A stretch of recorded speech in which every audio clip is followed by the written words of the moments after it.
Get this and get it straight. Crime is a sucker's road, and those who travel it wind up in the gut of the prison or the grave. There's no other end.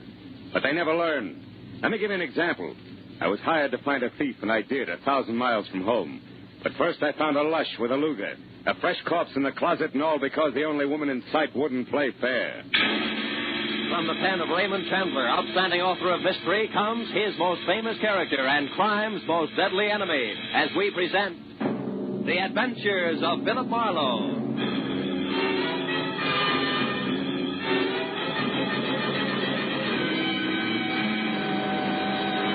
Now, with Gerald Moore, starred as Philip Marlowe, we bring you tonight's exciting story, The Unfair Lady.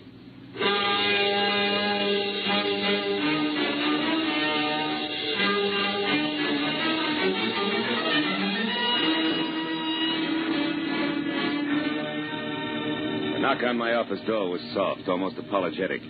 So when I mumbled come in, I was ready for something delicate and about as self-effacing as Uriah Heep. But when the door swung open, I knew exactly how wrong I could be. The gentleman was maybe 40, gray at the temples with shaggy eyebrows and a military mustache, and built like a heavy cruiser with a pair of catcher's mitts for hands. I'm Elliot Flory, Mr. Marlowe, Mr. Ira Bjornson's secretary. Are your services available, sir? That all depends on what you and Mr. Bjornson want me to do, Flory. What's the job? Well, specifically, sir, to catch a thief. Now sit down. Oh, of course. Thank you. Mr. Bjornson is being robbed systematically of diamonds. Are they disappearing from a store he owns, or is somebody robbing his wife? No, Mr. Marlowe. You see, sir, Mr. Bjornson owns and operates the Bjornson Mine, the relatively new but important deposit of kimberlite pipe. Kimberlite which? Kimberlite pipe, Mr. Marlowe. Oh. The geological term of the diamantiferous blue ground which yields the minerals. Oh, of course, diamantiferous. Now, last November, sir, the 21st to be precise, you worked for Mr. Craig Norton, a mining engineer who lived here in Los Angeles. He recommended you to my employer. Now, Mr. Marlowe, will you take the job? I don't know. You still haven't said anything about the stealing itself. Is it a Bjornson representative here in Los Angeles who's coming up minus? It's Mr. Bjornson himself who's being robbed, Mr. Marlowe, at the mine proper. Oh, I see. And he wants me to, wait a minute. This diamond mine wouldn't be in South Africa. No, sir, it wouldn't. It's at Rislo. It's a hamlet 100 miles south of Nogales. South of where? Nogales, Mr. Marlowe, is a city in Arizona, a few hours' drive from Tucson at the Mexican border. Now, look, Mr. Flory, I'm a private detective in the city of Los Angeles who's at home in a barn, a back alley, or sometimes with a blonde. Not in rural Mexico. Is that clear? Oh, yes, sir, perfectly. Also, it's something that Mr. Bjornson anticipated. I refer to your reluctance to make the trip, sir. To Mr. Bjornson in Rislo, Los Angeles is the nearest metropolis where a dependable private detective could be found. To you in Los Angeles, Rislo is the new world. Therefore, Mr. Marlowe, these papers. The first is your plane reservation, De Luxe Passage, leaving tonight for Nogales, where you will be met and chauffeured across the border to Rislo. You know, you tossed that off like it was transferring from the red bus to the E-car downtown. It's less complicated, sir, I'm sure. It is? Now, these other papers, Mr. Marlowe, are both checks, each for $500. One is your fee, the other for expenses, not including your air travel. Your decision, sir. Oh, well, my decision, Mr. Flory, is that for $500 plus, Rislo is plenty cosmopolitan for me. I'll go. You'll go? I'll go.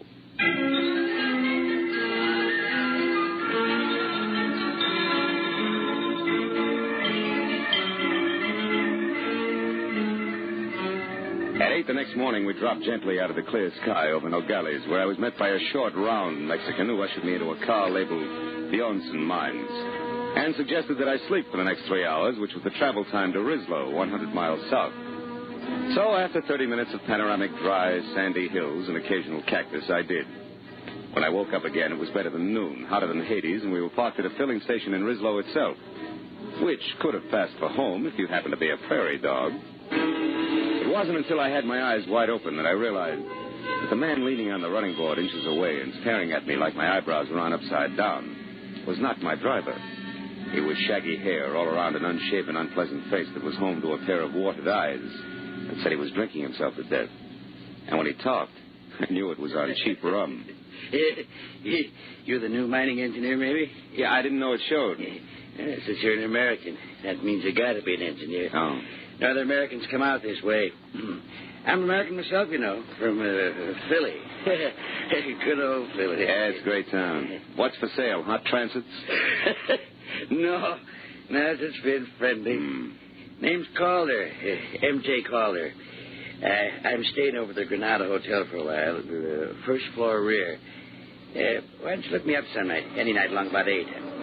I used to be an engineer myself. Might chew a fat a while, huh? Yeah, we might do that. So, well, I'll look forward to it. So long, pal.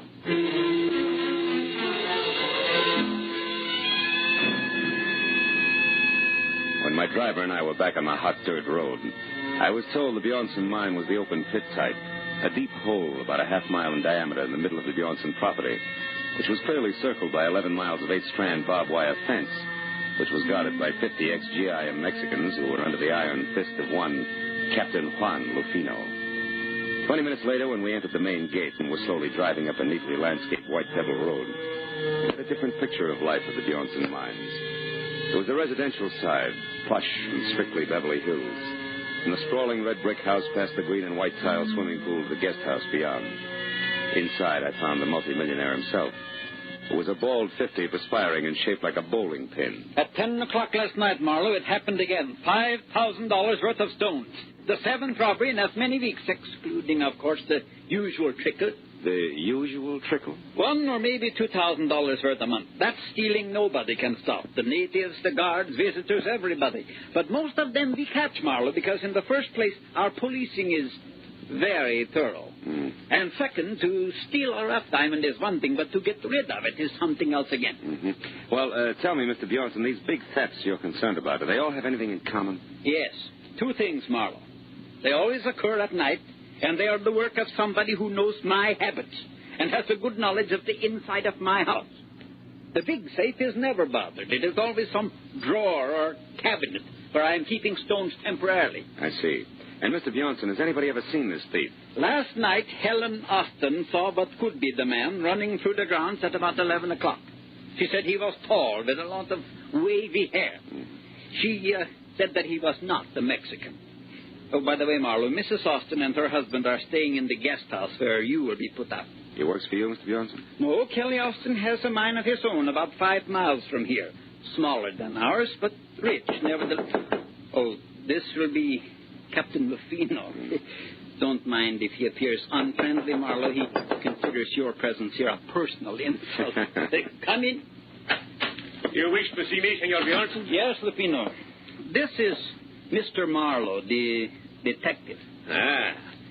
When Senor Flore came back this morning, Senor Marlowe, he spoke very highly of your reputation in Los Angeles. Mr. Flore only talked to my friends in Los Angeles, Captain. Now, Mr. Bjornson, you were telling me about the Austins. Yes, they have been with us for 2 or 3 months now, while their new house is being constructed at their own mine. Their last place burned to the ground. I would suggest, Marlowe, that you speak to her as soon as possible. Also, the captain here will tell you of some evidence that he found here on the grounds last night. No, Senor. It turned out to be nothing. What kind of nothing, Captain? A fountain pen, yes. It belonged to one of the office workers. Senor Barnson. Yes? Did you tell him about that Nat Campbell? Oh, no. Marlowe, the International Diamond Exchange keeps us advised of the movements of the bigger black marketeers whenever possible. 3 days ago, we were told that a man named Nat Campbell, an American who was at one time an engineer, has been operating in Mexico close to the border. Is there an accurate description of him? No. Anything else you have to know, Captain Lufino will take care of you. Also, I am sure that the captain will be glad to show you to your room at the guest house. Sir, it will be my pleasure to assist Senor Marlowe in any way I can. This way, Senor, please.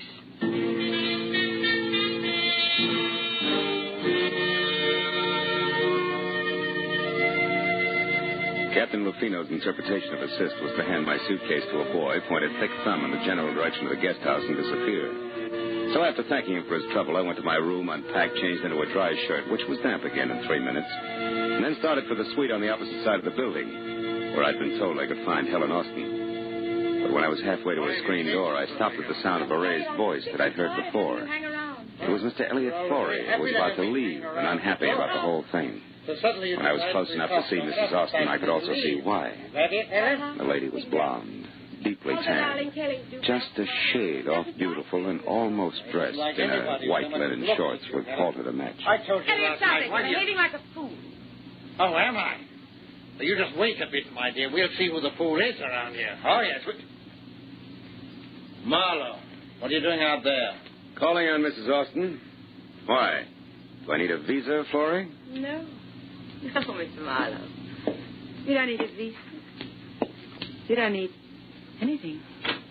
Come in, won't you? Elliot was just leaving. Yes, I have to be running along. I'll see you later, Helen. Can't wait. What's it here, Mr. Phil, isn't it? Phil Lawler? Mm-hmm. Nice name. You know, Phil, I don't often get to see a new face around here, so anything I can do for you will be a pleasure. Mm-hmm. I'm sure the pleasure will be all mine. But aren't you afraid you'll catch cold? Why? Don't you like it? I made it myself. I do most of my things now. Business styles are too far behind New York to suit me. My husband, Kelly, says I'm clever. Better than that, Helen. Kelly, what? You're resourceful. You startled me. Darling, this is Philip Marlowe. I know. Ira told me you were with us, Mr. Marlowe. Can I be of some help, possibly? No, not at the moment, Mr. Austin. Right now I'm only interested in knowing if your wife here can add anything to a description of last night's stranger.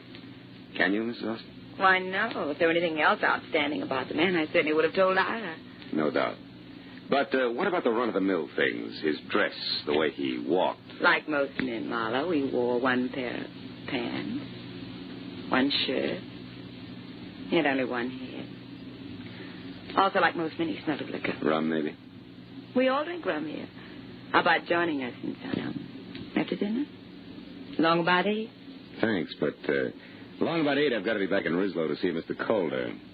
Ever hear of him, Austin? Why, no. Should I have? I don't think so. No. He'd have very little in common with you people, with one exception. Which is what, Phil? Rum, Mrs. Austin. He's crazy about it.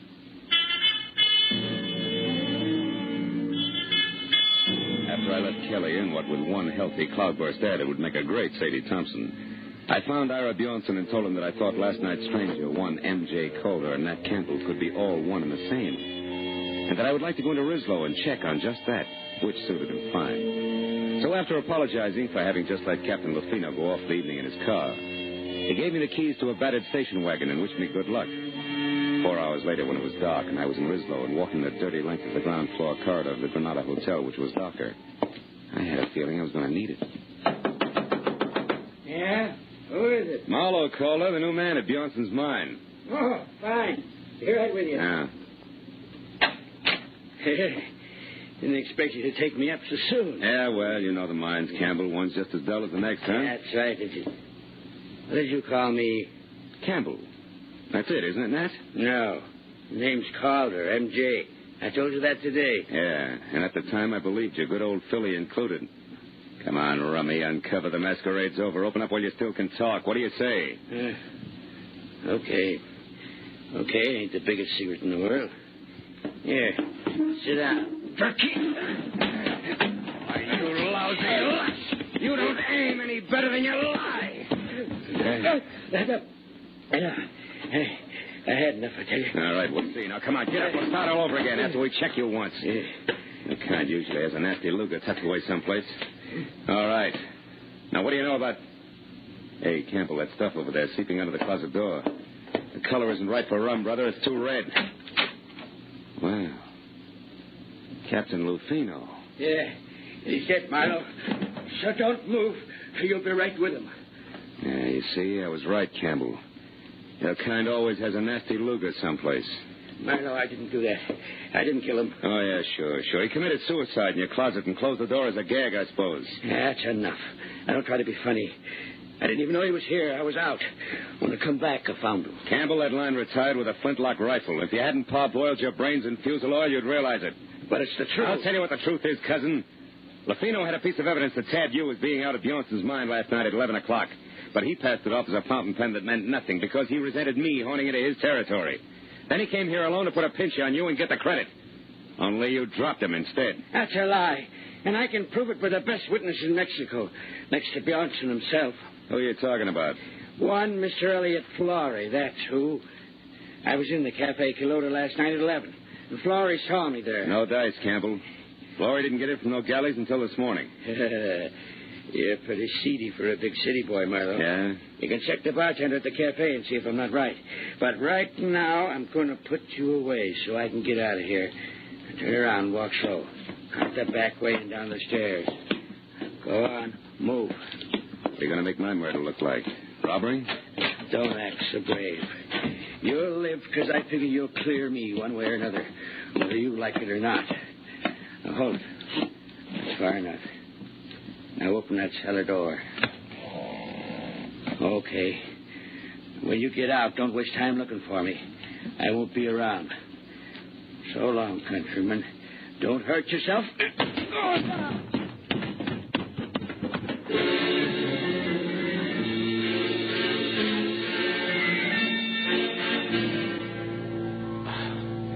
The cellar was as light and wholesome as a Parisian sewer. Even with the help of several generations of termites, it took a half an hour to break out. When I got upstairs again, it was deserted except for the late Captain Lufino. I went through his pockets, but they held nothing more exciting than battered cigarettes and some small change, but under the tight sash around his waist was a small green suede pouch containing 3 minute diamonds in the rough. I began to see what Bjornson meant by the usual trickle. Everybody, including the chief of his own guard, seemed to be in on the act. I dropped the pouch in my pocket and headed to the Quilota Cafe, where 2 American bucks and a nasty snarl at the bartender brought me the fact that Elliot Florey actually had been there last night. Had waited 2 hours for somebody who didn't show up, and then left. That made my next stop the mine. So I bounced the station wagon out of town, back to Bjornson's house, and started in. But a pair of bare shoulders above a snug linen halter intercepted me. Hello. You're back safe, I see. Enjoy all the sights in our filthy, stinking little town?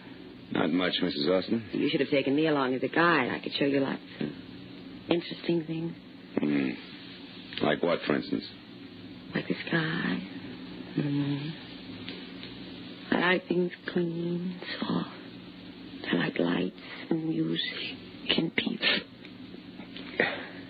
I like you, Mama. Save it. That buttons and bows routine is strictly your own problem. I've got work, and it starts with Elliot Florey. Where is he? What makes you think I'd know that? Because you two have been keeping close track of each other for some time. You're anxious to drop it, but Florey isn't. And now he's got a hold over you, and you're worried silly. Well, you did that, too. From what I know, I can fill in a very unpleasant yarn, and I will if I have to. So come on, baby, no dramatics. Let's have it. Where's Florey? Marlowe, you're a louse. But at that, you're better than he is. Went over to our place of mine about half an hour ago. I don't know why he wouldn't tell me. Just wanted me to keep my mouth shut and left. That doesn't make sense. Where's Mr. Austin? My good husband is off somewhere checking on supplies, he said. Okay, I'll pay a call on Florey right now. When I get back, baby, I'll have a lot of answers, so I advise you to wait up, huh? Sure. When you're all through with him, do me a favor, will you, Mr. Tough Detective? What, throw him back? No, kill him. After she said it, she stared at me for a moment and then turned and walked away, and from the bitterness in her face, I figured she had more on her mind than she told me about. As I beat it around to the driveway where I'd left the station wagon, climbed in and wheeled out the gate. I forgot about theories and headed for the Kelly Austin mine in a big-scale diamond thief as fast as the rutted road and loose body bolts would permit. I'd barely gotten out of sight of Bjornson's house, where from somewhere out of the truckload of shadows I was hauling in the rear end of the station wagon, the muzzle of a gun was shoved hard against the back of my neck and held there. Pull over and stop, Mr. Marlowe, but don't take your hands off the wheel. Austin, you're off your rocker. You've been working too hard. Not so hard that I didn't get back in time to see you kissing my wife. You don't deny it, do you? Well, for what it's worth, you got your subject backward, but never mind Don't that. turn around, Marlowe. I'm sorry about this. I liked you when we met today. Now, listen. We'll take this up later in detail. Right now, I'm after a guy who's been biting into Bjornson's diamonds, and I'm sure it's his own secretary, Elliot Florey. Florey? Well, that's absurd. Yeah? And what's more, he's currently after something cute at your mine. He's at my mine, Florey? That's what I said. Now, after I've seen him, Buster, I'll be indignant with you all night if you like. You're a clever liar, Marlowe, but it won't work. You're not getting out of this that easily. I'm going to tell Bjornson what you've done, but first, you cheap masher, I'm going to get some satisfaction out of you personally like this. Oh!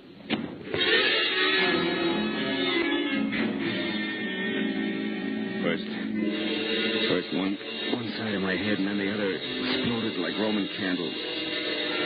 I fell a long way out of the car door to the road. And I finally stopped falling and started back to my feet. I had a double handful of Mexico in my mouth. All the rest of it I could see looked big and black and deserted. The station wagon was gone, and so was my enthusiasm, and the picture of Marlowe on foot in the middle of the Mexican mountains looked pretty stupid. I trudged back toward the house. But I stopped as a pair of headlights swung out the gate and slashed down the road at me. came to a sandstorm halt. Marlo, what happened to you? It's a long story, Mrs. Austin. Unless you hear about it from me, the better for all of us. What do you mean? That Kelly, your husband, was watching when you wanted to show me the Mexican sky and the moon up there at the house. He was just a teensy bit irate about it. Oh, is that all? That's enough. What about Florrie in the mine, Marlo? How should I know? I got tangled up as a heavy in this corny gaslight melodrama. Hey, wait a minute. Did you put that jacket on since I saw you last? No, what's the matter? Come over here in the light. Come on. Sure. Now, listen, Helen. You told me once sewing was your hobby. Did you happen to make this item yourself? Yes, Tyme. What's so important about that? It's your long shot, but if it pays off, I'll catch both a killer and a diamond thief. I'm going to borrow your car, beautiful. Wait a minute. I'm coming with you. No, you're not. I've got to get Florrie and stop a murder, and that takes a different kind of speed than you've got. So long, baby. With every jolt of the car, another Roman candle went off in my head, but I kept the gas pedal jammed to the floor until I saw the turn-off sign for the Austin mine. And I cut the lights and pulled over. It was 400 yards up the side road to the gate where a Mexican sentry in a battered sombrero leaned against a post on a barbed wire barricade. I skirted him and followed a path outside the fence until I found the landmark I was looking for. There was another sombrero, and a few feet away, sprawled out, sleeping soundly from a blow on the back of his head, was its owner.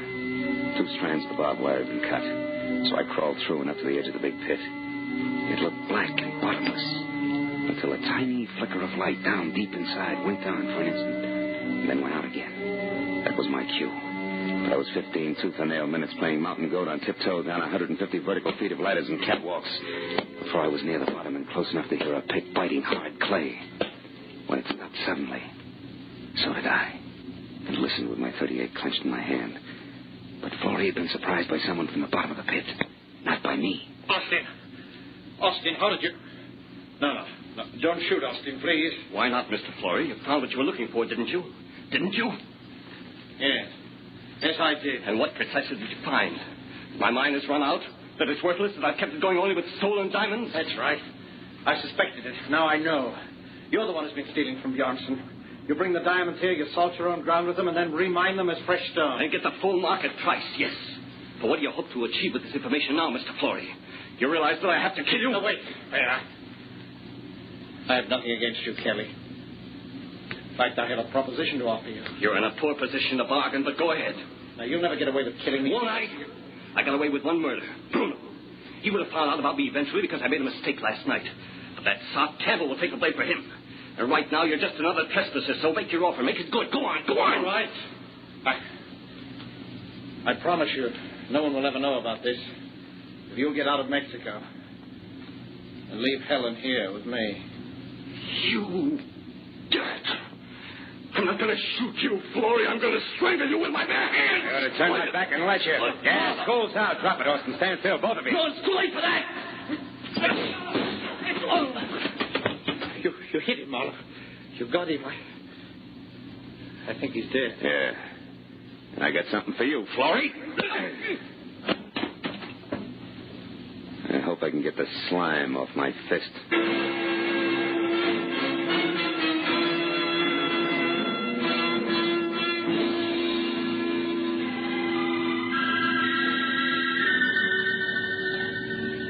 Please, Marlo, pour yourself another here. It'll help your headache to go away. Oh, thanks, Mr. Bjornson. It's cooler out here than it was inside. It's better now, thanks.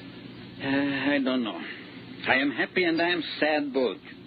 You found me my thief, all right, but you lost me a friend in the bargain. Mm-hmm. And the way we live out here, our friends are as dear as our diamonds. Well, there's one thing about diamonds, Mr. Bjornson. They won't go bad on you. You're right there, my boy. It's hard to realize that Kelly Austin was our man. Yeah, I imagine it is. You said it was Helen's jacket that gave you the answer. How was that, Marlo? Well, Lufino was carrying a little green suede pouch. Mm-hmm. I thought it was his. But actually, that was a piece of evidence that he found last night. It wasn't until I saw Mrs. Austin's jacket of the same green suede that I realized the pouch must have been made from the scraps left over from the jacket. I see. And since the wife sewed the jacket herself, that made the husband the logical owner of the pouch. That's right. You know, in a way, you might say Helen's responsible for the whole mess. How do you mean, Marlo? Well, it all adds up like this. Helen wanted diamonds bad. Her husband started stealing for her.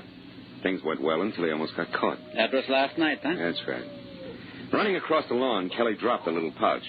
Lafino, who caught sight of him, followed and found the pouch with the 3 diamonds. But Captain Lafino thought Campbell was the thief and went to Campbell's quarters in Rizzo to force the confession out of him. Mm-hmm. Kelly followed him, killed him before he learned too much, knowing that the rum-soaked Campbell would take the rap. That Austin woman, she's got no business here in this desolation. She loves diamonds, but not in the rough. No. She wants them around that beautiful neck of hers, with big city lights bouncing off them in all directions. But the lady wouldn't play fair to get them. She's packing now. And Mr. Flory has already left bag and baggage. Even Lafino is gone now. You know, it's going to be lonely around here, Marlowe. I couldn't prevail on you to stay over a while. No, Mr. Bjornson, I'm afraid not. I'd probably catch myself picking little pebbles out of every clay bank I found. And the first thing you know, I'd be stuck here, too. Besides, what would Hollywood Boulevard do without Marlowe? And vice versa.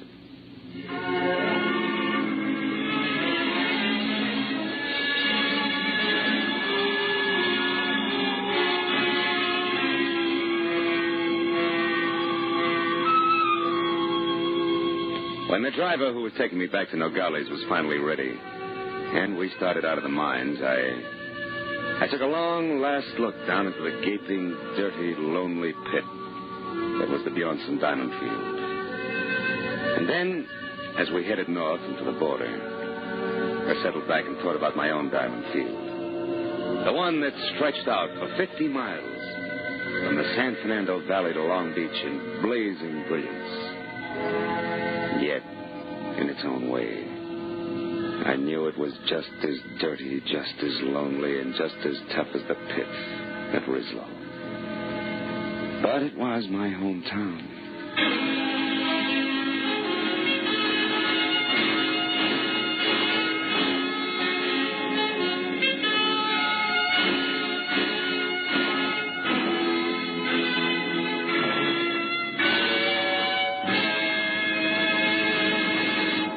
Adventures of Philip Marlowe, created by Raymond Chandler, star Gerald Moore, and are produced and directed by Norman MacDonald. Script is by Mel Donnelly, Robert Mitchell, and Gene Levitt. Featured in the cast were Parley Bear, Betty Lou Gerson, Hans Conried, Paul Dubov, Wilms Herbert, and Nestor Paiva. The special music is by Richard O'Runt. Be sure and be with us again next week when Philip Marlowe says... She had soft brown eyes and an accent, and she came to town with a job to do. But before it was done, death had struck 3 times. Then she was gone. And all because of 30 drops of pigeon's blood worth $50,000.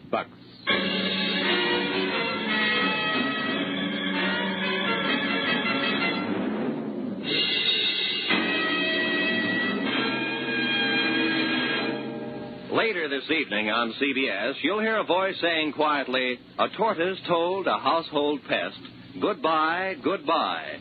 And MD said, you'll pass the test up in the sky. Those words are a magic key to $53,000 in cash and prizes. Like to take a try at it? Then be waiting for Sing It Again, CBS's hour-long fun fest of music, laughter, and wonderful songs, later tonight on most of these same CBS stations. This is Roy Rowan speaking. Now, stay tuned for Gangbusters, which follows immediately over most of these same stations. This is CBS, the Columbia Broadcasting System.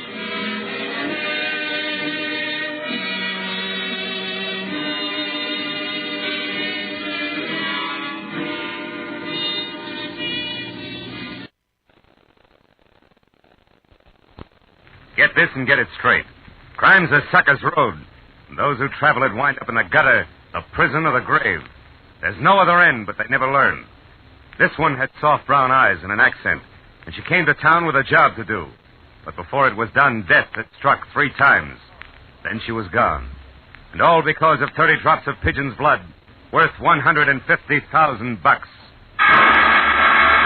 From the pen of Raymond Chandler, outstanding author of mystery, comes his most famous character and crime's most deadly enemy, as we present The Adventures of Philip Marlowe.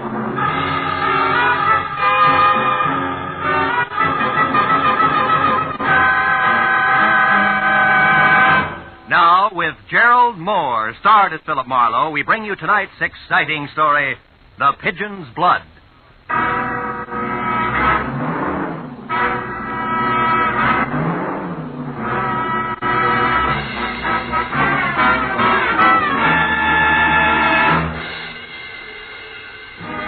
At 5 o'clock of any weekday afternoon, the lobby of the started building in downtown Los Angeles is a mess of milling office workers.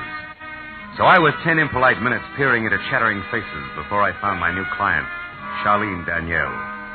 When she'd called me an hour ago, her slight French accent had been coated with worry as she identified herself as an illustrator for a fashion magazine with offices in the building and said that she needed help.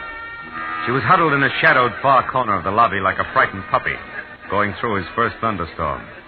When I was close to her, she stepped into the light and hurriedly took my arm. I am glad you didn't disappoint me, Mr. Marlowe. Come along, please, quickly. There's a bar just across the lobby where we can talk. All right. Come along, please. It's already late. Soft, lustrous hair that was shingled into 1,000 short curls which kept running into one another framed a beautiful face, and a wisp of a smile that never seemed to leave her lips labeled her gentle people. I couldn't quite get over it. When we were inside the bar and seated at a table, she was still talking. I was still thinking how lovely she was. Mr. Marlowe. Mr. Marlowe, are you listening? Oh, yes, of course I am. Yes. Now, what I want you to do is simple but very, very important. It must be done at once. Easy, honey. That's not going to help any. Now, one step at a time. What is it, Charlene? I'm sorry.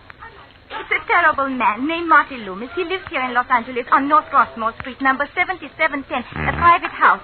He is the one who had the collection stolen from Vivian's father. I know he is... Hey, wait a minute. Whoa. Slow around the corners, huh? Now, first of all, what's the collection of? Rubies, Mr. Marlowe. Rare pigeon's blood rubies. Exquisite ones. The 30 of them worth at least, the very least, $150,000. Tell me, are all the rubies as lovely as you are? Please, Mr. Marlowe. Okay. Who's Vivian? My best friend, the girl I grew up with in Lyon. She's still in France, but I got out before the war to Mexico and Ensenada. Some friends at the Riviera Pacifico helped me to get to California. Vivian and her father, Maurice Chardot, an old man now. They lost everything they had, family, a home, their business. And then they had only the rubies left. It should bring us to this guy Loomis, huh? It does. Mr. Marlowe, he was in France only last month, a guest in the Chardot home.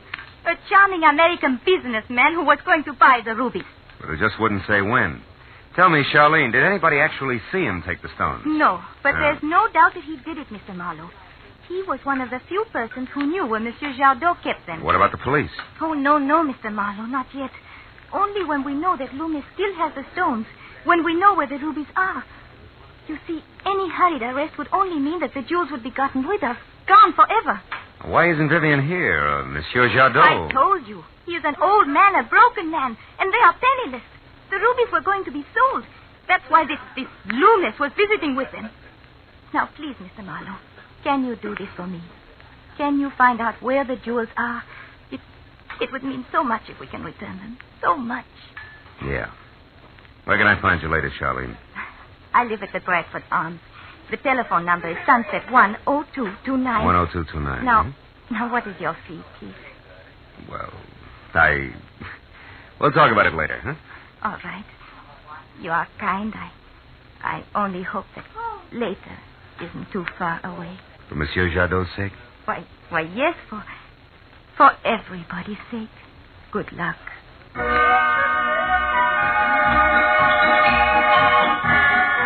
Somehow or another, I managed to stop at all the red lights and go on all the green ones and not hit anyone all the way from downtown L.A., where I'd left Charlene, up into Hollywood and over to Marty Loomis's house at 7710 North Rossmore. Parking a half a block away, I stood looking at the rambling white house, vintage 1915. I was startled into action by a wiry, white-haired old boy in search of a match. After a quick servicing job, I moved up to the door. As I knocked on the massive display of aging oak, I decided that Marlowe should play the role of crooked jeweler to ease the entrance. When the door finally opened and an ox in Sherney blue serge answered, I wasn't too happy with my choice of roles. A big club would have been better. Yeah? What do you want? Marty Loomis. Is he in? Who's asking questions? The name's Becker. A mutual friend recommended me to him. Does Lefty know about this? He should. Why don't you ask him? Okay. Come on in. Relax while I find out. Thanks. Any place in particular? Yeah. Flat on your back, big mouth. And don't bother going for your gun. I'll do it for you. Ah. Nice 38 at that. Now your wallet. Lefty. Thought you were picking up your cue fast, didn't you, Mr. Oh, Marlowe, huh? Private detective. What were you thinking about when you bit, Big Mouth? Something nice and calico? You're warm, Buster. My mistake. Where do we go from here? You, no place. Till I make a phone call. Excuse me. Big jerk. Westwood 9903. Yeah. My number? Gladstone, 2742. This won't take long, Marlowe. Then you and I can... Oh, hello, Tony. Oh, it's Chalky. No, I looked every place. No, honey, I tell you the stuff just ain't here, but something else is. A private dick named Marlowe. Well, I don't know. Yeah, probably one of that stinking Slater's boys. But you don't have to worry about Marlowe. So long, Dave. Your mother, Chalky? Listen, Louse, I got one question to ask you, and I want a straight answer fast. Are you working for Zig Slater? I don't remember. Well, that's too bad. You know, I might have to get nasty if you don't cooperate. Doesn't much make any difference whether I cooperate or not. Let's face it, huh, Chalky? All right. Let's do it! Just... Big mouth.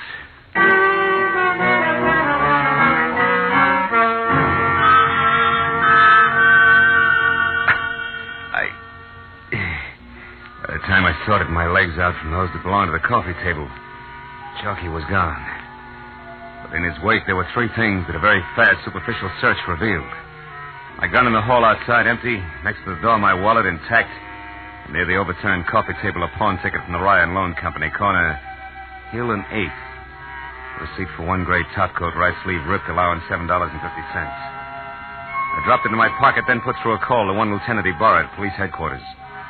In a few minutes, I knew that Zig Slater was a fence who had done time twice on stolen property charges, and at present could be found in or around a shop on La Cienega Boulevard near Melrose, where he sold, of all things, tropical fish. I hung up and started out of the door for my car. But in less than 50 feet, I knew I wasn't alone. My shadow was the shock of white hair who earlier had stopped me for a match.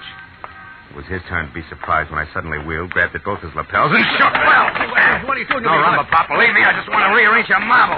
So that when you start talking, it comes out straight. Now, why are you following me? And don't tell me you need me another match. Come on. I'm calling you because I want to warn you. About what? A giant of a man I just saw near your car. In a beat-up blue Surge, maybe? Yeah, that's right. You see, I live across the street, and after you gave me that match, I took my regular evening walk. But when I got back, I saw this man, this giant. He was going to let the air out of your tires, I know, but I stopped him. Yes, sir. I yelled at him real loud, and he ran away. He cursed me first. Oh.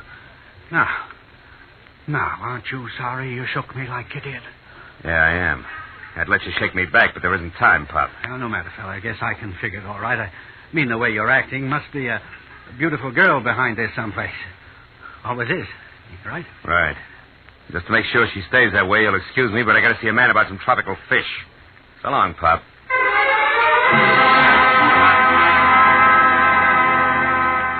Zig Slater's place on La Cienega was 3 walls, lined almost solid with bubbling tanks that were home for the kind of screwy-looking fish that made you wonder what they could possibly see with a bad case of DTs. Slater was small and slight, with black darting eyes that were too large for the rest of his face, which was prune-winkled, shaped like a Coke bottle, and had all the come-hither look of an octopus. He was on the phone. It wasn't until I was close enough to hear the number he was after that I was glad he was having trouble. That was the wrong number. Because it was the same digit arrangement that Chalky had called earlier. And prefixed Westwood as well. No, operator, I did not call 9933. It was Westwood 9903. That's right.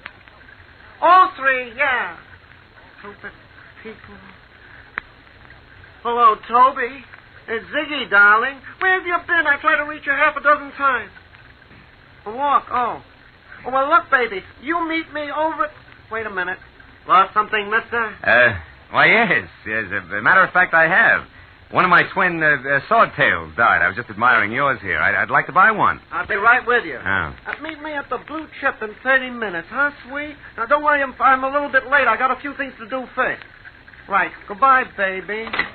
Swordtails, mister, $1.10, $1.35, and $1.80. What'll it be? What? They start at $1.10? Uh-huh.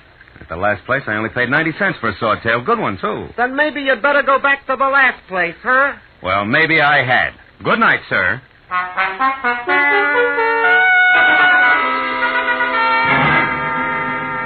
I was outside in my car and pointed toward the Blue Chip, which was an ex-speakeasy on Santa Monica Boulevard that had quite never gotten over it. I knew that I had something to work on before it was time to call Charlene and report that so far I had located neither the Rubies nor Marty Loomis. With luck, I could have words with Toby at the Blue Chip before Slater arrived. So 20 minutes later, when I was there and seated at an all-alone table for two, drink in front of me, I looked up at the sound of high heels clicking toward me and the 5.5 feet of blonde who grew out of them in wraparound suede. When I called Toby by name and she pivoted like she was built on a hinge, I was back in business. I don't know you. What do you want? If it's handy, Chalky's telephone number. You're Marlowe, aren't you? Yes, and private detective you ordered bounced around. Now, let's not waste any more of each other's time, Toby. Where's Marty Loomis? Oh, sorry. I never heard of him. Or the Pigeon Blood Rubies? Who are you working for, Marlowe? Don't you remember? I'm one of Slater's boys. You're a liar. Not a double-crosser, Toby. What do you mean by that? And when you're on the phone with Chalky, Brother Ziggy is referred to as the stinking Slater. But when Slater's on with you, it's sugar and spice all the way around. Which means what? That you're not even close to being on the level with one of them. I discount Chalky because his kind you hire, pay, and forget. When the job's done, Marlowe, so behave. He's right outside that back door. It's a little thoughtless of you, isn't it, Toby? The lad's topcoats in hockey might catch cold. That I'd hate to see. I'll bet. Now look, Marlowe, once more. What are you after? 1 Rubies, 2 Marty Loomis. And if I can't help you find either of them? Then I go to Slater. On whose behalf? My client, who represents the real owner of the stones. Named what? It escapes me, Toby. Let's just call her a lovely lady from France, huh? From France? Hmm. For a minute, I thought you were on the side of law and order. What's this different? Marty Loomis is dead, Marlowe. Has been all night in the closet of his study at 7710 North Rossmore. What? And just so you don't miss the point, one thing more. I found the body. But first, outside, I found something else. Running away, it was a girl, Marlowe. A girl with a French accent.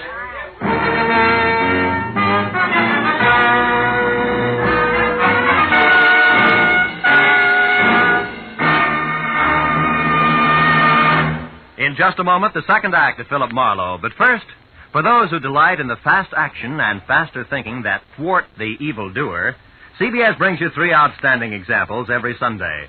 The Green Llama brings you the adventures of wealthy young Jethro Dumont, who uses his knowledge of the mysterious East to combat evil doings on this side of the Pacific. Call the Police summons Police Commissioner Bill Grant to trail the objectionable offender and bring him to justice. Sam Spade, well, what need to enlarge upon the extraordinary exploits of Dashiell Hammett's brilliant Private Eye, hero of the Maltese Falcon, and many other crime classics. You can find these thrilling examples of mystery, adventure, delight every Sunday on most of these CBS stations. And now, with our star, Gerald Moore, we return to the second act of Philip Marlowe and tonight's story, The Pigeon's Blood.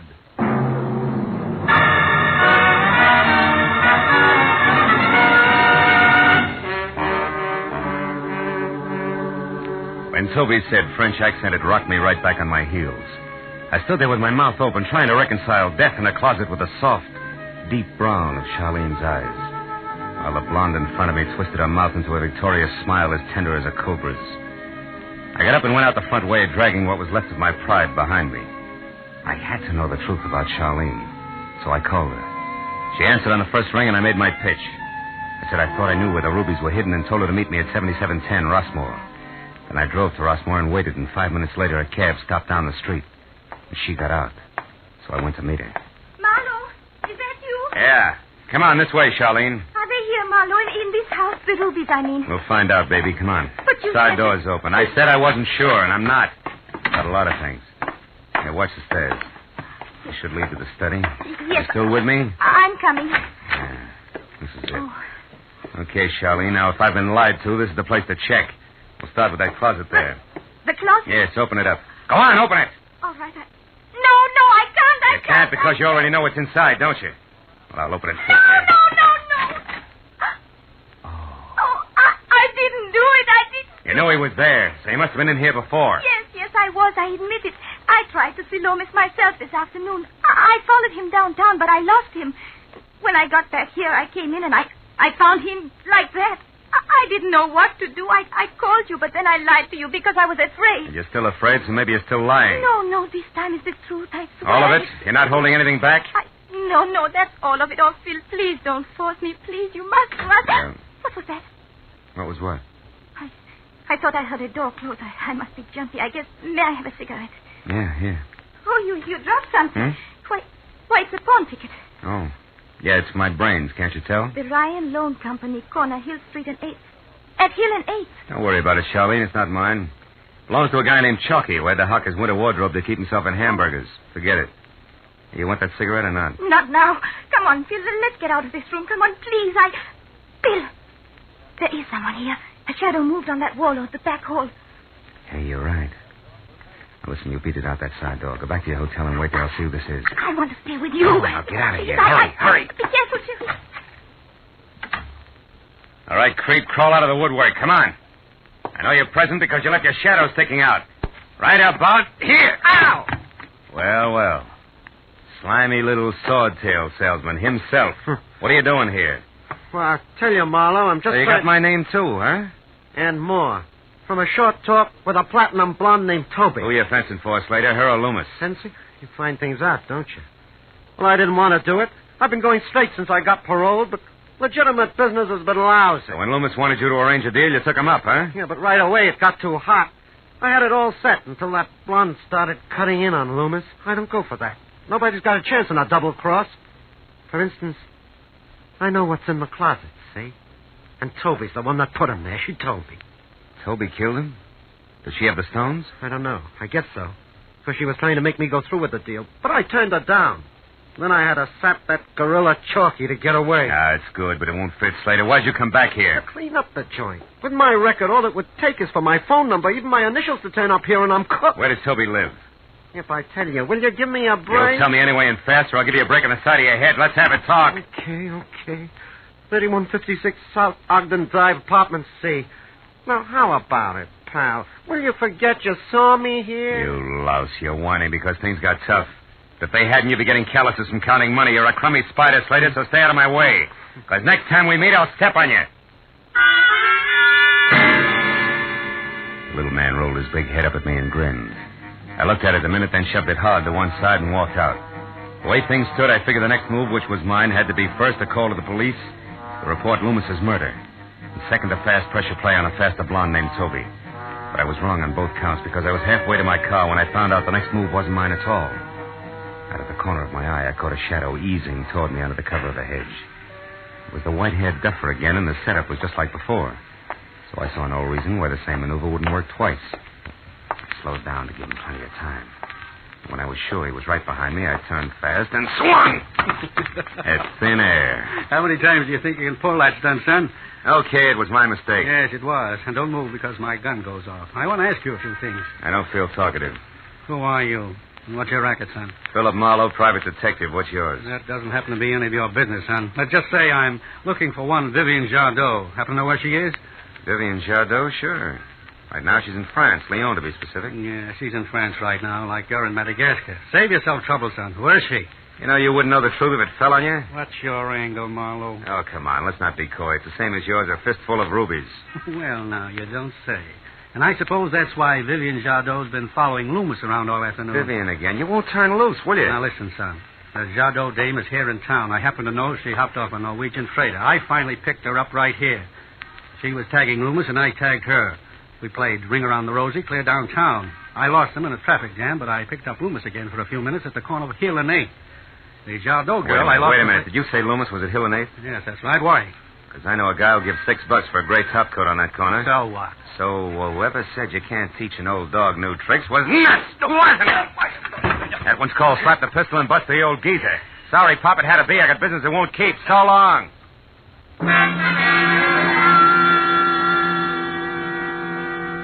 I ran in my car, piled in, and headed down Wilshire Boulevard wide open. Because anyway I looked at it, Ryan's pawn parlor at Hill and 8th was home plate, and in the time I'd spent gabbing with Pop, there was a good chance that blood was already being spilled on an old gray topcoat with a lining full of rubies. And when I remembered Charlene had walked out with a pawn ticket for that coat in her hand, I got a little sick. When I got to Hill and 8th, I spotted Ryan's place squeezed into a 4-foot crevice between two tall buildings and dark inside. I cut my lights, parked, reloaded my .38, and walked up the alley to the back door. It was standing open a foot. And inside, a flashlight was lying on a table while moving in and out of its beam as she clawed through a rack of second-hand topcoats. Was Charlene. Had her feet face up on the floor with a nasty gash over one eye. It was a man who no doubt used to answer to the name of Ryan. I eased the door open another foot and went in. I got as far as the glow of light before she saw me. Phil! Oh, no. Why'd you slug him, honey? You had the ticket. You could have just... She didn't slug him, Marlowe. I did. Slater. Yeah, don't turn around. Just toss your gun back here. Come on. That's it. Well, that takes care of everybody now. We're all here so we can get back to work. Aren't you forgetting Toby and her trained ape? No, Toby can't make it. And Chalky won't without her. She can't make it because she's dead. I found a nice closet for her, too. Oh, I told you a fib when I said she killed Loomis. I did that to both of them. Because they were double-crossing me. They were cutting me out of my own deal, and they were laughing about it. I can't stand to have people laugh at me. It's my fault, Phil. I didn't wait for you. When I realized that Loomis had pawned the coat and not that Chalky, I was sure that he had hidden the rubies in it for safekeeping, so I came here and now... And so did I, and I caught her. Then I set a little trap for the big, strong man who steps on little spiders. Now you, which coat is it? This one? No, I don't know. Oh, so it is this one. Well, give it to me. No, you can't take it. Stay away from me. Give me that. Darlene, don't be a fool. Let him have the coat. No, the rubies in it are mine. They belong to my father. I came halfway around the world to get them and to take them home, and I won't give them up to this grotesque, ugly little man. What did you say when you... Get out. Slater. He's hit, but... Sure is, son. The door here was as open as an invitation to the old-timers' picnic. I've been listening. Now, don't move now, either one of you. I've still got some business with Miss Vivian Jardot. Hey, come back here. Charlie! You missed. That's your last chance, believe me, you trigger-happy jerk. She's out the door. Stand aside, son. I've got to get that girl. I don't think so. Whose car is that out there? Yours? Yeah, with a full tank of gas. What are you grinning about? Okay, son, she's gone. Girl, coat, and ruby. Got away from both of us, didn't she? And from the look on your face, you're not quite sure whether you've lost or won.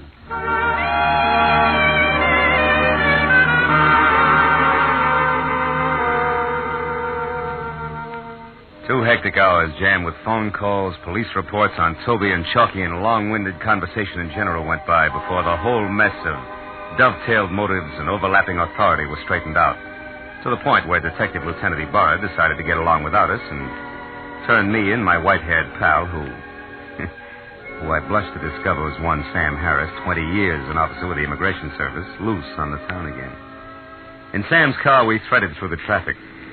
Big night, wasn't it, son? Yeah. You know, Sam, you should have told me who you were and saved yourself that swollen jaw. Yeah, that's all right. In a mix-up like this one was, a few loose teeth are better than a loose tongue any day. All I knew was that Vivian Jardot was an alien who jumped ship.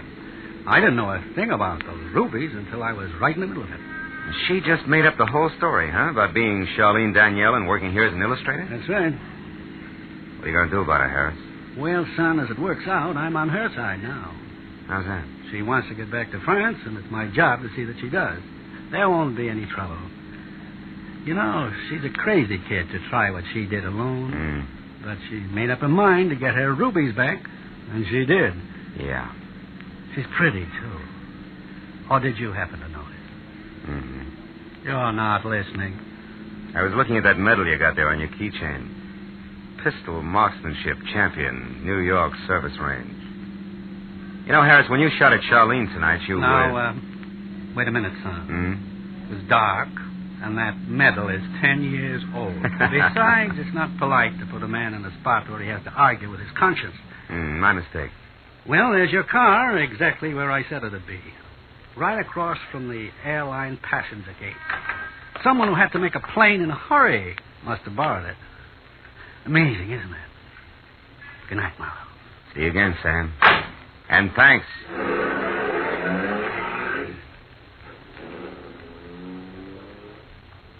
When Harris drove away, I walked over to my car and got in. But I didn't start up right away. Instead, I just sat there and thought of a plane fading off somewhere in the night. And the girl from France with soft brown eyes and remembered that I didn't even get a chance to say goodbye. But then I saw it.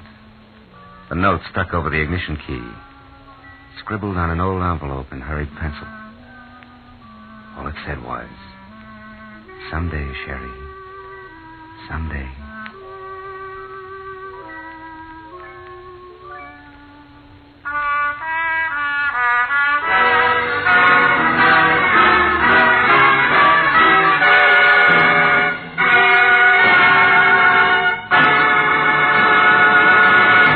Adventures of Philip Marlowe, bringing you Raymond Chandler's most famous character and crime's most deadly enemy, star Gerald Moore, and are produced and directed by Norman MacDonald.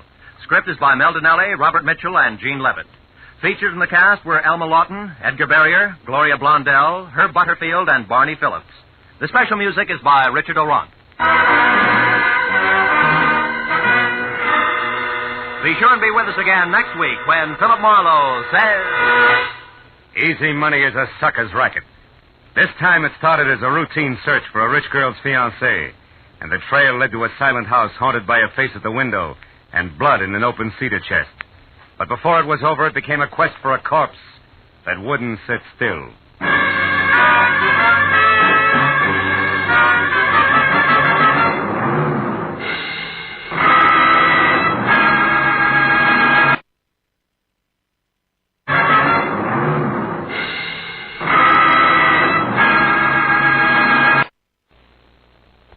Get this and get it straight.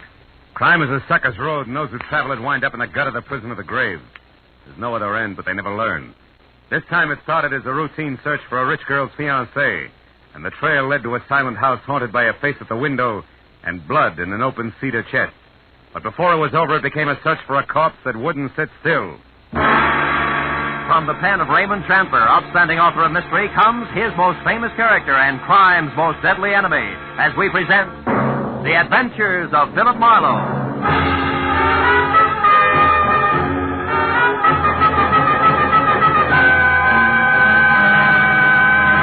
Now, with Gerald Moore, starred as Philip Marlowe, we bring you tonight's exciting story, The Busy Body.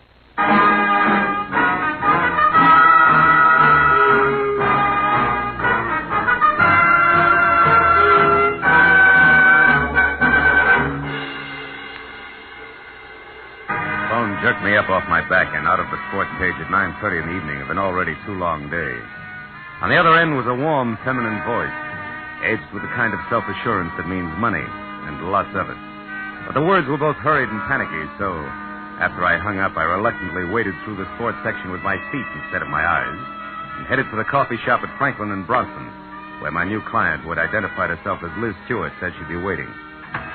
A pair of blue eyes at a table in the corner measured me from haircut to shoelaces. So I took the cue and walked over. After we introduced ourselves, I was waved into the chair opposite her. She leaned toward me and started with a rush. Mr. Marlowe, I've got to find a man named Dean Howard as soon as possible. Not exactly a new switch. He's my fiancé. We plan to notify my Uncle Hanley of our engagement tonight. Who is Uncle Hanley? Uncle Hanley Stewart at Stewart Aluminum. Okay, go ahead. Dean Howard was to meet me at 7, but he didn't show up. Mm-hmm. And then about 7:45 he called. He started to tell me something that he referred to as a horrible mistake, but before he could get it out, we were cut off. Well, I tried to call him back. Coffee? Coffee? No. Okay. I tried to call him back, but there was no answer. So I went to his house, but it was locked and dark. And yet his car was still parked outside. Uh-huh. Well, look, Miss Stewart, why don't you save yourself $50, go home and wait for an apologetic phone call, huh? What do you mean? Well, this stacks up as being a case of cold feet or a little celebration that got out of hand. Either way, there's nothing to worry about. I've come to you for help, Marlowe, not a pat on the head. Okay. I'll assume it's my error for the moment. How long have you known this Dean Howard? I met him at a party about 3 months ago. Mm-hmm. Uncle Hanley and I both liked him tremendously right from the first. I suppose you've considered the possibility of another woman? Well, of course, I'm not a child. I can see that. Well, Dean has been deeply troubled for the past week. He wouldn't tell me why, but I'm certain that this business tonight is tied in with it. Something's wrong, and I want you to find out what it is. All right. But I'm no leg man for Cupid, so if it turns out to be nothing more than a guy's heart beating in double time, I drop it. Fair enough? Fair enough.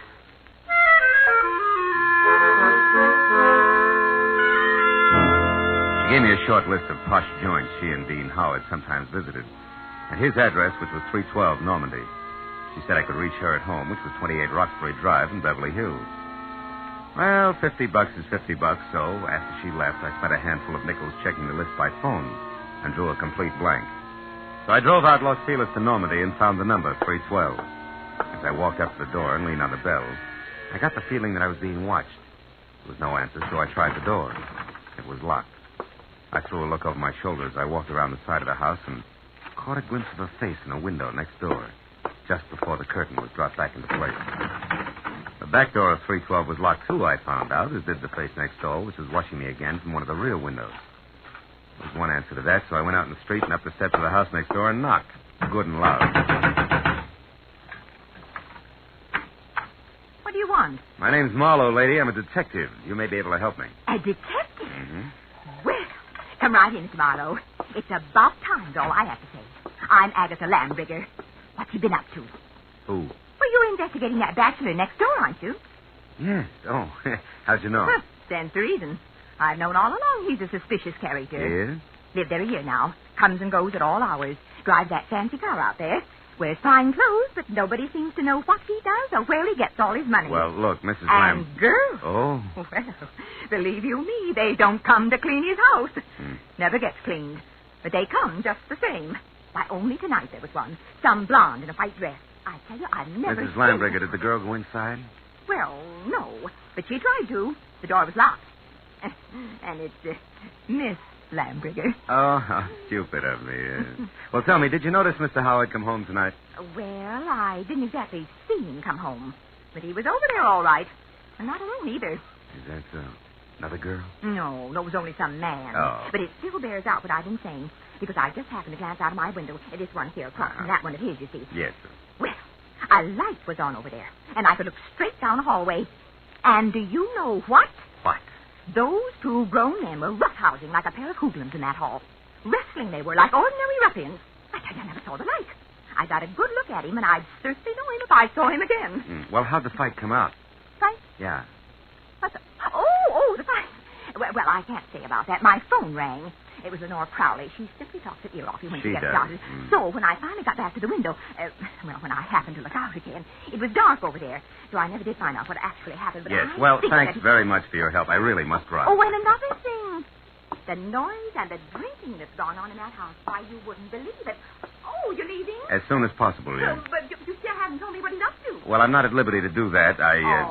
Oh, well, that's a shame. Yeah. Well, I'll be here all the time, you know, and I'll certainly keep an eye on that house. Oh, I can't tell you how much I appreciate you're going to all this trouble just for me. Bonsoir, Miss Lambrigger.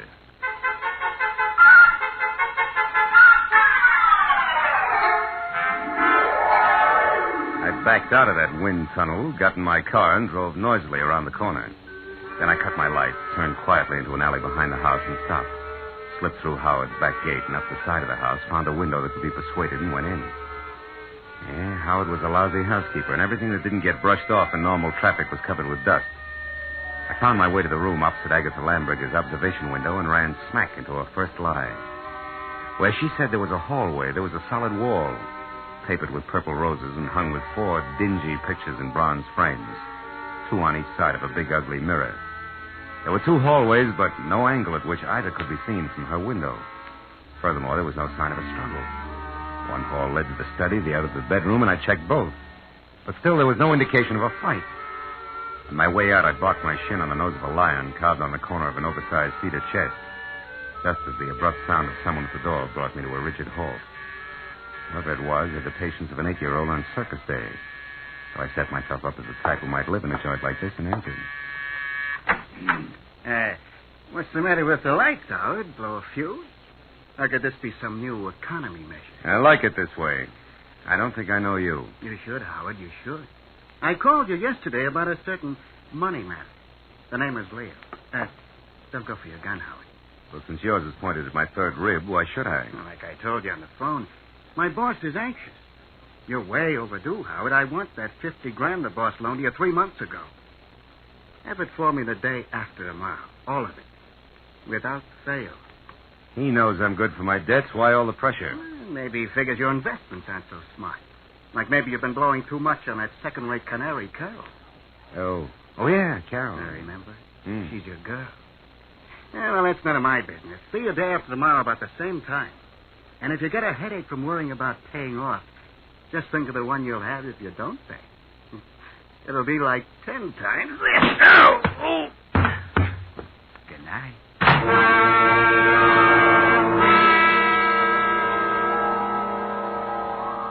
The .45 in his hand caught the side of my head, and I went out cold. When I opened my eyes, the room had shrunk until there wasn't enough space left to stretch out in. And the climb to my feet, was as easy as roller skating through a log jam. And it wasn't until I found a match and had a light that I knew why. Somebody had moved me from the front door and crammed me into a broom closet like a bag of wet wash. When I got out, I saw that my cubbyhole was off the hall of the bedroom. I listened, but there was no sound in the house, so I started moving. But stopped when I noticed something else. The big cedar chest with carved lions on the corners that had been closed before now was standing open. I struck another match. Inside on the bottom was a thick red puddle of blood. Blew out the match and was in the middle of a mental apology to Liz Stewart when it came. I ran to the front door in time to see Agatha charge out of the driveway and down the street. Stark terror twisting her face. Help! Help! Hey, Miss Lambringer, hold it! Oh, Mr. Marlowe! Mr. Marlowe! What is it? What happened? I saw him, Mr. Marlowe. I saw him. Up by the alley near the hedge. He's dead, Mr. Marlowe. Dead in my backyard. All right. Now take it easy, Agatha. Who was it? He's there now, lying on his back close to the hedge, and he's dead. What'll we do? Come on, we'll have a look. You can show me where he is. Well, all right. He's right back here. I happened to look out my rear window, and I saw something move. The dogs have been getting in my panties lately, and I thought this was another. So I came out to chase him away. That's when I saw the body. It's right back here. It's gone. Mm-hmm. Now, look, Miss Lambringer. I've got a headache. I'm getting a little tired of this. You saw a body here just like you saw a fight in a hallway from your window. You're so anxious to be in the middle of things you'd make up any kind of a story. No, I'm not. I saw that, Tyson. I saw Dean Howard's body, too. It was here, I tell you. Where? Show me exactly. Well, right about there, I Oh, say. sure. And I suppose it... Hey, wait a minute. Yeah. My apologies, baby. There is something here. Could be blood. Here's 2 dimes and a bar receipt from the tulip room on the strip. Oh, good heavens. What do you do now? Raid the place? You can use my phone. Thanks, but until we know where the body is, we better play it cagey. Now, let's keep this a secret between us. That'll take a lot of courage, I know, but I can trust you, can't I? I won't open my mouth to a soul, Mr. Well, Marlowe. that's great. That's splendid. Now, you better go inside and stay there until you hear from me.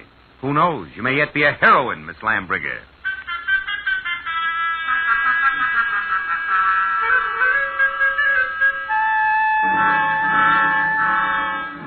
The bar receipt was a long shot.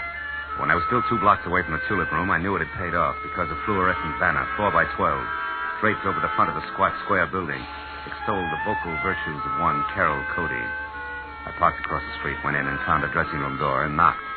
She distinctly said, "Come in," but when I did, I thought the room was empty, until a small handful of spangled satin costume hopped up from behind a screen in the corner. I made a sight-unseen introduction.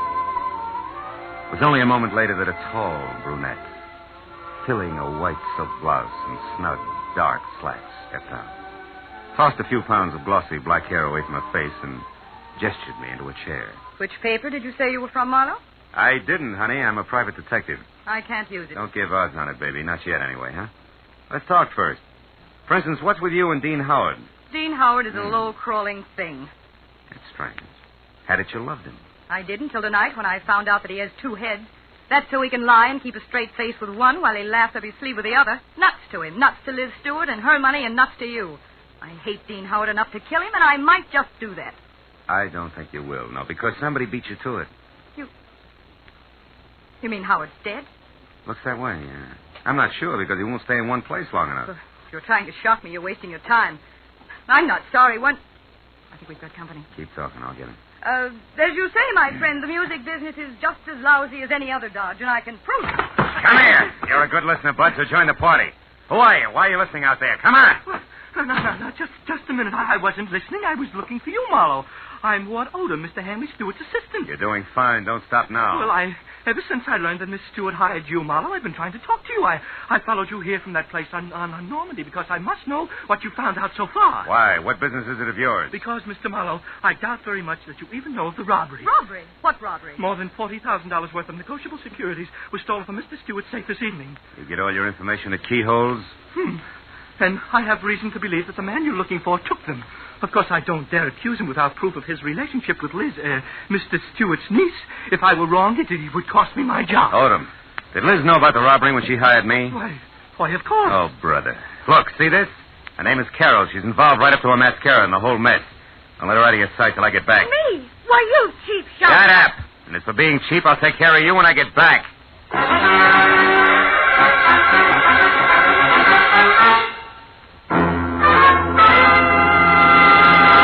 In just a moment, the second act of Philip Marlowe. But first, three gentlemen with highly varying but equally effective approaches to dealing with crime entertain you with their deeds of daring on CBS every Sunday. Jethro Dumont, alias the Green Llama, Police Commissioner Bill Grant of Call the Police, and Dashiell Hammett's Sam Spade. These three sterling gentlemen all make their appearances tomorrow on most of these same CBS network stations. And now with our star, Gerald Moore, we return to the second act of Philip Marlowe and tonight's story, The Busy Body.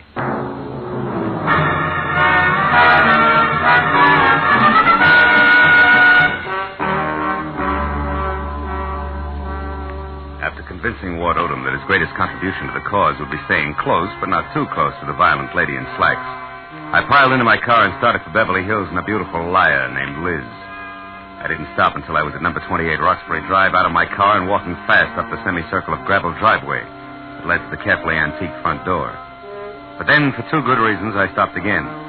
The first, a squad car parked ahead of me that said everybody except Marlowe knew all about the bonds Mr. Hanley Stewart could no longer call his own. The second reason, and more important, was my client, Liz Stewart, sneaking out of a side door and hurrying toward a gray coupe. I stepped back into the shadow of a squat palm and waited for her to come abreast of me. Late date, Miss Stewart? What? Marlowe, why, you startled me. Considering everything, it's the least I can do. What do you mean? I don't like clients who lie to me. So if you don't mind, I'll just stroll along with you while you assure me you can explain everything. But I can, Marlowe. Just give me a chance, please. All right.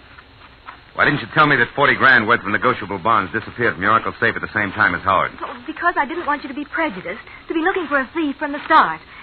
If Dean did take those bonds, he had a reason. Like being fond of money? No, like being forced to do what he did. All right, let's say he was forced. What then? Well, then I wanted to help him, to get to him before the police. They'd arrest him in a minute. And you, on the other hand, would get the bonds back to your uncle, convince him it was all a mistake, and talk him out of telling the law, huh? Then with your own dough, you would help Howard out of the spot he was in. Is that it? Yes. But you haven't proved that Dean took the bonds. No, I haven't. Could have been anyone who knew the combination of the library safe. Which includes how many? Aside from Uncle Han and myself, just the family lawyer and Mr. Odom. Yeah, what about Odom? Could he have done it, Liz? No, I don't think so, as much as I dislike him. You see, Marlowe, for years, Odom's been very close to Uncle Han. He's had 1,000 opportunities to steal if he wanted to, or like this afternoon, for instance. He had $10,000 worth of the bonds with him today. What was he doing with all that dough, paying gas bills? He was going to sell them for my uncle. But the transaction fell through, so he brought them back to the house and put them back in the safe. Anyway, Marlowe, I don't think he'd have the courage to steal. I know what you mean. I've already met Mr. Odom. When? Oh, about a half hour ago. In a nightclub called the Tulip Room. Odom thinks Dean is guilty, Liz, but he's afraid to mention it publicly till he knows a little more. What's a nightclub got to do with Dean? Carol Cody. Who? She's Dean's girlfriend. Marlowe, you're crazy. I talked to her, honey. She's a singer there. Told me that she and Howard were more than chummy, but that she gave him the air tonight when she found out about you. And you believe that? Mm-hmm. Now that I've had a little time, I believe even more. Details that she never bothered to mention. Details like Dean Howard and Carol Cody playing you for a sucker. He gains your confidence, then the combination of the safe, and then goodbye. But you see, the end was a switch, Liz. Dean didn't... Dean didn't what? Hmm? What is it, Marlowe? What are you staring at? Back of my car there. It's not gas dripping on the driveway. The color's too red. Liz, stay back. No, Marlowe. I don't want to. I want to... Marlowe! It's Dean. He's dead, Marlowe!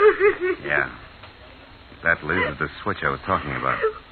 I think Dean Howard not only crossed you, but Carol Cody as well. She did it. She killed him. She killed him because she... All right. Now listen. Get inside. Tell the police about this. Do you hear me?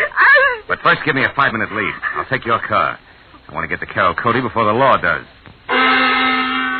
Without saying another word, Liz Stewart, her face drawn and streaked with tears, handed me the keys to her car, then turned and walked slowly back to the house. I took one long look at the blood-soaked shirt front on the body I had been stepped behind all night, then got into Liz's car and pointed it back toward the tulip room.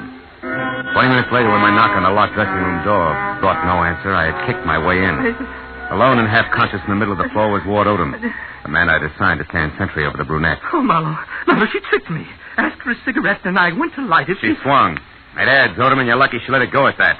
It was more permanent in Howard's case. Oh, then you found his body, Marlowe. Yeah, in the trunk of my car. Oh, how awful. And she did all that, this Carol Cody? Yes and no. She must have had help, Odom, because, first of all, it takes something stronger than the chanteurs to keep shifting a corpse from cedar chest to garden to car, at the rate that Howard was being moved. And second, an old crow named Agatha Lambriger saw a man roughhousing with Howard over at his own place, not a woman. You mean there was a witness to the murder, Marlowe? Well, more or less. And you have no idea who the murderer is? No. And that, Odom, is all the more reason why I want to catch up with Carol Cody. Happen to know where she lives? Well, yes, at the Grayfield Apartment Hotel on North Havenhurst Drive. North Havenhurst. It's a room 118. 118. And I think that it's... Marlowe, wait, my top coat is gone. What? Yes, and she was wearing slacks, remember? Marlowe, maybe she's leaving town disguised as a man. It's a point, Odom. I still think I'll try the apartment hotel first.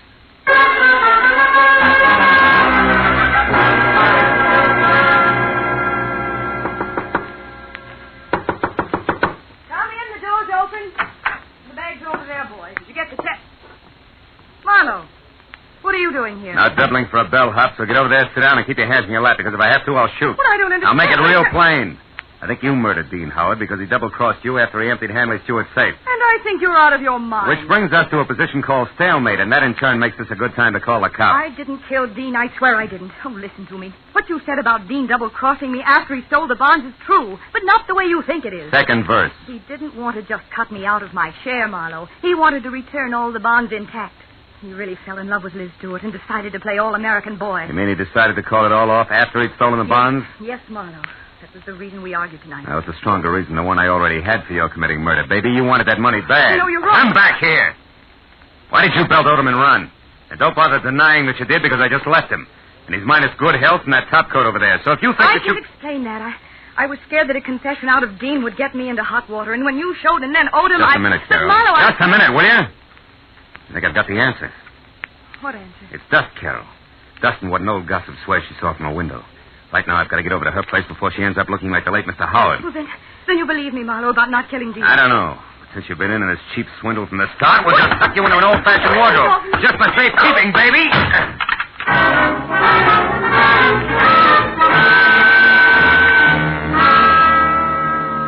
Outside in Liz's car, I slammed my foot down hard against the accelerator and didn't ease up until I screeched to a stop, away from 310 North Normandy, where I knew murder was scheduled to happen again.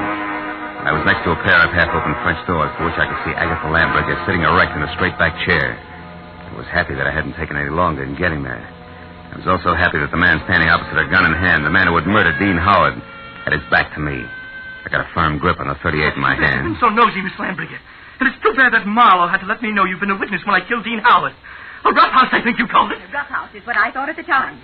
But when I saw Dean Howard's body out in the alleyway, I knew... You knew I killed him. Everything would have been simple if you hadn't had your nose out a mile. I was going to run over him, and it would have looked like an accident. But I had to move the body after you saw it. Marlowe's car looked good until I could dispose of it. But there's no point telling you all this. You won't be able to gossip about it, Miss Lambriger. I'm sorry. Sorry, but that's the way it has to be. You or me. I vote for you, Odom. Drop your gun before I close the polls for good. Real noisy like. Come on, drop it. No, don't shoot. I dropped it. Okay. I'll move to the middle of the room, hands high. Well, I didn't want to do it, but I had to kill him. Dean Howard was going to return the bonds he took, and that would have left you in a spot, wouldn't it? Because Howard only stole 30 grand out of that safe. You were taking 10 grand to legitimately sell for your boss. I know what... And when you went to return them, you saw there'd been a theft. And you decided to make the most of it and let somebody else take the rap for the whole 40 grand. Don't worry, a man who shoots another man in the back has no guts. He won't try anything while I'm looking at him. No. No, Marlowe. I don't have any more guts than it takes to jump behind a woman's skirt. Olivia, choked to death. Did you take one more step? Now lower your gun and listen. All right. Let it go, Odom. Sure, let it go. Just as long as you cooperate, Marlowe. Marlowe, don't be a fool. Shut up. Oh, shoot. You kill me anyway. Shoot. No. Shoot. No, don't.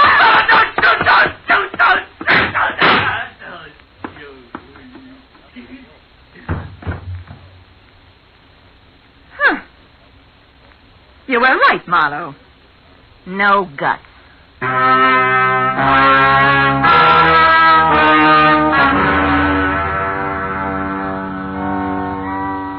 It was an ambulance, a half a dozen squad cars, and a police captain included, and 3 long hours of questions and answers in triplicate later, before 310 North Normandy Inn and Byron settled back to being just another quiet house on just another quiet street. With, of course, the exception of Miss Agatha Lambrigger, who now would never return to normalcy. And as we sipped hot tea together, and a clock someplace deep in another room struck twice. Now, Philip, so I'm sure I had this She was right. still going strong. Dean Howard owed money, so he and that worthless singer decided that he should get friendly with your wealthy client and then at a propitious moment rob her uncle, correct? Correct, yeah. But what I don't understand is how you knew it was that awful man Odom. Well, there were 2 things, honey. His anxiety to get me to Carol, together with a streak of dust the length of Odom's topcoat sleeve, all added up to a hunch. That, Philip, I don't understand. Well, you got to take them in reverse order. I saw dust on Odom's topcoat sleeve when I was in Carol Cody's apartment. That reminded me of the dust all over Howard's place. Oh, a mess, that house. Yeah, luckily. And the dust was the length of the sleeve, as though somebody had brushed against the wall, coated thick with it. As one would in searching for something, That's right. Now, there's another thing. You saw Howard and another man roughhousing in a hall by looking out of that window there. Mm-hmm. Where, Miss Lambrigger, no hall is visible. But where there is a mirror. Oh, then you mean I actually saw a reflection. Yes, darling, you did. Dean Howard hid the bonds behind the mirror. Which tilted so that I saw the reflection of a side hall. That's right. Well, now, Philip, one last question. Why did Odom move the body? Well, if it's the last, I'll answer it. Because he didn't want Howard's death to appear a murder on the night the bonds were stolen. It was better if he died accidentally and wasn't connected with a theft. Oh, I see. Yeah, well, now look, Miss Lamb. Excuse me, I'll only be a minute. Yeah, but Miss Lambrigger. Hello? Oh, hello, Judith. Yes, wasn't it thrilling? Miss Lambrigger, really, Darling, it all started so innocently. My part, I mean. Well, it was about 7 Miss Lambrigger, I have... Philip, I'll be with you in a minute. Oh. Philip, who? Why, the detective, the one I mentioned earlier. A long minute, I'm sure.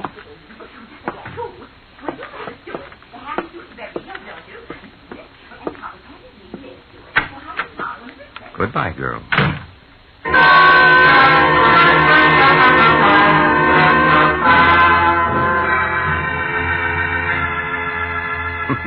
When I got outside, the silence was deafening. And then I remembered that I still had a client up on Roxbury Drive who I had to see.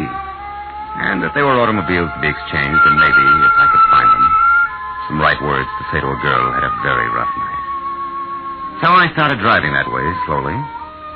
But 10 minutes later, when I was halfway there, I stopped, turned around, and headed back to 310 North Normandy, and my 38 that I'd forgotten after a handful of policemen had finished examining it. It wasn't until I was at Agatha Lambrigger's front door again that I realized something more important. Well, then this Odom, this killer, grabbed me as a shield, Judith, and told Marlowe he had guts enough. Guts was his word, my dear. Yes. Well, I could get my gun another day.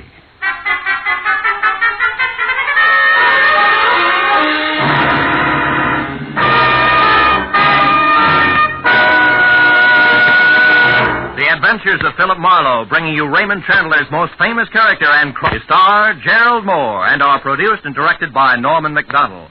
Script is by Mel Donnelly, Robert Mitchell, and Gene Levitt.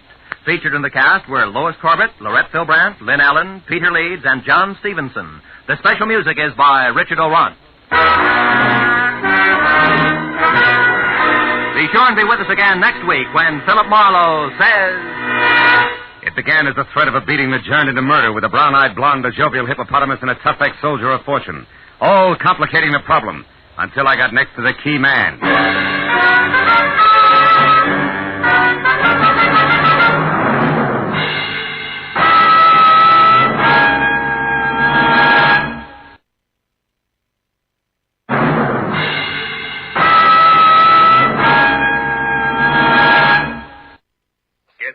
it straight. Crime is a sucker's road, and those who travel it wind up in the gut of the prison of the grave. There's no other end, but they never learn. This one began as the threat of a beating that turned into murder with a brown-eyed blonde, a jovial hippopotamus, and a tough ex-soldier of fortune, all complicating the problem until I got next to the key man. From the pen of Raymond Chandler, outstanding author of mystery, comes his most famous character and crime's most deadly enemy, as we present The Adventures of Philip Marlowe.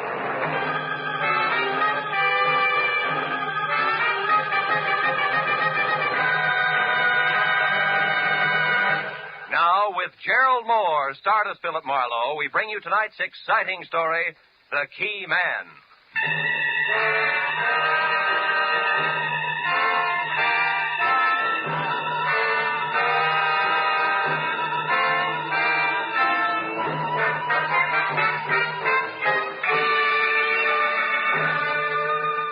Along about dusk, Hollywood Boulevard is some desolate place between the end of work and the start of play, and about as boisterous as taps. So except for a sallow-faced masher leaning against a nearby storefront warming up his evening leer, I was alone on a lot of fancy pavement when I walked up to the box office at the Newsreel Theater near Cahuenga. Paid my 40-cent admission, tax included, and started inside, where, of all places, I was to meet my new client, one Mark Hummel. He'd called my office at 6:35, and in a tight voice, fringed with fear, urged me to find him in the last row, last seat, far left of the Boulevard Cinema at once, if I could use a $50 bill. It was exactly 6:45 when I crossed the length of lobby to aisle 4 and entered the theater proper, which was almost empty. It was 2 minutes after that before I could see well enough to tell that the man all alone in the aforementioned seat, who wore white French cuffs protruding out of gray flannel, a pleated frown and not paying any attention to the bathing beauties on the screen who were water skiing through Florida's Cypress Gardens, had to be my client. I eased in and sat down next to him. I could see he was watching me out of the corner of his eye. Marlowe? Yeah. My plane leaves for New York in half an hour. Watch it, honey. You ought to see that I'm on it and in good health. Who wants it otherwise? Barney Kovac, an ex-soldier of fortune who thinks with his fists. He works as straw boss in a garage where they park cars. He's threatened to kill me with his bare hands. Why? What'd you do? Nothing. It was perfectly legitimate. He had a chance to get out of Hippo Link's place. Get out of whose place? Hippo Link. Oh. Kovac had a chance to buy a location of his own. But you got there first. Look, Mr. Hummel, why don't we continue this in the lounge? It's quieter out there. Yes, what if you think? Yeah, come on.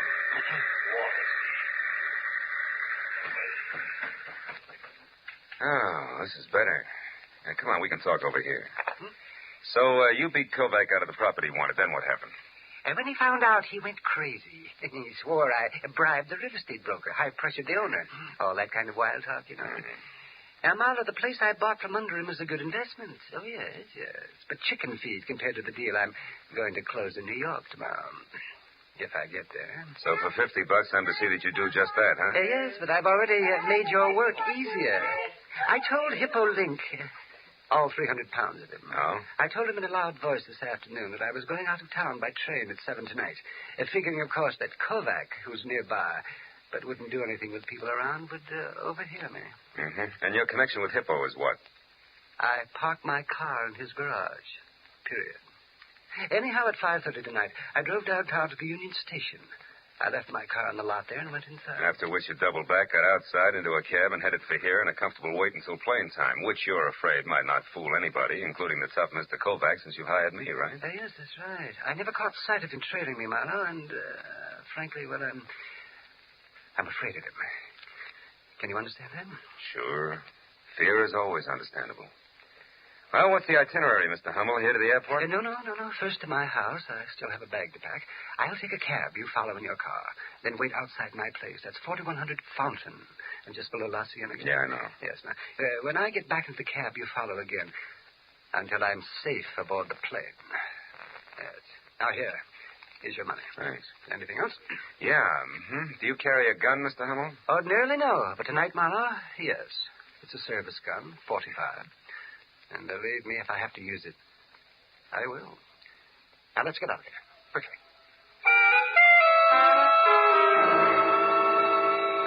I was 20 minutes playing follow the leader up through Hollywood to Fountain Avenue as far as the neat cube of stucco that was number 4100, where I parked behind the taxi, lights out, and waited. Until I heard a frightened scream from what had to be Mark Hummel. I piled out of my car and darted past the cabbie who said he had enough trouble in his life and ran up the front steps and into the house where in the light of a single overturned lamp at the bedroom, I found my client face down in a widening pool of his own blood. I started for the rest of the rooms, but then the sound of a motor roaring out of the alley behind the house told me I was wasting my time.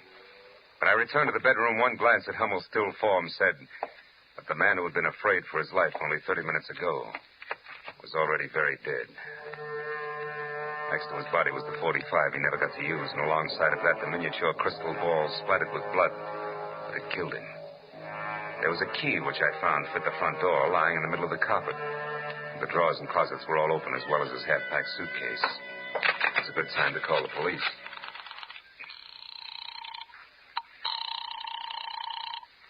Homicide, Detective Lieutenant Matthews speaking. Marlowe, Lieutenant. I'm at 4100 Fountain and standing next to a man named Mark Hummel who used to be a client. He's dead, Matthews, murdered. Any idea who did it, Phil? Well, I got an idea it might be a lot of muscle called Barney Kovac, who works in the garage on Santa Monica Boulevard. You sure it wasn't a robbery killing? No. Well, he always had a lot of second-story jobs there, about every 3 weeks in that neighborhood. I'm not sure of anything yet, but you see, I was high... Uh-oh, company, Lieutenant. I'll catch up to you later. Mark, Oh, I beg your pardon. Is Mr. Hummel in? Yes and no. Did he expect you? Well, no, he didn't. Who are you? Philip Marlowe. Well, is Mark in or not? Yes, he's in. You'll find him in here, if you insist. Oh, thank you. I'm sorry I bit your head off, but what I have to... Oh, no. He's dead? Shot with that? No, it's his own gun. He was beaten to death with that glass ball there. Oh. That key is his, too. It fits the front door. I already tried it, and then I put it back when I found it, since the police appreciate neatness on the scene. But that doesn't make sense. Mark always carried his keys in a leather case that should be right there in his right pocket. Yeah. Yeah, you're right. House key with a bunch of others, and, this one matches the one on the floor. How'd you know about this? Oh, I'm an old friend of Mark's, Mama. You'd have to be. What were you in such a hurry to tell him? I don't remember. Maybe I can help you. Maybe it was a little message you were going to deliver from Barney Kovac. I don't know anyone by that name. And since that leaves us with very little in common, Marlowe, I think I'll leave with only this .45 here for companionship. Oh, fine. Now, get over there against the wall and turn your back. Well, go on. Now what? And don't move until you hear me drive away, or your health will suddenly be very, very poor. Good night. When Little Red Riding Hood slammed out of the place, I knew I could either follow her or wait for Matthews to siren up to the front door and then tell all. One last look around the room, including the key in the middle of the carpet, made me change my mind again. If the key could be traced, it might be a definite link to Kovac, so I headed for Hippo Link's garage on Santa Monica Boulevard in the hope of further information about a hot-tempered man who worked there. Less than 5 minutes later, I was walking down a cement ramp that dropped from the street level into an acre of underground parking space filled with a crowd of heavy with chromium cars that belonged to the fashionable neighborhood nearby. Hippo himself was a perspiring oval, approximately 5'8", measured in any direction, with tiny eyes, tiny nose, and a dozen chins that danced when he laughed, which seemed to be always. He was standing next to a pickup truck marked Ace Battery Shop, talking to the driver. Huh? And because of that, you want more money for him, huh? That, I suppose, is easy to get. Now, look, Hippo, Listen, Plume, I won't pay any more. My overhead's too high already. So if you can't get them for me at the same price, forget the whole deal. Besides, I don't like the way you do business anyhow. Meaning what, Hippo? Meaning that when I give you an order, Plume, I want it delivered to me in person, not to just any flunky that's standing around. Okay. That was a slip. It won't happen again. Yeah, not twice it won't. Goodbye, Plume. I got customers. Can I help you, mister? Maybe. I'm looking for Barney Kovac. Is he around? No. Why? What do you want him for? Maybe murder. What? Barney, he killed someone? Wait a minute. Plume, I said goodbye. Go on, beat it. Okay, Hippo. I'll see you around. Let's go in the office here, mister. A little quieter. Sit down. Thanks. You a cop? No, private detective. Name's Marlowe, Hippo. Marlowe, huh? Mm-hmm. Never heard of you. Yeah, but then I never heard of a lot of people, huh? That's right, Hippo. People like, for instance, Mark Hummel. Why him, Marlowe? He was the one Kovac killed. Well, what do you know? Doesn't seem to break you up. Why should it? Hummel was a louse, Marlowe. Everybody said so. Of course, I didn't know him personally, except to joke with him when he brought his car in. You know, a little laugh goes a long way with some guys. Tell me, Hippo, did you know that Hummel was going out of town? Yeah, he told me this afternoon. Should have gone yesterday, huh? Shut up. Okay, so you don't like jokes. I can No. play it straight. What do you want? For an opener, this. A tall blonde with brown eyes and a pretty face who knows how to handle a 45 as well as conversation walked in here. Would you know her? Am I? Could be Rhonda Beaumont, Barney's girl. She lives in a plush apartment over at 38 Sweetshirt Drive, just above the Strip. How does she figure? Probably great in a Catalina swimsuit, but in this deal, I'm not sure. She might have put me on the right track by setting me straight about a key to Hummel's apartment that I found next to his body. Wasn't his. A key? Yeah, the design on it near the top, the round part, was like a fancy figure eight. Mean anything to you? Not being a locksmith, no. Anything else? Yeah.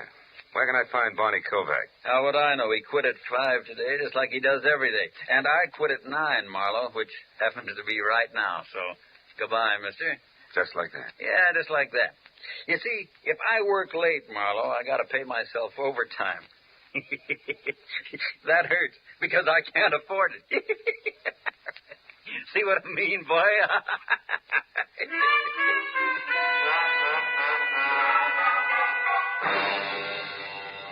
I was out on the street and behind the wheel of my car before I saw the man in the back seat who had a snub-nosed .38 leveled at my hairline. He looked rugged enough to be no one else but Barney Kovac. Drive, Marlowe. Straight to the corner of Melrose and Orange Drive. I live over a store there, and it's quiet, so we can talk without being disturbed. Come on, drive.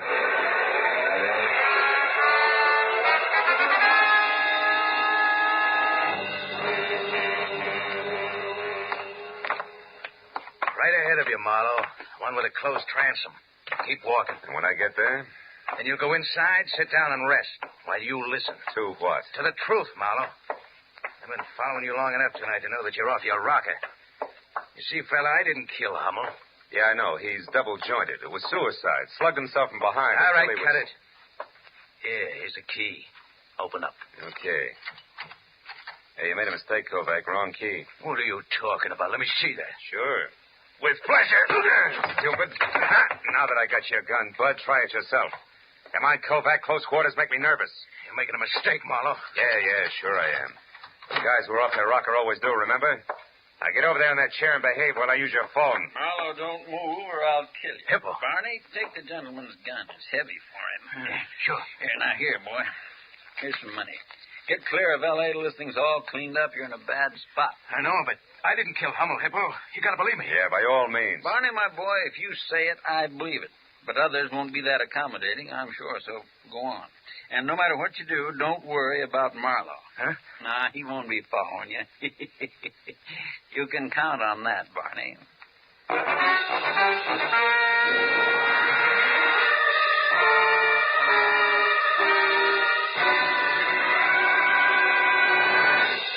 In just a moment, the second act of Philip Marlowe. But first, programs on a summer Sunday afternoon come to you at home, in your cars, on the beaches, and 101 other places where you are at ease.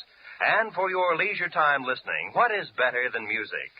Every Sunday afternoon, CBS brings you two outstanding programs of music.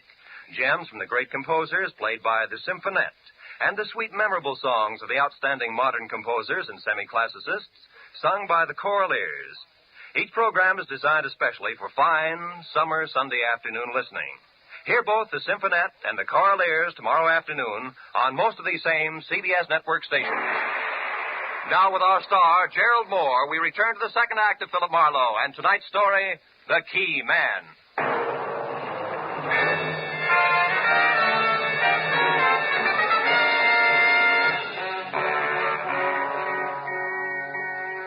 Gun wrapped in the thick, fat fist of Hippo looked like a toy as he leveled it at my chest while Kovac got away. And the fat boy kicked the door shut, leaned his ponderous 300 pounds against it, and smiled. The smile faded gradually and finally died, but the muzzle of the gun in his hand didn't so much as twitch. The till the battered alarm clock on the dresser had clanked off a monotonous 15 minutes. At that point, Hippo Link leaved his face up into another smile, waddled across the room, and laid the gun down on the table in front of me. Okay, Marlowe. You behaved yourself real nice. Barney's got all the head start he'll need, so you can lead now. You know something, Link? You're not only fat between the sleeves, you're overweight between the ears, too. Helping a suspect escape doesn't sit well at headquarters. Now, just a minute, boy. You're kind of jumping to conclusions, aren't you? You were putting the muscle on a friend of mine, and I helped him out. That's all that happened so far. So you look a little silly running me in on that. But if you still want to try, boy, the gun's right there on the table. Okay, Hippo, you win for now. But don't think I buy that silly 1, 2, 3 story of yours. May not be Peck's bad boy, but I don't see you as Sir Galahad either. Well, how do you put the story together, then? I don't know that that's any of your business, and even if I thought it were, I wouldn't tell you. But I'll let you in on this much. I don't know for sure that Kovac is guilty, but then I don't know for sure where you or Kovac's girl Rhonda Beaumont fit either. I wouldn't know. You said you knew her. So? You seem to think a good deal of that kid, Kovac. So? So couldn't it be possible she paid you to come up here and see that her boyfriend got away? Like you said, Marlowe, I don't know that it's any of your business. How much cash does it take for you to stick your neck out as far as you have, huh? Or could it be you've got a thing going for Kovac's girl and would be glad to see him out of town? You're kidding, Yeah? boy. Look, why don't you leave it alone? What's it to you now? My client was knocked off right under my nose, remember? Now, you going to let me out of solitary? Sure. Pick up your pistol and run. And if you need me for any more help, why, be sure and let me know. I left Hippo standing at Kovac's flat, and downstairs I stopped in a phone booth long enough to have the latest developments for what they were worth relayed to Lieutenant Matthews. Then I drove out to where Sweets had turned straight up into the hills and parked in front of number 38, the Murrow Apartments. A terraced heap of pastel plaster and angled glass in which Rhonda Beaumont had a first-floor front. I took a look at the large private view of the city as I crossed the small private patio and knocked on the substantial private entrance. When it cracked open, I helped it along just enough to step inside. Fast! Marlowe, you will come in, won't you, whether you're asked or not? Yes, and it's sweet of you to ask me, Rhonda. Is he here? He? Hmm. In a city of 4 million, half of which are male, that borders on being a stupid question. But the answer is no in any case, because until you strong-armed your way in here, I was alone. I can't buy it. I figure Barney's the kind of a boy that will want to take stuff like you right along with him when he leaves. Barney leaving? Mm-hmm. What are you talking about? He's running away from that mess over on Fountain. He's leaving town. You're lying. I've heard enough from you. I'll take the handbag, baby. That'd be enough to have that cute .45 caliber compact inside, right? Okay, it's in there. Take it. I don't care. But look, Marlowe, is that the truth about Barney leaving town? As if you didn't know, yes. And while we're on that subject, why did you show up at Mark Hummel's place tonight? Well, I went there to warn him about Barney. Now, wait a minute. I thought you were in love with Kovac. I am. Do I have to draw you a picture? Barney Kovac's strong and reckless, but he was trying hard, awfully hard, to get started for himself, and then... Well, I used to go with Mark before I met Barney, and because of that, Mark deliberately beat him out of the best deal he'd ever had, the louse. Just to spite me. Well, Barney was furious, and I knew something terrible would happen if they ever got together, so I went to tell Mark to stay out of his way, that's all. You got there a little too late, is that it? I don't know. Well, at least give me a handkerchief out of my bag, Marlowe, darn it. Yeah, sure. Here, Hey, these keys. Rhonda, this one, the one with the figure-8 design. Where'd you get it? Oh, it's my new door key. Yeah, I know, but where'd you get it?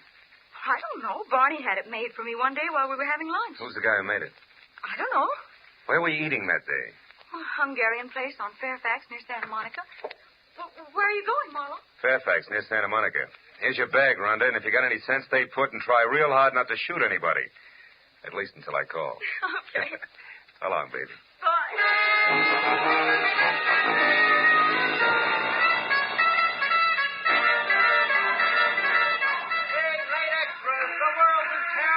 It's a mess. Read all about it.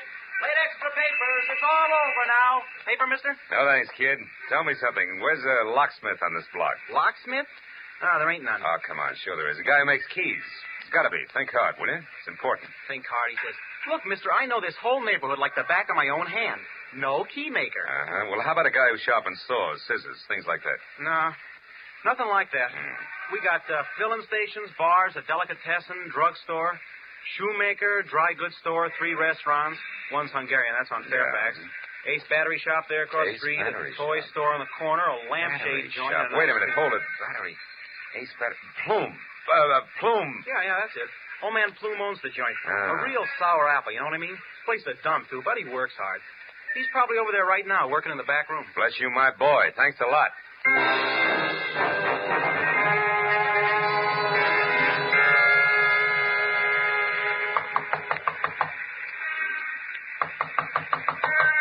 Yeah, who is it? Customer, my battery's dead. You got to help me. Now, look, mister, my place is closed up. Come back. Hey, what is this?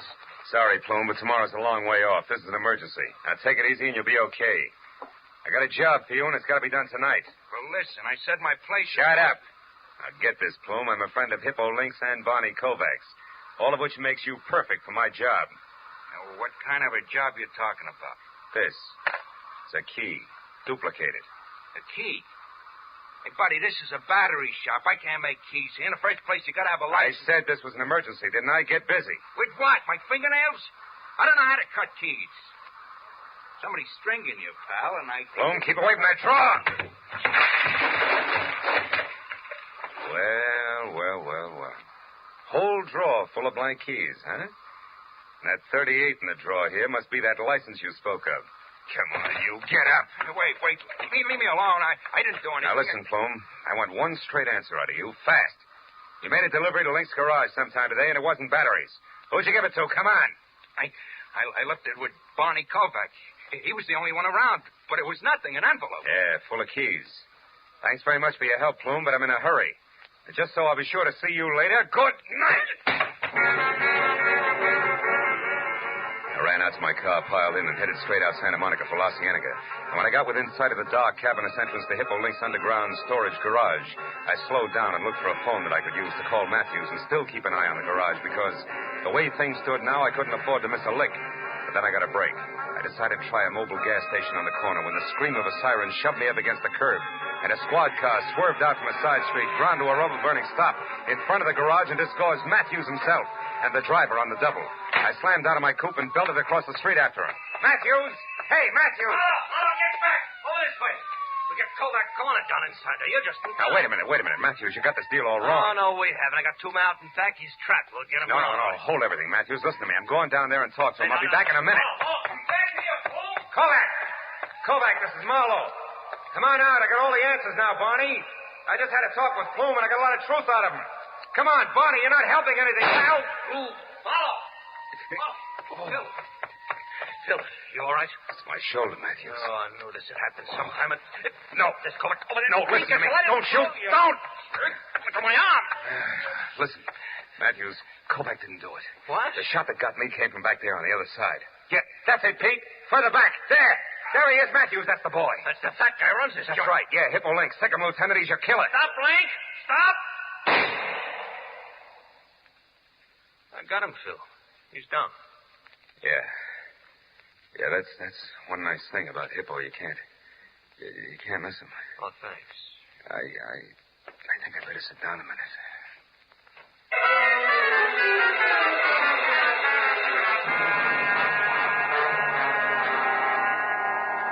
Hello, Marlowe. You feeling better now? Oh, great. Yeah, you can't beat these hospital beds for comfort, Lieutenant. I'm getting one for my apartment. You can crank it into 30 different positions. You know that? Yeah, I know. The doc says you got off with a flesh wound. Uh-huh. Yeah, you're pretty lucky, Phil. And I just stopped by to tell you they saved Hippo Link, so he'll have to be tried. It won't be much, though. He's already admitted everything. What about Plume? Did you get anything on him? Still so groggy, hardly knew his own name when we picked him up. Yeah, it was quite a racket they had, Matthews. Yeah, smooth. Every rich customer come into Hippo's garage, left his house key with his car keys, was a cinch to be burglarized sooner or later. Yeah, Plume cuts a duplicate key. They find out when the people are away, and that's all they need. Some setup. But sure backfired on him tonight. Hummel went to a lot of trouble to tell Hippo that he was leaving town at 7 just to throw Bonnie off his trail. But Hippo took it as a great opening for his racket. So Hummel came home right in the middle of the burglary, and Hippo had to kill him to get our way. That's it? Oh, by the way, the friend of yours out here. Oh? Yeah. I'll get him. Come on in, Barney. He's feeling fine. Oh, swell. Hi, Mr. Marlowe. Hi. I guess Rhonda and I owe you quite a vote of thanks. You owe me nothing but an explanation, Kovac. Why'd you run? Oh, I don't know. After the way I shot my mouth off about Hummel, I figured I was hooked for sure when he turned up dead. Once I started running, I couldn't stop. Kept getting worse. Yeah, it's exactly what Hippo figured. Yeah, that's one I don't get, Marlowe.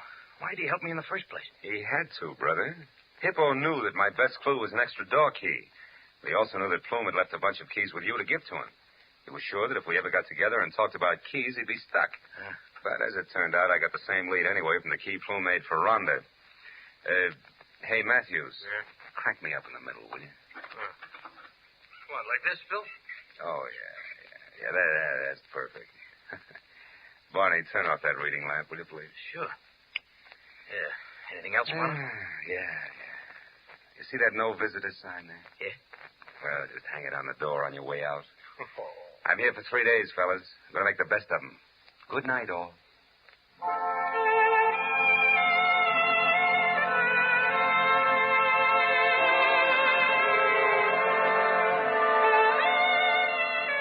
When they left, I nestled down into the solid comfort of clean sheets and quiet darkness. And my eyes were almost closed when it happened. The light snapped on. A pair of efficient hands grabbed me, stabbed an inch of hypodermic needle into my right arm, jammed a cold, hard thermometer under my tongue, and splashed a half a pint of icy alcohol on my back. Oh, it was awful. But when it was over, she looked back from the door and smiled before she went out. A red-headed nurse and very pretty. Only then did I notice the set of keys she'd forgotten on my medicine table. One was thick with a figure-8 design. It was her door key. For just a moment, I wondered foolishly if I could get a hold of Mr. Plume again some way. For just a few minutes. Cut it out, Marlowe. Go to sleep.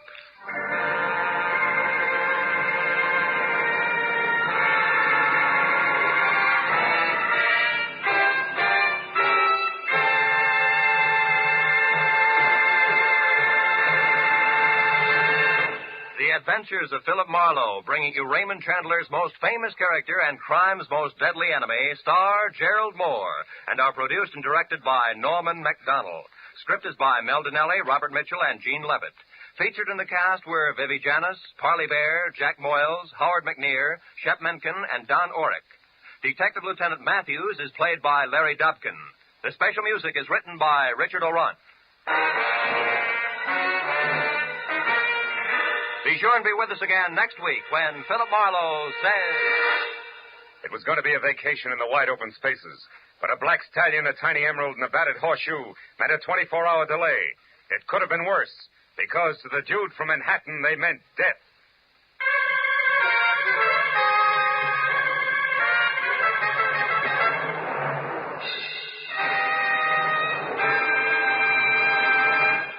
Most of us think we are free of tuberculosis. Yet how many of us make sure with periodic chest x-rays that we have no symptoms of this dread disease? Anyone can have TB without being aware of it. In the early stages, there are often no signs, and yet it is in this early stage when it is most important for the disease to be detected. So remember, TB can be cured if you catch it in time. Make an appointment for that chest x-ray immediately. This is Roy Rowan speaking. Stay tuned now for Gangbusters, which follows immediately over most of these same CBS network stations. This is CBS, the Columbia Broadcasting System.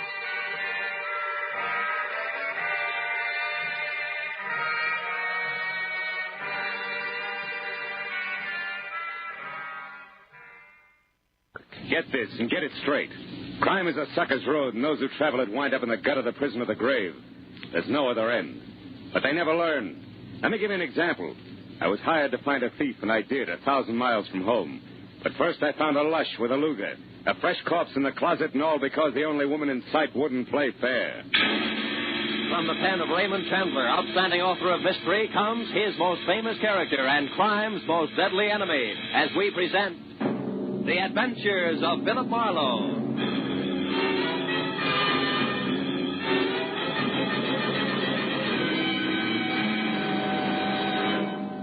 now, with Gerald Moore, starred as Philip Marlowe, we bring you tonight's exciting story, The Unfair Lady.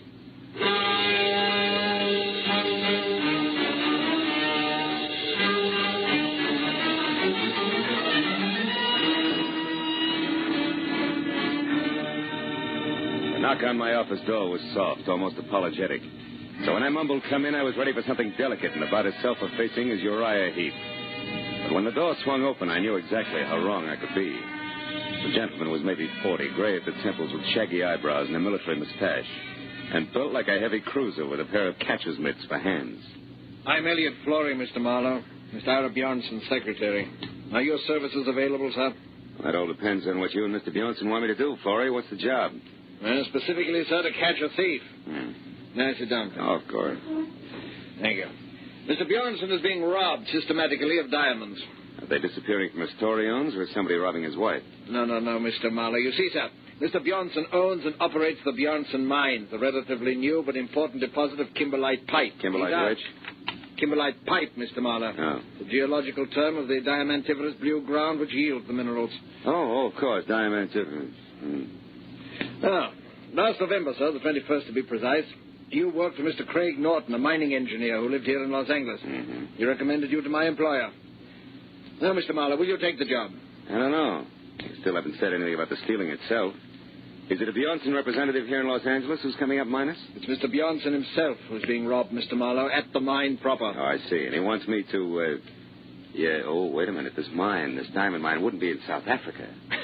No, sir, it wouldn't. It's at Rislo. It's a hamlet 100 miles south of Nogales.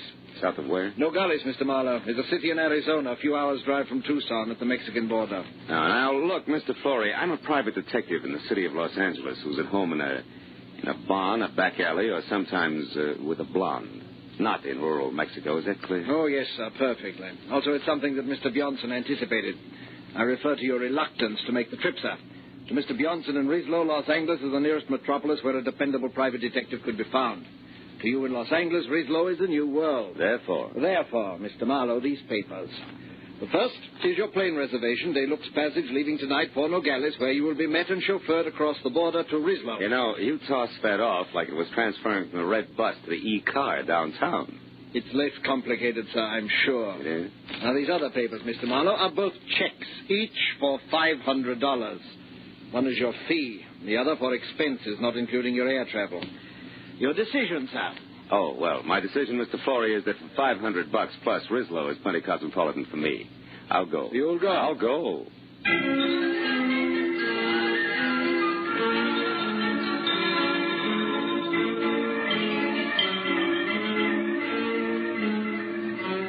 At 8 the next morning, we dropped gently out of the clear sky over Nogales, where I was met by a short, round Mexican who ushered me into a car labeled Bjornson Mines, and suggested that I sleep for the next 3 hours, which was the travel time to Rislo, 100 miles south.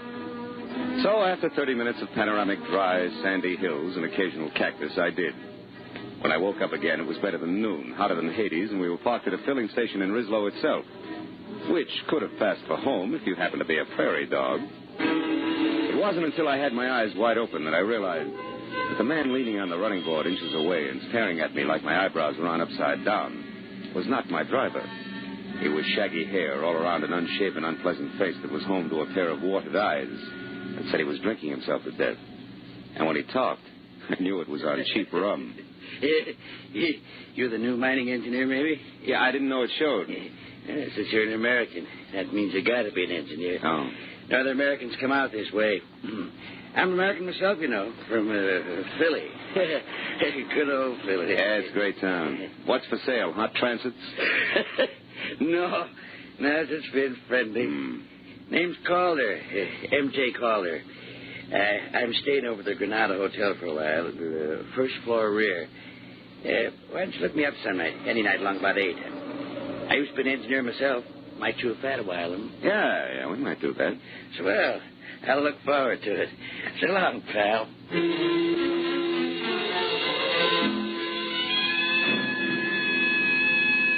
When my driver and I were back on the hot dirt road, I was told the Bjornson mine was the open pit type, a deep hole about a half mile in diameter in the middle of the Bjornson property, which was clearly circled by 11 miles of 8-strand barbed wire fence.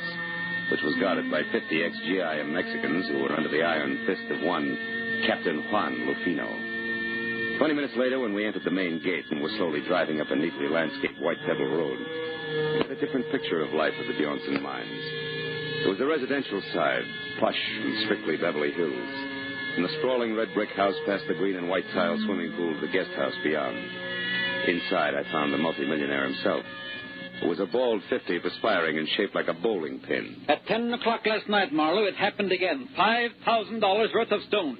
The seventh robbery in as many weeks, excluding, of course, the usual trickle. The usual trickle? $1,000 or maybe $2,000 worth a month. That stealing nobody can stop. The natives, the guards, visitors, everybody. But most of them we catch, Marlowe, because in the first place, our policing is very thorough. And second, to steal a rough diamond is one thing, but to get rid of it is something else again. Well, tell me, Mr. Bjornson, these big thefts you're concerned about, do they all have anything in common? Yes. Two things, Marlowe. They always occur at night, and they are the work of somebody who knows my habits and has a good knowledge of the inside of my house. The big safe is never bothered. It is always some drawer or cabinet where I am keeping stones temporarily. I see. And, Mr. Bjornson, has anybody ever seen this thief? Last night, Helen Austin saw what could be the man running through the grounds at about 11 o'clock. She said he was tall with a lot of wavy hair. She said that he was not a Mexican. Oh, by the way, Marlowe, Mrs. Austin and her husband are staying in the guest house where you will be put up. He works for you, Mr. Bjornson? No, Kelly Austin has a mine of his own about 5 miles from here. Smaller than ours, but rich, nevertheless. Oh, this will be Captain Lufino. Don't mind if he appears unfriendly, Marlowe. He considers your presence here a personal insult. Come in. You wish to see me, Senor Bjornson? Yes, Lufino. This is Mr. Marlowe, the detective. Ah. When Senor Flore came back this morning, Senor Marlowe, he spoke very highly of your reputation in Los Angeles. Mr. Flore only talked to my friends in Los Angeles, Captain. Now, Mr. Bjornson, you were telling me about the Austins. Yes, they have been with us for 2 or 3 months now, while their new house is being constructed at their own mine. Their last place burned to the ground. I would suggest, Marlowe, that you speak to her as soon as possible. Also, the captain here will tell you of some evidence that he found here on the grounds last night. No, Senor. It turned out to be nothing. What kind of nothing, Captain? A fountain pen, yes. It belonged to one of the office workers. Senor Barnes. Yes? Did you tell him about that Nat Campbell? Oh, no. Marlowe, the International Diamond Exchange keeps us advised of the movements of the bigger black marketeers whenever possible. 3 days ago, we were told that a man named Nat Campbell, an American who was at one time an engineer, has been operating in Mexico close to the border. Is there an accurate description of him? No. Anything else you have to know, Captain Lufino will take care of you. Also, I am sure that the captain will be glad to show you to your room at the guest house. Sir, it will be my pleasure to assist Senor Marlowe in any way I can. This way, Senor, please.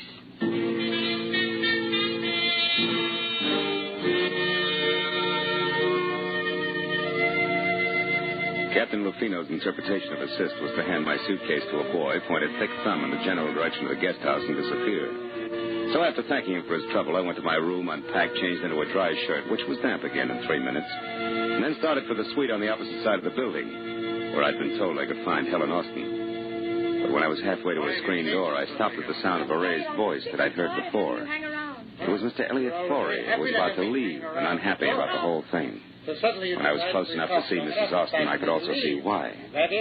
The lady was blonde, deeply tanned, just a shade off beautiful and almost dressed in a white linen shorts with halter to match. I told you last night. You're behaving like a fool. Oh, am I? Well, you just wait a bit, my dear. We'll see who the fool is around here. Oh, yes. Marlowe, what are you doing out there? Calling on Mrs. Austin. Why? Do I need a visa, Flore? No. No, Mr. Marlowe. You don't need a visa. You don't need anything. Come in, won't you? Elliot was just leaving. Yes, I have to be running along. I'll see you later, Helen. Can't wait. What's it here, Mr. Phil, isn't it? Phil Lawler? Mm-hmm. Nice name.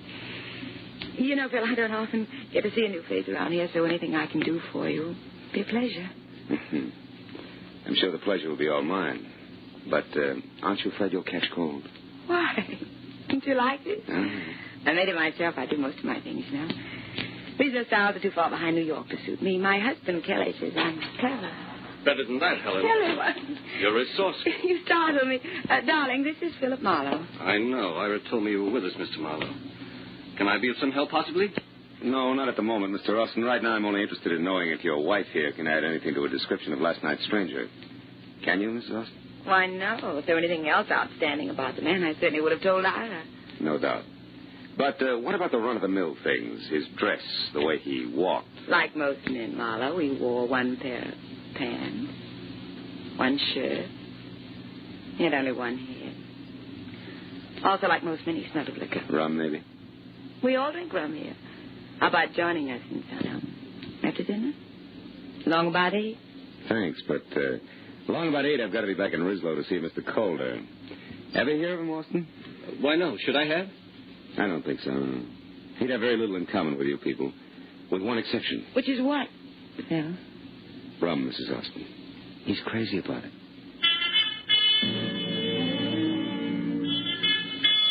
After I left Kelly in what with one healthy cloudburst ad, it would make a great Sadie Thompson. I found Ira Bjornson and told him that I thought last night's stranger, one M.J. Calder and Nat Campbell, could be all one and the same. And that I would like to go into Rislow and check on just that, which suited him fine. So after apologizing for having just let Captain Lufino go off the evening in his car, he gave me the keys to a battered station wagon and wished me good luck. 4 hours later, when it was dark and I was in Rislow and walking the dirty length of the ground floor corridor of the Granada Hotel, which was darker, I had a feeling I was going to need it. Yeah? Who is it? Marlowe Calder, the new man at Bjornson's mine. Oh, fine. Be right with you. Yeah. Didn't expect you to take me up so soon. Yeah, well, you know the mines, Campbell. One's just as dull as the next, huh? That's right. What did you call me? Campbell. That's it, isn't it, Nat? No. Name's Calder, M.J.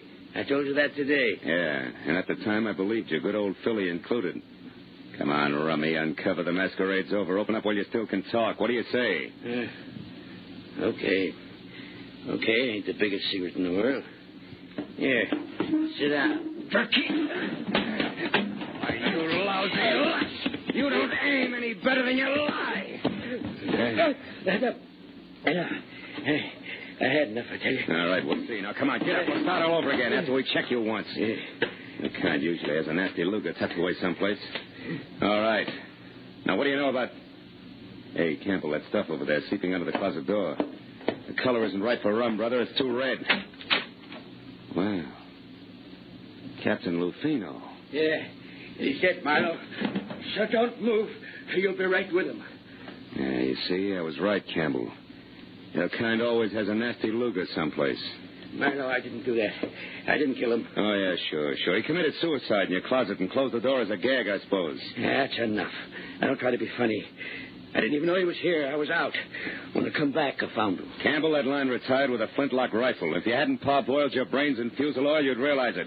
But it's the truth. I'll tell you what the truth is, cousin. Lufino had a piece of evidence that tabbed you as being out of Bjornson's mine last night at 11 o'clock. But he passed it off as a fountain pen that meant nothing because he resented me honing into his territory. Then he came here alone to put a pinch on you and get the credit. Only you dropped him instead. That's a lie. And I can prove it with the best witness in Mexico, next to Bjornson himself. Who are you talking about? One Mr. Elliot Flory, that's who. I was in the Cafe Quilota last night at 11, and Flory saw me there. No dice, Campbell. Flory didn't get in from no galleys until this morning. You're pretty seedy for a big city boy, Marlowe. Yeah? You can check the bartender at the cafe and see if I'm not right. But right now, I'm going to put you away so I can get out of here. Turn around and walk slow. Out the back way and down the stairs. Go on. Move. What are you going to make my murder look like? Robbery? Don't act so brave. You'll live because I figure you'll clear me one way or another, whether you like it or not.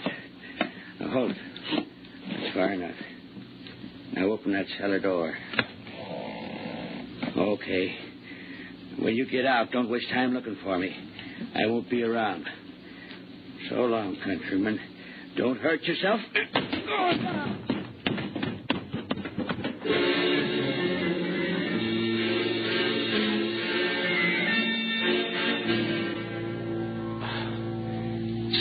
was light and wholesome as a Parisian sewer. Even with the help of several generations of termites, it took a half an hour to break out. When I got upstairs again, it was deserted except for the late Captain Lufino. I went through his pockets, but they held nothing more exciting than battered cigarettes and some small change, but under the tight sash around his waist was a small green suede pouch containing 3 minute diamonds in the rough. I began to see what Bjornson meant by the usual trickle. Everybody, including the chief of his own guard, seemed to be in on the act. I dropped the pouch in my pocket and headed for the Quilota Cafe, where 2 American bucks and a nasty snarl at the bartender brought me the fact that Elliot Flory actually had been there last night. Had waited 2 hours for somebody who didn't show up, and then left. That made my next stop the mine. So I bounced the station wagon out of town, back to Bjornson's house, and started in. But a pair of bare shoulders above a snug linen halter intercepted me. Hello. You're back safe, I see. Enjoy all the sights in our filthy, stinking little town? Not much, Mrs. Austin. You should have taken me along as a guide. I could show you lots of interesting things. Like what, for instance? Like the sky. I like things clean, soft. I like lights and music and people. I like you, Mama. Save it. The buttons and bows routine is strictly your own problem. I've got work, and it starts with Elliot Flory. Where is he? What makes you think I'd know that? Because you two have been keeping close track of each other for some time. You're anxious to drop it, but Flory isn't. And now he's got a hold over you, and you're worried silly. Well, you did that, too. From what I know, I can fill in a very unpleasant yarn, and I will if I have to. So come on, baby, no dramatics. Let's have it. Where's Flory? Marlowe, you're a louse. But at that, you're better than he is. Went over to our place of mine about half an hour ago. I don't know why he wouldn't tell me. Just wanted me to keep my mouth shut and left. That doesn't make sense. Where's Mr. Austin? My good husband is off somewhere checking on supplies, he said. Okay, I'll pay a call on Flory right now. When I get back, baby, I'll have a lot of answers, so I advise you to wait up, huh? Sure. When you're all through with him, do me a favor, will you, Mr. Tough Detective? What, throw him back? No, kill him. After she said it, she stared at me for a moment and then turned and walked away, and from the bitterness in her face, I figured she had more on her mind than she told me about. But as I beat it around to the driveway where I'd left the station wagon, climbed in and wheeled out the gate. I forgot about theories and headed for the Kelly Austin mine in a big-scale diamond thief as fast as the rutted road and loose body bolts would permit. I'd barely gotten out of sight of Bjornson's house where from somewhere out of the truckload of shadows I was hauling in the rear end of the station wagon, the muzzle of a gun was shoved hard against the back of my neck and held there. Pull over and stop, Mr. Marlowe, but don't take your hands off the wheel.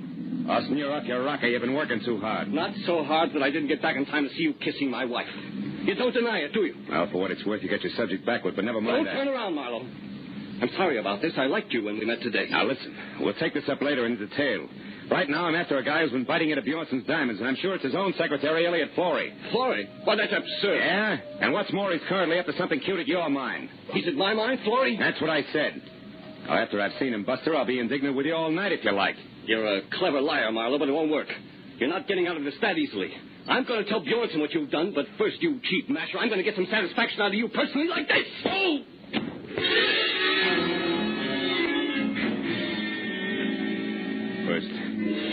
First one side of my head, and then the other exploded like Roman candles.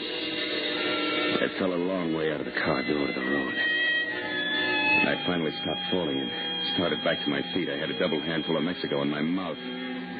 All the rest of it I could see looked big and black and deserted. The station wagon was gone, and so was my enthusiasm, and the picture of Marlowe on foot in the middle of the Mexican mountains looked pretty stupid. I trudged back toward the house.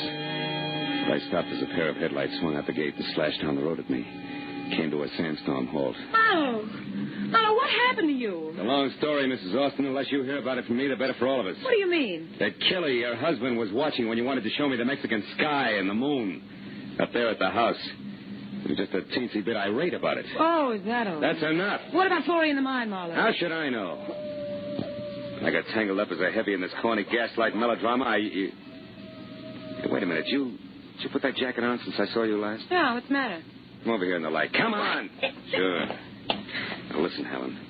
You told me once sewing was your hobby. Did you happen to make this item yourself? Yes, Simon. What's so important about that? It's your long shot, but if it pays off, I'll catch both the killer and a diamond thief. I'm going to borrow your car, beautiful. Wait a minute. I'm coming with you. No, you're not.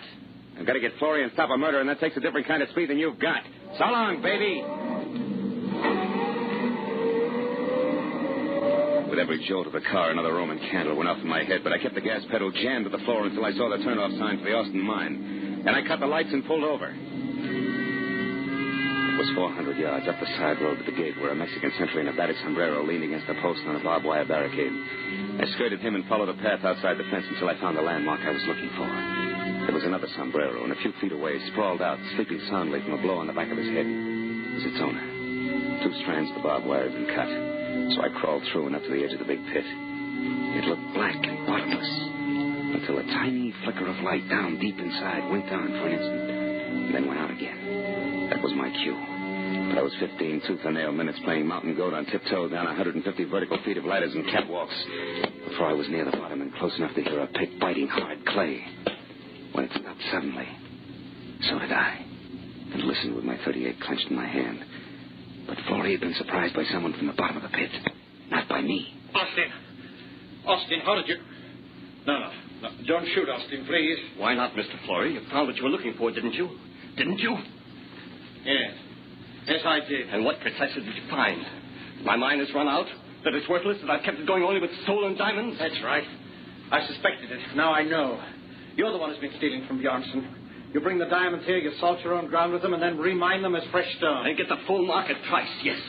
But what do you hope to achieve with this information now, Mr. Florey? You realize that I have to kill you? No, wait. There.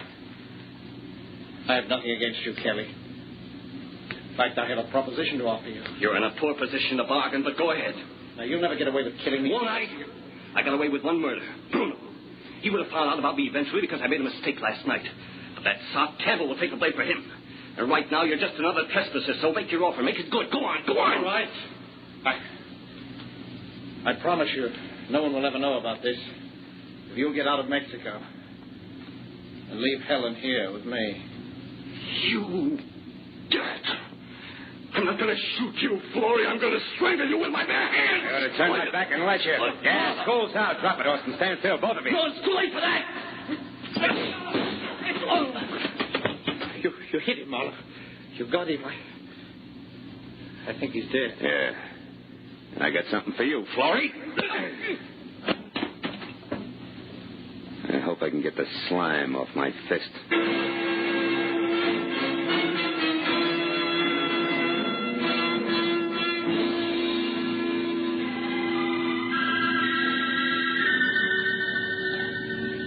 Please, Marlowe, pour yourself another here. It'll help your headache to go away. Oh, thanks, Mr. Bjornson. It's cooler out here than it was inside. It's better now, thanks.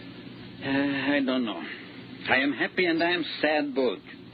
You found me my thief, all right, but you lost me a friend in the bargain. Mm-hmm. And the way we live out here, our friends are as dear as our diamonds. Well, there's one thing about diamonds, Mr. Bjornson. They won't go bad on you. You're right there, my boy. It's hard to realize that Kelly Austin was our man. Yeah, I imagine it is. You said it was Helen's jacket that gave you the answer. How was that, Marlowe? Well, Lufino was carrying a little green suede pouch. Mm-hmm. I thought it was his. But actually, that was a piece of evidence that he found last night. It wasn't until I saw Mrs. Austin's jacket of the same green suede that I realized the pouch must have been made from the scraps left over from the jacket. I see.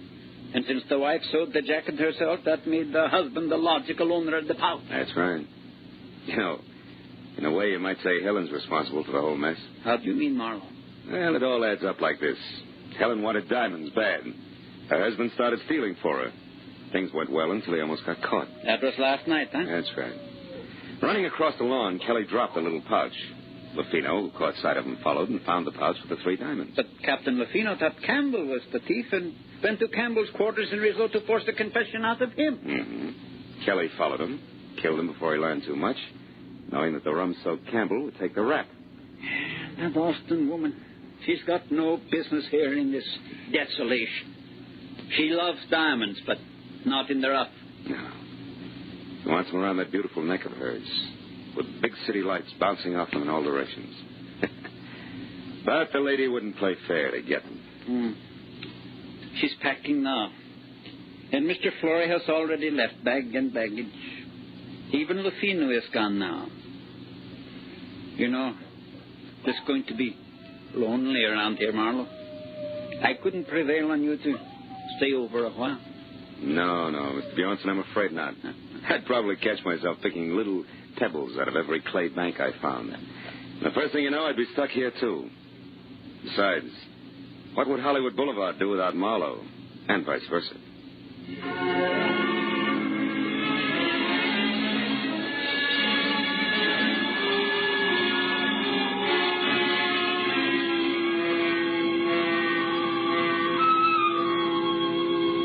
When the driver who was taking me back to Nogales was finally ready, and we started out of the mines, I took a long last look down into the gaping, dirty, lonely pit that was the Bjornson diamond field.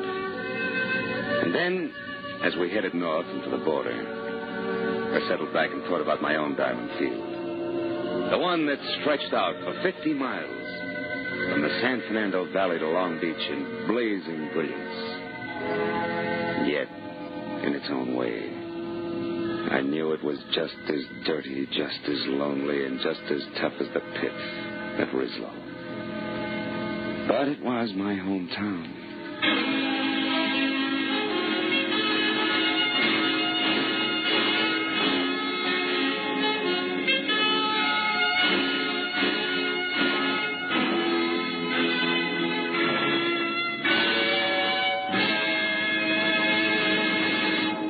Adventures of Philip Marlowe, created by Raymond Chandler, star Gerald Moore, and are produced and directed by Norman MacDonald.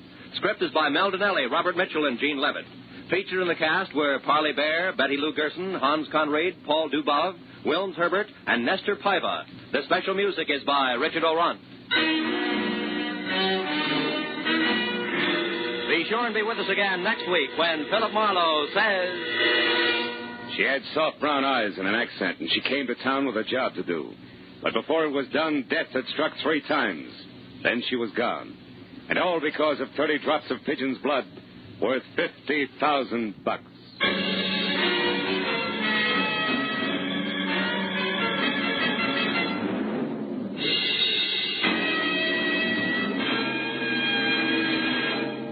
Later this evening on CBS, you'll hear a voice saying quietly, a tortoise told a household pest, goodbye, goodbye. And MD said, you'll pass the test up in the sky.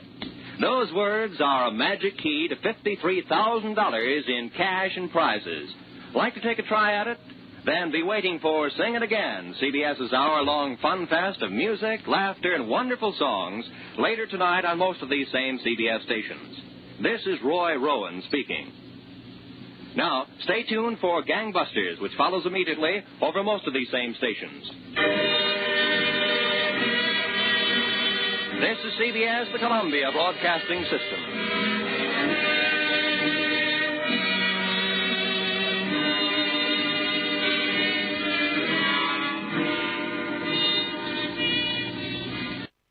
Get this and get it straight. Crime is a sucker's road, and those who travel it wind up in the gut of the prison of the grave. There's no other end. But they never learn. This time it was going to be a vacation in the wide open spaces. But a black stallion, a tiny emerald, and a battered horseshoe met a 24-hour delay. It could have been worse. Because to the dude from Manhattan, they meant death.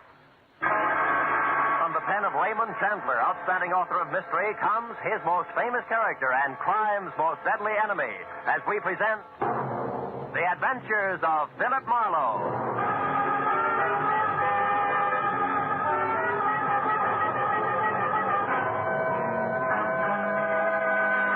Now, with Gerald Moore, starred as Philip Marlowe, we bring you tonight's exciting story, The Dude from Manhattan.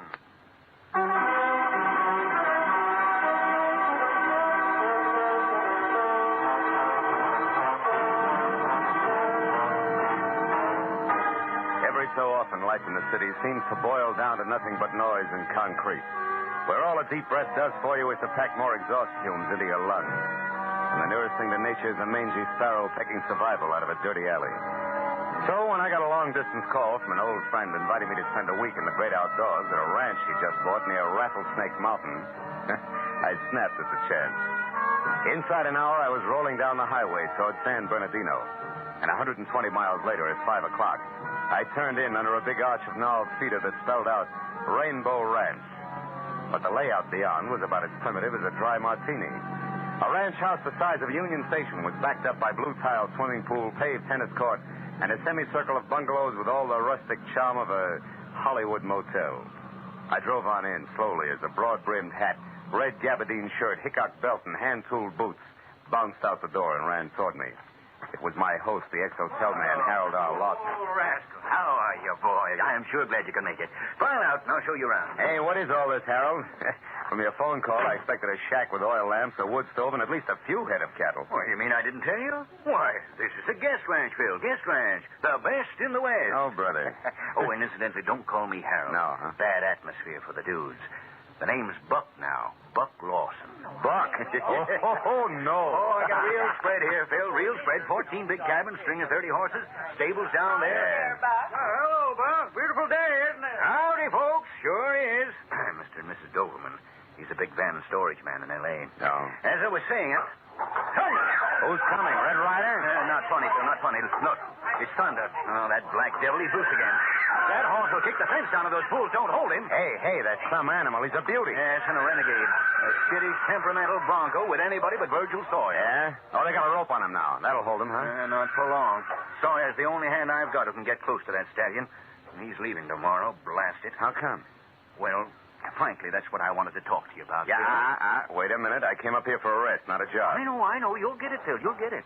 But since you're here, I figure you could sort of keep your eyes open for me. Lawson, it's a dirty trick. No, Phil, please. I'm expecting trouble, and bluntly, I can't afford it. Every cent I've got is tied up in this ranch. A serious scandal could ruin me. And you're just the one who can keep that sort of thing from happening. Okay. So it's the old hotel business on horseback. How does this Sawyer mean trouble? Well, there's a couple here from the East, the Mortons. He's a top silk wholesaler from New York, and rich. Oh? And that kind means everything to me, Phil. But his wife, Judy, an ex-dance instructor with Arthur Murray back east, she's bored stiff out here. And the upshot of it all is that somehow... Somehow she and your cowboy Sawyer started making eyes at each other, and the husband got nasty about it, huh? How did you know that? Yeah, well, it's standard, like a B-picture plot. Well, anyway, they came to blows this morning. Maybe Virgil's innocent, maybe not, but I can't take a chance, so I fired him. Ordered him to pack and get off the place by tomorrow. Well, that's that. What are you worried about? Plenty. Sawyer's a proud man, Marlowe. He was furious. He threatened to get even. I'm not sure he means it, but if he does, well, that's what we have to look out for. We, huh?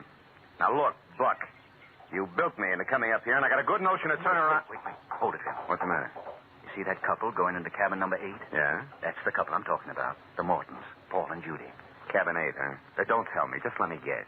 Yeah. You're right, Phil. You've got number 7. Okay. Yeah, sure. Number 7 it is. I'll be seeing you, Buck. I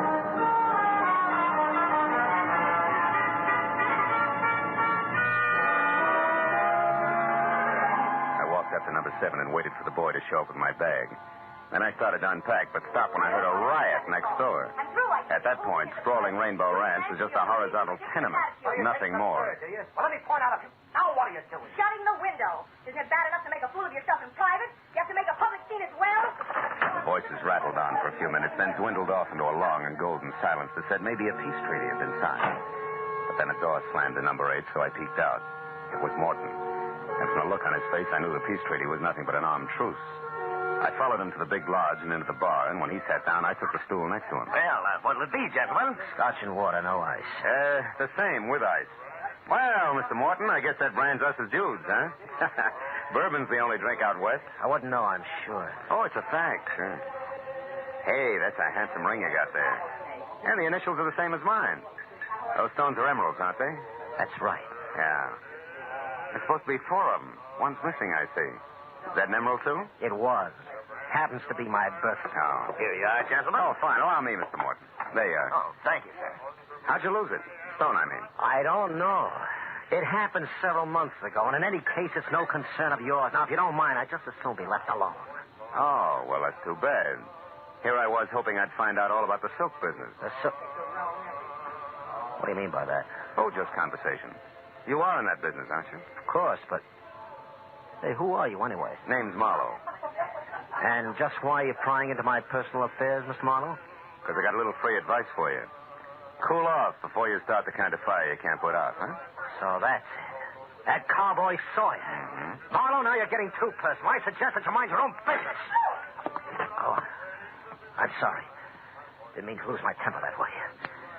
Good night. Yeah, it's bound to be. charming, isn't he? Well, Mrs. Morton, where'd you come from? I was standing over there watching.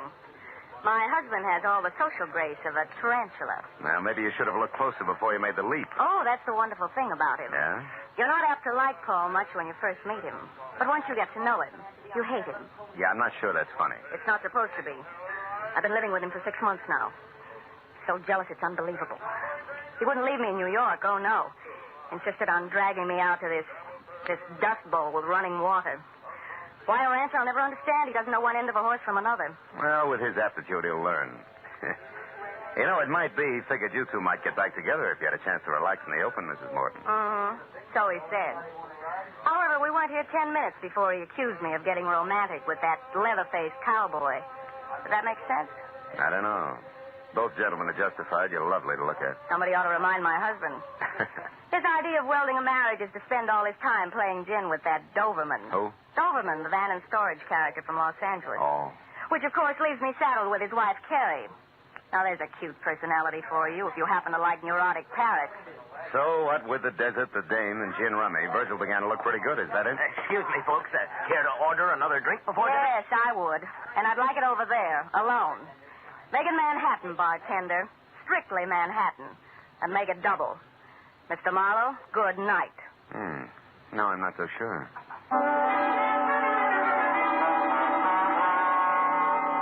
It was almost dark when I left the bar and headed down to the bunkhouse where the working personnel of Rainbow Ranch called home.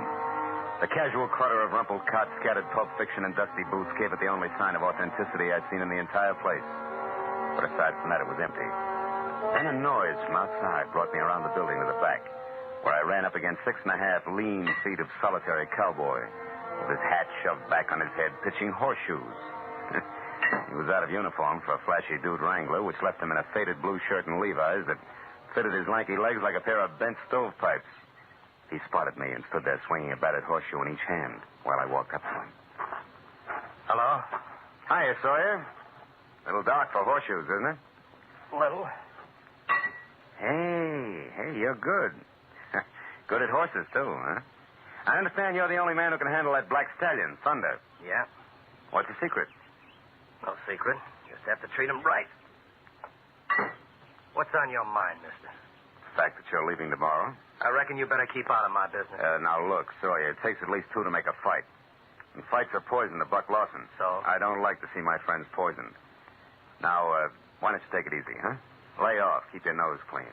I don't know who you are, mister, but I'll tell you this anyway, seeing as you're so interested. I'm leaving here tomorrow, all right? But I'm going to square up with a couple of folks first before I go. I got a raw deal here, and I'm just not the kind to take it laying down. What do you mean, raw deal? You're a big boy now. You ought to know better than to get yourself all involved. I'm not much for conversation, fella, but I'm going to say something real plain so you'll be sure to sally. Oh!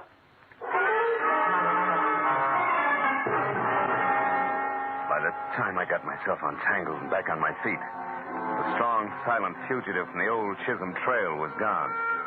However, my original theory that it takes 2 to make a fight was still valid. So I decided to find Paul Morton and spend the rest of the evening close to him. His cabin was dark, but I remembered the running gin game he had with the big van and storage man. So I went down the line to the Doberman cabin and knocked. It was Carrie, the perennial dude, who galloped up to open the door. Howdy, stranger. Come on in and set a spell. Our lasses always string it out. Well, I sure do thank you, ma'am. My name's Marlowe. Orville, this is Mr. Marlowe. Howdy, Marlowe. Howdy. Hope you'll excuse the looks of the place. Our box of extra clothes just arrived from town. Carrie's been unpacking it. Sit down there, Mr. Marlowe. They're mostly old things. Just throw them on the floor. Oh, thanks. But really, I can't stay. I'm looking for Paul Morton. I thought I might find him here. Morton? Say, there's a nice chap. Met him day before yesterday for the first time and won $90 off him in gin already. Haven't seen him tonight, though. Orville was out looking for him himself just a few minutes ago. Weren't you, dear? Why, yes, as a matter of fact, I was. You didn't locate him, huh? No, I didn't. You know, he seemed to be all upset this afternoon. Couldn't keep his mind on the game. I thought I'd have a little chat with him to calm him down some. Orville's a whiz at that, Mr. Marlowe. Oh, it's not me, Carrie. It's this country. I don't see how a man can keep trouble in his mind on a place like this ranch, Marlowe. It can happen, believe me. Poppycock, why, son, there's something about this open land round here that cleans out a man's head and his heart, too. You sound like a travelogue. I mean it. A few more days of this, and Morton will forget there ever was such a thing as a cash register. Yes, sir. Give this untamed countryside a chance, and it'll cure anything. Yes, well... Morton, come here, quick. What was that? Wasn't the call of the wild, Mr. Doberman. Lofton, what's the matter? Bill, come on, down to the table, hurry. Something terrible's happened.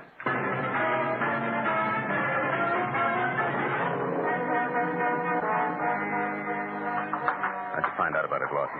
One of the boys told me. Heard thunder raising a terrible fuss. Come over to check, but by then it was all over. Give me the lantern, Harold, will you? Here you are. Holy smoke. Paul Morton, all right. He's been trampled to death. Oh, it's a ghastly accident. And it's all my fault, Bill. I knew thunder was dangerous, and I didn't get rid of it. All right, take it easy. Take it easy. Well, There's a lot of questions to be answered before anybody takes the... Hey, wait a minute. Look at this. Here by the gate. Oh, it's just a horseshoe. Stables are full of them, Bill. Yeah, not like this one. Look at it. It's all battered up. Well, all right, it's battered. What's that supposed to mean? Nothing yet. It gives me an idea. Because the last time I saw one of these, it was being pitched at an iron stake behind the bunkhouse. What are you getting at? The chances are at least 50-50 that Paul Morton's death was no accident. It was murder.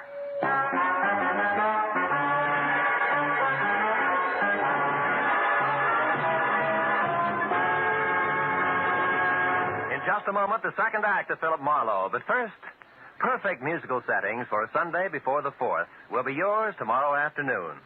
The Symphonette, a half hour of fine orchestral music, and the Choral Airs, a half hour of brilliant vocal music, are regular Sunday afternoon features on most of these same CBS network stations. Now, with our star, Gerald Moore, we return to the second act of Philip Marlowe and tonight's story, The Dude from Manhattan.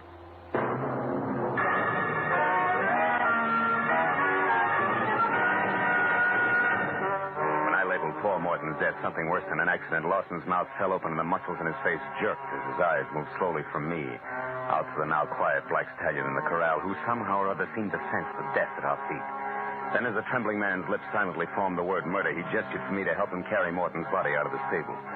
After that, he looked at the dead man's broken face once more, said he was going to call the sheriff's office, and hurried away. A minute later, Judy Morton stepped into the small circle of light that surrounded what only a short time ago had been her husband. Except for a thin line of perspiration above her lips, she was no different than when I'd seen her last. I just passed Buck on my way down here. Told me my husband was dead. Did he tell you anything else, Judy? About how Paul died, I mean? No. It was a stallion, wasn't it? An accident? I doubt it. Why, Marlowe? For one thing, this horseshoe, too close to the body. But this is a stable. And this a horseshoe that's been used exclusively for pitching at a stake in the ground. Here, look at it. And remember, Cowboy Virgil's favorite sport is horseshoes. Besides, what reason would your husband have for coming down here at this hour in the first place? He wasn't too crazy about horses, you know. No, but he was about me. Let's move a little away from here, Marlowe. Cigarette? No, thanks. I'm not coming apart at the seams because it isn't in me. I hated Paul. Hated him with all my heart, Marlowe. I'm down here only because he pleaded with me, begged me to talk to him once more, to listen to reason. About what? About the decision I came to less than an hour ago, which was divorce, unconditionally. I thought you said you came out here to try to patch things up. I did. But I also said that we weren't doing a very good job of it. Then, tonight, a little after we left you at the bar, Marlowe, I got my hands on the lever I needed to pry myself loose from that jealous maniac. It was the knowledge, Marlowe, that my late husband was crooked. Silk business? Yes. While he was drinking his dinner, I went to one of his suitcases for an aspirin. Found what instead? At least 3 dozen samples of the best silks made without any importer's or manufacturer's name. And underneath that, $200,000 in cash. I know enough about the silk business to fill in the blanks, Marlowe.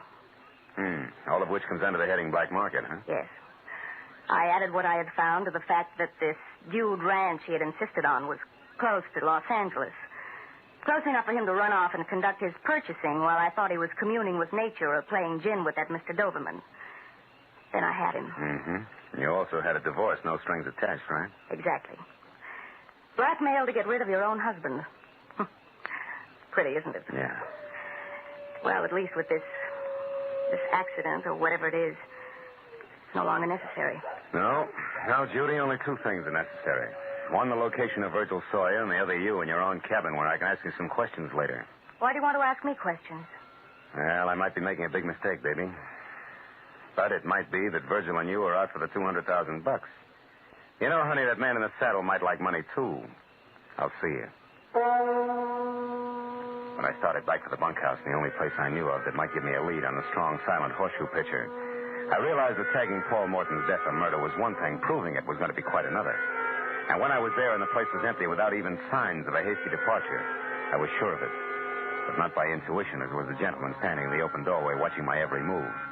Orville Doverman, champion of the wide-open spaces, didn't believe that a clean-cut cowboy could be guilty of anything more unrefined than spitting on a pot-bellied stove. Well, I think you're crazy. Buck told me about your finding that horseshoe next to Morton's body and the conclusion you jumped to from there. You're being very hasty, boy, and that's dangerous, and that's the reason I'm here. I don't believe in necktie parties. Necktie A man's got a right to parties. up there trying Hey, to... hold it. Nobody said anything about lynching your hero. Huh? I want to find Sawyer, so that if I'm right, we can save the state the time and trouble of a manhunt. But since you brought it up, Vigilante, don't scramble for conclusions too quickly yourself. I happen to have a little more to go on than the relative position of a horseshoe. Not that idle gossip that's going around. The same. At the moment, it figures two ways. Virgil's unhappy enough with the status quo to liquidate the city slicker. Or Virgil and the squaw light out after a clean start the hard way. Choose one. Nonsense, Ma. In either case, and especially the stupid suggestion that the girl and Virgil Sawyer are in cahoots. That I can't believe. Well, sentimental reasons I can't either. Besides, Judy Morton found out enough about her husband within the last hour to make murder for freedom's sake very unnecessary. She learned he was a crook, Mr. D, if you can stand the disillusionment. Oh, no, Ma. Yes, and shady dealings in silk. Judy didn't go into details about it, but I gather she found out enough to make him sit up and take notice. And that brings us right back to Virgil, boots, saddles, and all. Yeah, it does, sort of. And we'll argue the fine points later. But right now, Mr. Doverman, if you want to make sure that everybody gets a square deal, get close to Judy's cabin and stay there. Sentry duty, your object. All right. And if I'm wrong about the cowboy, you've done nothing worse than waste your time. Goodbye. I spent the next 20 minutes talking to cowhands, guests, miscellaneous hired men, any and everybody who might have been able to say he went that way of Virgil Sawyer. With no success.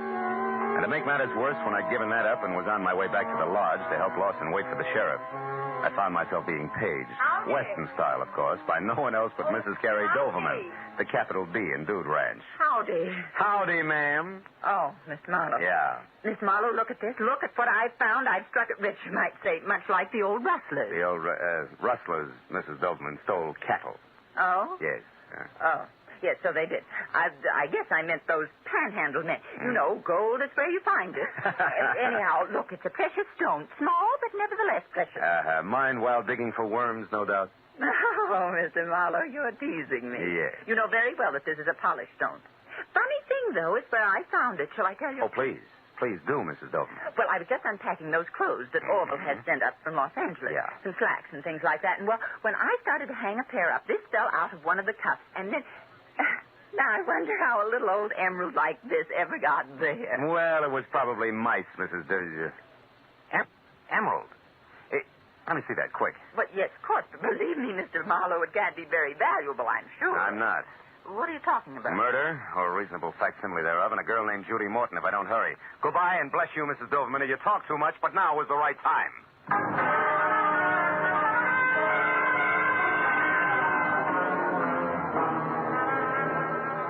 As I ran for Judy's cabin, I didn't know any more about the whys and wherefores of Paul Morton's death than I had before I made small talk with Mrs. Doverman. But I did know that unless Lady named Luck and I were on the same team, the Rainbow Ranch was due for a second corpse. When I was close enough to the Rough Oak door, numbered 8, and Orville Doverman, whom I'd asked to stand guard, was nowhere in sight. The full impact of that responsibility sank into where the wingtips on the butterflies in my stomach were scratching at my hip pocket, until I moved in still closer, and there in the light of a single lamp that was halo enough for me, I saw the girl from Manhattan, nervously lighting one cigarette from the end of another, but more important, very much alive.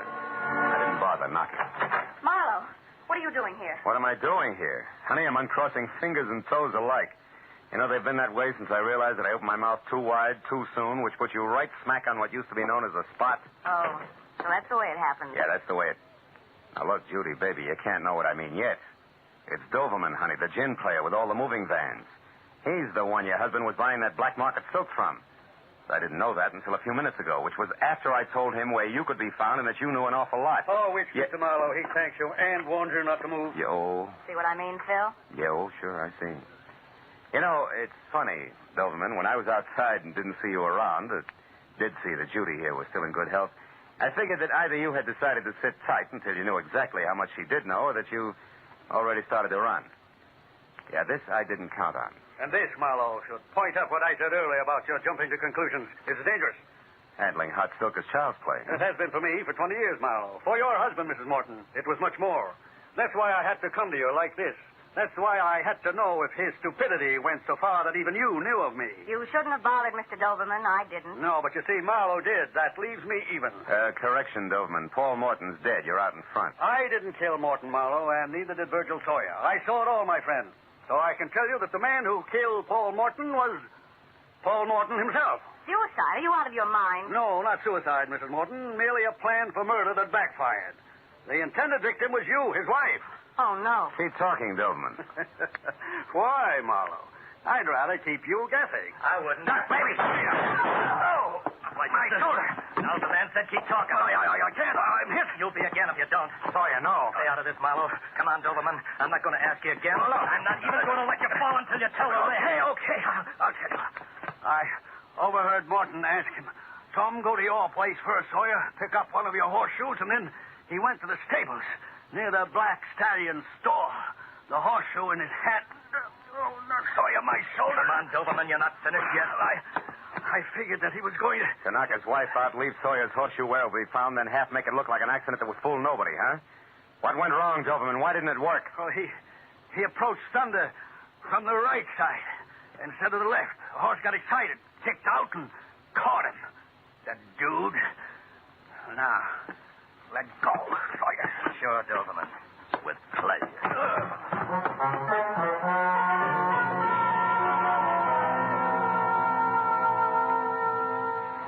It was a slow but steady 2 hours of first aid and questions and answers mixed with a San Bernardino deputy sheriff who couldn't quite get over it before Orville Doberman was on his way to a hospital that featured barred windows.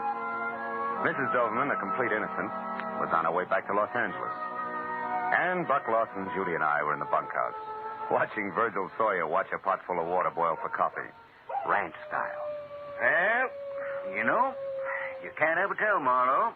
This whole thing might have just the right effect. How? Put the ranch on the map, I mean.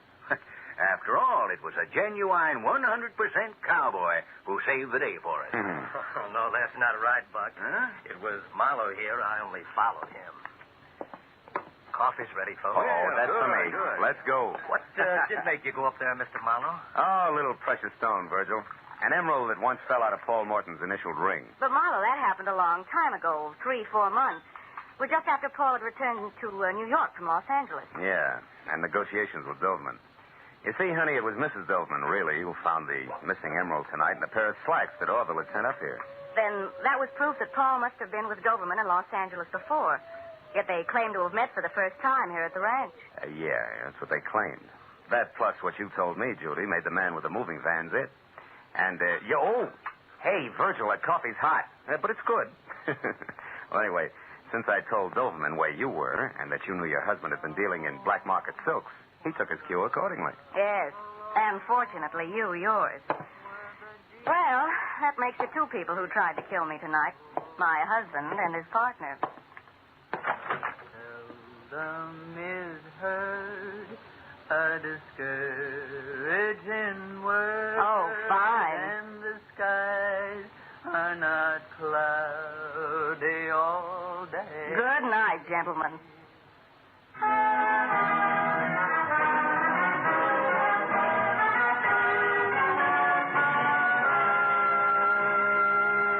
Virgil Sawyer made good coffee and lots of it. So another hour went by before we finally broke up, and I was outside smoking a cigarette and strolling toward my cabin in the start of a vacation that already had been postponed too long. But halfway there, I stopped at the sound of raised voices ahead of me. A man and a woman were arguing violently, and a little away from them, on the porch of my cabin, watching the battle of the sexes with consternation while he waited for me, was Buck Lawson, mine host. I turned quickly and hurried back to the bunkhouse where I knew Virgil Sawyer would put me up for the night. Where I knew that early the next morning, I could sneak off, find a quiet, cool stream, and fish.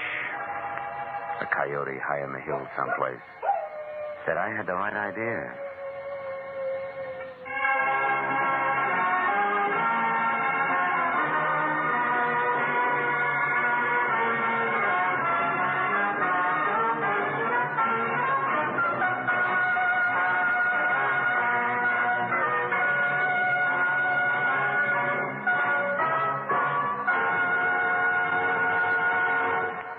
Adventures of Philip Marlowe, bringing you Raymond Chandler's most famous character and crime's most deadly enemy, star Gerald Moore, and are produced and directed by Norman MacDonald.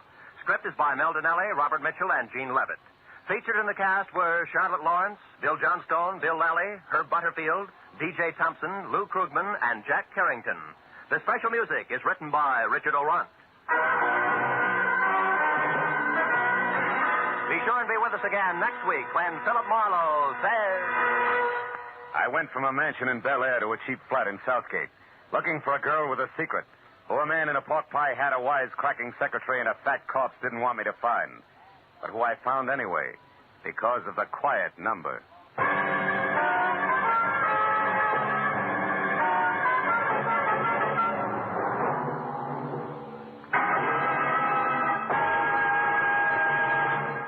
Three highly individual, highly entertaining mystery adventure shows stand high among the top shows on CBS every Sunday. The Green Llama, Call the Police, Sam Spade. Go adventuring with them every Sunday when they come to you over most of these same CBS stations. This is Roy Rowan speaking. Now, stay tuned for Gangbusters, which follows immediately over most of these same CBS network stations.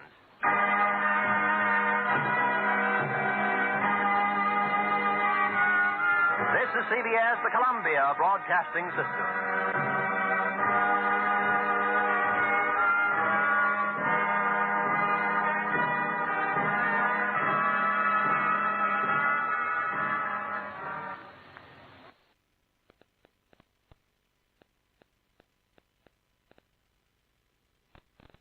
Get this and get it straight. Crime is a sucker's road, and those who travel it wind up in the gut of the prison of the grave. This one began with a bedlam and got worse as I bumped into a burglar, a bookie, a Boswell, and a body, and a big shot named B. And before it was all over, everyone had lost his head because the headless peacock had moved. From the pen of Raymond Chandler, outstanding author of mystery, comes his most famous character and crime's most deadly enemy as we present The Adventures of Philip Marlowe.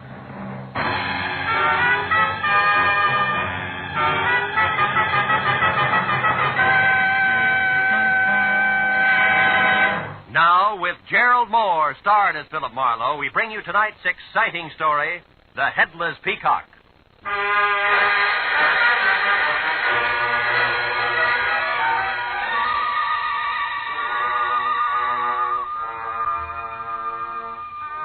day had been 8 noisy hours of international complications, local vintage.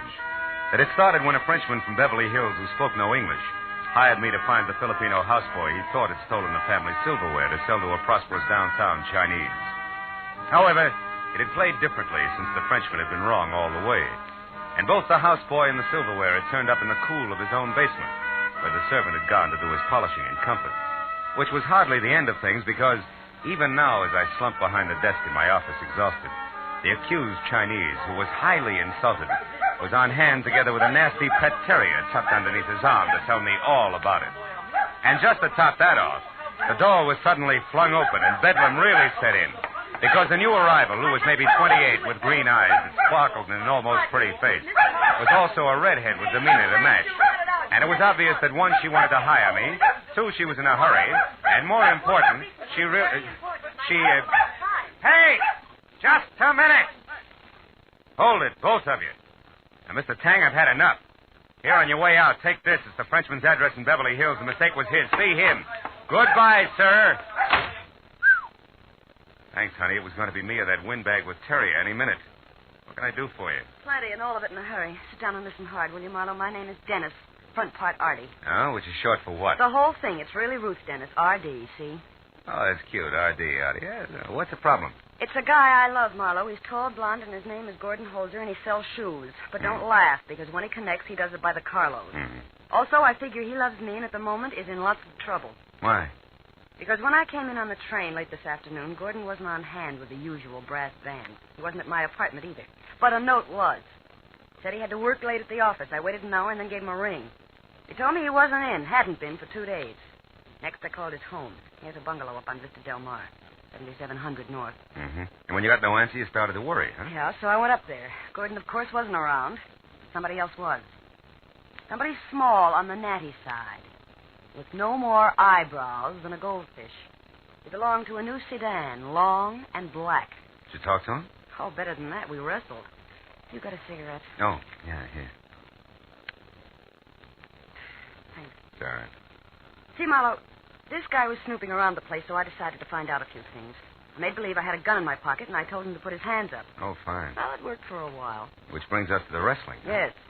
When I mentioned Gordon's name, he knocked me down. But he wasn't very big, so I managed to hit him once with my bag before he got away. Also, I ripped his coat pocket open. And here, this fell out. It's a newspaper clipping.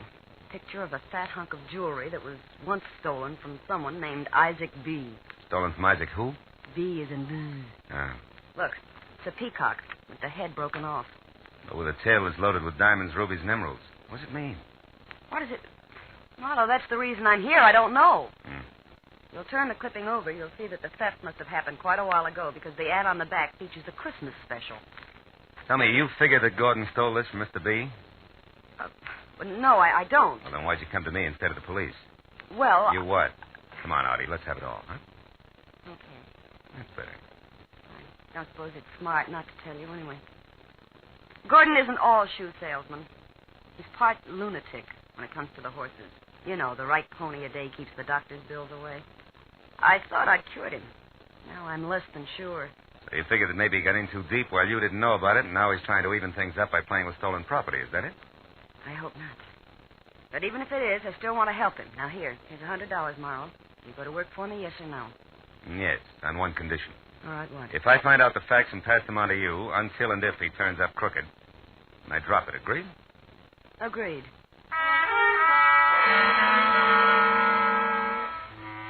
The lady left, and in that hour that followed, I was on my own in the files of the Hollywood Times. I learned that Isaac B. was a 70-year-old eccentric with curly hair, a bulbous nose, no chin, $1 million, and a mansion on West Adams Boulevard. He had a Napoleonic complex and was a great philanthropist, as long as the grant in question would perpetuate the name of Isaac B. About the headless peacock, I learned little except that it had never been recovered and that the gems in the tail were of an unusual cut and would be hard to peddle. So it was 8:30 when I finally dropped the oversized bronze knocker monogrammed IB, after which a man about 40 with a sallow complexion and a voice as delicate as spun glass opened the door, halfway. Yes, sir? I'd like to see Mr. Isaac B., please. Name's Marlowe. And your business? Personal. I'm a private detective. And you? Me, why, I'm Everett Ransom. I'm Mr. B's biographer, but also, Mr. Marlowe, I act as his aide. Now, if it's about money for some cause, you'll have to follow the usual channels and write to You Mr. B. can stop right there, Boswell. I'm not after money, just information. About what? A piece of jewelry that was stolen from Mr. B., a headless peacock. The peacock? You know of its whereabouts. I didn't say that. Now, do I see Mr. B. or no? You, young man. Open up, Ransom. Bless you, me. Yes, sir. We'll sit over here in the foyer. How cozy. Thank you, Ransom.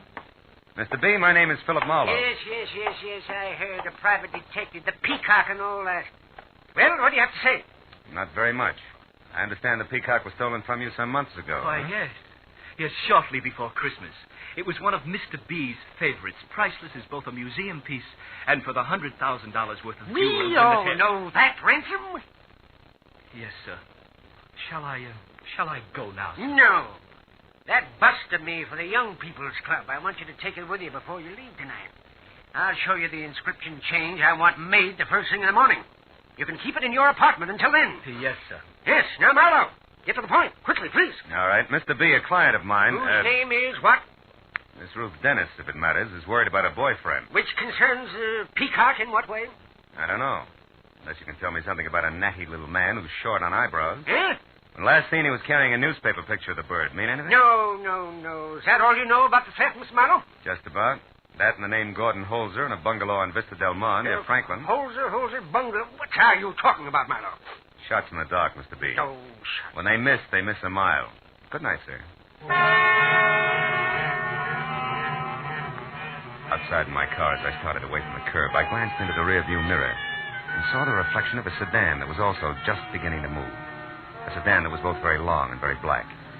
I kept to the quiet streets and stayed under 30 until I'd gone about 2 miles, and then, at the next intersection, a busy one, I made my move, which was a sudden spurt into thick traffic via a wide left turn that produced screeching tires and frank opinions. You stupid jerk! I swung around the block once, made it back onto the quiet street just in time to catch sight of the sedan going by fast.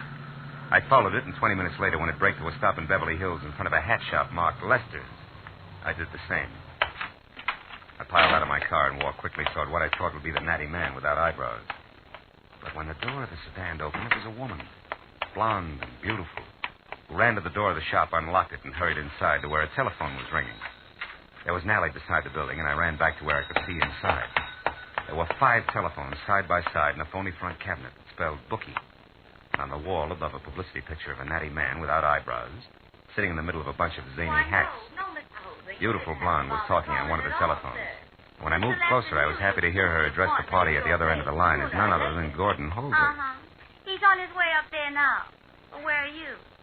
Oh, returning home. That's fine. Key still in the mailbox? Good. Of course, Mr. Holzer, you decided to pay that $15,000 for sure this time, haven't you? You know, Mr. Lester wouldn't want you to disappoint him. I moved out of the alley quietly and went back. Entered the shop through the front door, which was still open. Beautiful blonde was just hanging up the phone when I stepped into the light. What? Good evening. Who are you? What do you want here? A new hat. Something chick. Any suggestions? Yes. Get out of here. This shop is closed for business. Bedding included? Why, sir, there must be some mistake. This is a hat shop.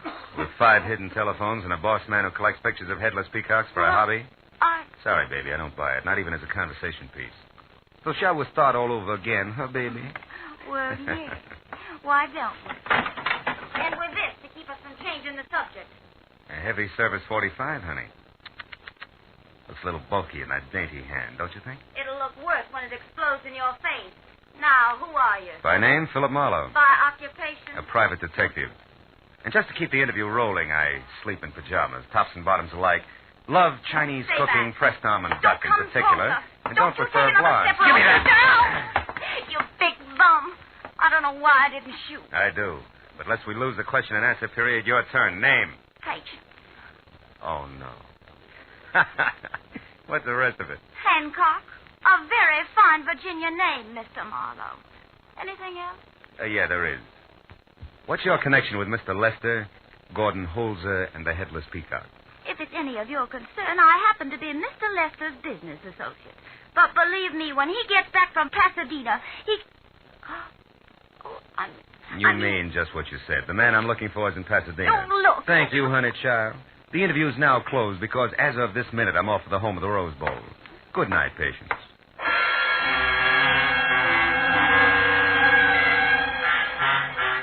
I was going to Pasadena like Patience Hancock was going to join the Campfire Girls. But as long as the little Virginian wanted it that way, I couldn't see any reason not to play ball. So after I called my client and brought her up to date, blow by blow, I headed for 7700 North Vista Del Mar in what I figured was a business transaction, Headless Peacock included. I parked away from the place, which was cedar shingles under healthy ivy, and a single lamp at work in the living room. Then I walked up to where I could see that a man, blond, tall, and alone, in hat, coat, and frightened face, was about to leave. When the door opened, I took that as my cue to switch 38 from shoulder holster and announce myself. Well, what do you want with me? Words, Mr. Holzer, lots of them. You see, I work for Mr. Holzer, that man on the floor there behind you, that natty little man without eyebrows. Seems quite still, isn't shot to death. He is. But I didn't do it. Honest, I didn't. Now, let me out of here. I gotta go. Start running? Come on, Holzer, I'm not all chump. Get back inside. Well, all right. But I can explain this. Oh, sure. It's easy. Like one, you lost too much money playing the horses through this dead bookie here who used to double as a milliner. Boy. And 2, to square yourself with him, you got mixed up in $100,000 worth of headless peacock. Oh, look, and 3, Mr. Holzer, as of just now, you had an appointment with said milliner, which body on the floor here says got out of hand. Do you care to add anything? Like how you got the peacock away from Isaac B. and what took you so long getting around to peddling it? I don't know any Isaac B., nor did I. Or did you what? Outside the window. Somebody's moving. Yeah, somebody with a gun. Duck Holzer. It's going to be lights out. He's going to shoot.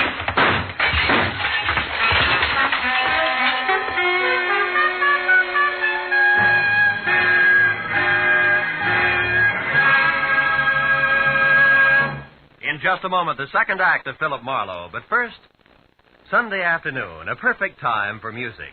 Sunday afternoon, the time of the week when almost everyone takes time for relaxation. Combine Sunday afternoon with music and relaxation, and you have the Symphonette and the Choraleers, 2 outstanding CBS musical programs. Most of these same CBS network stations bring you both programs every Sunday. Relax and enjoy them tomorrow.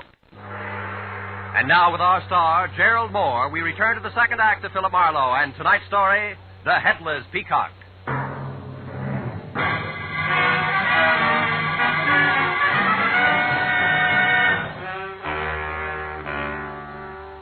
It had come 1, 2, 3.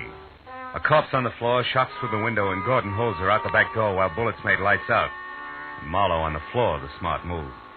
It made this the time to call the law, so in case the character with the gun was still hanging around outside. I left the lights off, fumbled my way to the phone, and dialed 116 in the dark. A minute later, I had Detective Lieutenant Matthews on the wire. So you got a corpse, huh, Marlowe? Give it me again, will you? Who, where, and why? A guy named Lester, supposed to be a hat designer in Beverly Hills, but stacks up better as a bookie. He was shot to death here at 7700 Vista Del Mar. What place is that? One Gordon Holzer. He has his name on the mailbox. Hey, got a motive, Marlowe? Well, it's a theory. Could be that Lester put on too much pressure trying to collect 15 grand Holzer owed him from bad bets on the ponies. There's more, but it'll keep till you get here, Lieutenant. Okay, Marlowe. A couple of the boys are on their way now. Mm-hmm. I'll be over myself later. Stick around, will you? Yeah, okay. Goodbye. Marlowe, you promised me you wouldn't call in the police, but I heard enough to know you just finished talking to them. Didn't you, you two-faced cheat? You bet I did, cutie. What's more, when you hired I'm me... not through. I want to know something else. What are you doing here in the dark, and where is Gordon? All right. That order, first the lights are out to keep me from being shot in the back. Second, your boyfriend Holzer left on a double because I was about to find out why Lester's body is here on Holzer's living room floor.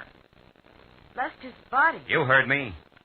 You mean that little man is in here, dead? Very much so. And don't burn yourself out on that shock surprise routine. Marlowe, I swear Okay, turn on a light and show me. Where is this corpse, if any? Baby, don't forget the last time lights were on in here, the room felt like the receiving end of a shooting gallery. I didn't see any firing line when I came in. Yeah, that's a point. But there are two ways of looking at it. Will you turn on a light, or will I? Okay. We'll play it your way. Yeah, take a good look. Oh, Marlowe, it's him, all right. Same little man. Artie, you knew I was coming over here. You knew the setup, and I was close to winning an argument with Holzer when somebody broke it up by shooting through that window, straight enough not to hit anything, even though Holzer was a perfect target. Add it up for yourself, baby. Oh, it wasn't me, Marlowe. Please believe me.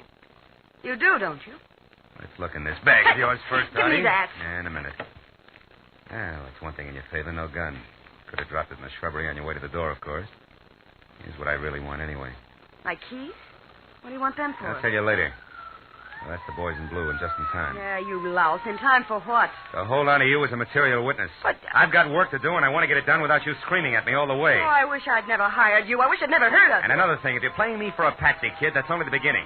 You'll need a deep well full of wishes before it's over, so come on, behave yourself. I told the two prowl car cops no more than I'd already told Lieutenant Matthews, except that Artie should be held because she was Holzer's girl. That plus the small lie that I cleared with the lieutenant to leave as soon as help showed, and I was out the door, into my own car, and pointed toward Artie's place, which was on Tamarind. I figured there was a good chance Holzer would head there first, and if I moved fast, I might catch up with him before the police did. Artie's place was dark, which could mean anything under the circumstances, so I dug in my pocket for the keys I'd taken from a purse and started for a door when footsteps behind me changed my mind. Oh, Marlowe. Mr. Marlowe, say this is a stroke of good luck finding you here. That depends. How'd you manage it, Mr. Ransom? Why, Mr. B has had me trying to locate you since about an hour after your interview this evening. I checked everywhere and finally looked up your client's name in the phone book, got this address, and, well, here you are. Yeah, yes, I know. Why have you been after me? What's all the excitement? And make it fast. I'm in a hurry. Yes. You see, your call this evening intrigued Mr. B and me very much, and after you left, we naturally began discussing the theft of the peacock again. Naturally. Look, Ransom, get to some point, will you? I got things to do. Oh, certainly, Mr. Marlowe. Well, sir, the point is that in going over in our minds the days preceding the theft, we both recall a man named Holzer or Holter or something very close to that. Mm-hmm. He came to the house one day claiming to represent a certain philanthropy. He was a fake, of course, and we never saw him again, but it was less than a week later that we discovered the peacock was gone. Stolen. What did this man look like, you remember? Well, I most assuredly do. He was bald, about 50, and fat. No, it couldn't possibly be the same man. Oh, you found Mr. Holzer then? Once, briefly, yeah. There's no resemblance. Oh, I see. Well, I don't know how I'm going to break the news to Mr. B. He's upset all over again. I can't tell you how much that headless peacock means to him. Try saying $100,000. And Mr. Marlowe, have you run across anything else tonight other than that newspaper clipping that would seem to be connected with the pin in any way? I can arrange a reward, you know. No, nothing. I'm sorry. Well, good night, Mr. Ransom. If anything comes up about headless peacocks, I'll call you as soon as... What is it? What did you find? A note stuck in the door. Well, maybe I should tell you. No, I can handle it, really. Dearest Dottie, I didn't realize how fast things got out of hand. I must have lost my mind. I'm going to undo all the wrong I've done, and I'm getting out. Love, Gordon. P.S. I should have listened to a smart girl in the first place. Why, Mr. Marlowe, the fellow sounds desperate. Yeah, he's got a right to. That natty little man I mentioned earlier tonight is dead, murdered. Oh, great Scott. But then, Mr. Marlowe, then how can this man possibly undo all the wrong he's done, as he says in that note? That beats me. But one thing is sure. This hands my little client a nice clean slate, which makes my next stop the police. I'll see you, Mr. Ransom, and happy peacock hunting.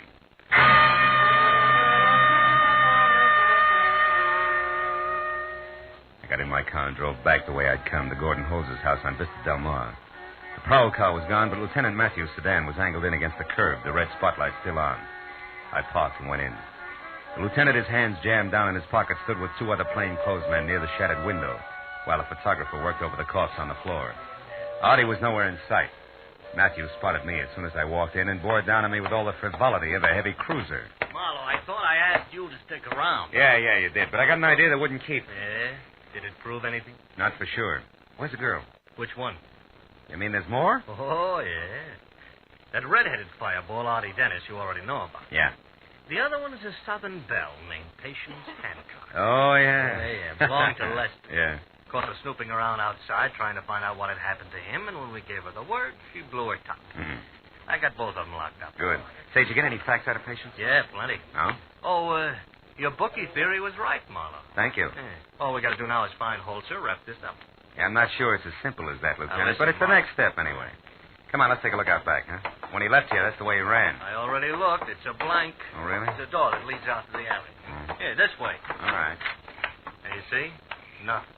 Must have beat it through here and out to the street. You wouldn't happen to know where... Now, what's the matter, Marlowe? What are you staring at? Oh, that window there in the house right across the alley. Yeah. See the one with the lights on, the shade drawn? Oh, yeah. Some old geezer sitting in there. So what about it? The silhouette of his head on the shade, Matthews. Yeah? I won't forget that profile as long as I live. Corduroy hair and a light bulb nose. That is Isaac B. in that room, or... Holy smoke, wait a minute. Hey, what are you doing? Put the gun away! What's the idea? You're crazy? You shot down on the ground. Yeah, and the old guy in there didn't bat an eye. Didn't even turn his head at the sound. That gives me a big idea, and we're going to check something fast. Come on.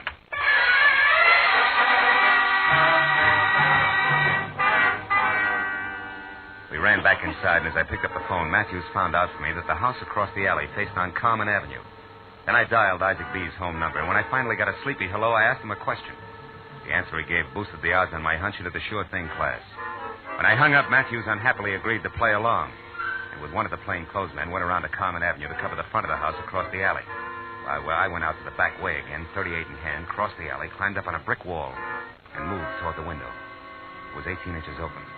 I eased one edge of the blind aside and looked in. The life-size bronze bust of Isaac B. I'd heard mentioned earlier sat on a table in front of the window. And beyond that was Gordon Holzer, backed against the wall and staring in stiff fear at a pistol clenched in the hand of the biographer, Everett Ransom. Don't shoot. I made a mistake, I admit it. You certainly did, Mr. Holzer. A much greater one than you realize. But I want to return this now. I've brought the peacock back to you. Don't you understand? Yes, but I'm afraid you don't. I got careless a few weeks ago and left the shade up one night when I took the peacock out of hiding to admire it. And you watched the whole thing from your dark bedroom window, which is directly across the alley, didn't you? Yes, I knew it must be valuable. When I got in the jam yesterday, I broke in here and stole it. But I'm sorry, and that's why I brought it back. And now... Don't move. Don't move, Mr. Holzer. You see, two facts must never be revealed. One, that I stole the headless peacock from Isaac B. a year ago. And two, a little matter of murder. You killed Lester? Yes, I killed Lester. I waited for you to come home, and when that Lester showed up and went into your house, I mistook him for you. He was a very nosy little man. I had to kill him. You shot through my window so I could get away from Marlowe, because you couldn't afford to let me talk to him. In fact, you can't let me talk to anybody. Ever. That's right, Mr. Holt. Luckily, I found out you'd be coming here to my place to return the Peacock, because I was with Marlowe when he found your note to that girl. He knows a lot about this, Marlowe does. But by the time I'm through, neither he nor anyone else will be able to figure out what really happened. I'll go away. No, Mr. Holzer, it's too late. This way, I'll have to restore that gorgeous thing to Mr. B. But I'll be something of a hero for catching the thief and the murderer. I'm sorry, Mr. Holzer. But after all, you did bring this on yourself. You're quite a moralist, aren't you, Ransom? Marlowe! How did you... Marlowe! Get back, Holzer! Get out of the way! Drop it, Ransom! Turn loose of the gun! No use, Ransom! Come on! Drop it! Nice going, Holzer. He's out. And I've got his gun, Marlowe. Yeah. Here it is. I'm going to stand real still. Talk real quietly from now on out. Good enough, Marlowe? Not quite, but it'll help. From what I've seen of Artie Dennis, brother, you're going to be a lifer anyway, but not with the state. Hey, it's cold out here. Come on, give me a hand.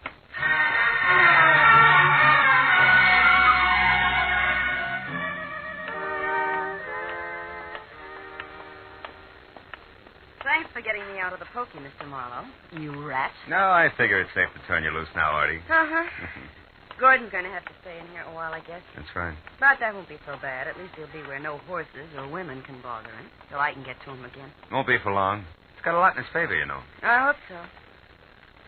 I still don't understand how it all worked out. I was in jail, remember? How did you pay ransom? Well, I saw the profile of Isaac B. on a window blind. Didn't move even when I fired a shot. That convinced me that it was a bust of the old boy.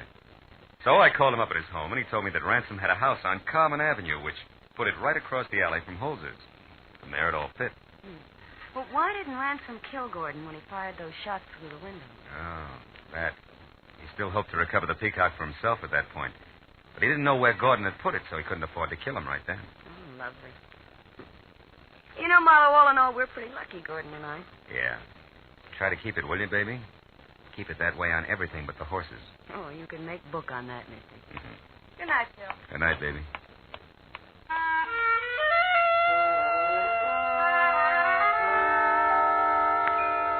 I watched her as she walked away. She looked up at the barred windows where a very willing guy was learning a lesson he needed badly. Tossed him an okay with the fingers of one hand. Now, it made me feel good because I was sure she meant it. She was the kind of a kid who could make it stick. Then I drove home, and all the way I thought about the crazy assortment of people that had become involved because of the ponies and a headless peacock. I was still thinking about it over a glass of milk in my kitchen when I glanced at the newspaper on the table, opened to the sports page. Oh, it was like magic. My eye was drawn to a box in the corner and down the morning line for tomorrow's races until it stopped at the name Lucky Peacock. Oh, it was perfect. A hunch. A hunch that couldn't miss. Lucky Peacock was a cinch to win by a head. Or maybe he'd lose by a head. Or maybe he'd... Yeah, well, it's no use, Marlowe. Tomorrow you go to the races.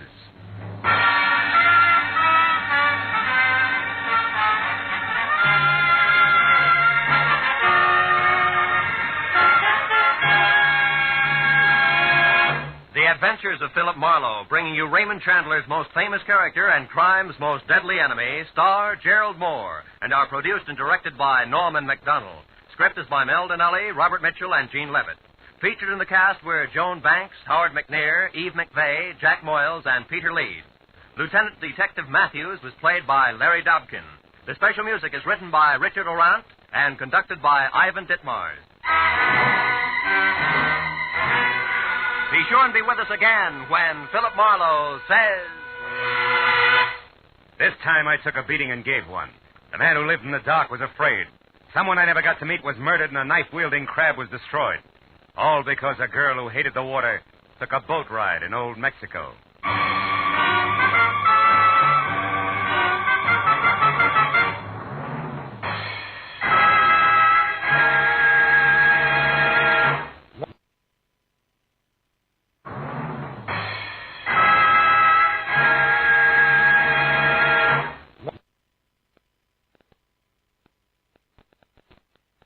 and get it straight. Crime is a sucker's road, and those who travel it wind up in the gutter, the prison, or the grave. It started with death on my doorstep and got worse when I lied to a sympathetic bull, was pistol whipped by a gorilla with dimples, and fought with a kitten on the Keys. And it might have gone on that way all night if I hadn't been helped by the king of the beasts. From the pen of Raymond Chandler, outstanding author of mystery, comes his most famous character and crime's most deadly enemy as we present The Adventures of Philip Marlowe.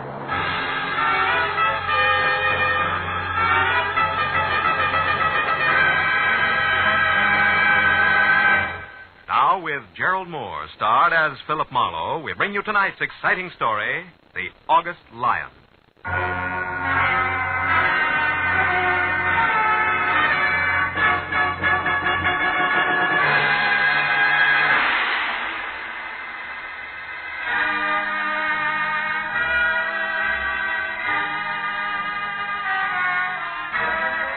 One of those in-between hours, along about 10 on a night at home when you don't quite know what to do with yourself.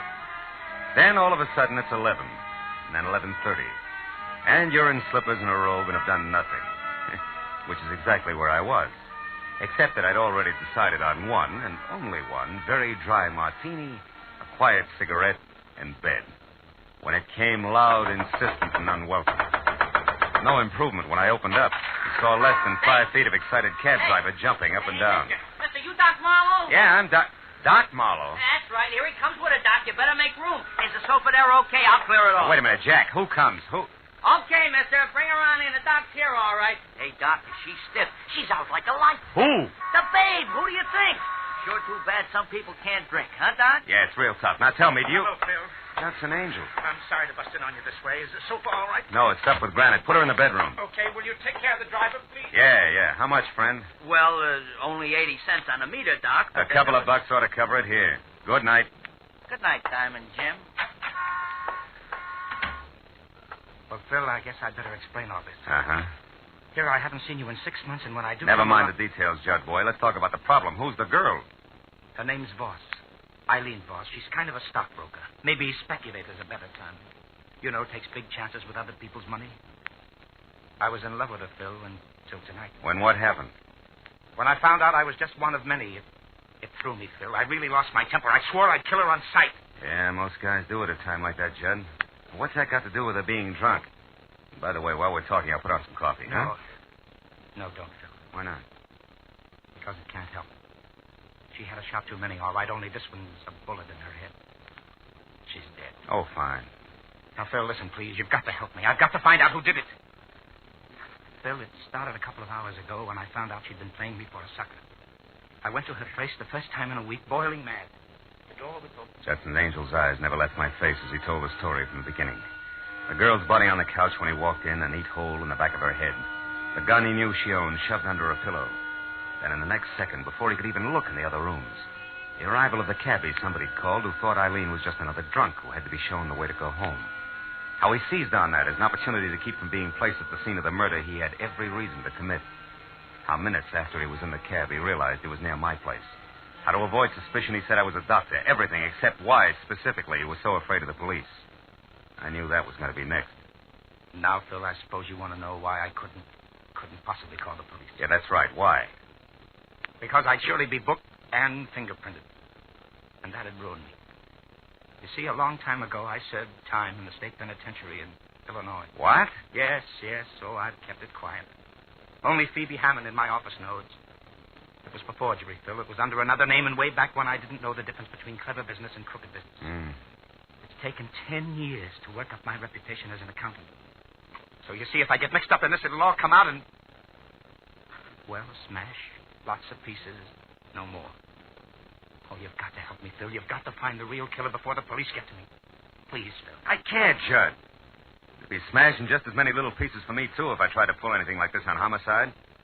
Oh, I'm sorry, Judd. I've got to report this body. But, Phil, look. What if you do report the body, but you say that you don't know anything about it, that you're going out to find what you can? What about that, Phil? Oh, please. Please, Phil.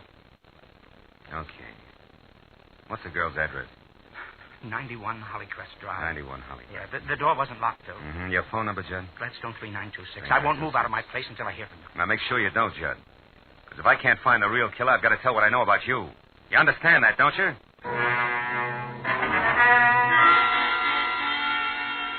When Angel left, I called Detective Lieutenant Matthews at police headquarters and lied that there was a corpse in my apartment about which I knew nothing.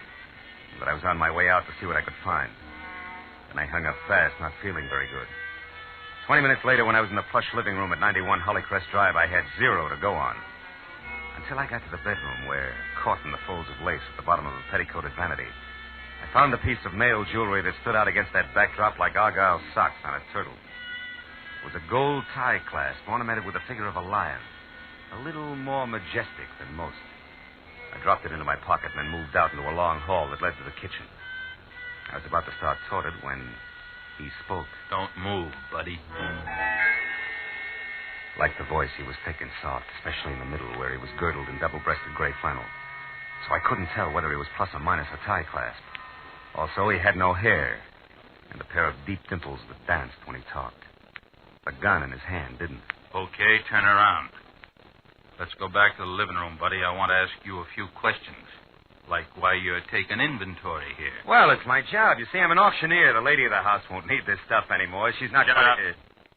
Now stop where you are. And don't turn around. Okay, where's the girl? Come on, where is she? Out. And only if you'll tell me why you want to know will I tell you where. You see, that way I come out even. Yeah, maybe. Lilene Voss owes me money, buddy, and I want it now before she's flat broke. Now, you, where is she? On her way to the morgue. Like you don't know. What do you mean by that? I didn't kill her? Honest, Injun? Listen, you. Get this straight. I came into this place just now for one reason only. To check on the Voss girl and make sure she wasn't on her way out of town, bag and baggage in hand, and my $50,000. Now, don't forget that. I'll try not to. And don't move. Hello. No, she's not here. She, Judy? Yeah, it's me, honey. No, she's out. Yeah. Well, I'll tell you about it later at the club. Yeah. Right, Judy. So long. Now, where were we, buddy? In the middle of a big fat lie, your reason for being here. Oh, yeah. That's where we were. And you know, that's a good place to leave it. Buddy.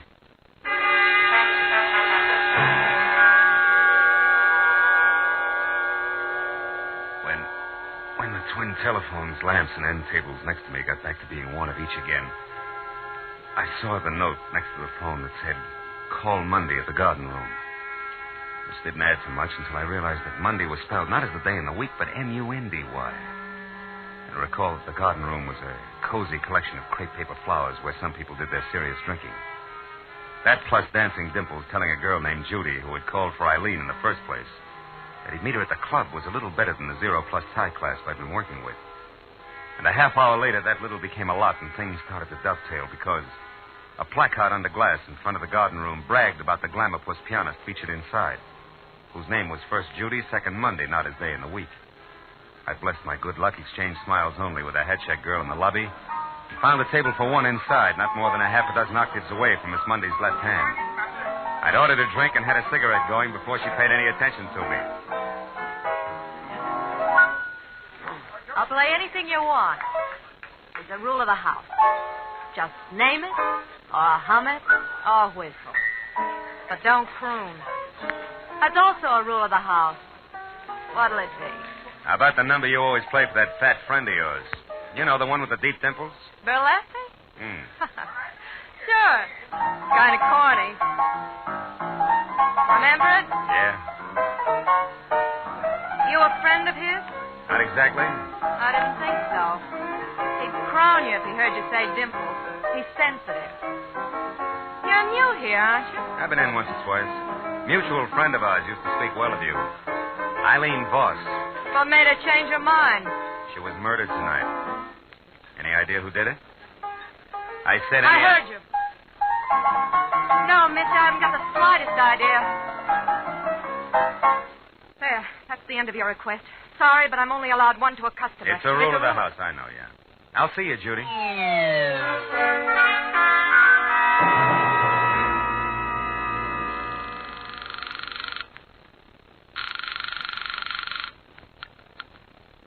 Hello? This is Marlowe, Angel. Oh, Phil. Where are you? What have you found out? In that order, I'm in a phone booth at a club called the Garden Room. What I found out so far won't impress Detective Lieutenant Matthews of the Homicide Squad at all when next we meet. But nothing in the apartment? No lead of any kind? I'm not sure, Judd. I ran into a round man with a sleek gun who piled me up and left before very much was said. But, Phil, the garden room. The girl there's a friend of Eileen's. Talk to her. Yeah, I already did, Judd. Got me the round man's name and no more. It was Berletti. You mean anything? Berletti? Yeah. A fat guy with dimples and no hair? That's right. He claimed Eileen had $50,000 that belonged to him. Yeah, that must be him then, Phil. Oh? Yes, he's a gray marketeer, comes from San Francisco. I've never seen him, but the girl in my office, Phoebe Hammond, can help us. Mm-hmm. She once did some auditing work for Berletti when she found out how crooked he was. She told me about him. I'll call her and have her meet you there, Phil. All right. But look, I'll be at a corner table facing the door, and tell her to hurry, will you? I'll call you back later. Goodbye.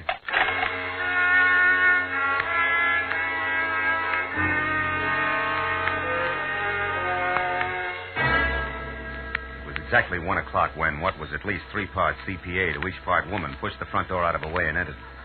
At the top, there was close-cropped hair, streaked with some gray. No hat. At the bottom, dark brown stockings running into darker brown shoes. No heels. In between, severely tailored tweed, closed tight at the neckline. It took all of 15 efficient seconds to decide that I was her man. And less than that again to introduce herself, ask for a cigarette, and name her drink. When it was my turn to talk, I brought her up to date. Eileen Boss's murder included. Too bad, Marlowe. Judd's a great guy. Yeah. Why, it was only lunch today that he was knocking himself out, trying to figure what would be 4-0 for my birthday next week. Now this. Tell me, what can I do to help? Well, at the moment, Berletti. All I know about him, Miss Hammond, aside from what I've told you, he said at Eileen's, is that he and Judy Mundy are a team. And Judy was a friend of Eileen's. How cozy. Isn't it? Well, it goes like this. Berletti's front name is Steve, and he's out of San Francisco via Detroit and Chicago. And in each case, only a length of the subpoena ahead of the law. Oh? Back in the 30s, he was a mobster. The numbers game, protection rackets, that kind of stuff. But after the war, he cashed in all his chips and went into a more or less legitimate business. With, of course, absolutely no change in tactics. Know what you mean. Now, look, can you tell me where he lives? No. But I'll bet my bottom dollar that the kitten on the keys here can. Only be careful. Berletti has a reputation for shooting first and talking later. I only hope he isn't after Judd, too. You know, there might be some connection between them that goes back to the days when Judd was Francis Lyon and Berletti Phoebe, did you just say Francis Lyon? That's right. Lyon. Uh-huh. Judson Angel is the name he took when he came out here. Why? What does that mean? I don't know. Here, look at this tie clasp. Oh? The ornament. It's also a lion. I found it in the bedroom at Eileen's place, and yet Judd told me that he hadn't gotten past the living room.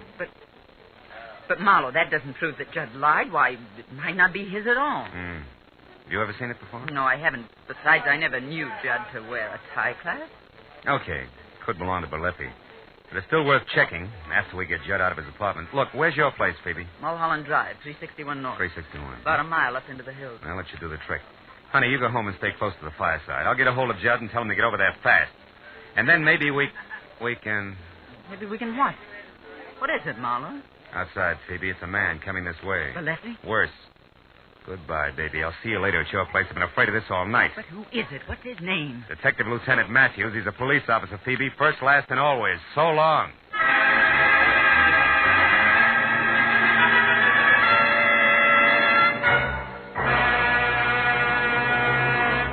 In just a moment, the second act of Philip Marlowe. But first, music you like best of all, whether it's classical favorites or popular old ballads, is the music you hear when you tune in Sunday afternoon to the Symphonette and the Choral Ears. This Sunday, the Symphonette plays popular operatic pieces and has as guest Milton Kay, pianist, who will play the final movement from Rachmaninoff's Concerto No. 2 in C minor. The male choir and Lenny Stokes, featured baritone of the Choral Ears, will bring you Pale Moon, The Wizard of Oz, Alice Blue Gown, Make Believe, and other favorites. Yes, it's the music you like when you tune in the Symphonette and the Choral Ears every Sunday over most of these same CBS stations. Now with our star, Gerald Moore, we return to the second act of Philip Marlowe and tonight's story, The August Lion.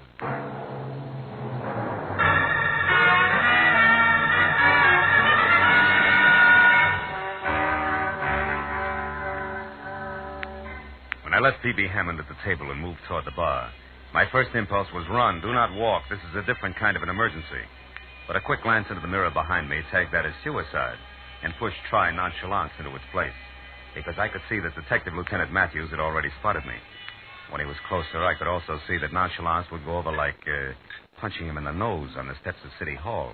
All right, Phil, that little game is over. Now let's have it straight and fast. Who are you working for? And don't bother with the pitch on professional ethics, or we'll try this all over again down in headquarters. His name, what is it, Phil? Judson Angel, he's a friend. Yeah. Who is what to the corpse? He was in love with her, but he didn't kill her. Oh. Now, look, Matthews, I've never held out on you before, have I? Which means you want to start now, huh? What are you getting at, Phil? My client's in a jam, Lieutenant. He didn't kill the girl, but unless I can find out who did, he's an eyebrow deep in a mess that doesn't even concern him.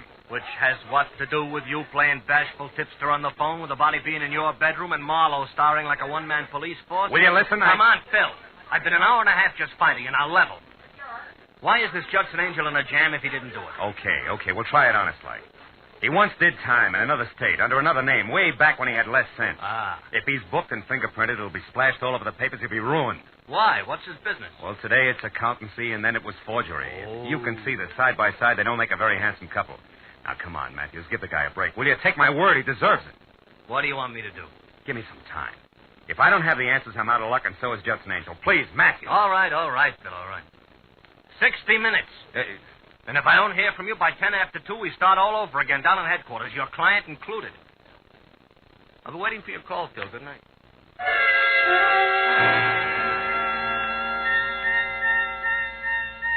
Detective Lieutenant Matthews was nobody's Keystone cop, and I knew that when he said 60, count 'em, 60 minutes, he meant just that and no more. So I found a nice and public phone booth at a gas station across the street, and while I kept one eye out for Berletti and Associates, I dialed Judson Angel's number. But in the next second, when I was through to him, I knew that I could forget about Berletti on my end. Phil, I'm in trouble here. Outside a man and woman. They're coming up the walk now. He's fat and gray flannel? Yes. She just pulled up in a cab, and he's been out there 20 minutes watching the place. Berletti, listen, Judd, get out the back way. Get over to Phoebe's place. He's out the door now, Phil. He's kicking it in. Phil, get up here. 21 South Orange Lane. Judd, do as I say, will you? Get out. Get to Phoebe's place on Mulholland Drive. I'll see you there. Hurry. All right, Bono. All right. Bono, he's in. Judd! Put that phone down, Angel, or I'll kill you. Now.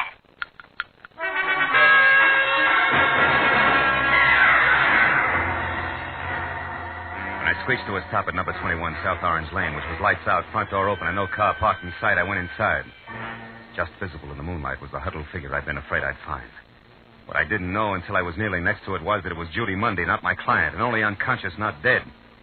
There was a large white envelope lying next to her, and beyond that, a litter of broken porcelain that had once been a lamp. I switched on a light, found some brandy, and then brought her to as fast as I could. Marlowe. Yeah, with a brand new request. Here, take a drink. Now, I'll ask the questions. One, what happened here with the three of you? Where's Berletti and, more important, Judd Angel? Come on, baby, talk fast. All right. I think Angel got away. I don't know where he is. Berletti? Dead, I hope.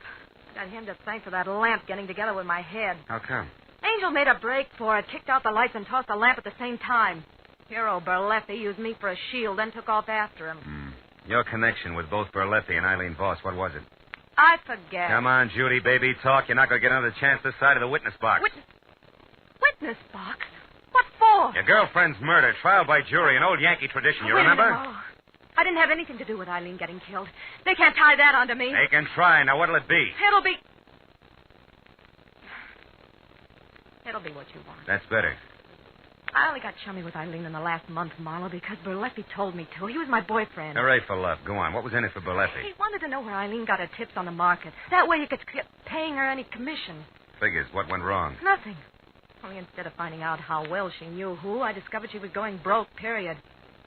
The rest of it, you, Eileen being dead, that muscle woman you talked to in the bar, all Wait a of minute. you... What about that girl in the bar? You two get together? No, not for very long. After you left the table, she went outside, so I followed. Why? Because the cow jumped over the moon. Why do you think? I was still working for Berletti, remember? I thought it would help if he knew where she'd fit in. What'd it get you? A slap in the face. It said she was raised on barbells. And his envelope here that fell out of her pocket. Oh? Don't get excited about it. It's only one of those horoscope charts. What do you do? Collect them as a hobby? When there are notes on the back, yeah. However, for a friend, Berletti was unimpressed. Yeah, look yourself. It's double talk. Cost plus 10%. 90 days will yield us. Yeah, it's strictly a CPA's margin notes. Doesn't mean that you owe. Marlo, your mouth's open. What is it? You look dumb. Dumb I am, and have been all night. Sweetheart, in your own clumsy way, you may have saved Justin Angel's life. What are you talking about, Marlo? According to this horoscope, it's written in the stars. Maybe I'll make a good cop happy. Goodbye, sweets.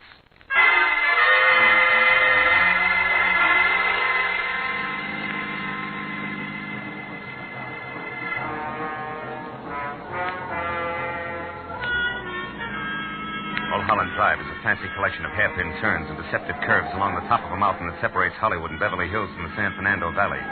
But when I was on it and burning up good rubber at each bend as I headed for number 361 North, gas pedal on the floor, driving conditions were the least of my worries.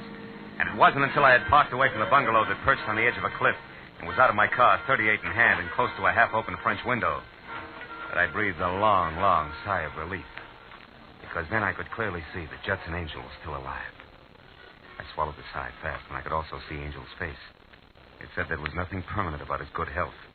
Because on the other side of the room, and only visible to me via a corner mirror, was the reason why. Holding on tight to a short, ugly revolver was the one the horoscope had said could be Eileen Voss's killer, the CPA known as Phoebe Hammond. While she talked, I moved around to where I'd be able to take aim in one straight line. About everything. Didn't want to kill Eileen in the first place. It was an accident. I don't believe you. Doesn't matter now.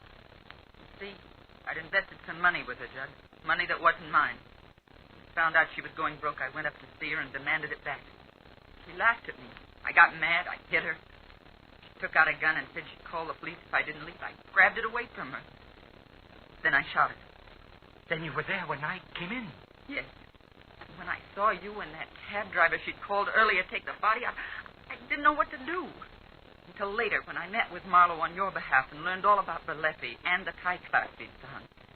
The tie clasp with the lion on it that you'd recognize as mine if Marlo ever got the chance to show it to you. But he won't, Judd. I can't let him. Phoebe, you're crazy. You're crazy. You'll never get away with it. Oh, yes, I will, Judd. It'll be Berlefi they'll blame. He entered your room with a gun in his hand. I know. I saw him and that girl. Also, Judd, I'm the reason you got away from him. I rammed into his car when he started after you.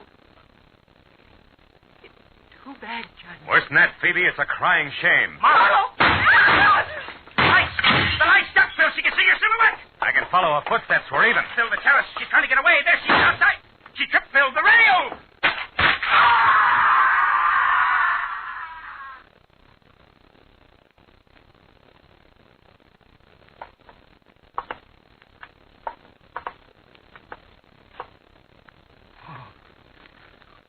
Holy smoke.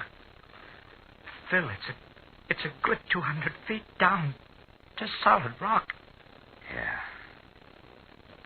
I'm away from it, Judd. Time we made a phone call.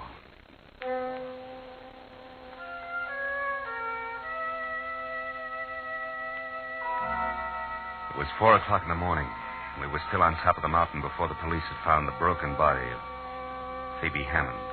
Berlefi had been picked up and in lieu of anything better booked for breaking and entering Eileen Voss's place. When the parade of law, press, and just curious who always show up at the scene of a murder had finally left, it made it just me and Judd and a cop named Matthews. Well, let me see if I got this straight for the records, Phil. First, you thought it was a tough called Berlefi. And second, you were afraid you'd been a sucker and it was really your client. And finally, you figured it had to be a woman who all the way looked like she was no more than along for the ride. What? You mean you really believe I could have done it, Phil? Well, yeah, it looked that way for a while, Judd. You know, you said you hadn't been past the living room up at Eileen's, and yet I found a tie clasp in the bedroom there ornamented with a lion. And then I found out your real name was also Lion. It almost added. Yeah, but since you didn't have a chance to find out whether or not Berlefi was missing a tie clasp, you still considered that was only circumstantial evidence, am I right? Right, yeah. Till I ran into the switch, which was an envelope that had belonged to Phoebe Hammond. There was a horoscope chart inside. Which meant what? Well, it only meant that she went in for that stuff no more until I remembered her mentioning that her birthday was next week, which is early August. And that, no doubt, puts her under the sign of the Zodiac run by one Leo the Lion. Uh-huh. Yes. Yes, and the mannish tight-neck suit she always wore could have meant a shirt and tie underneath, minus clasp. Exactly, gentlemen. That's it. Now, me, Lieutenant, What? Look, when you get back down to headquarters and, you start the paperwork. Yeah. Do you have to mention a guy named Judson Angel? A guy named what? Judson Angel. Nothing. I was just thinking out loud. Yeah, that's a bad practice, Phil, you know? It's kind of like only telling a policeman half of what you know can get you in trouble. Unless you're lucky. Oh, give you a lift, Mr. Mister. You already have. Thanks, Lieutenant. And Phil, Good night, Judd.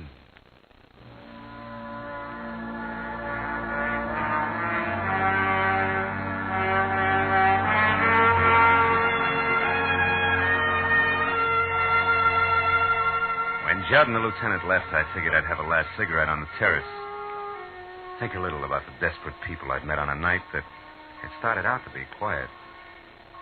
I found myself not smoking, not watching the early sun brighten the valley below, and not thinking about much of anything except the overturned stone flower pot that was lying next to the splintered rail where Phoebe Hammond had tripped and taken her final plunge.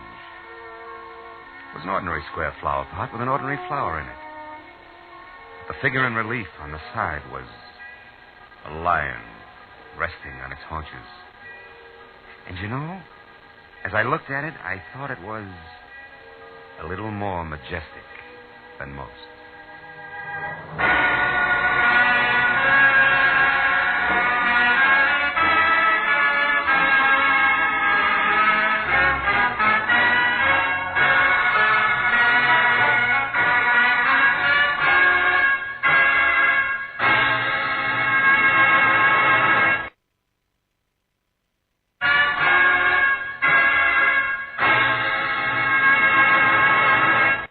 Get this and get it straight. Crime is a sucker's road, and those who travel it wind up in the gutter, the prison, or the grave. It started with an Indian gift of a piece of pottery and led to a brown bear and moccasins, an archaeologist, much laughing water, and finally, death in an alley. But just to make matters worse, the Indian giver was a female and 100% genuine, hot-blooded Apache. From the pen of Raymond Chandler, outstanding author of mystery, comes his most famous character and crime's most deadly enemy, as we present The Adventures of Philip Marlowe.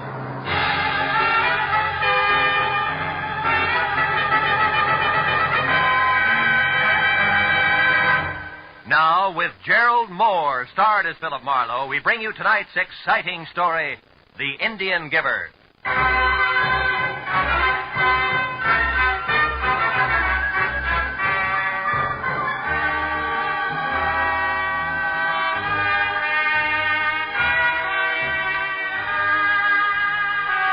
By day, the industrial heart of any city is just so much steel and stone and streets, jammed full with the raucous sounds of 1,001 different machines.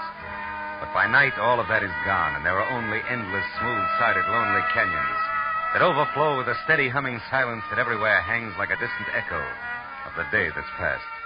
And Los Angeles was no exception at 9 o'clock at night, as I pulled up and parked in front of a grace-curtained storefront on a deserted downtown street that marked the showroom of the wholesale curio dealer who had telephoned my office an hour earlier.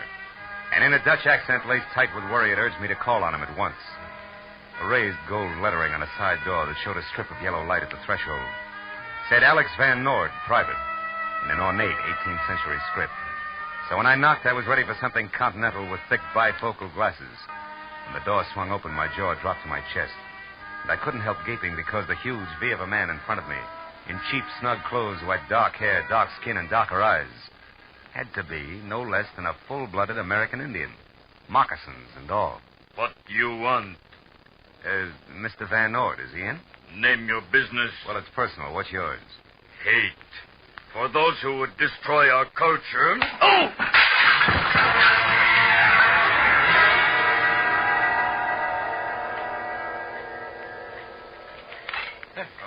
Mr. Marlowe. Mr. Marlowe, let me help you up, sir.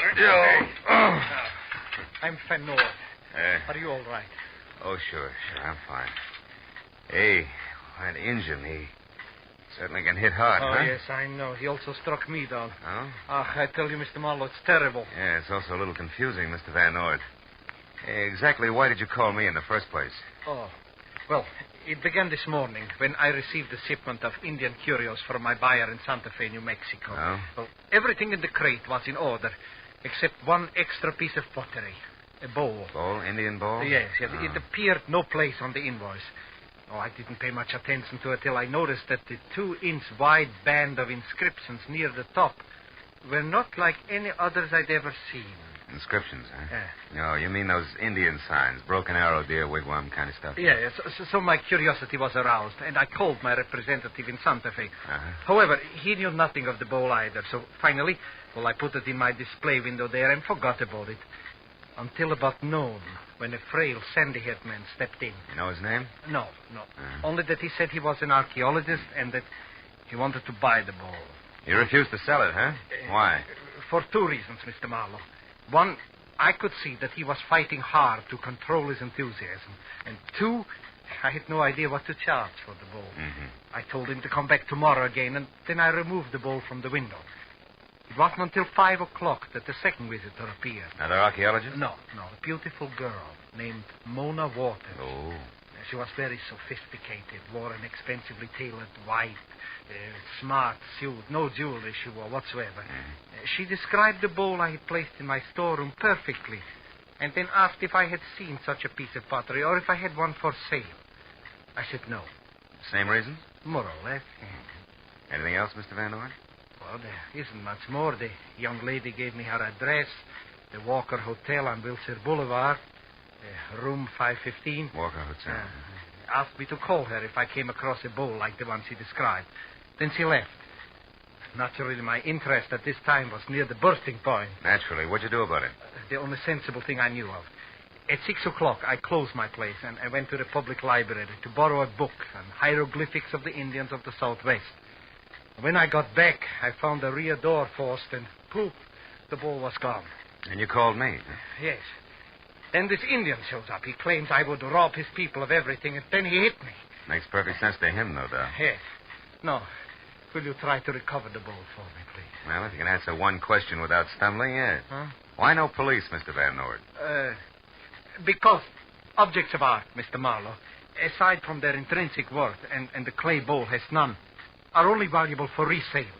Create a public disturbance, such as the police, and the thief will destroy the object and another day steal again. Mm-hmm. No, please, you try, Mr. Marlowe. Yeah, I'll try, all right, Mr. Van Orden. When it comes to our two-fisted brave who's so crazy about the preservation of Indian culture, I'll try real hard.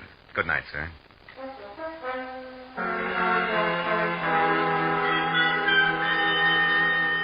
Van Orden's enthusiasm and the $100 he pressed into my hand before I left were encouraging, and I drove straight to the Walker Hotel on Wilshire Boulevard, where a moment after I entered the plush lobby, encouragement came once more.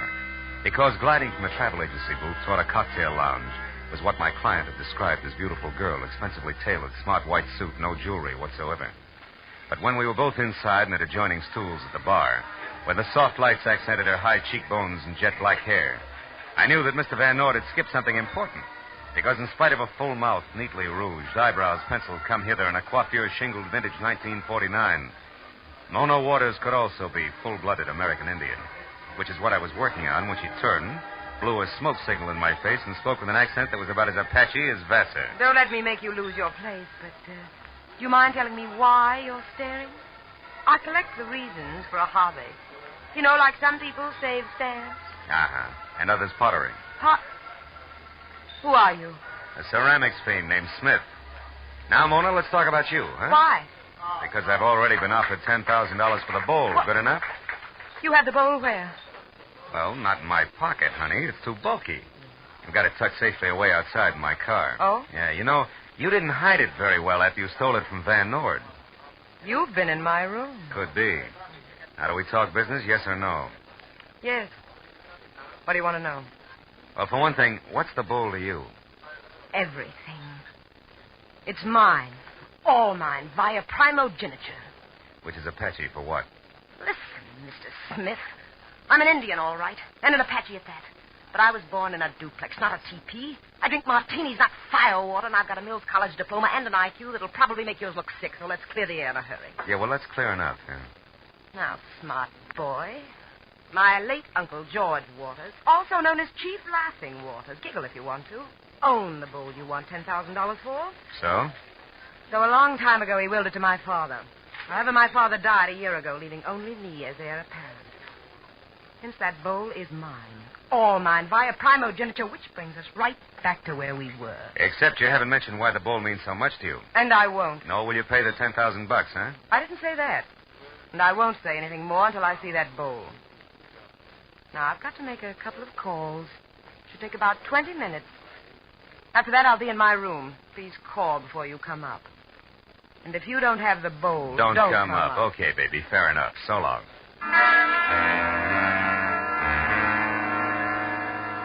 It had been the kind of conversation piece wherein each party's quite sure that the other's a liar, but not quite sure why. So a moment after I was on the sidewalk and out of Mona's sight, I darted for the side of the hotel in the rear entrance where I made my way to a self-service freight elevator that got me to the 5th floor, just as the Apache with gloss closed the door to a room at the far end of the carpeted hallway. I was about halfway there when it came. The door to 515 wasn't locked, and when I threw it open, I found about what I'd expected. Mona slumped in a corner of the room, pride hurt only, and opposite her a wide-open window, which I figured led to a fire escape, until I was standing next to it and saw that there was nothing but sheer wall that plunged 5 stories to the sidewalk below.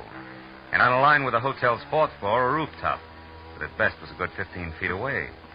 When I closed the window and turned back to the room, Mona was already on her feet. That sly jerk. He waited till I had the door closed behind me, and then he swung. Oh, brother, when we meet again. Oh, Mona, who? Did he get the bowl? Get the bowl? I thought you had that, Smith. I was kidding, and you know it. Now, once more, who was it? His name, Mona. Jimmy Brown Bear. Jimmy which? Brown Bear. Smitty, a lot of Indians have Indian names. It's a custom. Try not to fall apart every time you hear one. I will if you'll stop being persecuted. I think Indians are all good Americans. Now tell me about the big brown bear. Okay. All right. He's absolutely sold. The bowl's a priceless tribal heirloom the white man's trying to steal. He's plain nuts. Who else would try a jump like that from a 5th-story window? Yeah. Quite a hop. If he actually made it. What do you mean if? Nobody fell. No. Maybe nobody jumped either. Maybe you make up heap big story, baby. Hide bowl here in closet, then fall on floor. Tell Wild Tail a screwball Apache. That'd be smart. Yeah. But also smart if you take long nose out of Indian girls' affairs before it gets blown off. Stand still, Buster. You Tomahawk, caliber 38. How unfriendly. But effective. Now, Smith, what's your real name? Sammy Blue Ox. My father calls me... Junior. Let me clear up a very important point.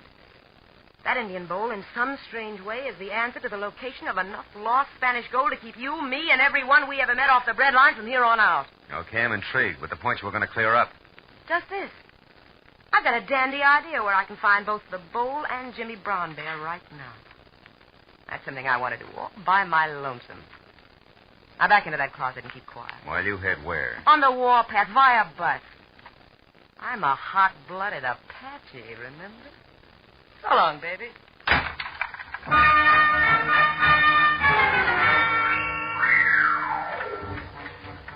There are times when things look black enough without staying put in a dark closet.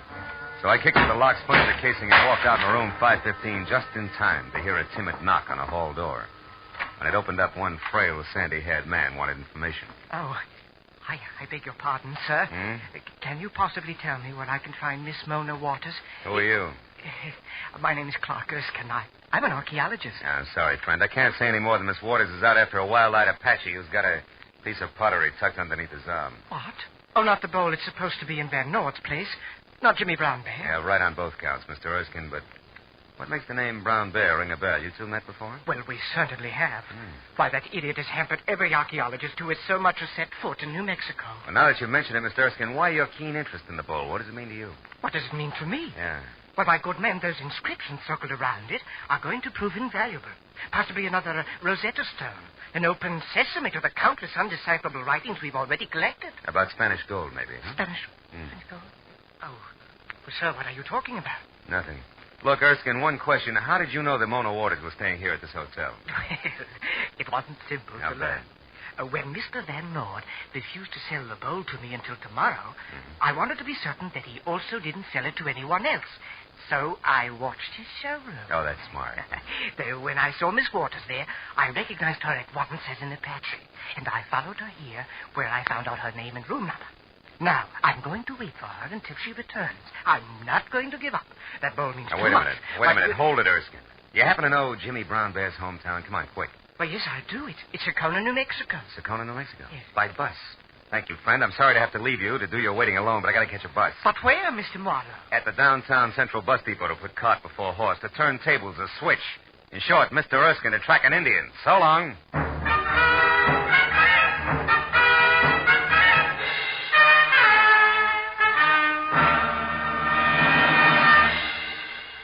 In just a moment, the second act of Philip Marlowe. But first, you meet many an old friend from the wide field of music every Sunday afternoon when the Choraleers and the Symphonette are heard on most of these same CBS stations. This Sunday, the fine voices of the Choraleers will recall such old favorites as I've Been Working on the Railroad, The Best Things in Life Are Free, and Janine, I Dream of Lilac Time.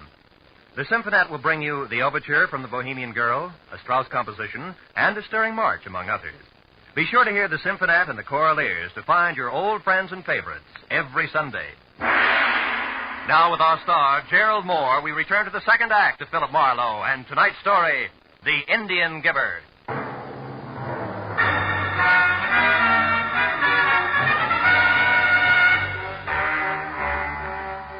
Tracking an Indian over the busy concrete of downtown Los Angeles sounds a lot tougher than it turned out to be.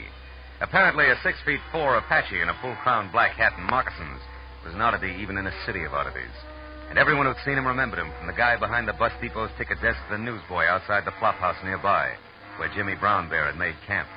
The next bus was still 45 minutes away, so I decided to visit the flop house. But Jimmy Brown Bear must have seen me coming and was expecting trouble, because when I stepped into the hall, I saw him duck out the back door to the alley. I ran after him and watched him turn down what would have been a dead end to a normal man, but Jimmy made a jump at a 9-foot wall, caught the top, and was pulling himself up when it happened. Jimmy stiffened on the wall. When the second shot came, he dropped rigidly like a poisoned fly and lay very still. I started over to him, but stopped at the excited voice of a cabbie running toward me from the open end of the alley. Hey, mister. Hey, what happened? I heard a couple of shots here and I... Uh-oh.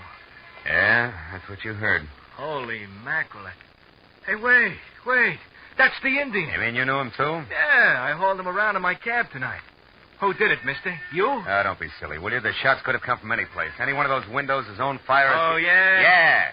Well, between those buildings there, Hey, that dame running for the street. Will you get out of my way? Not so fast, buddy. You know her? Yes, I know her. Mona Waters. Brother, will you get the cops over here right away, will you? I gotta catch that girl. No chance, mister. She's long gone. Oh, no. Marlowe, is that you? Van Nord. Oh, I certainly didn't expect to find you here. What in the world is going on here? Among other things, murder. Yeah, it's that Indian, Mr. Van Nord. The same one. What? Good heavens. Mr. Marlowe, did this happen because of the bowl? No doubt. Mona Waters just got away between those two buildings. Oh. I'm pretty sure she's the one who took the bowl out of your place tonight because Jimmy Brown Bear got it away from her later. Now, she's got it back again, and he winds up like that.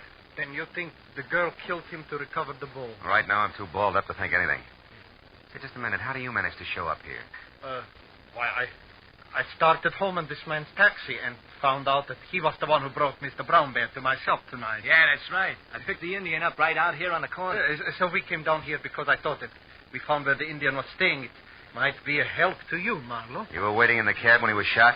No, I started into this place alone, and then I thought better of it and came out to get you, cabby, to come in with me.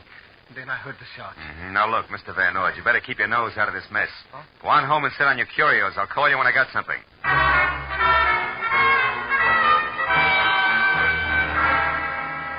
Assuming that my client's story was true and that he did have the cabbie to back him up, I got in my car and headed back to the Walker House.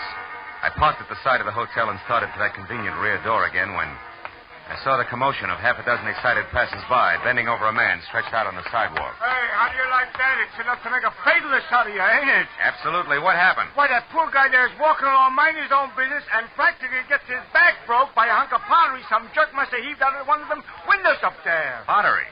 You mean a bowl, maybe? Broke? I don't know. It broke all the smithereens. It was plenty heavy, though. It was about... Hey, look. Here's a chunk of it. Let me see that. Oh, sure. Brown clay with symbols carved on it. Indian symbols. Listen, buddy, what window did that come out of? Anybody see? No. They're all dark up there. We can't figure it out. Hey, what's the matter? Where are you going? There was no doubt about it. The broken piece of pottery I'd clenched in my hand must have come from the Indian bowl. I ran inside, rode the elevator up to the 5th floor again, and beat it down the hall to 515. Sprawled out on the floor inside was Clark Erskine, the archaeologist, making a valiant but wobbly effort to get back on his feet. I dropped the chunk of bowl in my pocket and gave him a hand. Come on, fella. What? Up you go. Come on. What's it? All right, take it easy. Now sit over here and tell me what happened to you. Where am I? Oh, who are you? Marlowe. Remember, you're in room 515 of the Walker House. When I left, you were waiting for Mona Waters, but I came back to find you spread out on the floor, as flat as that puddle of ink there on the desk blotter. Now, you take it. How come all this? Oh, yes, I remember now. I was struck. Yeah. But, Marlowe, the lights are out. And they'd better left that way unless you want the room full of irate citizens. Who struck you? I have no idea. I was sitting at the desk there writing Miss Waters a note because I had decided not to wait any longer when I was hit from behind. That explains the spilled ink. What about the open window? It was closed when I left. Open window? Why, that's strange. Strange? It's screwy. Nuts. What do you mean? Mr. Marlowe, just what is your position in this business? I'm a private detective working for Mr. Van Norden. I'll tell you something else. Whoever slugged you opened that window and sailed the precious Indian bowl right out into thin air, 5 stories high. Oh. Smashed down there on the sidewalk. Oh, the bowl is gone? Destroyed? Mm-hmm. Oh, no. Oh, yes. Why, that's hideous. The markings on that bowl were priceless. Why, Marlowe, great Scott, why was it destroyed? That's what I mean. See, it's screwy. Oh, wait a minute. I'll get it. Hello? Miss Mona Waters, please. It's urgent. Interstate Airlines calling. She's out. I'll take the message. Oh, thank heavens. Well, we want to rectify a perfectly ghastly mistake. We're afraid the relief operator may have given Miss Waters 2:12 a.m. instead of 1:12 a.m. as the departure time of her plane tonight. But, baby, it's 12:30 now. If she leaves at 1:12... I know. We're just sick about it. Can she make it? I hope not. I'll do my best to deliver your message in person. You're a dear girl for calling. Goodbye. What was it, Marlowe? Something important? Not archaeologically. I'll see you later. Oh, wait. Isn't there anything we can do about the bowl? Yeah, oh, sure. Get a bottle of glue and a dustpan and hop to it. So long, Erskine. I'm off to the field of the Thunderbirds.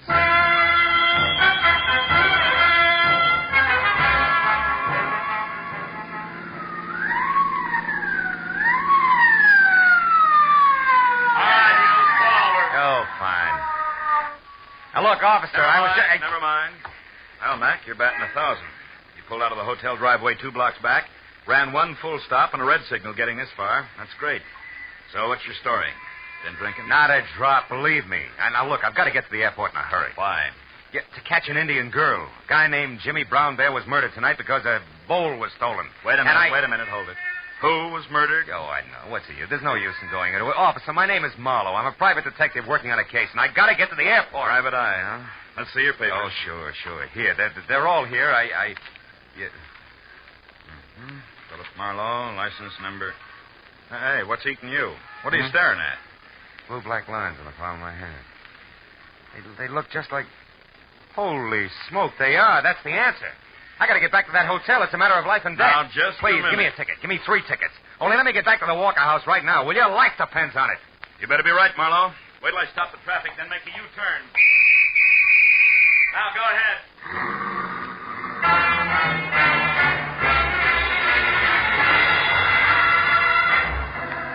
Made it back to the hotel in something under 7 minutes for the round trip. I ran for the elevator, waited for the car to come down, and when the gate opened, bumped head on into Clark Erskine himself. I backed him into the elevator again at gunpoint and pushed the 5th floor button. I didn't say a word. By the time the elevator stopped and the gate slid open, he was beginning to sweat. Marlowe, I just don't understand this. Why the gun? Take a guess, Erskine. I want to know what happened to Mona Waters. Why, I don't know. She didn't come back. Here, this is 515. Remember? Go on, open it up. And get inside. Now, listen, you. I know who killed Jimmy Brown Bear, and I found out plenty about the bowl, so talk. Where's Mona? Behind you with a gun in my hand, so don't move. Oh, great. Well, at least you're okay. Except for a headache, yes. I just woke up in the bedroom with a heap big lump on my scalp, and I know a pale face who's going to pay for that. Drop your gun, Marlowe. Drop it. Now, who's this character here, and where's the bowl? Marlowe hit it, Miss Waters. I saw him hit you and take it. I tried to stop him, but he hit me, too. My name is Erskine. I'm an archaeologist. I only wanted to make a scientific study of the bowl, but this vandal here has destroyed it. Destroyed it. Marlowe! Pipe down, Red Wing, and listen. Before you start shooting, there's a lot of wampum at stake, if nothing else. Now, keep that in mind. Okay, Bigwin, start blowing. Speak your piece and keep it straight. He's a treacherous liar, Miss Waters. I know I'm braced for that. Oh, you sweetheart, you. All right. The inscriptions on that bowl were the key to the treasure, which is probably no news to you two. You didn't know how to work it, Mona. But Erskine here did. He found out that some of the lines were etched into the clay and others were raised, like the face of type in a printing press. Do I go on? How you do, Professor? All right, now look. If you look closely, beautiful, you'll see ink on his fingers. Also, you'll notice that a bottle of ink poured out on your desk blotter there made the same kind of ink pad you use for a rubber stamp. That ink was spilled by accident. Now, don't listen to him because... Shut up. Go on, Marlowe. Well, after he knocked you out and left you in the bedroom, all he had to do was roll that wide, flat border of the bowl through the ink. Then roll it again over blank paper and it printed. What's more, baby, if we look real close, we'll find a perfect printed map on your hotel stationery stuck in one of his inside pockets. No, you don't. You'll never get the chance. Marlowe, the gun on the floor. Jack Bruner, lights out.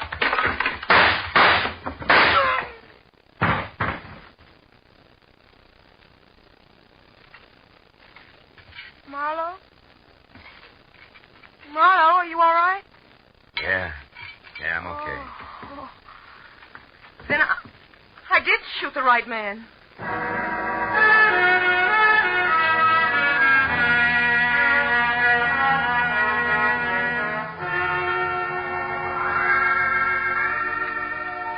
Cream and sugar, Miss Walters? Thanks. Well, that's about the story, Mr. Van Ord.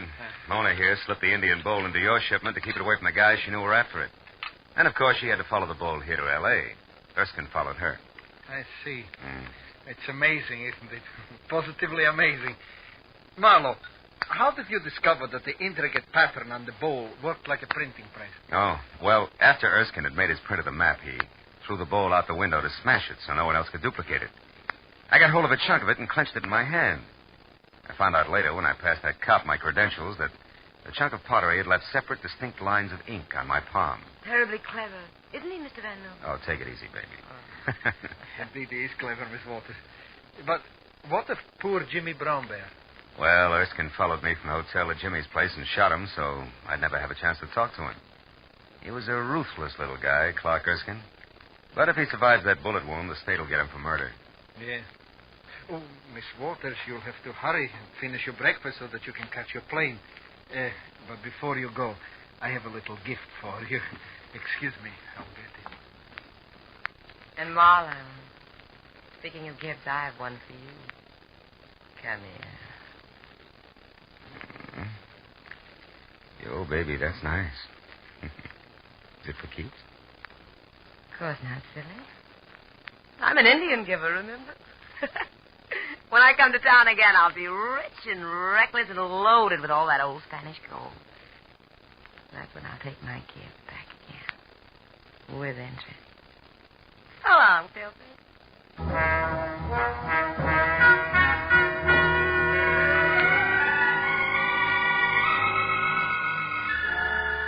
Well, when I finally got home, completely fagged out at 10 o'clock in the morning, I took one look at my favorite chair, the big, deep, soft one, and then sank down into it good and hard.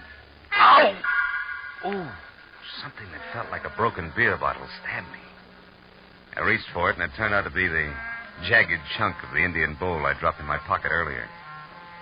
For the first time, I really looked at the hieroglyphics on it. There were 3 Indian figures. The first was breaking sticks into uneven lengths. The second was holding a small fish, and the third was running away with all the wampum.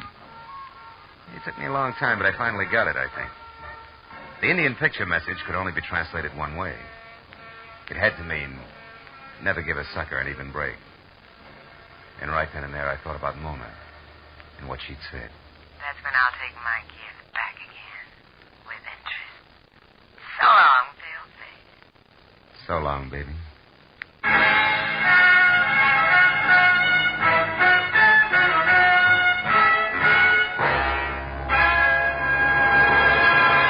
The Adventures of Philip Marlowe, bringing you Raymond Chandler's most famous character and crime's most deadly enemy, star Gerald Moore.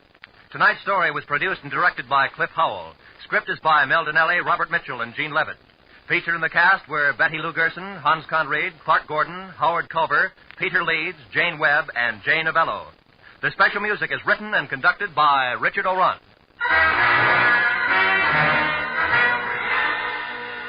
Be sure and be with us again next week when Philip Marlowe says... Inside of 2 hours, a lavish mansion seethed with suspicion. A sealed cabin filled with gas and an artist's retreat had a corpse on the floor. All because one man was too good-looking to be true to anyone.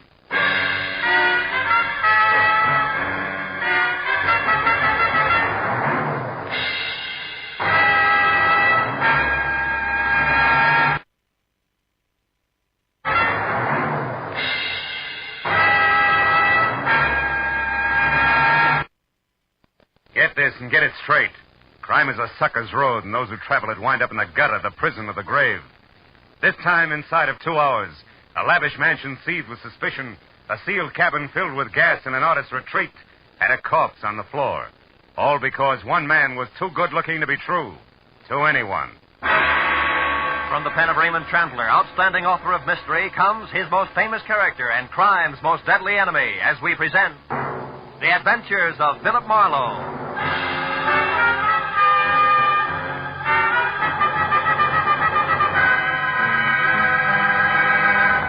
Now, with Gerald Moore, starred as Philip Marlowe, we bring you tonight's exciting story, The Lady Killer. The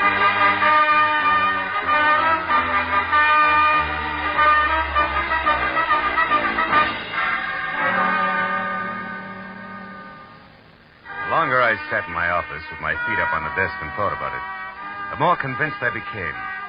Paul Niles was unquestionably the handsomest man I'd ever seen. He had a face that belonged on a Greek god, only his features were better, more finely chiseled. They looked as though they'd been molded out of alabaster from a blueprint by some inspired genius. And the classic side view he presented made the great profile show up like a bowl full of shredded wheat. In fact, the guy was much too good to be true in more ways than one, which had been my original impression of Niles when I'd first met him, just 2 hours ago at the corner of Sunset and Cahuenga. And at his insistence, had driven him around the quieter streets of Hollywood in my car while he tried to hire me.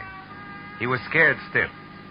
That was all he would admit to, and as he talked, I wondered what it would be like to have a face like that. Must become quite a problem. Women cluttering up your life. Marlowe, you're not listening to me. Unless you help me, I'm going to be killed. Soon, tomorrow, tonight, maybe in the next 10 minutes. I must have protection. From what? Who's after you? A girl. Her name is Nora Kirby. She's threatened my life, and now she's here in town. She actually intends to go through with it. I found out where she's staying. I went there to talk to her, but she was out. Why is killing you so important to her? Well, I don't even know for sure. It's something ridiculous. Nora Kirby obviously doesn't think so. Let's have it, Niles. Why?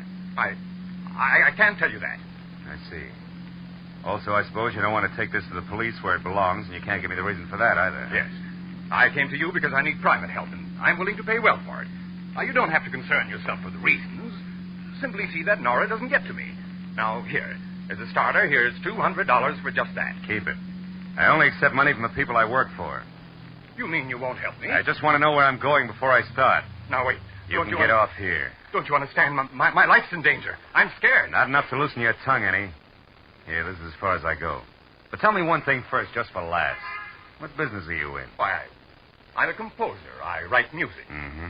The way you said it, it's either a front or a hobby. How do you get your dough? I have friends, wealthy ones, who have faith in me. That's more than I can say for Marlowe. So long, Mr. Niles. Go on. Out. All right. But here, please take my card, and please call if you change your mind. I'm desperate, Marlowe. I'll pay you even more if you'll only... Goodbye, Mr. Niles.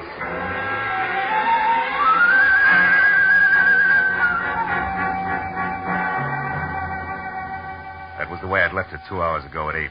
And I'd spent the time in between trying to referee a tug-of-war in progress with the feeling I had that I'd been stuffy on one end and my undernourished bank account on the other, and was slowly but surely getting no place.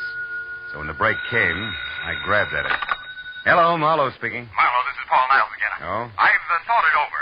I'll tell you everything if that's the only way, because I've got to have help before it's too late. That's better. Where are you? In my studio, 3893 Avenida del Sol. 3893. That's off Coldwater Canyon, isn't it? Yes. Now get over here right away, will you? Wait a minute, Marlowe. There's someone here. Somebody just came in now. What? Niles? Who's there? Who is it? Nora, is that you? Oh! Niles! Niles!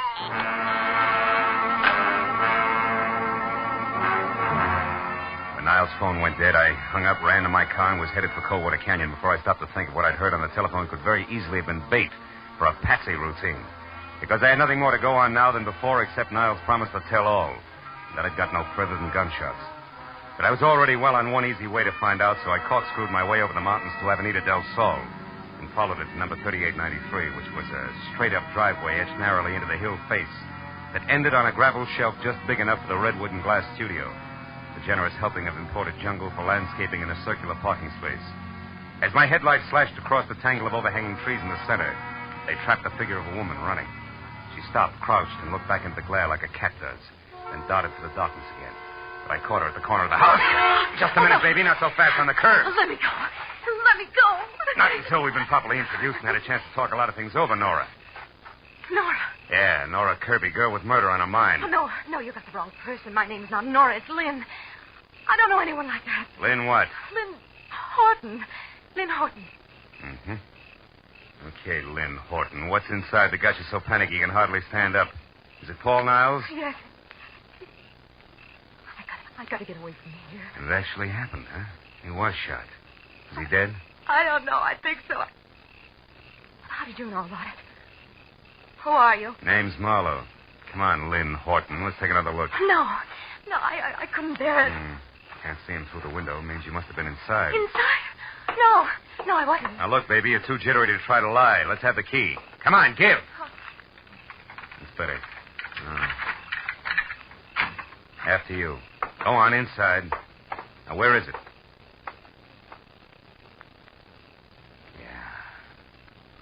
Paul. Come on, Lynn. Come over here away from me. I can't believe it. I can't. What's your connection with him? I was just a friend. I tried to help him with his music. Mm-hmm.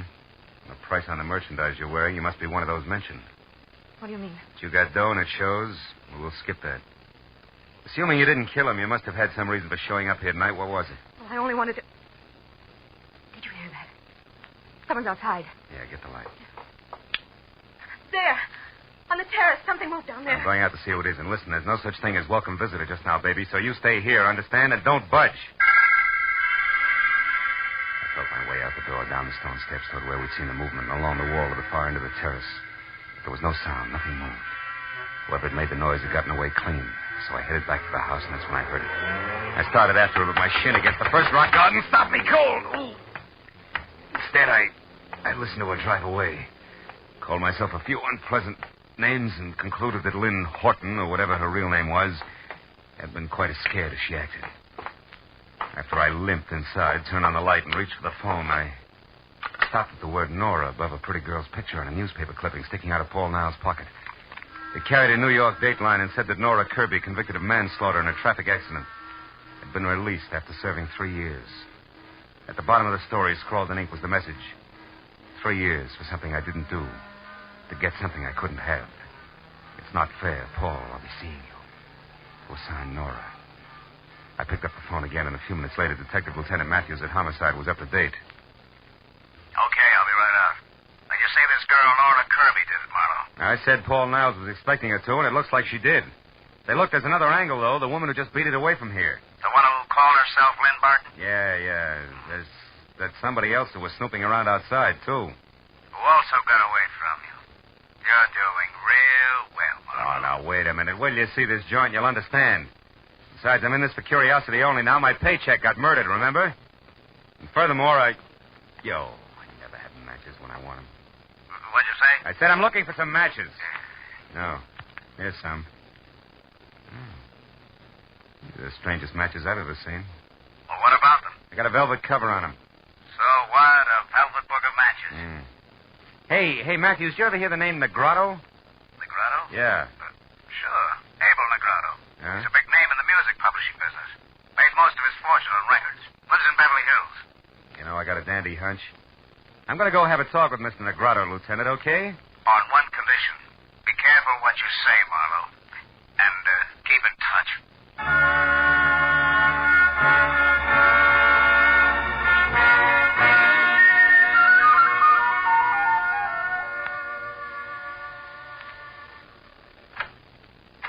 Good evening. You aren't Mr. Negrotto, are you? No, I'm not. I'm Garrett Horton. Mr. Negrotto is busy. Horton? Yeah. Something wrong with that? No, it's a more common name than I suspected, that's all. Will you tell Mr. Negrotto I'd like to see him for a few minutes on an urgent matter? Name's Marlowe. Perhaps you didn't understand me. Mr. Negrotto and I are in the middle of a business conference. We can't be disturbed. No, you can't be disturbed. Well, look, Mr. Horton, a man was murdered tonight, and one trail leads from the corpse straight to this front door. Either Negrotto talks to me here now or later at police headquarters. You decide. Well, if that's where you feel, come in. You an officer? Not exactly. I'm a private detective. I see. Well, follow me. He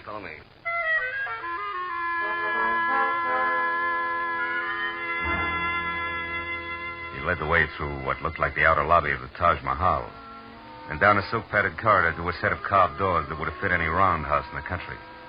When we walked in, a man glanced up from a stack of papers, and with a pair of eyes that belonged on a shark, did his best to look a hole through me. Horton introduced us. This is Mr. Marlowe, private detective. Mr. Negrato, I'm looking for a girl named Nora Kirby in connection with the murder of one Paul Niles tonight. She either committed the murder or knows who did because she was there and saw it. And what exactly brings you to my house? Well, I found this book of matches near the door of the dead man's studio. I think it's yours. It is. Go on. Any idea how it got there? None whatever. And until you mentioned their names, I'd never heard of either Nora Kirby or Paul Niles. How about you, Mr. Horton? No, I'm afraid not. Oh, there's my wife. Oh? I'm sure you'll want to give her the third degree, too. Now, just a moment. Lynn, darling. Come in here, please. Lynn, this is Mr. Marlowe. How do you do, Mr. Marlowe? I'm glad to know you, I'm sure. Thanks. I'm pleased to meet you, Mrs. Negrato. Your brother and I have been trying to convince Marlowe here that we didn't commit murder tonight, but he thinks we did because he found this book of our matches near the corpse. Can you explain it, my dear? Why, no. I can't imagine. The man's name was Niles, Lynn. Paul Niles. Mean anything? No, nothing. How about Nora Kirby? I don't think I've ever heard the name before. Well, Marlowe, that would seem to take care of the book of matches. Not completely. It was found at the house of the dead man, remember? We've had hundreds of these made up. Pass them out freely. I think you've taken up quite enough of our time with this absurd business, Marlowe. So now I'll ask you to leave. I'll show you out. Don't bother. Now listen, Negrato, and listen closely. I've been taking it easy so far, but somebody in this room is absolutely certain how those matches got out there. I know that for a fact. And I'm a private detective, don't forget. So if you suddenly remember something that needs talking over, I'll be in my office for 1 hour, but not one single minute longer. Good night, all.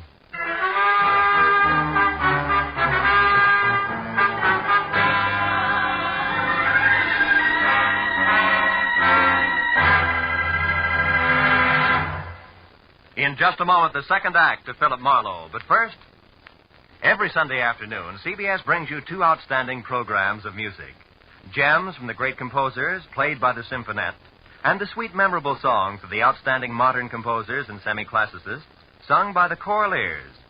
Each program is designed especially for fine Sunday afternoon listening. Hear both the Symphonette and Choraliers this Sunday afternoon on most of these same CBS stations. Now, with our star, Gerald Moore, we return to the second act of Philip Marlowe and tonight's story, The Lady Killer.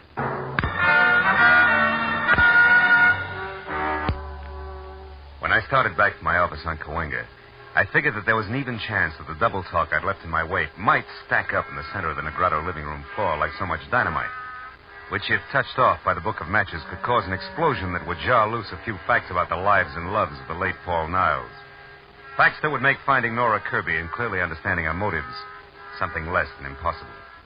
And 20 minutes later, when I was slouched behind my desk and listening to the staccato report of a pair of high heels clicking sharply toward my door, I had a hunch that my theory of violent detonation was not just wishful thinking. When the door opened without the formality of the knock, that hunch turned a sure thing because the visitor was a not-quite lady called Lynn. Mr. Marlowe. And before she could speak her piece, the phone rang and sure thing graduated to cinch.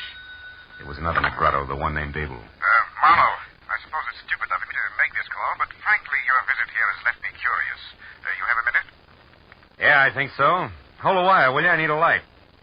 With you in a second, Mrs. Negrato. All right, but what I have to say is important, Marlowe. So make it fast, will you? Just as fast as I can. I don't think your husband has much to say to me. Husband? Mm-hmm.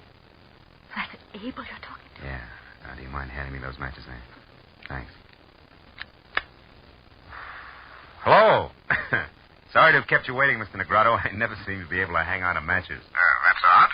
You apparently did all right on that score tonight, Marlowe. Is that the reason for the call? More or less. Marlowe, you know as well as I do that servants, guests, anyone who's ever been in my home could have left those matches near the body of that Paul Niles. That's right, Mr. Negrato. Anybody. Which also includes you, your wife, your brother-in-law, and others in the family I have still to meet. What's your point, please? I'm in a hurry. Very well.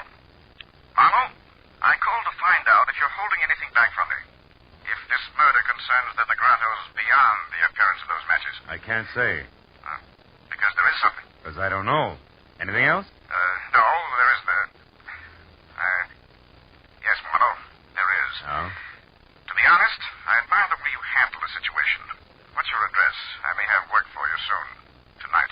Thanks, Mr. Negrado, but I don't think I'll be available. At least not till I get through with the job I'm on. Which is what? Handling dynamite while I play with books of matches. Good night, sir. What did he want, Mama? Among other things, an expressed desire to hire me. To do what? Report on you, I suppose. He didn't say.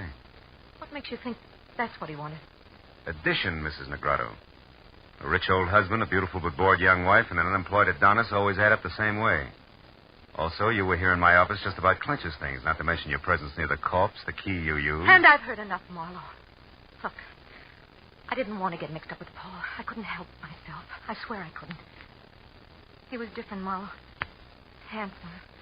More charm than I'd ever known in anyone. Yeah, real lady killer, I know. What are you getting at? Just this. I'll pay you any price you name. Only don't tell Abel that I had anything to do with Niles. He's a jealous man, Marlowe. Insanely jealous. If he knew about us, he'd... Kill Mrs. Negrado? I don't know. Marlowe, what do you want? Right now, everything you know about Nora Kirby. But I've never heard of her before tonight. You're lying. No, I'm not. It's the truth. Now, what do you want? Nothing. Good night. You mean you won't say anything? Oh, Marlowe, I don't know how to thank you. Don't try. Also, don't get mixed up about me, baby. The fact that I won't blackmail you doesn't mean I don't like you. The door, Mrs. Negrado, leave it open on your way out, will you? I'm expecting another visitor. No, my husband. No, just another man. The anchor man on the triumvirate I once left some dynamite with. I won't bother explaining that. Goodbye, Mrs. Negrado.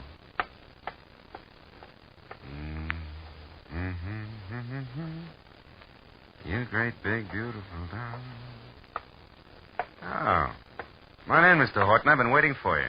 Why, Mr. Marlowe? Something I said or didn't say at the house. Not exactly. It's more a matter of intuition, high explosives, and the fact that both your brother-in-law and sister have already paid their respects. Now, what can I do for you? I'm not at all sure. It's the first time.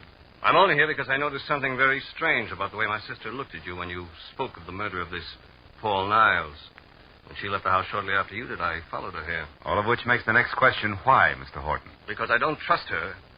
And more important, every penny I own is tied up in a business venture of mine that her husband is backing. She originally met Abel through me, and if she should in some way be in trouble, the kind of trouble that her husband wouldn't put up with, I might suffer for it in the long run right along with her. Uh-huh. And by the trouble, Mr. Horton, you're referring to something specific, I think. I am. Lynn has had a very mixed-up background, Marlowe, so it's entirely feasible that in some way she's connected with this Nora you spoke of who killed Paul Niles. You mean as an accomplice or even as accessory before or after the fact? Pretty thoughts about your own sister. Which I can't help. I doubt that you have anything to worry about, Mr. Horton. However, I will say this, that if Nora Kirby hadn't gotten to Paul Niles, sooner or later, you would have had plenty to worry about. You mean that... I mean that now is a great time for you to go home and sit on your investment. All is well, Mr. Horton, for the time being.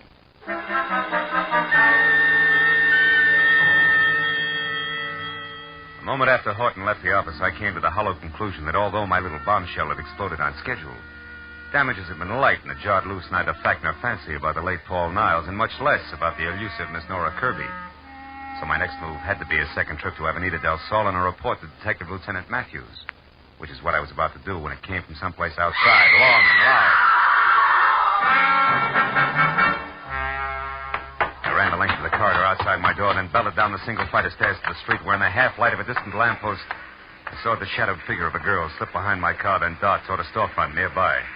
I started after her and stopped at a noise behind me, which was a... No mistake!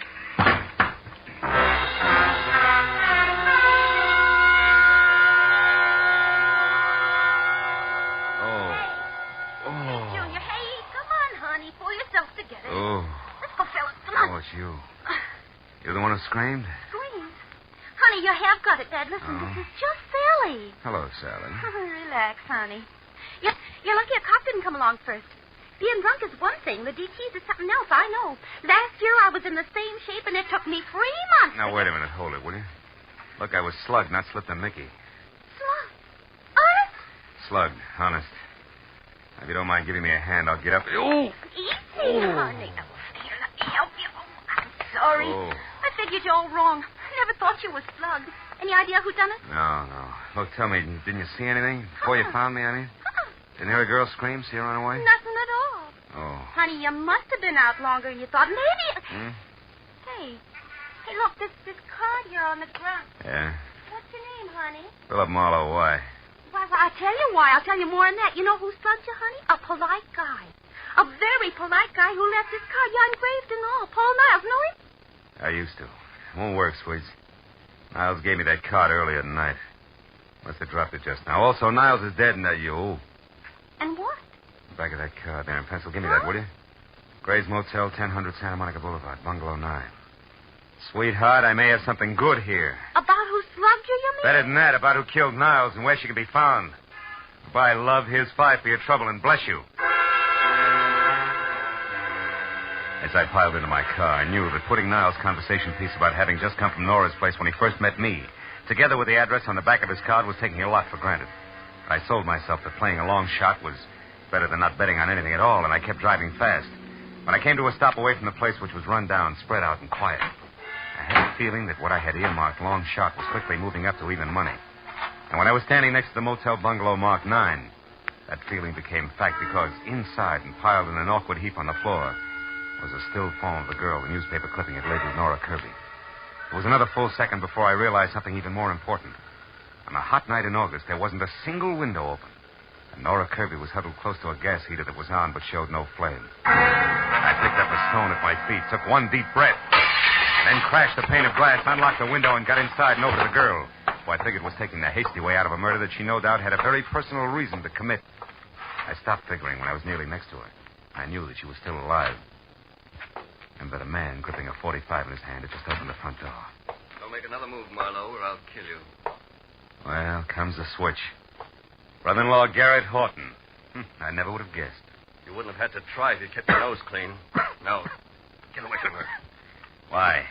So she can die as a suicide, which the police will chalk off as logical, since she's already wanted for murder that you no doubt committed? Exactly. Murder I committed because there isn't anything worse one can do to a blackmailer. Well, that's it, Niles. The lady killer was blackmailing your sister. You found out and killed him before he could cause too much trouble. Family trouble that would end up hurting the good thing you've got with husband Abel, huh? Yes. No, shut up and get away from her. We're going outside. You're kidding. Marlowe, I'll shoot you if you don't start walking. You're still kidding. Horton, you can't kill me without killing yourself. This room is jammed tight with the gas you turned on after you brought her in here unconscious. After you sapped her outside of my place because she was on her way to see me and tell me that you had murdered Niles. The flash from that gun in your hand, Horton will blow us all to bits. Face it, brother. For you, it's all or nothing at all. Go on, shoot. Go on, try it. Try it. I can't. I can't.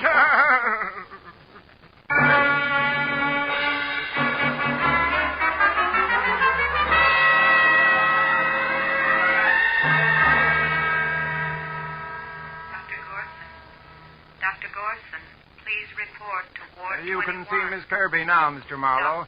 She's going to be all right, but hold her down to a few minutes, will you? All right, Doctor, just a few minutes. Hello, Nora.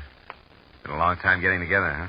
No, but not through any fault of mine, Mr. Marlowe. I followed you from the moment you left Paul's place. But I wanted to see you alone, so I kept waiting for my chance. Which was canceled out when Horton spotted you after he left my office. You ought to learn to run faster, honey. He had to take time to knock me out, and still he caught up with you. So did you. I'm very glad to say. Even though you probably weren't trying to save me at the time, were you? Frankly, honey, until Horton stepped back into that bungalow to keep me from interfering with things, I figured you were it. That might have been Marlowe. If Paul hadn't been killed just before I got to him, at least I'd have hit him with something hard. I had motive, you know. Yeah, I read all about it. 3 years in prison for something you didn't do. But tell me, if Niles framed you and you knew it, why didn't you go to the police? He couldn't have been that irresistible. But he was, Marlowe. And more.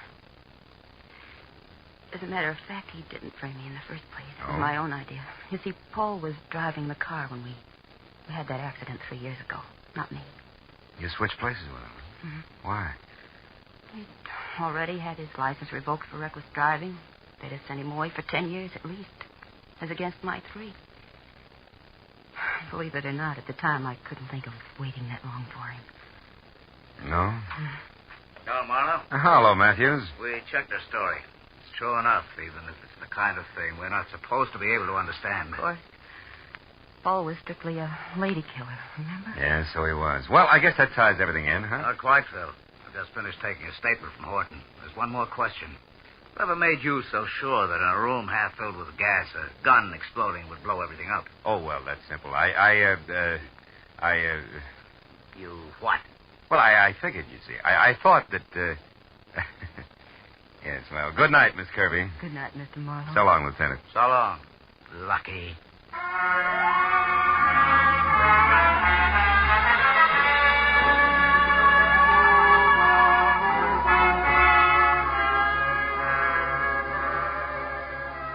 By the time I got back to the quiet of my apartment on Franklin, it was a little better than 2 in the a.m. As I sank into an easy chair without bothering to turn on the lights, I realized that for the moment I was tired. Tired of people. Their troubles, their petty little jealousies. Lady killer. What makes one man a lady killer and another... Oh, well. I lit a last cigarette, and I thought about the mountain of trouble a classic Grecian profile had built for Paul Niles.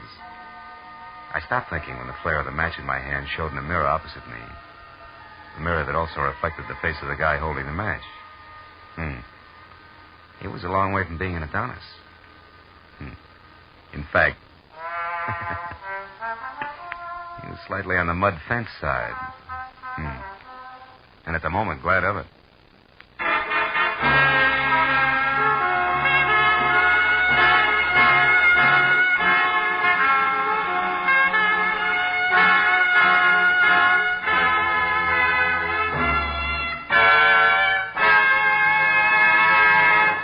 The Adventures of Philip Marlowe, bringing you Raymond Chandler's most famous character and crime's most deadly enemy, star Gerald Moore, and are produced and directed by Norman MacDonald.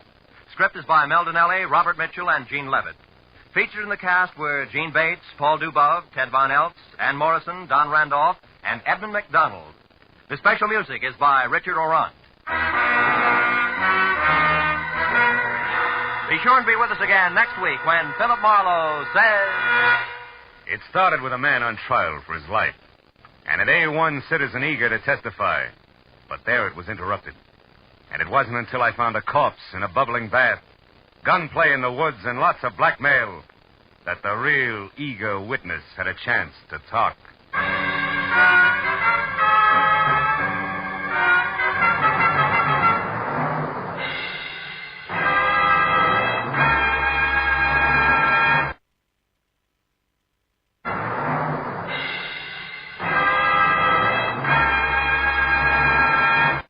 Get this and get it straight. Crime is a sucker's road, and those who travel it wind up in the gutter, the prison, or the grave. This started with a man on trial for his life and an A1 citizen eager to testify. But there it was interrupted. And it wasn't until I found a corpse in a bubbling bath, gunplay in the woods, and lots of blackmail that the real eager witness had a chance to talk. From the pen of Raymond Chandler, outstanding author of mystery, comes his most famous character and crime's most deadly enemy, as we present The Adventures of Philip Marlowe.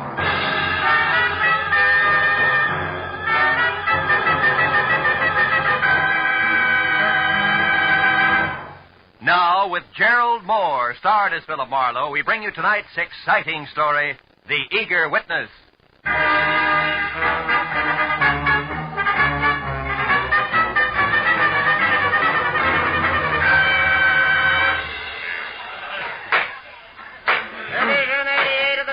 Court of the State of California and for the County of Los Angeles now in session. The Honorable Albert Winsor, Judge presiding. Everybody rise.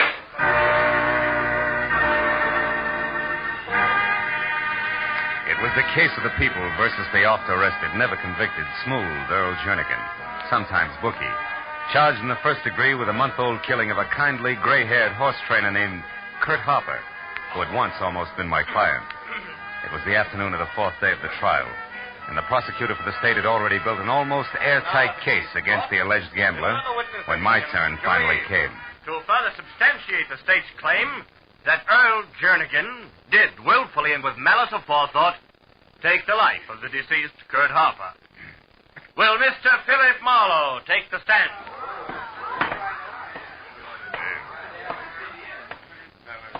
Raise your right hand. Promise to tell the truth, the whole truth, and nothing but the truth, so help you God. I do. State your name and occupation. Philip Marlowe, private detective. Next stand.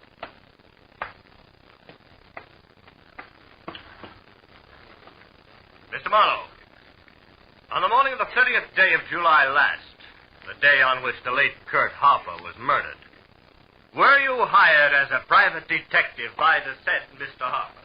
I was. And at that time, Mr. Marlowe, did Mr. Harper state his reason for hiring you? He did. He wanted me to act as his personal bodyguard on the following day when he planned to drive to San Francisco. Did he say why he needed a personal bodyguard? He did. He told me he was afraid for his life, that he refused to gamble his demand that he drug a certain racehorse a week earlier, that gambler had threatened to kill him. I see. Now, Mr. Marlowe, did Mr. Harper name that gambler? Yes, he did. Who was it? Earl Jernigan. Thank you. No further questions, Your Honor. Counsel for the defense? Counsel for the defense waives cross-examination, Your Honor. The witness is excused. Didn't make sense. No cross-examination. Because from the opening adjective, the counsel for the defense, a dapper item named Calder, who always appeared in French cuffs, gray gabardine, and a cocky, uninviting smile, had raved, ranted, and practically spit at each witness the state had presented. So the courtroom was left with a tingling impression that Earl Jernigan's attorney had something of a surprise waiting up his legal sleeve. Later, when Calder was on his feet and addressing the jury, that something started out fast. Now that the state has taken the trouble to offer so much circumstantial evidence, so much hearsay, rumor, conjecture, now will I smash all of that with the testimony of one man. One man known to all of you as an outstanding citizen of this city. A prominent real estate broker. An unimpeachable witness eager to testify. Mr. Leonard Gaines. It worked. Landed in each and every lap like a live grenade and exploded all the way around at once. And when the eminent Mr. Gaines, gray at the temples, maybe 45, and neat and expensive midnight blue flannel with giant stickpin to match, took the stand, and in his own meeting of the board tone of voice told the court that Earl Jernigan had spent the entire day and night of July 30th last with him at his Malibu Beach home, the prosecuting attorney's jaw dropped to his chest and he stared dumb. Day or night did Mr. Jernigan ever leave my home. And as for the hour of the murder, 8 o'clock in the evening, we were having dinner. After that, we played gin rummy until midnight. Are you sure of that, Mr. Gaines? The hour of your dinner, I mean. I am positive, Mr. Calder. No, you can't. You're lying. Order! Miss Harper! Order in the court, please. No, I won't be quiet. I won't anymore. Miss Harper! Quiet! Order! Order! This court is adjourned until tomorrow morning at 10 o'clock.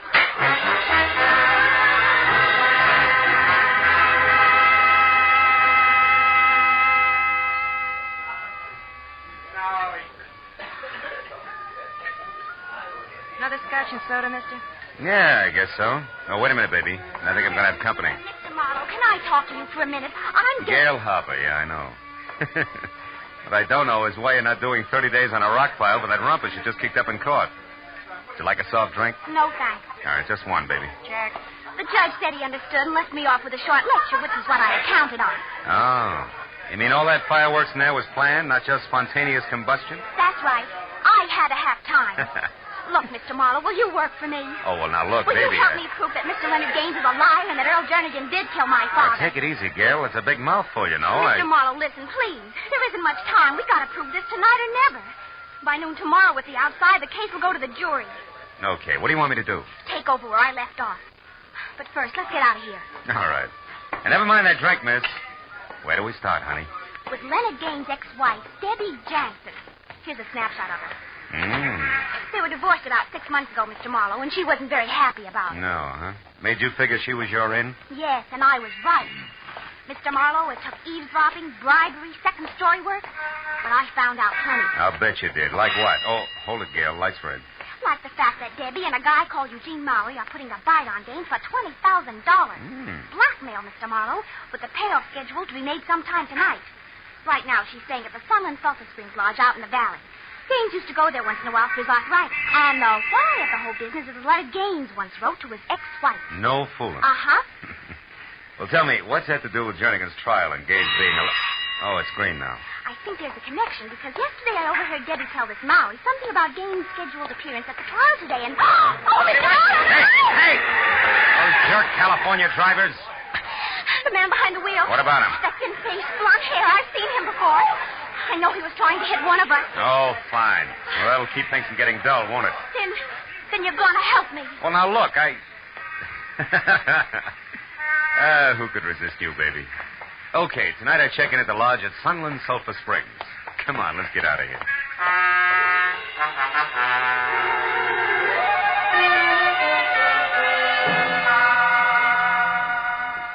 It was 8 o'clock and almost dark when I reached the foothills of the mountain range that separates the San Fernando Valley from L.A. proper, and turned off onto a narrow dirt road that ran through a twisting gorge, past a moon-faced watchman who asked no questions as he slowly opened a sagging wooden gate, faintly labeled Sunland Sulphur Springs, where Mother Nature's remedies bubbled from the earth private. It was another 5 minutes along the same dirt road uphill and through thick foliage before I was at a parking space out of my car and walking the last quarter of a mile toward the lodge itself that was spotted with widely separated cottages, also sagging, and each tagged Casa, and followed by something Spanish and hard to pronounce. Inside the place was cheap porch furniture and occasional threadbare rugs over scarred pine and deserted, except for a sleepy old guy with thick-lidded eyes and an accordion-wrinkled face who was slouched in a heap behind a sign on the reservation desk that read Maynard Sharp, no less, night manager. When I gave him my name and said that both my rheumatism and I needed a rest, he came too, almost. Room, Mr. Marlowe. Well, let's see. Can let you have most any one of the cottages. Half of them are empty. Things kind of slow this time of year. How slow can you get? You'll be surprised. How's about Casa Francisco de Leon? Casa Francisco, Yeah, that'll be fine, Mr. Sharp. All righty, sir. Now, if you'll just sign the register here, I'll get your key. But, as I signed my name, I checked the guest list quickly. And the next second found what I wanted. Deborah Jansen. And next to that, and in a different hand, her cottage for the night. Casa Rolando de Barandido. That's close enough. Well, anyway, it was all I needed. I took the key from Mr. Sharp, a misnomer if ever you heard one, learned the location of my quarters, paid him in advance, and left. Outside, I turned to my right, past a large open bath that smelled like rotten eggs and talked to itself like a junior Vesuvius, as more warm sulfur waters, equally unpleasant to smell, bubbled from a pipe in the center. Beyond that was the first cottage, another casa I couldn't pronounce, and it stayed like that all the way down the line, until I reached the second one that showed light. It was the casa known as Rolando de Barandido. And when I moved closer and around to a window that was screen only, I knew that my client had done her eavesdropping well, because in the center of the room and putting on her coat was the ex-wife named Debbie, and standing nearby and holding on tight to the cigarette in his hand like it was support. What had to be the boyfriend, Eugene Mowry. You're sure that Gaines will go through with this all right? For the 100th time, Eugene, yes, I'm positive. Can't you understand? He has to. Besides, $20,000 won't break him. It won't more than bend him a bit. Now, stop worrying. But I can't. Debbie, why must you go alone? Huh? Why can't I go with you? Eugene, please, we've been over that. I told Leonard that I'd meet him in town at the Beverly Crest Hotel at 10 and alone. He agreed to also be alone. Except for the money. Debbie, you do handle things well. Come here, darling. With a kiss for you, brilliant. Oh, please, Eugene, there isn't time. Oh, what's the matter? Are my kisses losing their flavor at this point? Don't be a fool. Look, it's late, Eugene. It's after 9 already. I've got to hurry. Now, go on. Go on, be a good boy and leave now. We shouldn't even be seen together tonight. Well, why not, Debbie? It's not smart. Here. Meet me at the tulip room, darling, at 11 as we promised. And you two, we'll have time and reason to relax. $20,000 worth of reason.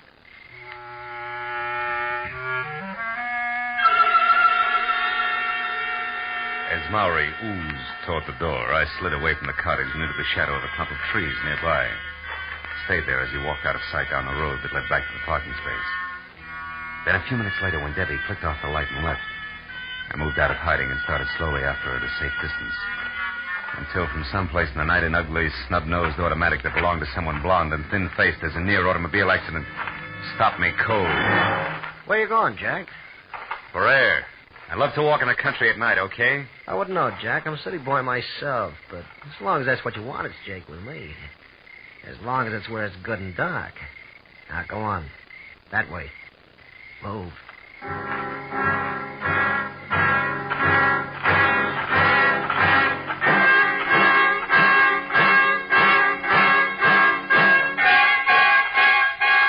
Jack, that's far enough.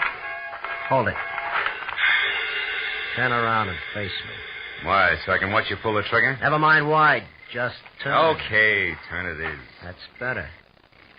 Now, one step closer. One step closer. Hey, what's that? Now, Pleasant, my friend, taking one.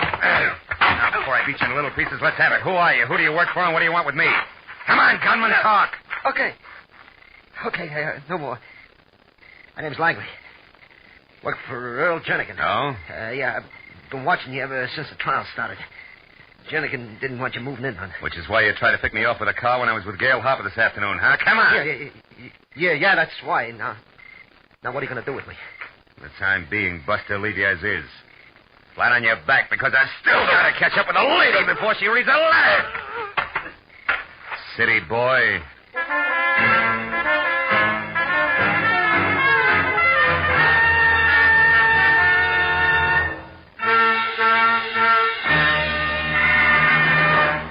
In just a moment, the second act of Philip Marlowe. But first, because of the sharp rise in America's birth rate during the war, we face a very serious educational crisis. Many communities will find that their schools lack sufficient teachers, classrooms, and facilities. Citizens must get together and work for better schools, more teachers. If we want all of our children to have a chance for a good education, we must take action now. Now, with our star, Gerald Moore, we return to the second act of Philip Marlowe and tonight's story, The Eager Witness.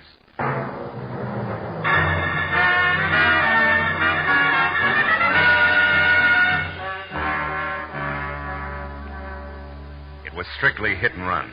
I piled Langley into the Manzanita and didn't even wait to see him bounce. Instead, I took off through a gully that was a shortcut to my car, because I knew that Jernigan's watchdog had nothing to offer compared with the hot-headed Debbie Jansen, who at the moment, no doubt, was well on her way to the Beverly Crest Hotel, and a blackmail rendezvous that was a cinch to wind up in the final destruction of the letter. That was my theory. But I dropped it like a hot rock just as I crossed the path to the sulfur pool. Mr. Marlowe! Somebody screamed! In there by the spring! Oh, my gosh! It was nothing but sulfur fumes and the thick gurgle of the springs until Sharp played his flashlight over the pool. Then we saw her. Oh, my gosh. In the water that was turning red from blood oozing around the knife in her back. Look! It's Miss Jansen. Come on, Pop, give me a hand. Let's get her out of there. Come on. Take it easy now. Take it easy. That's it. Debbie. I never should have tried it. Tried what? Who was it, Debbie? Who did this? He got the letter. Who? Who got the letter, Debbie? Debbie. Marlowe, did she pass out? For good, Maynard. She's dead. Oh, well, she seemed to be mumbling something about a letter. Did you get what it was? Yeah, only part of it. The killer apparently took the letter away from her. Believe me, that's bad. Letter? What's a letter? Wait a minute. Huh? It's probably that pheasant again. Letter? Pheasant? What are you talking about? Oh, I guess I'm just getting jumpy. Hey, there is somebody. Come on, Pop.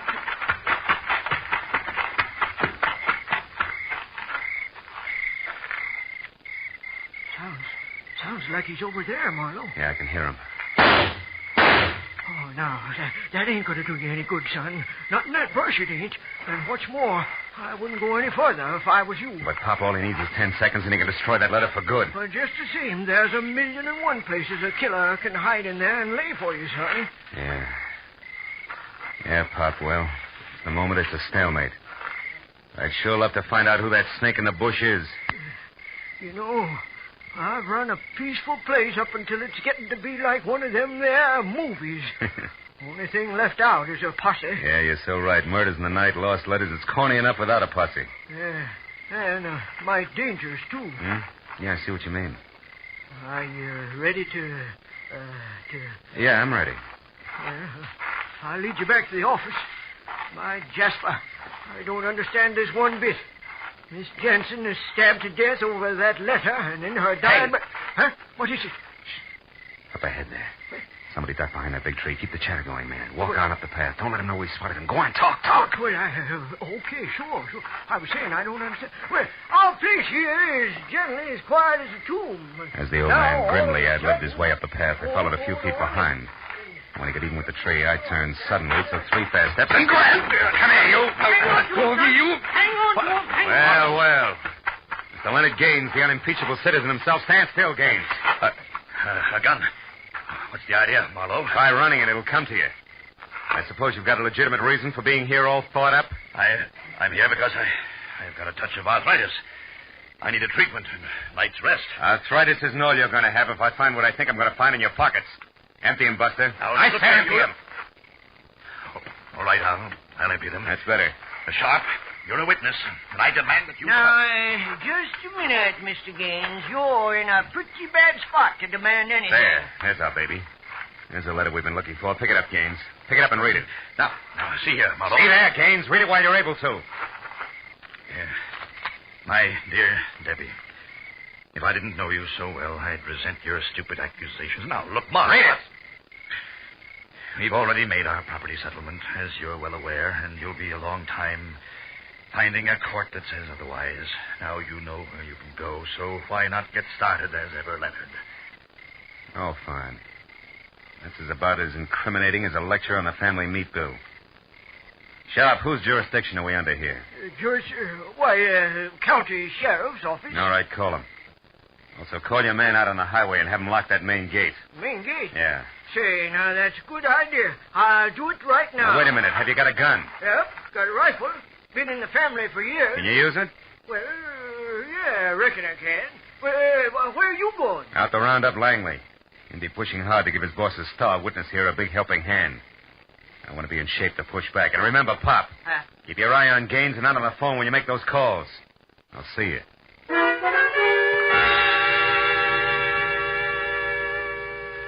The second time that night, I started down the hill and toward the car lot, keeping in the shadows and moving slowly this time.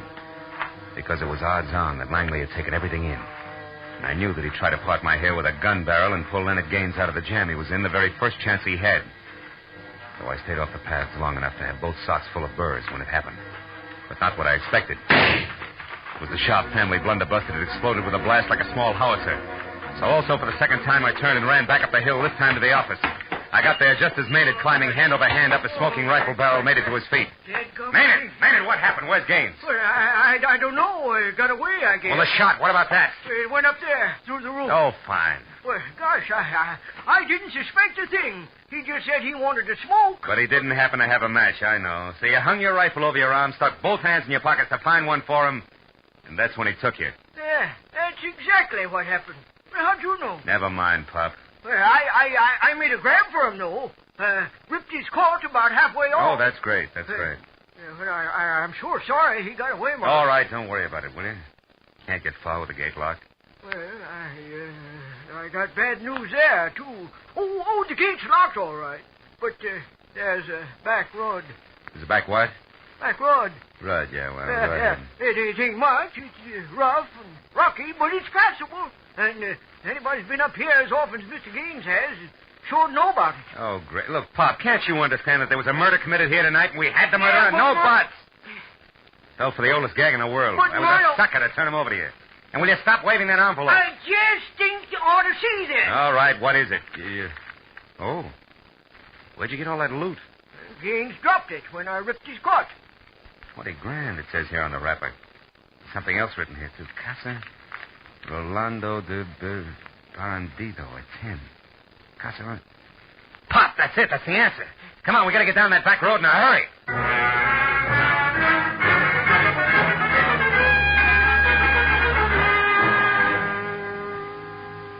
Sharp at the wheel of the pickup truck, we bounced over the pair of sometimes parallel ruts studded with stones the size of bowling balls. It was called a back road. The better part of 2 miles before he cut lights and motor and whispered that if Gaines was going to get stuck at all, it was sure to happen in a dry wash just around the next bend. I told him to wait and went ahead on foot. He was right. Gaines was stuck in more ways than one. His car was up to its hubcaps in sand and his wallet up to its stamp compartment in blackmail, conducted by his ex-wife's murderer with the same leather she'd had, a letter. It was Eugene Maury, and clenched in his hand was a tattered white envelope, nothing more. I'll make it easy for you. I held my .38 in close to my side and edged up behind him. 20,000. Now, Maury, I don't have that much. You lie. You're going to pay her that. I don't know. I know because we worked the deal out together. Only she got greedy. Tried to double-cross me and pull it alone. Oh, so you killed her? Yeah, I didn't intend to, but when I found out that she tricked me, I was furious. The first thing that I knew, I stabbed her. That's enough of that. Just give me the money. You've nothing to worry about. Now, listen, Maury, I tell you... You listen to me. You're in no position to buy. It's better than having your $200,000 gambling debt exposed and your reputation ruined, isn't it? Or facing the trigger man, Langley, if you refuse to alibi for Jernigan, isn't it? Or bucking a perjury charge if you do alibi? Oh, no. You've got yourself in a corner again, so pay off. Only $20,000. But I tell you, Maury, I don't have it. You're lying again. No, he isn't. Don't move, either one of you. Leave your hands where they are. I got the $20,000 right here, and it's pretty well earmarked as blackmail payment already. But just to round things out, Maury, I'll take that envelope you've got there. This? Well, what do you want this for? Funny man. Because it's no doubt postmarked with an hour, a date, and a location, which together with Brother Gaines' own handwriting places him out of town on July 30th. The time he swears he was at his Malibu home all day with Jernigan. Right, Gaines? Smart boy, aren't you, Marlowe? You've still got a chance, Gaines. You'd better gamble with me. You've got nothing to lose now. I'm with you. Stand still, Buster, or so help me out. Now, Gaines, go. Oh! Oh, my leg! Were you thinking of going someplace, Mr. Gaines? No, I'm not going anyplace, Mr. Marlowe.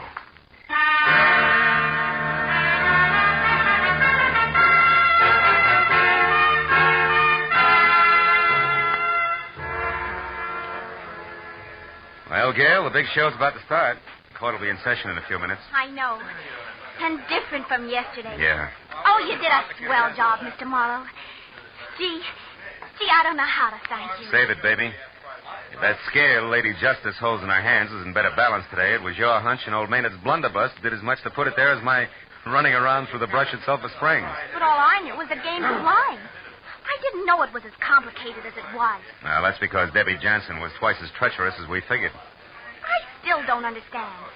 How did you know that Eugene Maury had killed Debbie? Well, you see, baby, I overheard her tell Maury that she was going to meet Gaines in the Beverly Crest Hotel at 10 for the payoff. Uh-huh. But I figured that was a lie strictly for Maury's benefit when Pop gave me the packet of money Gaines had dropped. It had that complicated name of a cabin and the time of the appointment, which was also 10, written on it. So I knew the real meeting was scheduled to take place out there. See? Oh, I see. And she was going to send Maury off to the Beverly Crest while she collected the money at Sulphur Springs and then beat it alone. That's it, honey. You see, if her cabin had been named something simple like Number 4, then Gaines could have remembered it. Instead of that Casa Robino del Bangadoro, whatever it was, he had to write down, you see? Well, then things might have been different. Ah, you'd have found a way. After all, you figured out it was the postmark that was important. Only after I'd been slapped in the face by a perfectly harmless letter with no envelope. Had to be the postmark. What else? Oh, they're starting. Yeah. Good luck, Mr. Morrow. Give them the works. Don't worry, baby. I'm the eager witness today. We're going to knock them dead. Literally. They got it coming. I watched Jernigan's face as the preliminaries got underway. The killer was beaten. When the court finally settled down to work and the prosecutor took over, I listened to his deft build-up as he primed the jury and the dramatic ringmaster voice he used when he called. Will Philip Marlowe take the stand, please?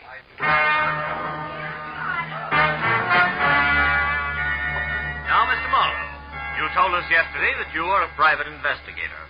Now will you tell the court in your own words what happened to you last night? I sat there looking into the cold, baleful eyes of the prosecutor and thought of a paraphrase on that wonderful quote from Oliver Wendell Holmes. It's not enough to ask for justice. One must also hope for mercy. Mr. Marlowe. Oh, yes. I'm sorry. Well, it began here in this room yesterday afternoon at about 3:30 when the counsel for defense called a witness, Mr. Leonard Gaines, to the stand.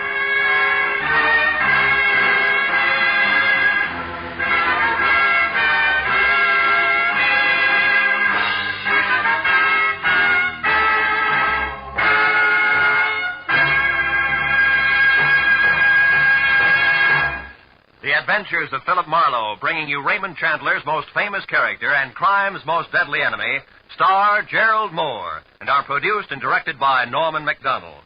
Script is by Mel Donnelly, Robert Mitchell, and Gene Levitt. Featured in the cast were Joy Terry, John Daner, Michael Ann Barrett, Junius Matthews, Ben Wright, Lou Krugman, Larry Dobkin, and Bud Whittam. The special music is by Richard O'Runt. Be sure and be with us again next week when Philip Marlowe says...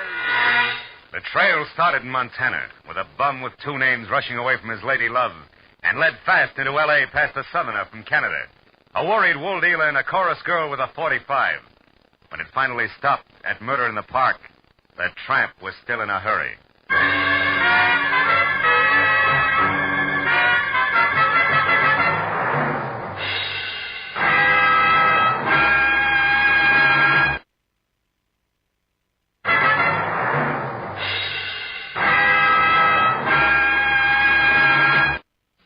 Get this and get it straight.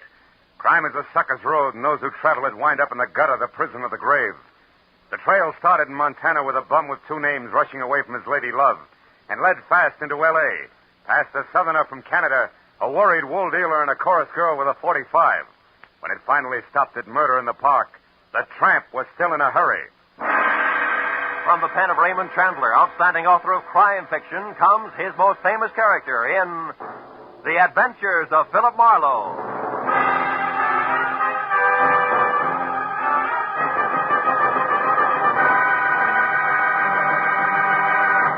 Now, with Gerald Moore, starred as Philip Marlowe, we bring you tonight's exciting story, The Bum's Rush.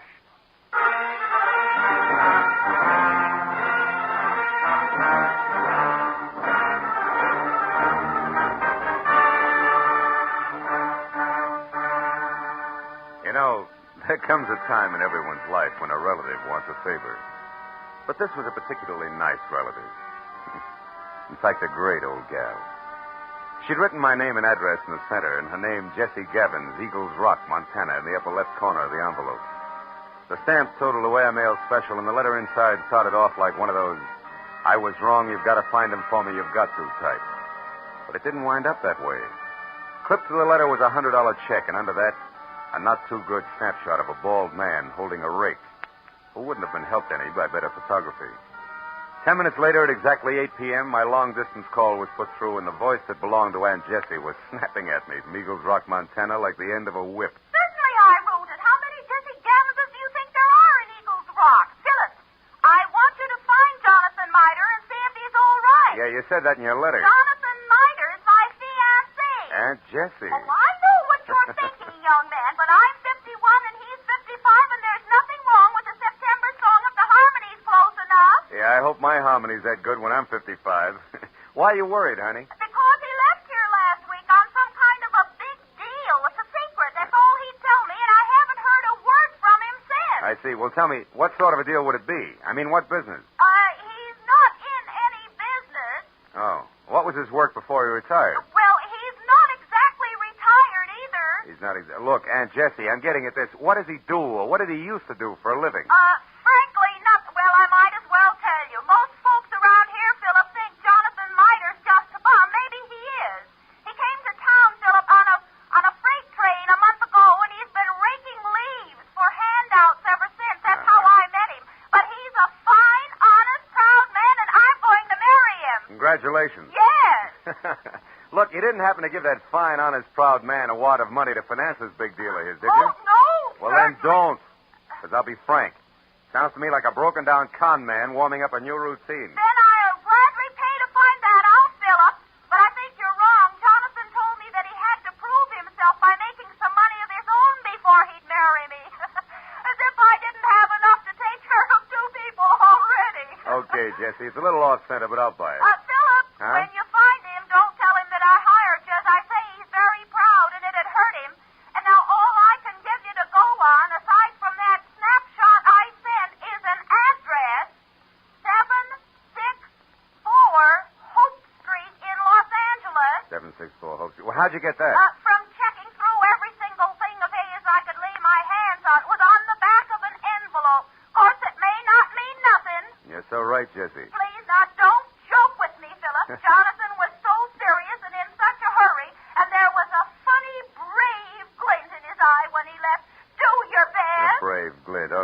Okay, Jesse, no jokes. Goodbye, darling.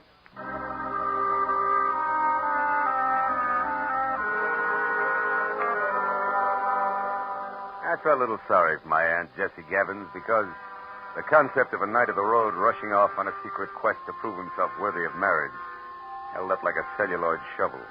And it got no help when I pulled to a stop in front of 764 Hope Street. It was a cramped combination warehouse and office of corrugated iron and glass brick, respectively, with a shy red and black sign reading Hirsch Woolens over a door that looked like it handled about as much business recently as a repair shop for spinning wheels. It was half open, however, so I went in just in time to catch the last round of what must have been a healthy spat going on behind a frosted glass door marked private. Well, I'll tell you something, Mr. Eldenhurst. Keep your eyes more on wool and less on nylon, and you'll be better off. All right, all right. Heaven's sake, Martha, this is no time to quibble. We've got more important things to do. Unless, of course, you want to keep that chorus job at the Plumes forever. Well? Okay. You just watch your step. Goodbye, Eldon. Stand aside, stupid. This is a hallway, not an art gallery. Yeah, there's a petty girl if ever I've seen one. Well, what do you want? Oh, Mr. Hirsch. Yes? Yeah, well, I'm Ned Johnson. I'm looking for a job. What kind? Oh, salesman. Wool's my line. I see. And how long have you been waiting out here? Oh, I just stepped in. Come inside. Thanks. Sit down. Now, what is your specialty? Woolens, worsteds, or felt? Well, I've handled them all. We confine ourselves largely to a very high-grade merino woolen, Mr. Johnson, Ned Johnson. I've worked with merino. Well, and what about the others? Lester, perhaps? Lincoln? Oh, sure. Lester, Lincoln is certainly. I find it all a fascinating business. So do I. A very romantic background. Yeah. By the way, what do you think of Lanatal as against merino? Lanatal. Well, not good. No, you see, I've watched the Lanatals from the range right through shearing and on up to weaving. It just doesn't compare with... what's the matter? What are you really after? I slipped, huh? You fell on your face. Lanatal is synthetic wool made from milk. Now, who are you? Okay. I'm from the Sequoia Credit Association. We're investigating you. Just a periodic routine thing. It's strictly confidential. Get out of here and stay out if I ever catch you. All right, take it easy. I was clumsy, that's all. Don't start a riot about it. Look, you pry into my affairs. What a temper you got there. Better watch it, Hirsch. It'll get you in trouble. So long.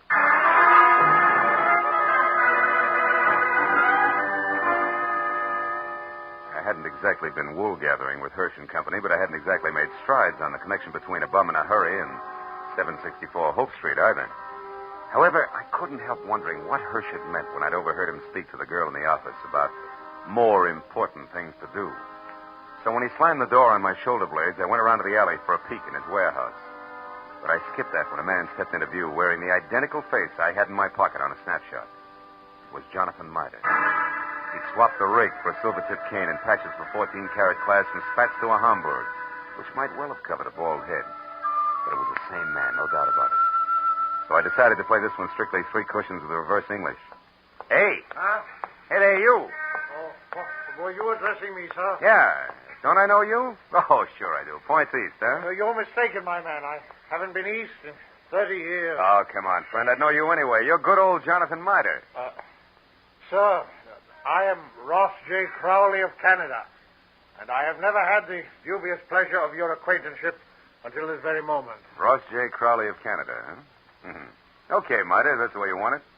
What are you doing around the wool business? Setting it up for a fleecing or just pulling it over somebody's eyes? My good man, you've obviously confused me with someone else. Now, pack off, like a nice fella. I'm in a hurry. Now, wait a minute, Pop. Wait a minute. Let's get this straight first. Your name's not Crowley. Why are you using it? By Godfrey, sir, you're trying my patience. Stand aside. Come on, let's have it. Oh, very well, if you insist. Here it is. Look out. Hey, come back here, you old goat. Why don't you look out? Why, you awkward roughneck. Why don't you look where you go? I was, but I couldn't get around all three of you. Three? What do you mean? You and your two big feet. If you can't keep those gunboats out of people's way by yourself, hire a pilot. Oh, by now my boy's so far ahead I couldn't catch him if he stopped for lunch. Thanks to you. Goodbye. I went as far as the corner anyway, but I'd been right the first time. Jonathan Mitre, alias Ross J. Crowley of Canada, was long gone, and I had no idea where. This left me with one slim, lovely lead, a lady named Marcia. If I'd eavesdropped correctly, she would shortly be making with the legs in the chorus of the Plume Theater restaurant. It was 7:30 when I entered the platinum-plated tourist trap on Hollywood Boulevard that featured small portions of bad food under glass and large helpings of good skin under lights. Cost me $10 and a fast ad-lib backstage, but it would have been worse out front, so when the chorus high kicked its way out into the wings, I nailed Marcia as she went by. She narrowed a half a pound of mascara at me and let a footlight smile drop, which left very little else. Yeah, my name's Marcia. What do you want? Make it snappy. I gotta change. Change what? Your hairdo? This won't take a minute, baby. All I want to know is where Jonathan Mighty can be found. How should I know? I never heard of him. You're stalling on your own time, baby. I got all night. Nuts to you, Jack. Blow. Come back here. This is important. Now listen, you. I don't know anybody called Jonathan, what's his name. And put one more fingerprint on my arm and you'll get bounced out of here on your head. You know there's just a chance you could be on the level? Look, the guy wants about 55 and spats with a Hamburg over what is no doubt a bald dome. Carries a black cane with a silver tip and for some reason answers the name of Crowley. Crowley? Yeah, that's it. Ross J. Getting warmer, huh, kid? And don't bother telling me you never heard of him. So I've heard of him. So what? He's a good pal of mine. Met him a couple of nights ago. He's quite a sport. I'll bet he is. Where can I find him? What do you want him for? I want to talk to him, that's all. Where's he live? Up a tree. Like I said, Buster Blow. And like I said, baby, this is important. So important, I'll have a lopsided line in the next number if you don't talk, because you won't be there. You'll be on your way to the pokey. Now, where does he live? I don't know. He's from Canada. You can come closer than that, sweetheart. Give. All right. He tells me he takes a walk in the park every night. He raves about the gladiolas. Like they grow in Coldwater Canyon Park, maybe? Maybe. Thanks, you're a good kid. Keep your powder dry, baby. I'll see you.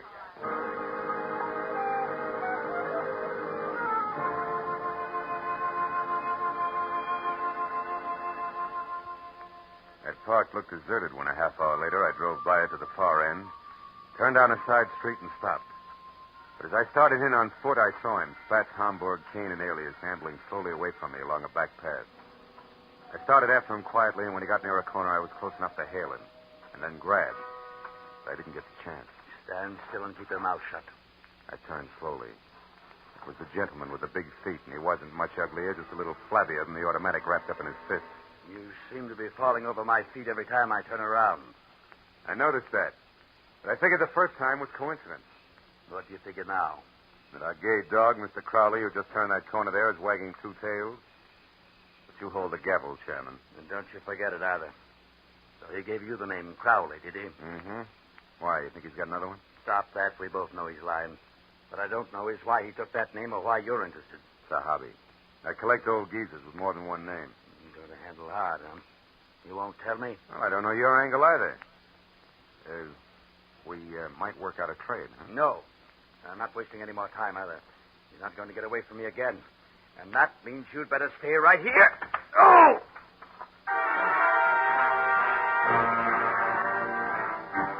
Piled me up on the ground with a stomach full of pain. I saw him run down the path. When I got back to my feet, he was taking the corner. I just started after him when it came. I froze and listened. There was nothing more to hear. I walked softly as far as the corner.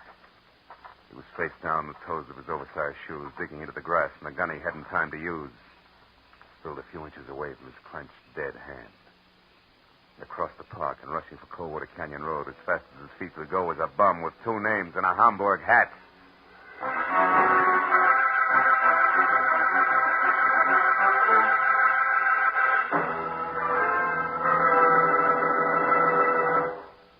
In just a moment, the second act of Philip Marlowe. But first, 30 minutes packed full of talent, music, and fun. That's the Horace Heidt Original Youth Opportunity Show, coming your way every Sunday evening on CBS. Yes, this fall you'll hear them all on CBS. A galaxy of stars. And one of the brightest is genial Horace Heidt, who keeps the fun rolling with one hand and with the other pushes open the door to opportunity. Gives a talented youngster his big break toward fame and fortune in show business. Remember, Sunday night, it's Horace Heidt and his original Youth Opportunity Program. Listen every Sunday, starting this Sunday, over most of these same CBS stations. Tune in this fall for the shows that you love best of all. Listen carefully. Here's the address. It's CBS. Now, with our star, Gerald Moore, we return to the second act of Philip Marlowe and tonight's story, The Bum's Rush.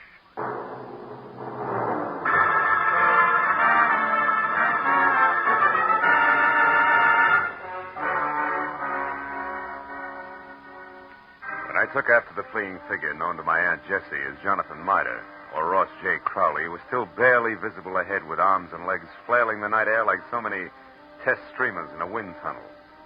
I didn't know any more about his double identity than I had before. But I did know that what might have started as only a confidence game of sorts had now mushroomed into murder with the aforesaid gentleman very much involved. And a moment later, when I saw him, breathless and afraid, duck into a sagging, deserted wooden shack that showed a single red light and was labeled Department of Parks, Fire Equipment Private, I figured the right time and place had come to talk it all over. When I finally carefully stepped inside and announced both myself and 38 in hand in definite stentorian tones, he agreed wholeheartedly. All right. I'll come out just as you say, sir, with my hands up. After all, I've no reason to hide. Other than murder, no. What murder?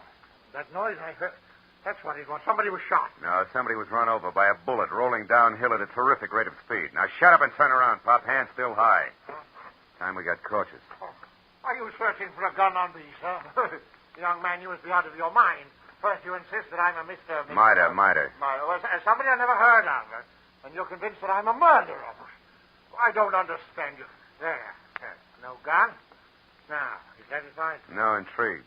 Where'd you throw it? I did. I never had one. Anything else? Yeah, the name Crowley, Ross J. Why do you use it? Because it's mine. And that young man is a very common custom. Now, do you mind if I leave? I do. Now, look, old timer. I'm only going to be nice about this for a little while because, first of all, there's a fresh corpse outside, and where I stand, you could be responsible for it. And second of all? Second of all, there's my angle, where I fit, who I work for, facts, and I don't want to reveal them unless I have to. Now, from the top. You and the dead guy, the connection, what is it? I haven't the slightest idea what you're talking about. You haven't, huh? Okay, Pop, we play it straight all the way. Now, listen. My name's Philip Marlowe. I'm a private detective, and I know when it's time to blow a whistle. Don't move, Marlowe, or you never will again. Oh, fine. Marcia. That's right, Marcia. And all loaded down with a nasty old .45 automatic that makes her look and feel very unladylike. Drop it, Marlowe. Come on. It's better. Now, Mr. Crowley, without waiting for Marlowe to apologize, go on. Go? But where to the hotel. It's important, so hurry. Oh, yes, very well. I won't waste a second. The key. You won't need the key. Somebody's waiting for you. Goodbye, Mr. Crowley. Goodbye. And I hope I never meet you again, Mr. Maitland. Good night. It's cute, isn't it? Darling. The moment unimportant. Right now, you're my only concern, Marlowe. Oh, that's nice, Marcia. It's cozy, just the three of us. You and that giant U.S. pistol, caliber 45. Say, baby, that's not your gun, is it? No. You feel slighted? Oh, no, sweet. Happy. Stay back, Marlowe. Why? I'll shoot. Oh, no, you won't. You I can't. warn you, Marlowe. No. You see, baby, Take another step, of you're the through. 3 safety devices I on that mean- army gun, that doohickey Marlowe, there I'm on the gonna- side is one. It won't Stay work back. unless it's in the Go forward on, position. You big jerk. Let go of me. When school's out, I will. Now, the first question, teacher. Come on, You and Grandpa, alias Jonathan Mitre, also alias Ross J. Crowley, what's the game you two are playing? I don't know. Where does Hirsch fit in? Oh. Come on, it's getting late. The star pupil wants an answer. He's anxious to get to the head of the class. Talk. What is it? I don't remember, and I won't, so don't bother getting masculine or polishing apples, pupil.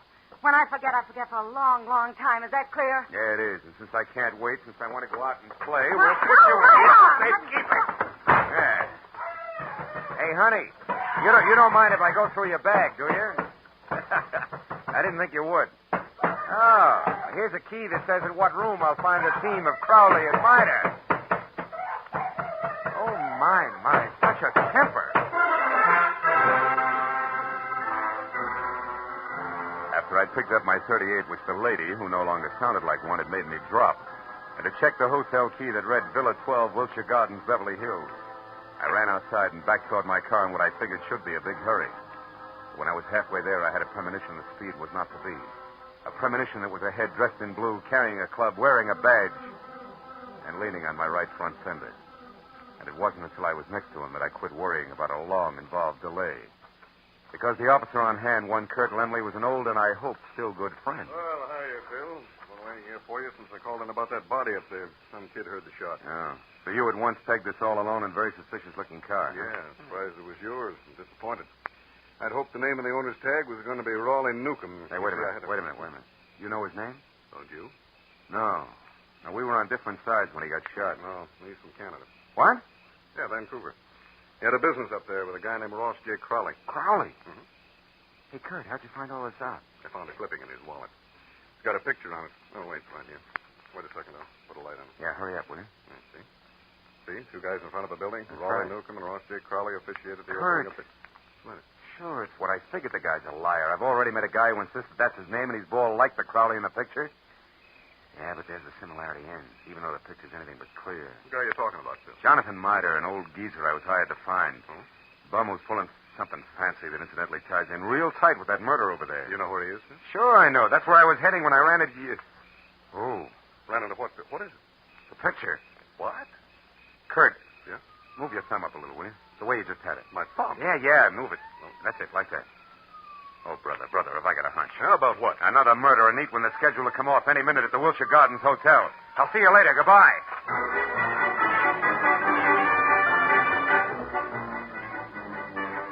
At best, it was 10 screeching stop-and-go minutes from Coldwater Canyon Park across Beverly Hills to the Wilshire Gardens Hotel on the boulevard of the same name.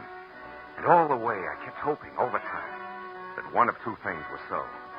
Either my hunch was wrong and nobody else was going to get hurt for a while, or it was right and I was still on time. But when I was there, parked and running toward the villa number 10, which was a silent stucco square, choking to death under ivy, and showing only a single light in the living room, I was almost sure that it was going to play still another way. Me right and too late to do any good. When I tried the door and found it open, and inside saw at once the letter propped up against a lamp on an end table that I'd been afraid I'd find, there was no longer any doubt.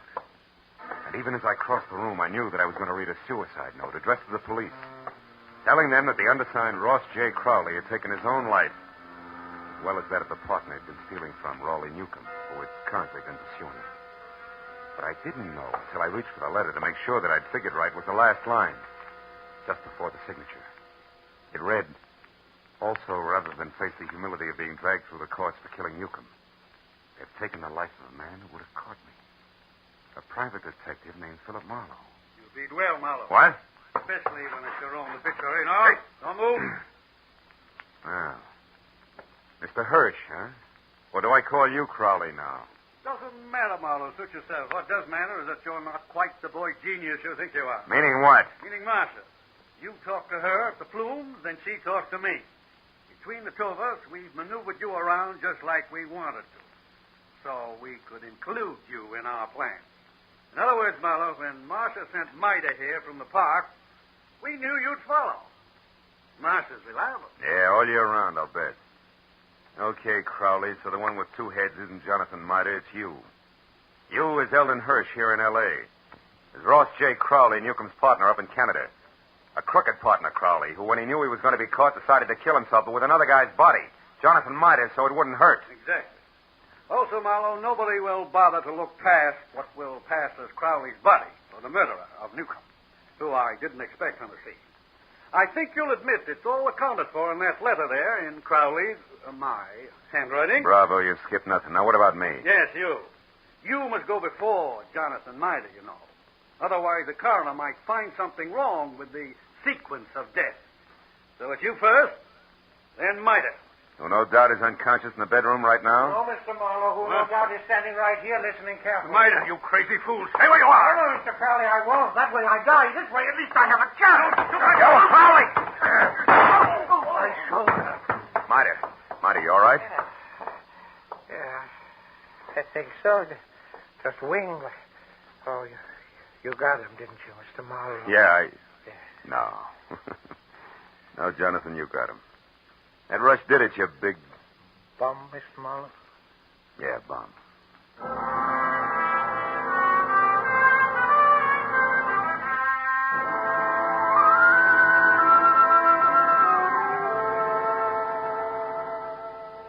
It was 2 long hours of first aid for Jonathan. Arrest on the charge of murder for both Crowley and the accomplice before and after the fact, Martha. And questions and answers in triplicate for the police before Mida and I were finally alone and back in my office waiting for a call we put through to, of course, Eagles Rock, Montana. But even then, the gentleman vagabond couldn't quite get over things. Then, in other words, Mr. Marlowe, this Crowley, who introduced himself to me as Hirsch, had his fiendish plan already formulated. And on one of his trips down from Canada, saw me when his train stopped at Eagles Rock. I was raking leaves around the depot. And he saw me, And he hired me on the spot because he needed someone to fit the part of his corpse. That's it. And you'll admit you were well qualified for the job, alone in the world. Except for Jesse, Which you didn't happen to mention. And the fact that you were bald. That's true. Don't be sensitive. You see, Crowley, or Hirsch, was also bald. What? All that hair of his a week? That's right. Toupee, every bit of it. And incidentally, you see, the reason I caught on to things, Johnny, a policeman found a newspaper picture of Newcomb and Crowley in Newcomb's wallet. Which told you that I couldn't be Crowley. That's right. It also told me more. When the policeman accidentally put his thumb over the bald part of Crowley's head, it gave me a different picture. Then I only paid attention to what I could see, features blurred though they were. Which then you were Hirsch's. Uh-huh. Well, Miss Jessie. Yeah, wait a minute. I know. Hello. Mr. Philip Marlowe, please. This is Marlowe speaking. On your call to Miss Jessie Gabbins in Eagles Rock, Montana. One moment, please, sir. Here, take it, Jonathan. Me? Yeah, go ahead, speak. All right. Hello, Jessie. Jessica. This is Johnny. Yeah, Cuddles. Yeah, it's me, all right. I'm in Los Angeles with Mr. Marlowe. Cuddles, you don't have to shout so loud, you know. She's clean up there, the Eagle. I know, but she can hear you. Just talk. Jessica, you guess what happened now. Now, I'll tell you. A man hired me to work for him. To pose, impersonate a Mr. Ross J. Crowley, because he said he had to be free to investigate some crooked people who would try and contact me. Yeah. And since he offered good money right on the spot there, Jessica, I took the job. I thought you'd be proud of me making extra money. No, wait a minute, Jessica. Mr. Marlowe, I better cut this short, hadn't I? It's long distance. It's cost money. Don't worry about it, Johnny. There's no hurry. Take your time. Oh, Jessica. Now, what this man really wanted, you there, Jessica? Was to use me as a corpse. That's right, a body. No, his. I feel fine. You see, he was going to put his rings on me, another identification, to knock me unconscious and get me to the river.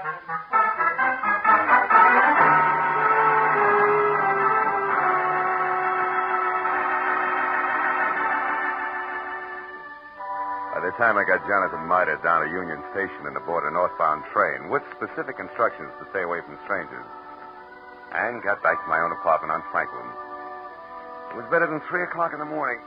Oh, and I was tired. I emptied out my pockets and started to undress. But I forgot about that when my eye fell on the picture that Jessie Gabbins had sent me in her original letter. The picture of Jonathan. Well, now Aunt Jessie was going to be happy. But I wondered for how long. Somehow the portrait of the man with the hole with the solid look of the ages didn't fit the spare frame of Jessie's night of the road. A lonesome train whistle would blow in the night, and Jonathan Miter would be gone.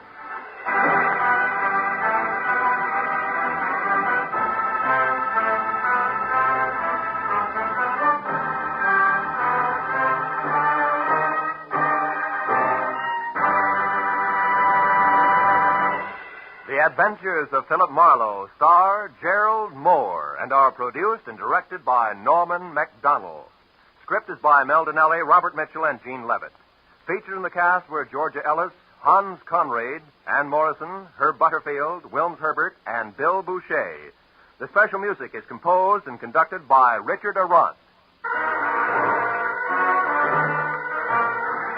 Be sure and be with us again next week when Philip Marlowe says... The lady tourist was a school teacher out after glamour, and she got it. But only after she learned that in Hollywood, the 3 R's could be reading, done in a dark room, writing found in a dead man's pocket, and arithmetic that added up to murder, times 2.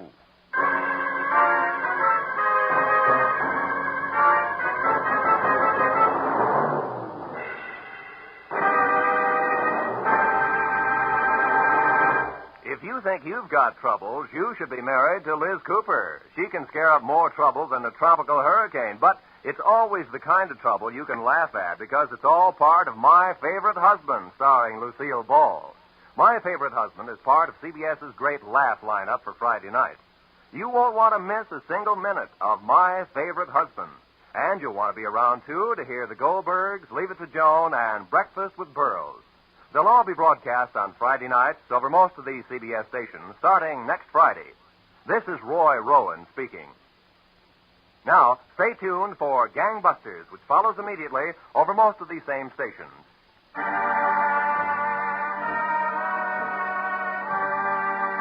This is CBS, the Columbia Broadcasting System.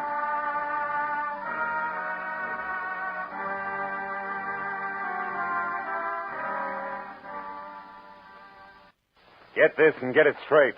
Crime is a sucker's road, and those who travel it wind up in the gut of the prison of the grave. The lady tourist was a school teacher out after glamour, and she got it. But only after she learned that in Hollywood the 3 R's could be reading, done in a dark room, writing found in a dead man's pocket, and arithmetic that added up to murder times 2. From the pen of Raymond Chandler, outstanding author of crime fiction, comes his most famous character in The Adventures of Philip Marlowe.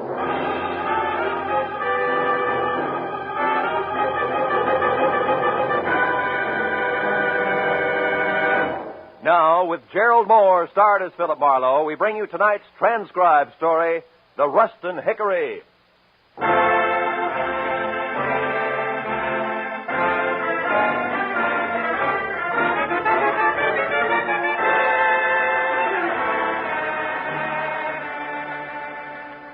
It was hot in my apartment, even at 10 o'clock at night.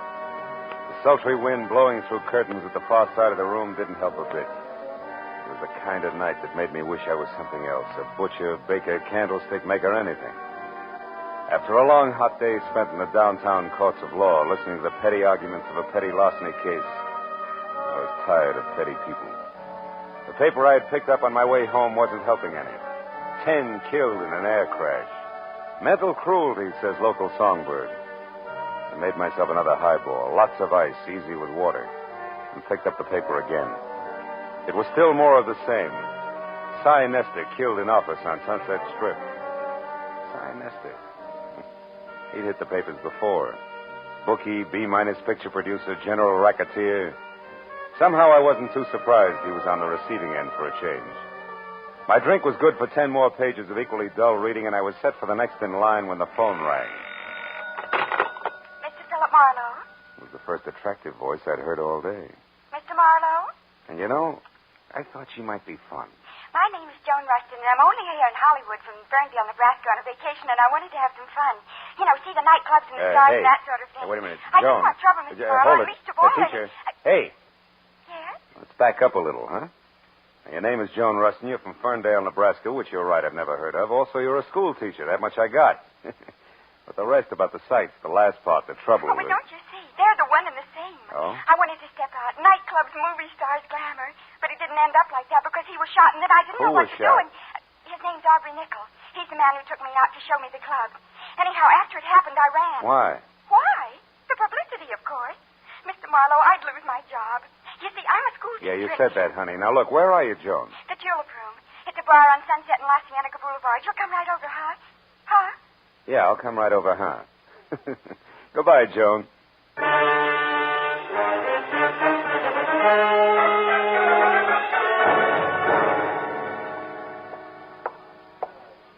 Hey, Mr. Marlowe. Yeah, but where are you?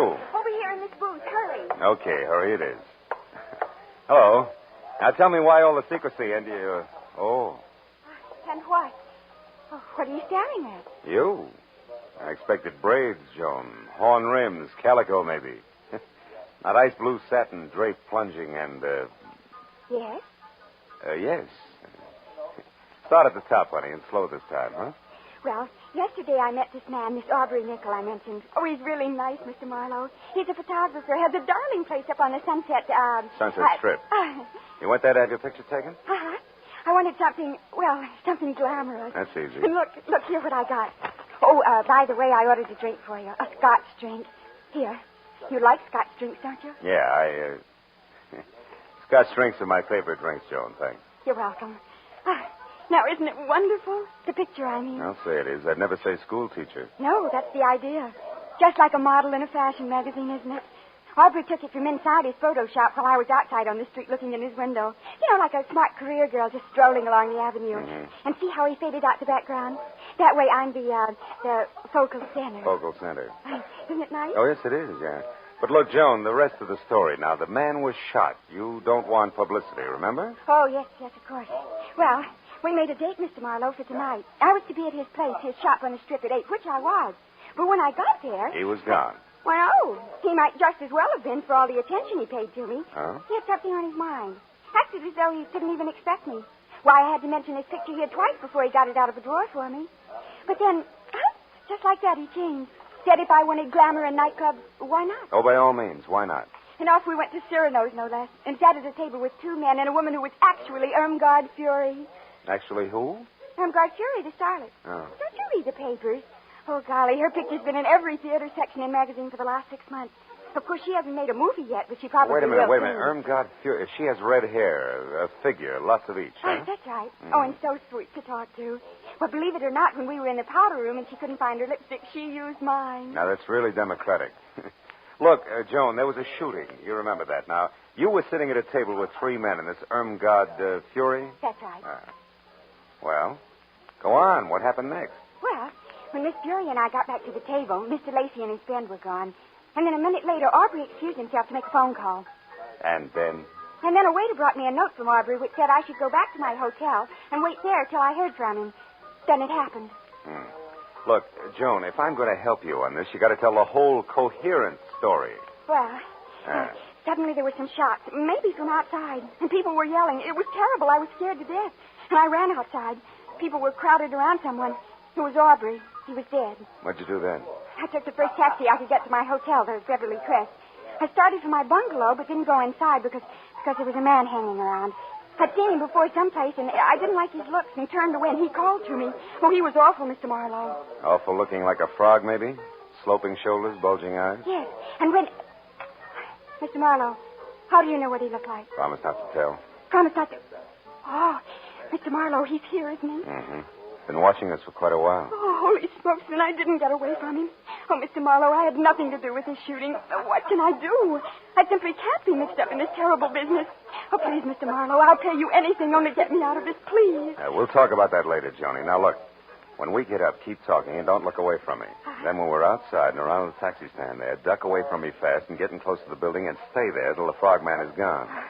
Then head for your hotel bungalow and wait there till you hear from me. Now, you got that? Oh, yes, but I don't understand why he's going to leave us. You will, if our little coup works. Come on.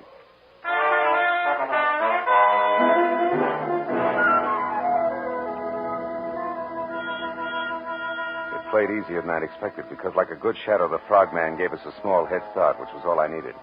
The second Joan darted away from me, I moved quickly up to the first cab in line, opened and slammed the rear door fast, said goodbye out loud to Joan, who was not in the back seat, then slipped the driver 5, winked hard, and practically shouted a very far-away address at him. When he lurched from the curb, I stood there and waved a minute. It was still supposed to be Joan. Then, even as I saw the frogman dart across the street, pile into his own car and take off after the cab, I walked slowly back into the bar where I had another Scotch drink and did some fast checking on the current location of Aubrey Nichols, which was the Dawson Memorial Hospital. Then I started outside for my car, after stopping en route at the booth where Joan and I had been sitting to pick up a pair of gloves and glamour portrait my new little client had left on the seat. The school mom had been upset indeed.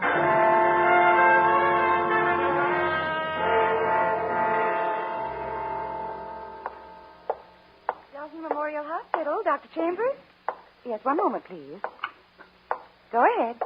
Yes, sir. Oh, I want to know the condition of a patient who was brought in here a little while ago, Mr. Aubrey Nichols. Oh, I'm sorry, sir. We're not allowed to give out such information. You'd have to inquire at the superintendent's office.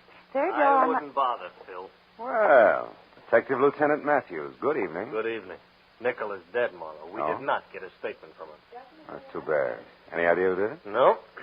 Have you? I didn't even know him. A client of mine. Yeah, Mr. Smith. That's right. That's remarkable. Mr. Smith. He asked me to inquire about his condition. Uh-huh. Well, it happened about an hour ago in an alley behind Cyrano's. Aubrey Nichols was a photographer up on the strip, but pretty much of a phony. A big front boy, strictly. That's all there was to it, huh? Walk down here with me a little. Oh, sure.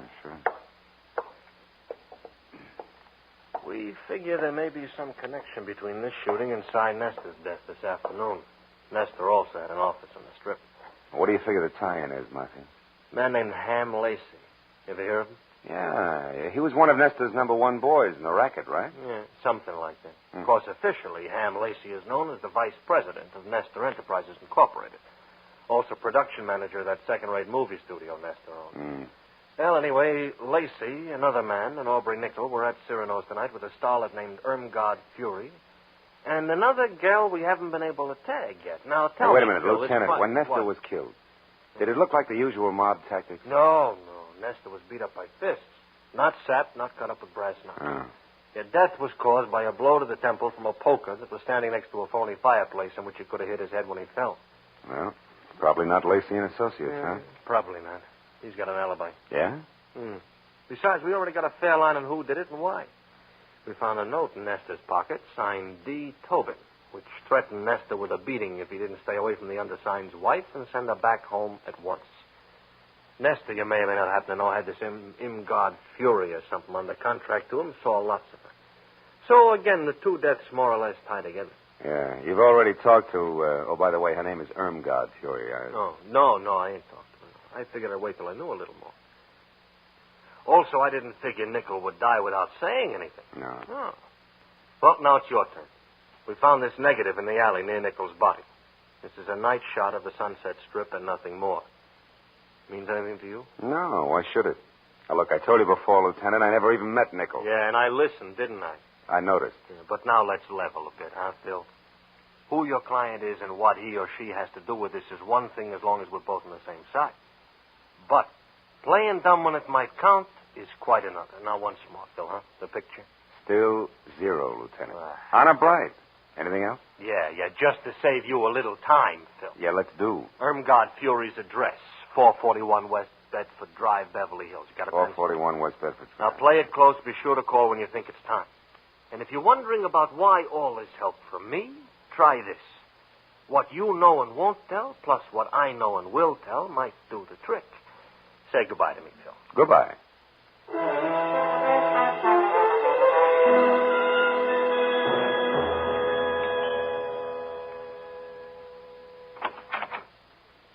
Yes? Miss Fury, my name's Philip Marlowe. I must talk to you at once.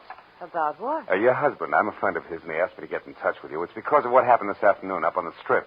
Oh. Well, what's wrong? Is Dave here in town? Yeah, he is, and he's in trouble. You see, the police are after him. All right, hold it, mister. You've said enough. Huh? What are you, cop or reporter? Oh, now, wait a minute, Miss Fury. I've already told you I'm a friend of Dave's. Whose name happens to be Douglas. Mr. Douglas Tobin. Keep that in mind when you try this next time. Good night. Not so fast, baby. The mistake was mine, but I still want to talk to you. So do a lot of men. I'll bet. Now beat it before... Irmgard? Before I forget myself. What's the trouble, Irmgard? Oh, no trouble, Hamilton, darling. This gentleman was just leaving. He had the wrong address. He made a mistake. Didn't you, Mr. Marlowe? Yes, a blunder. 1,000 apologies, and good night, Mrs. Tobin. What it was worth, it worked. At the mention of the name Tobin, Ham Lacey spun around like he was built on a pivot, and his eyes that were narrow slits with all the come-hither look of a cobra's never left me. As I slowly walked away from him and past the yellow convertible he'd just driven up in. License number 6969X, California. And on out to the street. All of which only meant that Lieutenant Matthews was probably right about there being some connection between Cy Nestor's murder and the death of Aubrey Nickel. When I opened the door of my car and started to climb in under the wheel, the voice in the night helped not at all. If you don't do as I say, I'll kill you. Okay. Knock it out. Take it easy. All right. Now close the door and turn around. You're back to me. Now, look, if this is a stick-up, Buster, you can save us both a lot of time. Shut up. I'm not a hold-up man. Now, move over there, close to those trees. Go on. I want to ask you a question. All right, that's far enough. Now, what have you got to do with Helen? Helen who? Helen Irmgard Fury. That's what she's known as now. What have you got to do with her? Tell me. Very little, Mr. Tobin. Tobin? You know who I am? And so do the police. Why don't you call it quits while you're still in one piece? No, not quits. That's what you want, what all of you want. Me arrested and out of the way in jail and maybe out of the way for good. No. But that won't be. Helen's mine and you're not going to harm her. Careful, Tobin. You're getting excited. Yes, excited enough for this. Go!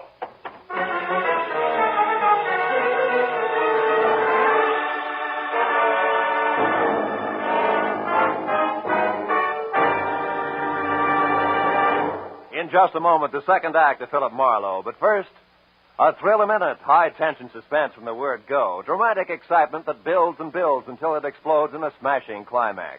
That's Inner Sanctum, the great mystery show that's another of CBS's top-notch Monday night programs. You'll find Inner Sanctum one of the most entertaining spots in your Monday night listening schedule. And remember, Lux Radio Theater is back for its 15th year of great dramatic presentations. Inner Sanctum and Lux Radio Theater every Monday night over most of these same CBS stations. Now, with our star, Gerald Moore, we return to the second act of Philip Marlowe and tonight's story, The Rust and Hickory.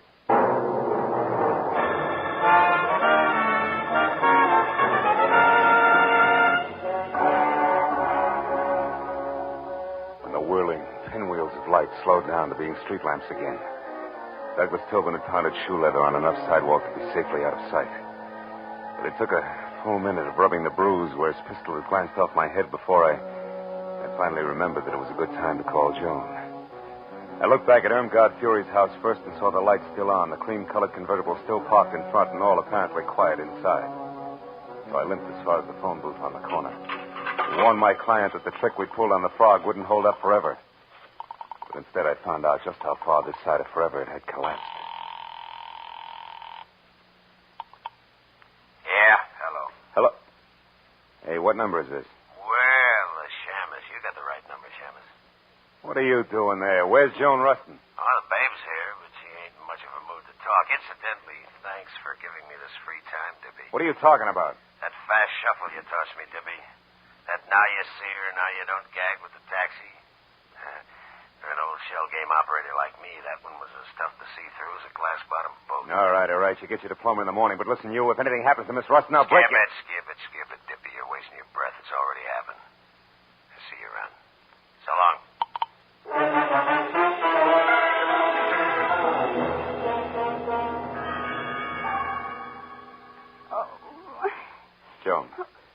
Joan, come on, baby. Come on. Snap out of it. Oh, stay away from me. Hey. Get out of here, Hey, you hold ain't it. It's leaving me, alone. Joni, Marlowe. Right. Marlowe. Yeah. Oh, Marlowe. Come on, honey. What happened? Are you hurt, Joan? That man, the one with the gruff voice. Yeah? He forced his way in here, Marlowe. He was looking for something. I tried to stop him. I was going to scream, but I guess that's when he put the bite on me. That's slug, baby. Well, anyway, he hit me hard. And I've never been treated that way before in my whole life. You've never been buddies with murder before, either. Come on, honey. Get up off the floor, huh? Easy now. There. Hey, he turned your place inside out, too, didn't he? What was he after, Joni? Oh, I don't know. He just told me to quit stalling and hand it over. I didn't know what he meant, so he shoved me. Then he pulled out all the books there, tore up the rug. He was looking for something small and flat like a... Wait a minute. Sure. The cops found a negative near Aubrey Nickel tonight, but it was worthless. There must have been another one, an important one. And Lacey and Froggy, who no doubt is Helmbay, must think you've got it. Me? Well, that's impossible. All I had was my picture, and, well, I don't even have that now. No, but I do, out in my car, and it gives me a great idea. Come on. Well, where, Marlowe? I don't get it. What's my photograph got to do with this? Maybe plenty. You see, when Aubrey printed that picture of you, he faded out the background almost completely. You remember? Uh-huh. That's a stunt in fashion photography to make a subject stand out. But in this case, Joan, I figure it was played strictly in reverse. Well, how do you mean? That Aubrey took you to Cyrano's tonight on business, big business. And you were holding the merchandise for him all the way. Oh. Here, let's take a look. Oh, Marlowe, my pretty picture frame. Better this than your pretty head later, sweetheart, believe me. Yeah, here it is. Look, see? A negative the size of a postage stamp. But I'll bet old flashbulbs the $10 bills this baby's really loaded. Marlowe, I'll bet that baby's loaded, too. What are you talking about? The gun in that man's hand there behind you. Oh, fine. Wait. Easy, Marlowe. I'm not looking for any more trouble. I just want to be sure that you'll help me first. You're a private detective. I searched you before, so I know. I'm in a jam. It's worse than I figured. The cops are after me for murder. No kidding. I can't understand it, Tobin. All you got is a motive deep enough to swim in, and you've been dropping clues like Hansel and Gretel dropped pebbles. All right, but I didn't do it. Well, I beat up Cy Nestor, sure, but he was going with Helen, my Helen. I hated everything and everybody in this phony town because they took her away from me. Even changed her name for her, Irmgard Fury. But I didn't kill Nestor. I swear I didn't. You've got to help me, Marlowe. With that 38 in your fist, are you asking or telling? Oh, I'm asking, brother. Here, take it. Take the gun. I'm in a fix, and I know it. Okay, hothead. I'm already in Dutch for hiding Matthew's key witness here. Think how I'll look keeping his chief suspect under wraps, too. Yeah. Oh, maybe I'm a sucker, but I believe you. All right, where do you hang your hat? The Country Cottages, number 7. It's a kind of a motel court down on Melrose. Number 7. Now go there and stay out of sight. And I mean stay out of sight. Yeah, okay. Thanks, Marlowe. Say, I'm sorry I batted you down tonight. That makes a lot of difference to the lump on my head. Go on, Tobin, beat it. Okay. I'll keep in touch with you. And where are we going, Marlowe? Call a friend of mine. We need a big enlargement of a small negative.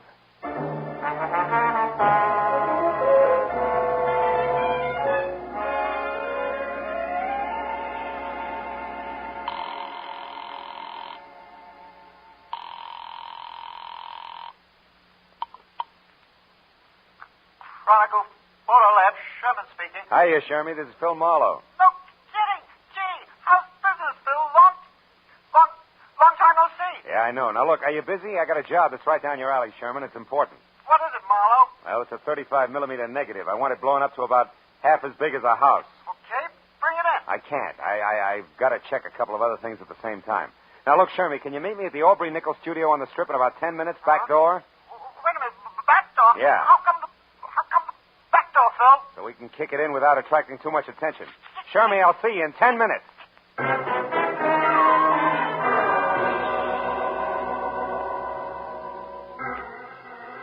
I piled Joan into the car, drove down the Strip, and once past Nickel studio, which was enough.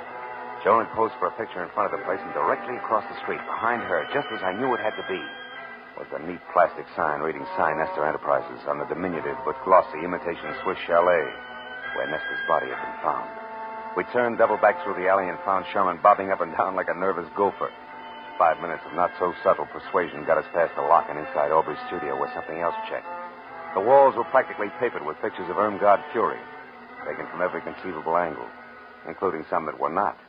Things were beginning to make a lot of sense. Marlowe, is this all right? Coming in here, I mean, it's sort of uninvited and all.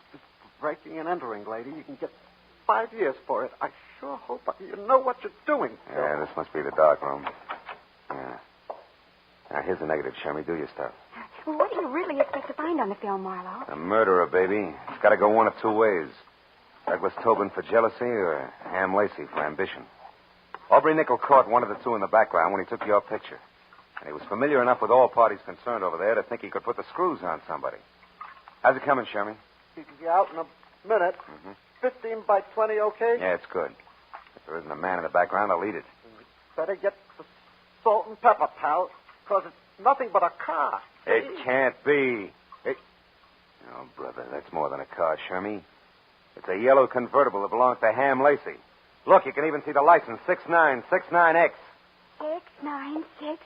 Oh, now how do you suppose... What's the matter, Marlowe? I just thought of something. Without this picture, both Tobin and Lacey are suspects. But with it, we have proof Lacey is implicated. That means Lacey thinks he has Tobin sitting in the perfect frame, right where he wants him. Oh, Marlowe, listen. Now, look, you two get out of here. Go back to the paper. I've got to get to Tobin fast and let him know. Oh, Phil, listen, Look, baby, you're no doubt terrific in the 3rd grade. But some things they don't even teach in college are going to pop any minute, so I'll take it from here, huh? Stick with Shermy, honey. I'll call you. Oh, but Marlowe, wait, listen.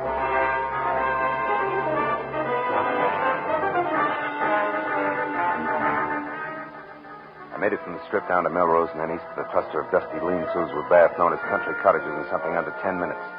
Parked down the street and cut back through the alley on foot. I got to the door of cottage number 7 with about 30 seconds to spare. Now, wait a minute, mister. You got me wrong. Oh, no, I haven't, pal. You can tell me you didn't knock off Sign Nestor, and I'll believe you. Nobody else will. I've got you right where I want you. Now, wait a minute. Because of your note found in Nestor's pocket.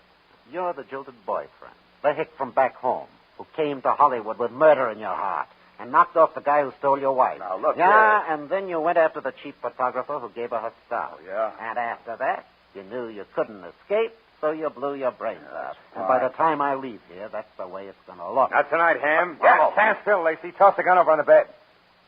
Go on. That's better. So you figured Aubrey was lying about having a picture that pegged you as Sign Nestor's killer, didn't you? You figured Aubrey saw something but had no proof, so you shot him.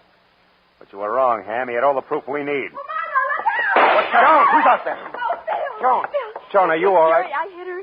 She's the one who killed Sign Nestor. I tried to tell you that.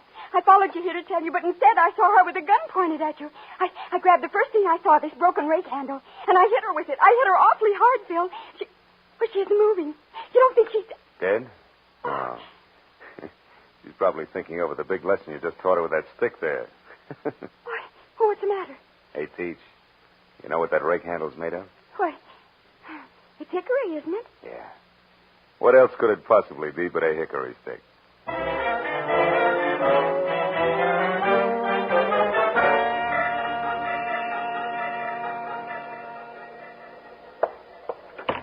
All right, Marlowe, all right. Nobody can hear us. Now, what is it? Well, it's that Miss Rustin here is a school teacher, Matthews, and it's imperative that we keep her name out of this. Oh, well, we can arrange that. Oh, good.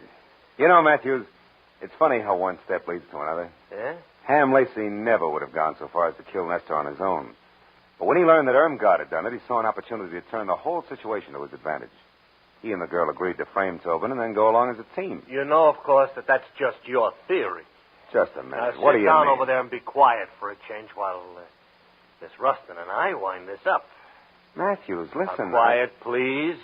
Pulling rank, huh? Phil. Now, Miss Rustin, in solving this case... Just a minute. She uh, didn't solve the case. Miss Rustin, if you hadn't solved it, and right when you did, you'd be talking to this guy exclusively via Ouija board from now on, let's face it. Oh, what a corny pitch. Now, tell me, Miss Rustin, how did you peg Irmgard Fury? Well, when we got the picture of the yellow convertible, I remembered that I'd gone to the powder room at Cyrano's with Miss Fury to freshen our makeup. But she couldn't find her lipstick. She emptied her purse looking for it, and she finally had to borrow mine, you know. Oh, how democratic. I said that. So now you own it? Now tell me, Miss Rustin, how do you figure the lipstick figures? Oh, it wasn't a lipstick. I happened to notice among the things from her purse a keychain, a chain with car keys on it, and an identification tag in the form of a little license plate. Oh, and the numbers were... 6969X. That's right. And since Ham Lacey had an alibi and those keys were in Miss Fury's bag, you figured it was her who'd been driving. It was she who'd been driving, yes. Isn't this revolting? Yeah, she. She wanted to kill Nestor because he wouldn't turn loose of her so she could claw her way on up to the bitter top. And when she found him unconscious, it was easy. How literary. Well, that's that, I guess. Thank you very much, Miss Rustin. I hope your stay in our town has... Oh, what's the matter? Tony, baby, don't cry. I just thought of the most dreadful thing.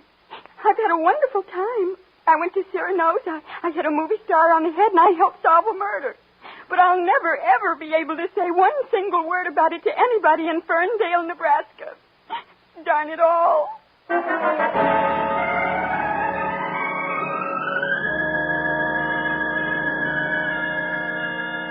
It took a few minutes to put on a new touch of mascara and get the pink off her nose. But she was smiling again when we said goodnight to Matthews and stood on the steps at headquarters and looked at the glittering lights of Hollywood. There was still plenty of time for supper and even a dance or two, and she wanted to go. But suddenly, from somewhere, there was a smell of autumn in the air, of dry leaves on the ground and ripe red apples for the teacher. She shook her head wistfully and spoke of an appointment she had bright and early next Monday morning. It's a very important appointment, Phil.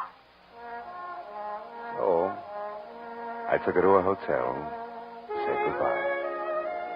All the way home, for some reason, I kept wondering, whatever happened to Skinny McDonald? The only kid in school who could shoot a better spitball than Marlowe. Has it really been that long ago?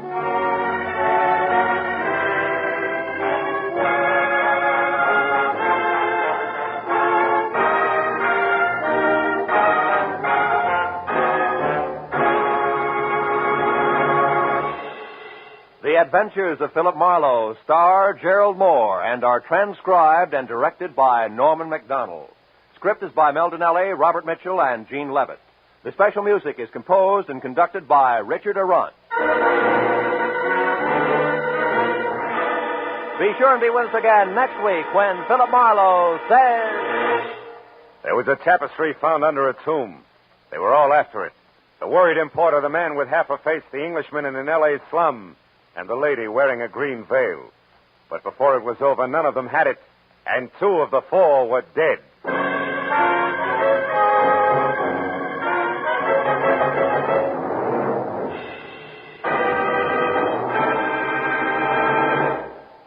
Now, stay tuned for Gangbusters, which follows immediately over most of these same CBS stations.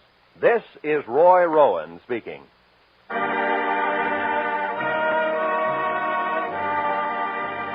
This is CBS, the Columbia Broadcasting System.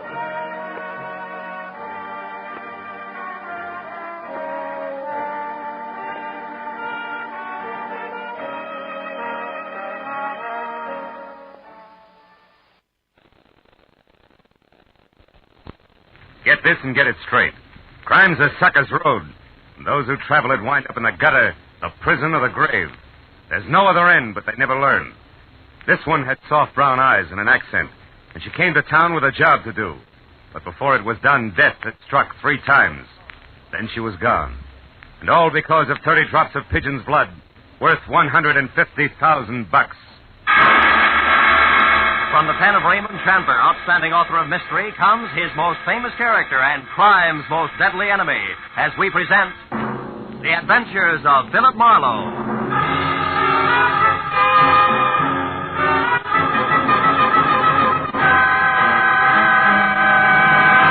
Now, with Gerald Moore, starred as Philip Marlowe, we bring you tonight's exciting story, The Pigeon's Blood.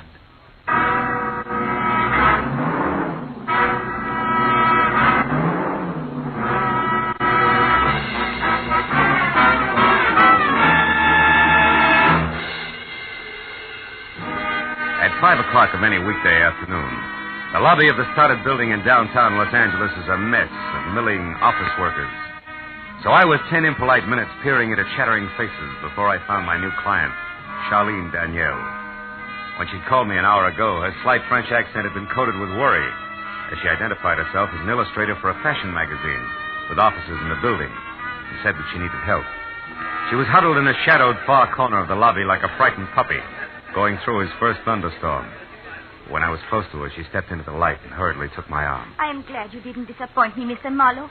Come along, please, quickly. There's a bar just across the lobby where we can talk. All right. Come along, please. It's already late.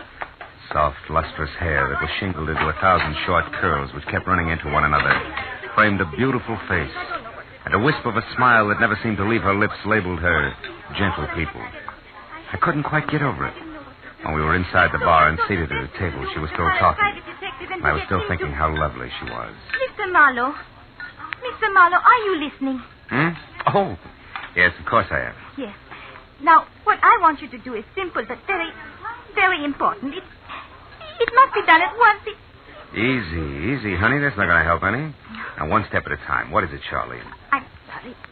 It's a terrible man named Marty Loomis. He lives here in Los Angeles on North Rossmore Street, number 7710, a private house. He is the one who had the collection stolen from Vivian's father. I know he is... Hey, wait a minute. Whoa. Slow around the corners, huh? Now, first of all, what's the collection of? Rubies, Mr. Marlowe. Rare pigeon's blood rubies. Exquisite ones. The 30 of them worth at least, the very least, $150,000. Tell me, are all the rubies as lovely as you are? Please, Mr. Marlowe. Okay. Who's Vivian? My best friend, the girl I grew up with in Lyon. She's still in France, but I got out before the war to Mexico and Ensenada. Some friends at the Riviera Pacifico helped me to get to California. Vivian and her father, Maurice Jardot, an old man now. They lost everything they had, family, a home, their business, and then they had only the rubies left. Which should bring us to this guy Loomis, huh? It does. Mr. Marlowe, he was in France only last month, a guest in the Jardot home. A charming American businessman who was going to buy the rubies. But he just wouldn't say when. Tell me, Charlene, did anybody actually see him take the stones? No, but there's no doubt that he did it, Mr. Marlowe. He was one of the few persons who knew where Monsieur Jardot kept them. What about the police? Oh, no, Mr. Marlowe, not yet. Only when we know that Loomis still has the stones, when we know where the rubies are. You see, any hurried arrest would only mean that the jewels would be gotten rid of, gone forever. Why isn't Vivian here, Monsieur Jardot? I told you. He is an old man, a broken man, and they are penniless. The rubies were going to be sold. That's why this Loomis was visiting with them. Now, please, Mr. Marlowe, can you do this for me? Can you find out where the jewels are? It would mean so much if we can return them. So much. Yeah. Where can I find you later, Charlene? I live at the Bradford Arms.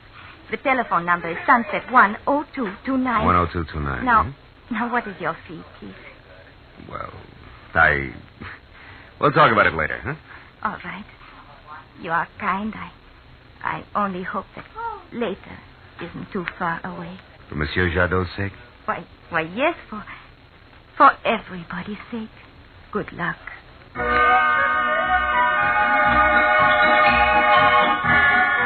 Somehow or another, I managed to stop at all the red lights and go on all the green ones and not hit anyone all the way from downtown L.A., where I'd left Charlene, up into Hollywood and over to Marty Loomis's house at 7710 North Rossmore. Parking a half a block away, I stood looking at the rambling white house, vintage 1915. I was startled into action by a wiry, white-haired old boy in search of a match. After a quick servicing job, I moved up to the door. As I knocked on the massive display of aging oak, I decided that Marlowe should play the role of crooked jeweler to ease the entrance. When the door finally opened and an ox in shiny blue serge answered, I wasn't too happy with my choice of roles.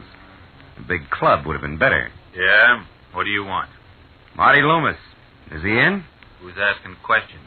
The name's Becker. A mutual friend recommended me to him. Does Lefty know about this? He should. Why don't you ask him? Okay. Come on in. Relax while I find out. Thanks. Any place in particular? Yeah. Flat on your back, big mouth. And don't bother going for your gun. I'll do it for you. Ah. Nice 38 at that. Now your wallet. Lefty. Thought you were picking up your cue fast, didn't you, Mr... Oh, Marlowe, huh? Private detective. What were you thinking about when you bit, Big Mouth? Something nice and calico? You're warm, Buster. My mistake.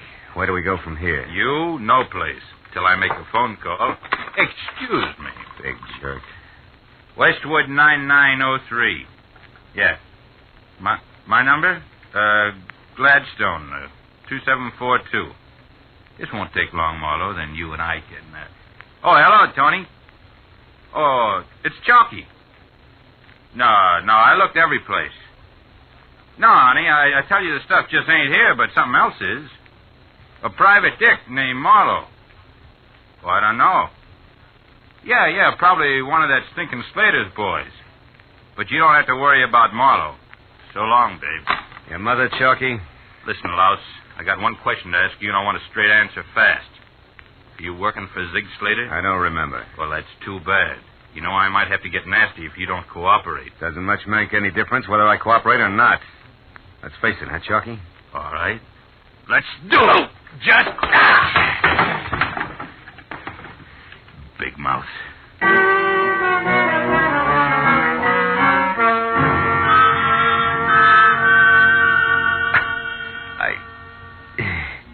By the time I sorted my legs out from those that belonged to the coffee table, Chalky was gone. But in his wake, there were three things that a very fast, superficial search revealed. My gun in the hall outside, empty. Next to the door, my wallet intact. And near the overturned coffee table, a pawn ticket from the Ryan Loan Company, corner Hill and 8th. Receipt for one gray topcoat, right sleeve ripped, allowing $7.50. I dropped it in my pocket, then put through a call to one Lieutenant Ibarra at police headquarters. In a few minutes, I knew that Zig Slater was a fence who had done time twice on stolen property charges, and at present could be found in or around a shop on La Cienega Boulevard near Melrose, where he sold, of all things, tropical fish. I hung up and started out of the door of my car. But in less than 50 feet, I knew I wasn't alone. My shadow was the shock of white hair who earlier had stopped me for a match. It was his turn to be surprised when I suddenly wheeled, grabbed at both his lapels, and shook. Well, what are you doing? No rumba, Pop. Believe me, I just want to rearrange your marble. So when you start talking, it comes out straight. Now, why are you following me? And don't tell me you need me another match. Come on. I'm calling you because I want to warn you. About what? A giant of a man I just saw near your car. In a beat-up blue serge, maybe? Yeah, that's right. You see, I live across the street, and after you gave me that match, I took my regular evening walk. But when I got back, I saw this man, this giant. He was going to let the air out of your tires, I know, but I stopped him. Yes, sir. I yelled at him real loud, and he ran away. He cursed me first, though. Now, aren't you sorry you shook me like you did? Yeah, I am. I'd let you shake me back, but there isn't time, Pop. Well, no matter, fella. I guess I can figure it all right. I mean, the way you're acting must be a beautiful girl behind this someplace. Always is, right? Right. Just to make sure she stays that way, you'll excuse me, but I got to see a man about some tropical fish. So long, Pop.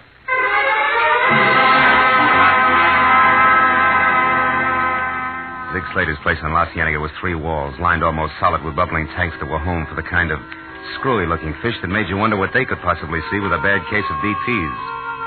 Slater was small and slight with black darting eyes that were too large for the rest of his face. which was prune wrinkled, shaped like a Coke bottle, and had all the come-hither look of an octopus. He was on the phone. It wasn't until I was close enough to hear the number he was after that I Operator! was glad he was having Operator, trouble. that was the wrong number. Because it was the same digit arrangement that Hello? Chalky had called earlier.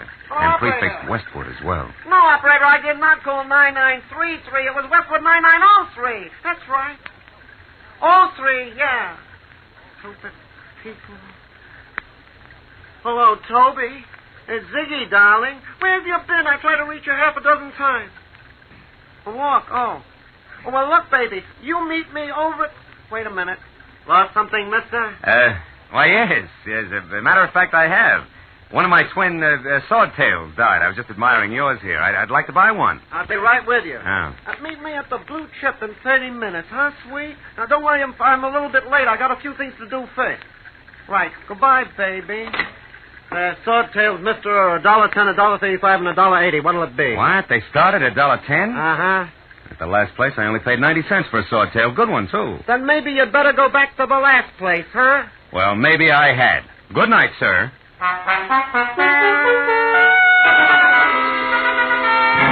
I was outside in my car and pointed toward the Blue Chip, which was an ex-speakeasy on Santa Monica Boulevard that had quite never gotten over it. I knew that I had something to work on before it was time to call Charlene and report that so far I had located neither the Rubies nor Marty Loomis. With luck, I could have words with Toby at the Blue Chip before Slater arrived. So 20 minutes later, when I was there and seated at an all-alone table for two, drink in front of me, I looked up at the sound of high heels clicking toward me and the 5.5 feet of blonde that grew out of them in wraparound suede. When I called Toby by name and she pivoted like she was built on a hinge, I was back in business. I don't know you. What do you want? If it's handy, Chalky's telephone number. You're Marlowe, aren't you? Yes, and private detective you ordered bounced around. Now, let's not waste any more of each other's time, Toby. Where's Marty Loomis? Oh, sorry. I never heard of him. Or the Pigeon Blood Rubies? Who are you working for, Marlowe? Don't you remember? I'm one of Slater's boys. You're a liar. Not a double-crosser, Toby. Oh, what do you mean by that? And when you're on the phone with Chalky, Brother Ziggy is referred to as the stinking Slater. But when Slater's on with you, it's sugar and spice all the way around. Which means what? That you're not even close to being on the level with one of them. I discount Chalky because his kind you hire, pay, and forget. When the job's done, Marlowe, so behave. He's right outside that back door. It's a little thoughtless of you, isn't it, Toby? The lad's topcoats in hockey might catch cold. That I'd hate to see. I'll bet. Now, look, Marlowe, once more. What are you after? 1 Rubies, 2 Marty Loomis. And if I can't help you find either of them? Then I go to Slater. On whose behalf? My client, who represents the real owner of the stones. Named what? It escapes me, Toby. Let's just call her a lovely lady from France, huh? From France? Hmm. For a minute, I thought you were on the side of law and order. What's his different? Marty Loomis is dead, Marlowe. Has been all night in the closet of his study at 7710 North Rossmore. What? And just so you don't miss a point, one thing more. I found the body. But first, outside, I found something else. Running away, it was a girl, Marlowe. A girl with a French accent.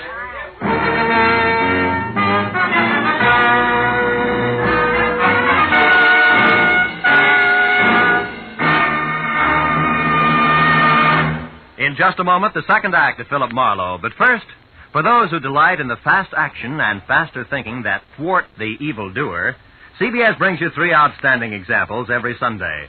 The Green Llama brings you the adventures of wealthy young Jethro Dumont, who uses his knowledge of the mysterious East to combat evil doings on this side of the Pacific.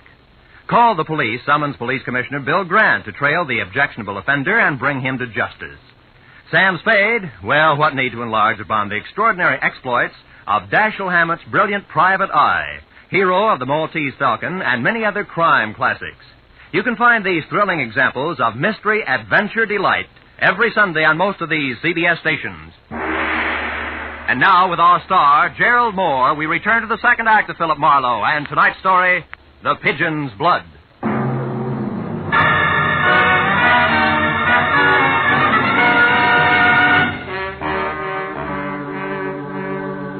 When Toby said French accent, it rocked me right back on my heels.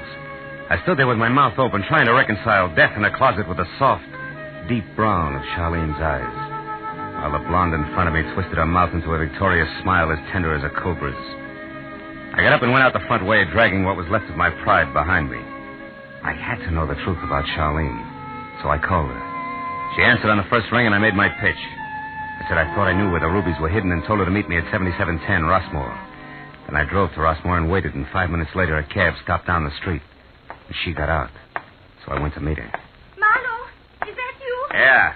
Come on, this way, Charlene. Are they here, Marlo? In this house? The rubies, I mean. We'll find out, baby. Come on. But you Side said... door's open. I said I wasn't sure, and I'm not. Got a lot of things. Here, watch the stairs. They should lead to the study. Yes. You still with me? I'm coming. Yeah. This is it. Oh. Okay, Charlene. Now, if I've been lied to, this is the place to check. We'll start with that closet there. The closet? Yes, open it up. Go on, open it. All right. No, I can't. You can't because you already know what's inside, don't you? Well, I'll open it for you. No. Oh, I didn't do it. I didn't. You knew he was there, so he must have been in here before. Yes, I was. I admit it. I tried to see Loomis myself this afternoon. I followed him downtown, but I lost him.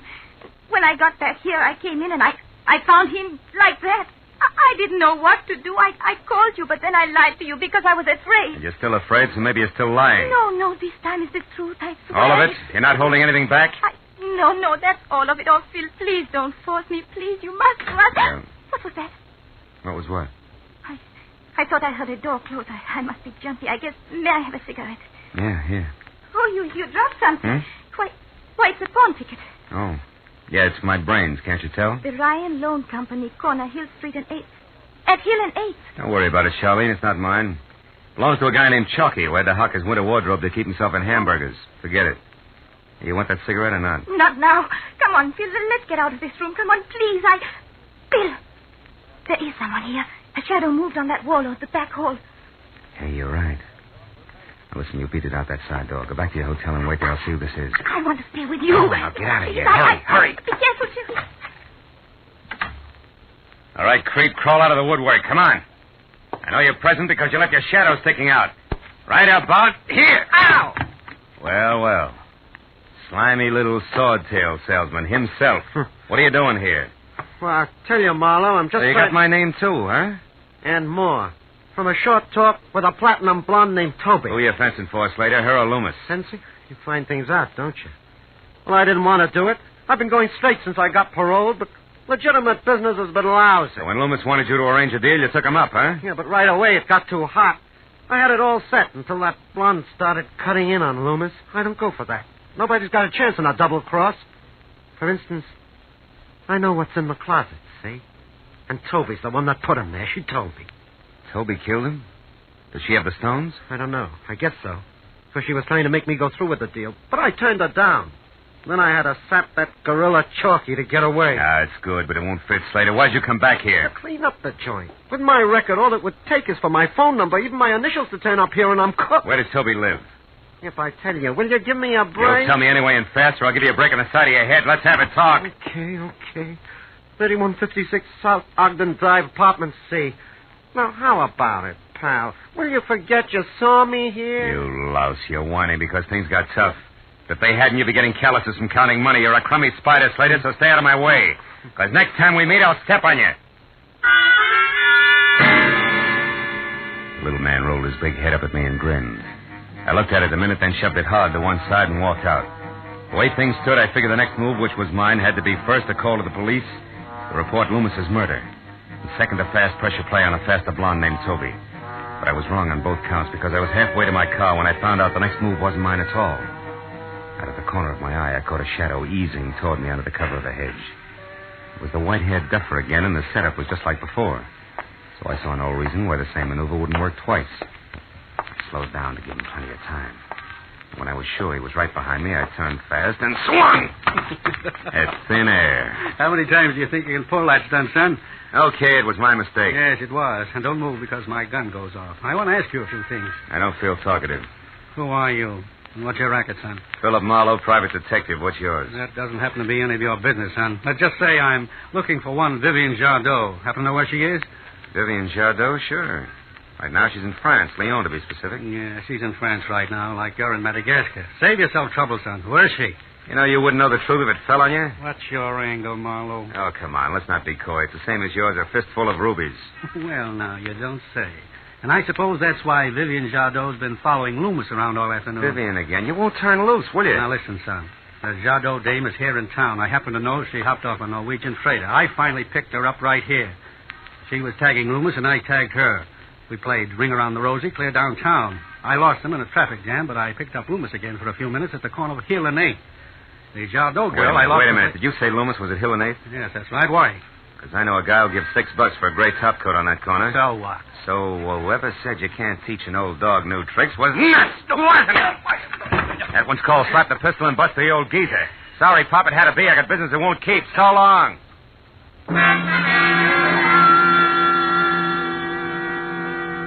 I ran my car, piled in, and headed down Wilshire Boulevard wide open. Because anyway I looked at it, Ryan's corn parlor at Hill and 8th was home plate, and the time I'd spent gabbing with Pop, there was a good chance that blood was already being spilled on an old gray topcoat with a lining full of rubies. And when I remembered Charlene had walked out with a pawn ticket for that coat in her hand, I got a little sick. When I got to Hill and 8th, I spotted Ryan's place squeezed into a 4-foot crevice between two tall buildings and dark inside. I cut my lights, parked, reloaded my .38, and walked up the alley to the back door. It was standing open a foot. And inside, a flashlight was lying on a table while moving in and out of its beam as she clawed through a rack of second-hand topcoats. Was Charlene. Had her feet face up on the floor with a nasty gash over one eye. It was a man who no doubt used to answer to the name of Ryan. I eased the door open another foot and went in. I got as far as the glow of light before she saw me. Phil! Oh, no. Why'd you slug him, honey? You had the ticket. You could have just... She didn't slug him, Marlowe. I did. Slater. Yeah, don't turn around. Just toss your gun back here. Come on. That's it. Well, that takes care of everybody now. We're all here so we can get back to work. Aren't you forgetting Toby and her trained ape? No, Toby can't make it. And Chalky won't without her. She can't make it because she's dead. I found a nice closet for her, too. Oh, I told you a fib when I said she killed Loomis. I did that for both of them. Because they were double-crossing me. They were cutting me out of my own deal, and they were laughing about it.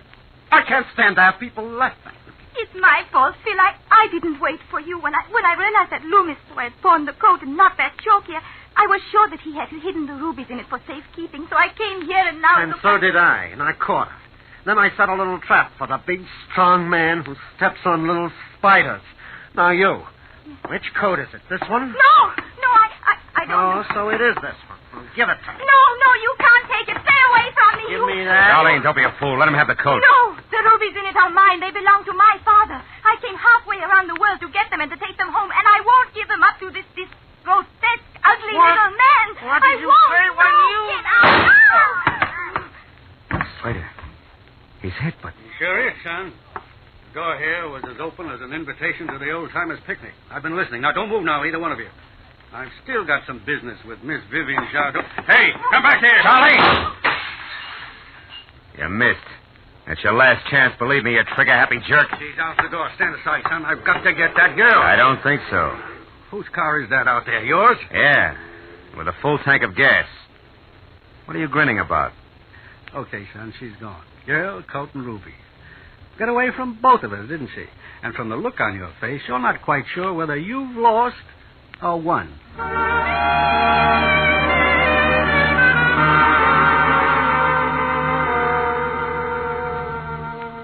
2 hectic hours jammed with phone calls, police reports on Toby and Chalky, and long-winded conversation in general went by before the whole mess of dovetailed motives and overlapping authority was straightened out. To the point where Detective Lieutenant Ibarra decided to get along without us and turned me and my white-haired pal, who I blush to discover was one Sam Harris, 20 years an officer with the Immigration Service, loose on the town again. In Sam's car, we threaded through the traffic. Big night, wasn't it, son? Yeah. You know, Sam, you should have told me who you were and saved yourself that swollen jaw. Yeah, that's all right. In a mix-up like this one was, a few loose teeth are better than a loose tongue any day. All I knew was that Vivian Jadot was an alien who jumped ship. I didn't know a thing about those rubies until I was right in the middle of it. She just made up the whole story, huh? About being Charlene Danielle and working here as an illustrator? That's right. What are you going to do about her, Harris? Well, son, as it works out, I'm on her side now. How's that? She wants to get back to France, and it's my job to see that she does. There won't be any trouble. You know, she's a crazy kid to try what she did alone. But she made up her mind to get her rubies back, and she did. Yeah. She's pretty, too. Or did you happen to notice? Mm-hmm. You're not listening. I was looking at that medal you got there on your keychain. Pistol Marksmanship Champion, New York Service Range. You know, Harris, when you shot at Charlene tonight, you... Now, wait a minute, son. Hmm? It was dark, and that medal is 10 years old. Besides, it's not polite to put a man in a spot where he has to argue with his conscience. My mistake. Well, there's your car, exactly where I said it'd be. Right across from the airline passenger gate. Someone who had to make a plane in a hurry must have borrowed it. Amazing, isn't it? Good night, Marlowe. See you again, Sam. And thanks.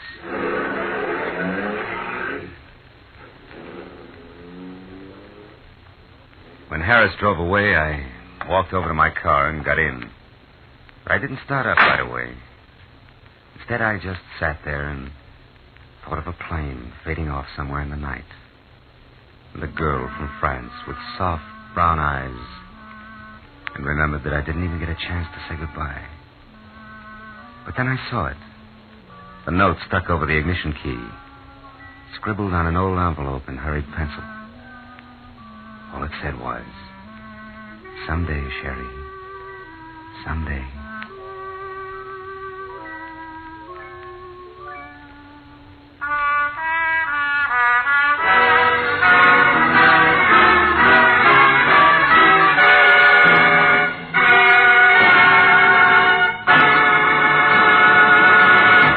Adventures of Philip Marlowe, bringing you Raymond Chandler's most famous character and crime's most deadly enemy, star Gerald Moore, and are produced and directed by Norman MacDonald. Script is by Mel Donnelly, Robert Mitchell, and Gene Levitt. Featured in the cast were Elma Lawton, Edgar Barrier, Gloria Blondell, Herb Butterfield, and Barney Phillips. The special music is by Richard Aurandt. Be sure and be with us again next week when Philip Marlowe says... Easy money is a sucker's racket. This time it started as a routine search for a rich girl's fiancé, and the trail led to a silent house haunted by a face at the window and blood in an open cedar chest. But before it was over, it became a quest for a corpse that wouldn't sit still.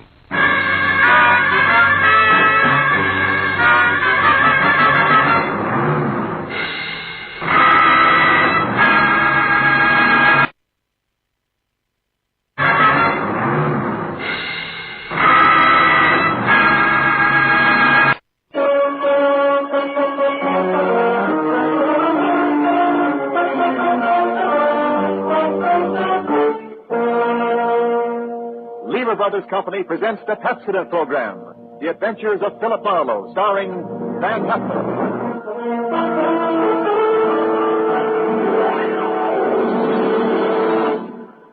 Pepsodent presents Philip Marlowe, Hollywood's famous private detective created by Raymond Chandler. Philip Marlowe, tough, cynical private eye of Murder My Sweet, the sardonic, case-hardened detective of The Brasher Doubloon, The Lady in the Lake, and The Big Sleep. You've seen him in action in all of those top-flight mystery pictures. Now, in order that you may continue to enjoy this exciting mystery series, Pepsodent brings you The Adventures of Philip Marlowe on the air with a cast of noted radio players and starring MGM's brilliant and dynamic young actor, Van Heflin.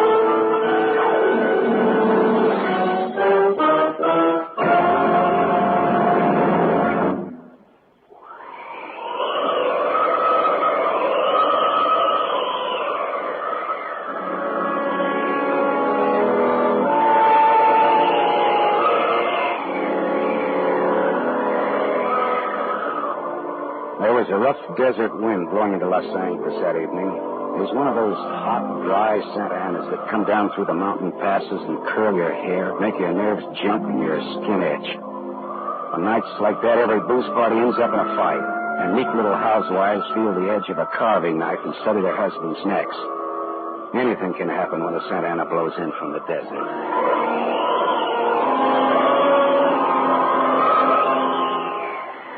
I closed up my office early. I got tired of reading Philip Marlowe, private investigator, backwards on the ground glass of my office door. So I opened the door and closed it from the outside and locked it and went out to get a beer before I went up to my apartment.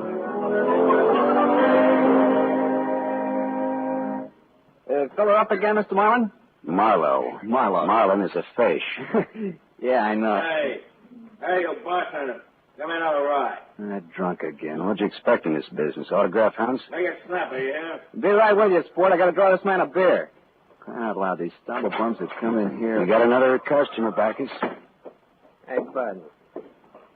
You seen a lady in here lately? A lady? Tall, good-looking, brown hair, a print bolero jacket, and a blue silk dress. No, sir. No, sir. Nobody like Catspin. Ah, straight Scotch, fast. Left my engine running out there. Yes, sir. Yes, sir. This slick-looking, sarcastic guy stepped up to the bar and drank his Scotch whole. Then he turned to go out, and he stopped. The drunk was grinning at him. And then, without changing his grin, the drunk swept a gun from somewhere so fast it was just a blur coming out. Made a couple of hard snaps, and a little smoke curled. Very little. All right, you other guys. Don't move. So long, Waldo. All right, don't move, you two. Oh, Waldo. But I made his nose bleed. So long, boys. Drink up. All right, get on that phone, kid. I'll get his license number. Holy smoke. Holy smoke. Not too late. Drove away with this dead guy's car. Maybe he ain't dead. He's dead, all right. Where's your phone? This is for the police.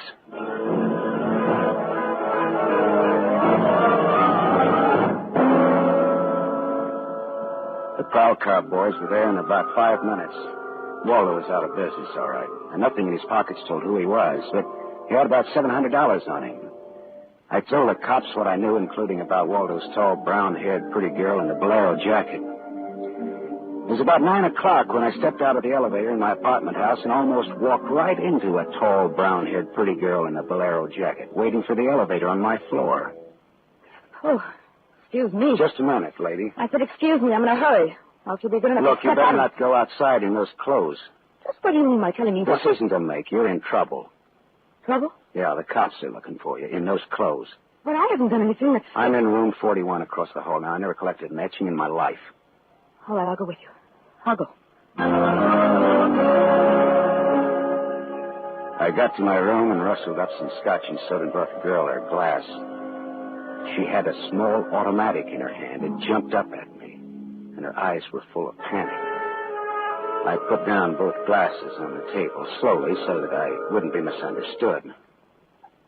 Look, sister, maybe this wind has got you crazy, too. Don't move. Careful, don't move. A man just got shot in a bar down the street. Before he got it, he'd been asking about a tall, pretty girl with a bolero jacket, like yours. What did he look like, this man? Tall, 5'11", slim, dark brown eyes with a lot of glitter, dark suit, white handkerchief in the breast pocket. And he must have seen you earlier tonight to know how you were dressed. Am I getting anywhere? He used to be my chauffeur. You had an appointment with him, didn't you? Why? Listen, he asked for you, didn't he? Yes, I had an appointment with him. He'd stolen something from me when he left 3 days ago. I was going to buy it back from him. Why didn't you tell the police? I couldn't tell him. It was valuable, wasn't it? Valuable enough for Waldo to steal? $15,000. Oh, it's peanuts. But it wasn't a value. It meant something to me. The man I loved gave it to me, and now he's dead. He was a flyer shot down over Chundy. I'll go back and tell my husband that. He probably hired you. He did? Well, how much is he paying me? And where is this husband of yours? He's at a meeting. This late at night? He's a very important man. He's a hydroelectric engineer. I'll let you know that my husband is one of the... Skip it. I'll take him out to lunch sometime and have him tell me himself. And about Waldo, whatever he had on you is dead stock now, like Waldo himself. He's dead. Waldo's dead? Yes, sister, he's dead. Dead, dead, dead. Lady, he is dead. Oh. Now scream and I'll give you 2 black eyes. I'm not going to scream. Who would that be? There's a dressing room behind that door. Hide there. Now, don't argue with me. Do it. All right.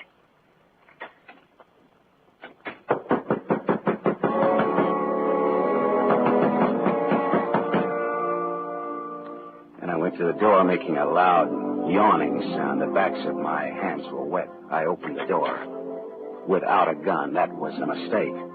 I certainly knew the gun I was looking into. A .22 target automatic that had already killed one man that night. And I knew the bald head and the flat, shiny eyes and the face like a poisonous lizard. Baldy put the muzzle of his gun lightly against my throat. I backed into the room, and Baldy kicked the door shut. You alone? Look for yourself. I'm asking, not looking. I'm alone. You and that dumb bartender saw me dust off Waldo. What did Waldo do to you? Who's asking? Just making conversation. He's still only on a bank job we did together. Got me 4 years in Michigan pen. How is he? Dead? I'm still good, drunk or sober. Tell me why I came here, pal. You heard the barkeeper and me talking. I told him my name, where I lived. That's how, pal. I said why. I'll skip the hangman. Won't ask you to guess why he's there. Oh, you're pretty tough at that, ain't you? But you're slamming off, pal. All right, but you could get that gun out of my neck and try somewhere else. Oh, yeah, sure. Is this better? This suits you all right? So it is my neck. Say when, pal? It's your party. I leaned against the gun. The door at the dressing room showed a crack of darkness. The crack widened. I began to shake a little. The girl came quietly into the room, but there was white all around her iris. She was scared. She had her gun in her hand, but I was sorry for her. Dead sorry. She'd try to make the door scream either way. It'd be curtains for both of us. You scared, mister? You worried about any little thing? I couldn't talk. The girl floated in the air somewhere behind Baldy, and her horrified face was drifting toward us. My mouth was as cold and dry as yesterday's toast. Well, kid, how's it feel? You ready yet? Go on, say the word. Well, don't take all night about it if you're going to do something about it. Why not, pal? I like this. Well, suppose I yell. Go ahead, yell. Go ahead. Hey, look! Oh? Thanks, sister. Thanks. That buys me. Everything I have is yours now and forever. You flatter me no end, lady. I only punched him. All right, now get out of here while I call the cops down on this killer. Good night. Hey, wait. Leave that Blair jacket here. Marks you for the cops. Oh, yes, here. Okay. See you again? What? Oh, I don't know. No, I guess not. After all, who am I to be the rival of a dead flyer? I'll see if the police get Jesse James here. Good night, lady.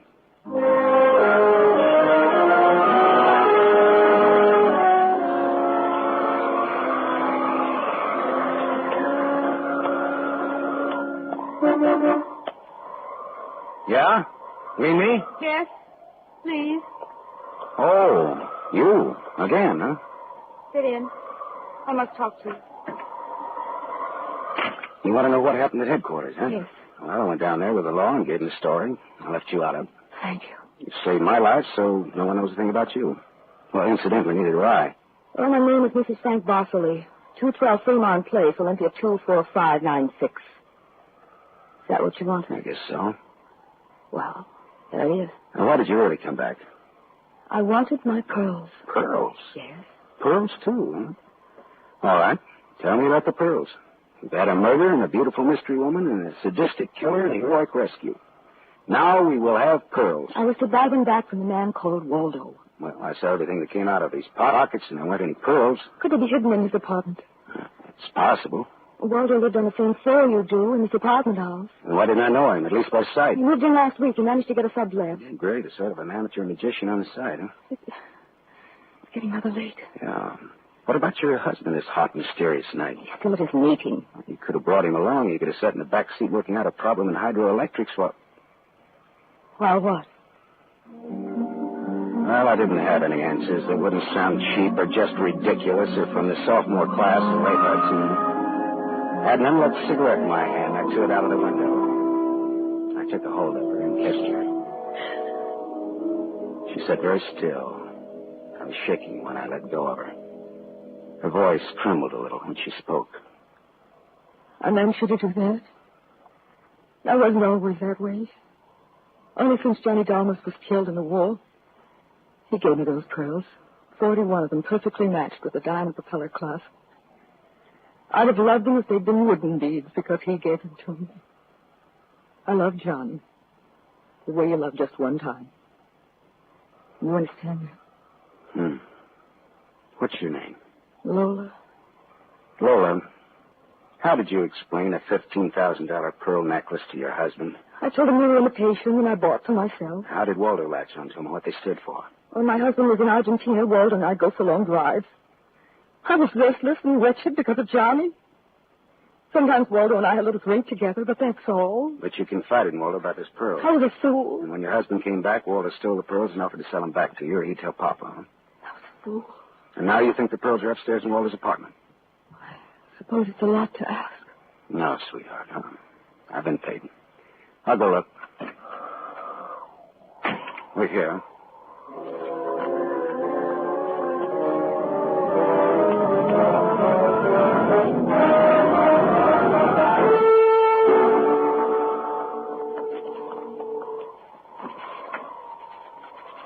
Has it gone long, Lola?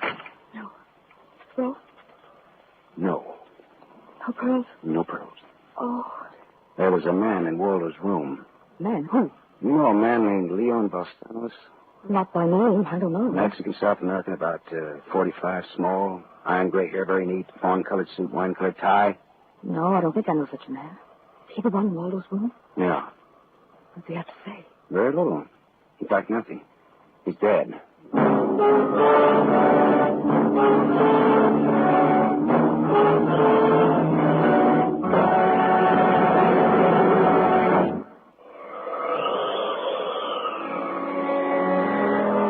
I sat with Lola Barsley in a car listening to that jittery, infuriating desert wind gallop around in the midnight streets. I just told her about the Latin-looking man I'd found in Waldo's room in a very dead condition. I held her hands until they stopped trembling. Then I gave her the few remaining details. He had a gun in a shoulder holster, but someone had strangled him before he could use it. Someone? Waldo? Maybe. You see that convertible coupe two cars ahead of us? Been there for hours. He was there before I parked here to wait for you. Leon, the man in Waldo's room, came in that car, but according to the key containers he carried, that isn't his car. Whose car is it? Does it matter? Well, it belongs to a lady according to the tag on the keys. A lady? Well, anyway, a woman, if you're going to split hairs. Eugenie Kolchenko. In West Los Angeles? Never heard of her. Uh-huh. All right, well, you go home now, huh? What are you going to do? Drive that flossy convertible around, wave at my friends, impress people. You run along now. Me, I've got another date.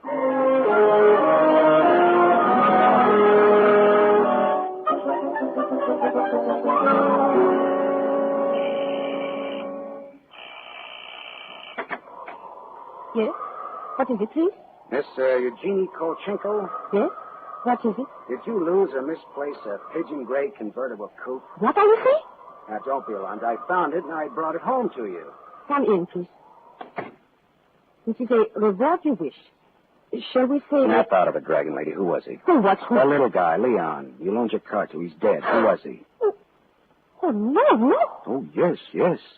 Eugenie. Darling, come here, please. What's the matter, honey? Who is this man? I came about Miss Kolchenko's car. What about her car? The gentleman who borrowed it couldn't return it on account of he isn't alive. She's dead. Darling, she's dead. Well, that's putting it more bluntly, of course. Dead, huh? Completely. Who are you? Philip Marlowe, private investigator. My card. Mm-hmm. You told the police yet? Never do at once what can be deferred pending negotiations. He's something. I'm not negotiate. Oh, peachy. What do you know, Marlowe? A man named Waldo was shot in a bar tonight. I happened to have the inside as to who he was, and when I visited his apartment tonight, I found this Leo Balsanos dead. He wouldn't have had $500 in 20s on him, would he? No, but this Waldo had over $700 on him when he was killed at that cocktail bar, mostly in 20s. Hmm. Is there a basis there for negotiations yet? Very well, Marlowe. I'm a married man. There were certain unpaid bills for some stuff Miss Kolchenko here had charged to my account. But you told me I might charge to your account. All right, so I wasn't very bright. That might be the understatement of the decade, but go on. I had the unpaid bills safely in my briefcase. Somehow this Waldo had a chance to steal the briefcase. I hired Leon and gave him $500 to buy back those bills from Waldo. Instead, Waldo took Leon's dough and was forced to kill Leon in the process. Then he went out to keep another date and accidentally walked into an old pal hostile enough to blow him down. And someone still has those bills. And I'm in for remorse. The man who shot Waldo got away in Waldo's car with your briefcase in it. Yeah, that could be. The cops caught him. Oh. And the police have the briefcase. Maybe. But the police are interested in solving crime, not in tossing mud for the benefit of sensation eaters. Look, I've got a friend or two at headquarters. Let me see what I can do. It's worth $500 to me. Well, then that's what it'll cost you. Well, good luck. And, thank you, Mr. Marlowe. Philip Marlowe, remember? My name is Frank Barsley. Barsley? Oh. What does that mean?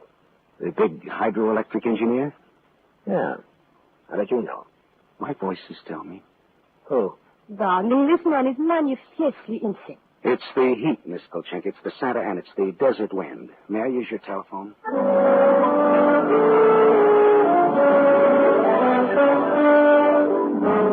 Someday I must tell you about Ibarra. Salt of the earth Ibarra, detective lieutenant over Central Homicide. I phoned Ibarra from Miss Kolchenko's house and told him where he could find a well-dressed cadaver named Leon and furnished a few small details. I gave Ibarra time to check my tip and then I went down to see the good lieutenant and told him why I'd been up in Waldo's room, only to find Leon instead of a certain lady's string of pearls. Pearls, eh? Well, I thought Waldo might have them up there. Whose pearls were they? A lady's. Go on. Or they might have been in Waldo's car that Waldo's killer drove away in. Yeah. Oh, what, yeah? They might have. Also a batch of unpaid bills charged to the account of a certain Frank Barsley? Yeah. Uh-huh. Well, now, the police aren't interested in domestic scandal. They want to prevent or to solve crime, right? So? So I've got $500 for the police fund if those pearls and those bills are returned to their rightful owners. Oh, quit your kidding. No, it's a valuable necklace. Yeah? There's your necklace. That's it. 41 pearls, perfectly matched diamond propeller clasp. That's it. That's the one. Take it away, Morrow. On the level? Just tell me straight what it's all about, all that. Sure. Well, this Waldo was blackmailing a wife with the pearls, and her husband with the bills, by the name of Barsley. Well, Barsley sent Leon to get the bills from Waldo. Instead, Waldo killed Leon, then stepped out and happened to get shot by that guy at the bar. Now, if Barsley's name stays out of the paper, I get $500, and that goes to the police fund. We'll keep him out. Well, now, I'm not in this case for money. I just want to get back the bills and the pearls. And as you say, Morrow, the police aren't in business to sling mud. Well, you can deliver the pearls to the lady yourself if you like. No, Morrow. You better take them to her. You see, except for the diamond propeller clasp on them, they're phony. Phony? But... All but the clasp, Morrow. All but the clasp.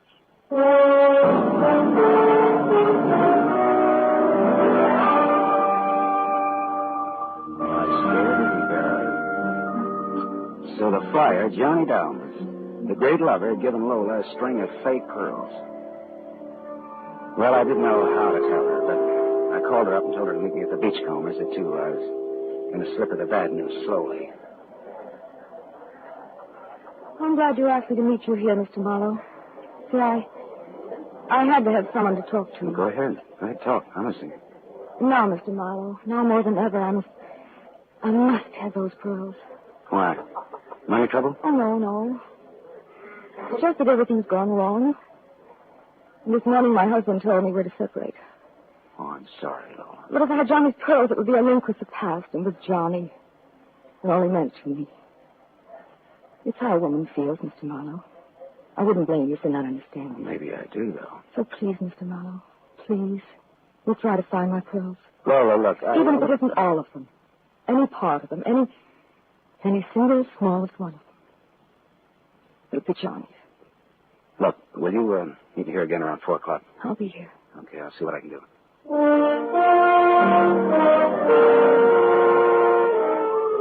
There was only one earthly decent thing I could do. I took Lola's glass pearls to a jeweler, and I had him take off the diamond clasp and put it on one of those strings of so-called simulated pearls that they sell you for $3, tax included. Then I went back to keep my 4 o'clock date with Lola at the Beachcombers. Well, Mr. Marlowe, anything new?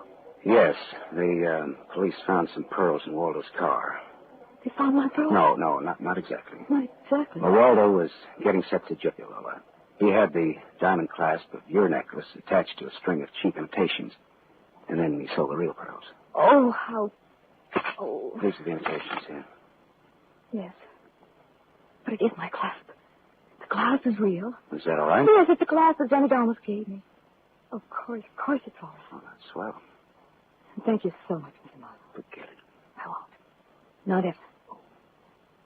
Look, is this goodbye? Yeah, I think so. You'll never get over Johnny Downs, Lola. If anybody ever bothers you again, though, well, let me know.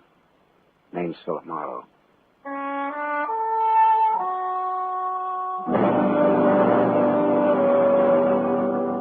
I drove almost to Malibu and then I parked and looked out on the rock cliff. Then I reached in my pocket and dug out the string of Bohemian glass pearls that Lieutenant Ibarra found in Waldo's car.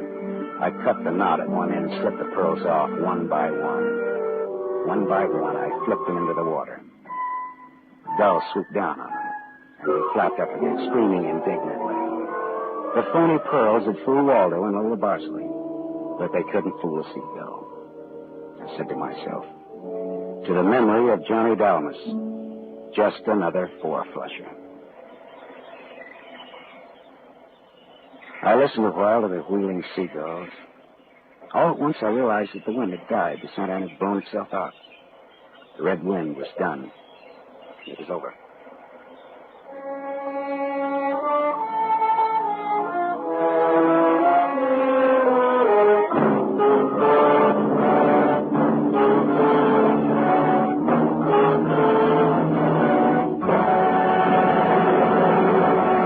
You have just heard Van Heflin, starring in the first of a new mystery series, Raymond Chandler's The Adventures of Philip Marlowe, brought to you by the Lever Brothers Company, makers of Pepsodent. Tonight's story on The Adventure of Philip Marlowe is based on Red Wind, written by Raymond Chandler, creator of Philip Marlowe, the screen's most famous private detective. Was adapted for radio by Milton Geiger. Heard with Van Heflin was Lorene Tuttle as Lola Barsley. And this is Wendell Niles inviting you to listen again next week at this same time to another exciting story on The Adventures of Philip Marlowe, starring Van Heflin with a distinguished cast.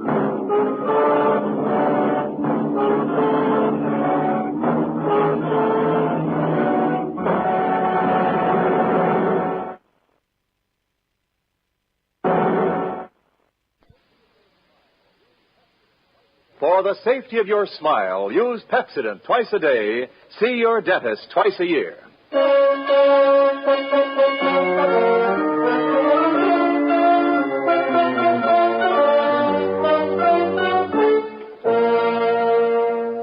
Lever Brothers Company presents the Pepsodent program, The Adventures of Philip Marlowe, starring Van Heflin.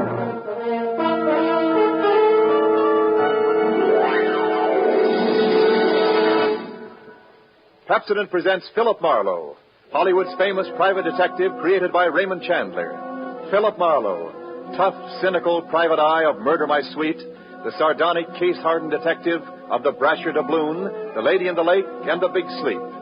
You've seen him in action in all of those top-flight mystery pictures. Now, in order that you may continue to enjoy this exciting mystery series, Pepsodent brings you The Adventures of Philip Marlowe on the air with a cast of noted radio players. And starring MGM's brilliant and dynamic young actor, Van Heflin.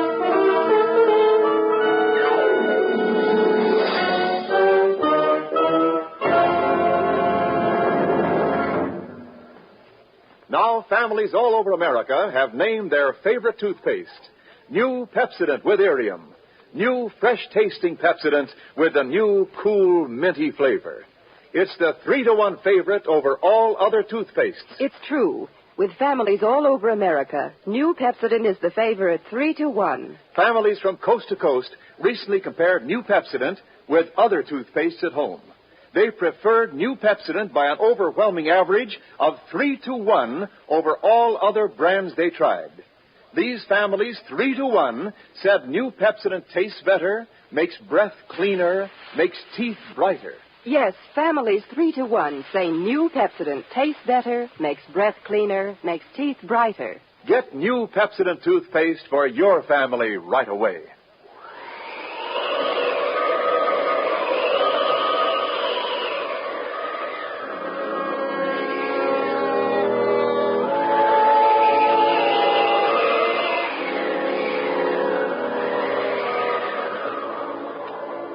There was a rough desert wind blowing into Los Angeles that evening. It was one of those hot, dry Santa Anas that come down through the mountain passes and curl your hair, make your nerves jump and your skin itch. On nights like that, every booze party ends up in a fight, and meek little housewives feel the edge of a carving knife and study their husbands' necks. Anything can happen when the Santa Ana blows in from the desert.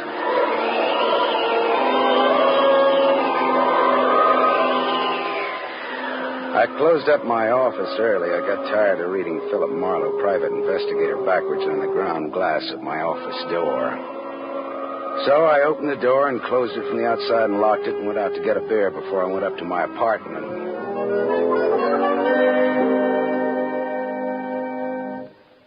Fill her up again, Mr. Marlin?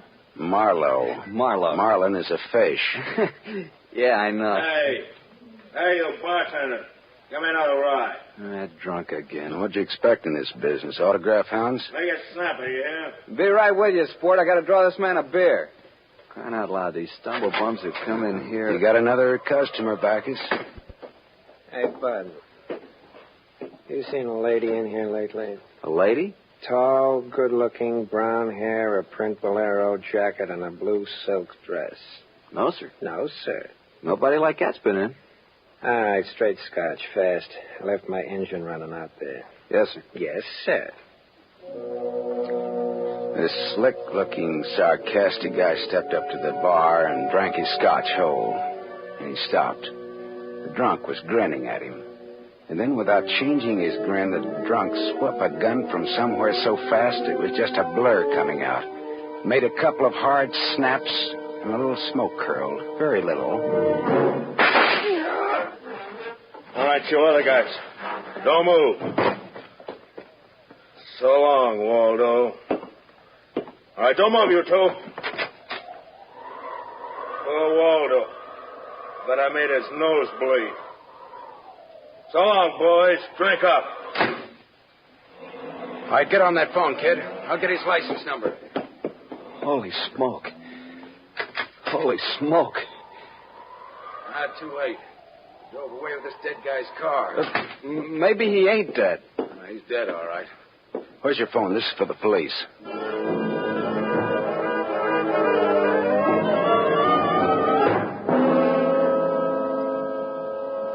The prowl car boys were there in about 5 minutes. Waldo was out of business, all right. And nothing in his pockets told who he was, but he had about $700 on him. I told the cops what I knew, including about Waldo's tall, brown-haired, pretty girl in the bolero jacket. It was about 9 o'clock when I stepped out of the elevator in my apartment house and almost walked right into a tall, brown-haired, pretty girl in a bolero jacket, waiting for the elevator on my floor. Oh, excuse me. Just a minute, lady. I said excuse me. I'm in a hurry. Now, if you'll be good enough Look, to you step out better of not go outside in those clothes. Just what do you mean by telling me what? This isn't a make. You're in trouble. Trouble? Yeah, the cops are looking for you in those clothes. But I haven't done anything that... I'm in room 41 across the hall now. I never collected an etching in my life.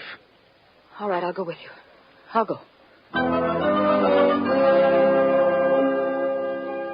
I got to my room and rustled up some scotch and soda and brought the girl her glass.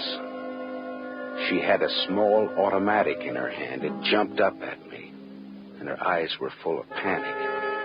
I put down both glasses on the table slowly so that I wouldn't be misunderstood. Look, sister, maybe this wind has got you crazy, too. Don't move. Be careful, don't move. A man just got shot in a bar down the street. Before he got it, he'd been asking about a tall, pretty girl with a bolero jacket, like yours. What did he look like, this man? Tall, 5'11", slim, dark brown eyes with a lot of glitter, dark suit, white handkerchief in the breast pocket. And he must have seen you earlier tonight to know how you were dressed. Am I getting anywhere? He used to be my chauffeur. You had an appointment with him, didn't you? Why? Listen, he asked for you, didn't he? Yes, I had an appointment with him. He'd stolen something from me when he left 3 days ago. I was going to buy it back from him. Why didn't you tell the police? I couldn't tell them. It was valuable, wasn't it? Valuable enough for Waldo to steal? $15,000. Oh, it's peanuts. But it wasn't the value. It meant something to me. The man I love gave it to me, and now he's dead. He was a flyer shot down over Germany. I'll go back and tell my husband that. He probably hired you. He did? How much is he paying me? And where is this husband of yours? He's at a meeting. This late at night? He's a very important man. He's a hydroelectric engineer. I'll have you know that my husband is one of the... Skip it. I'll take him out to lunch sometime and have him tell me himself. And about Waldo, whatever he had on you is dead stock now, like Waldo himself. He's dead. Waldo's dead? Yes, sister, he's dead. Dead, dead, dead. Lady, he is dead. Oh. I scream and I'll give you 2 black eyes. I'm not going to scream. Who would that be? There's a dressing room behind that door. Hide there. Now, don't argue with me. Do it. It's all right.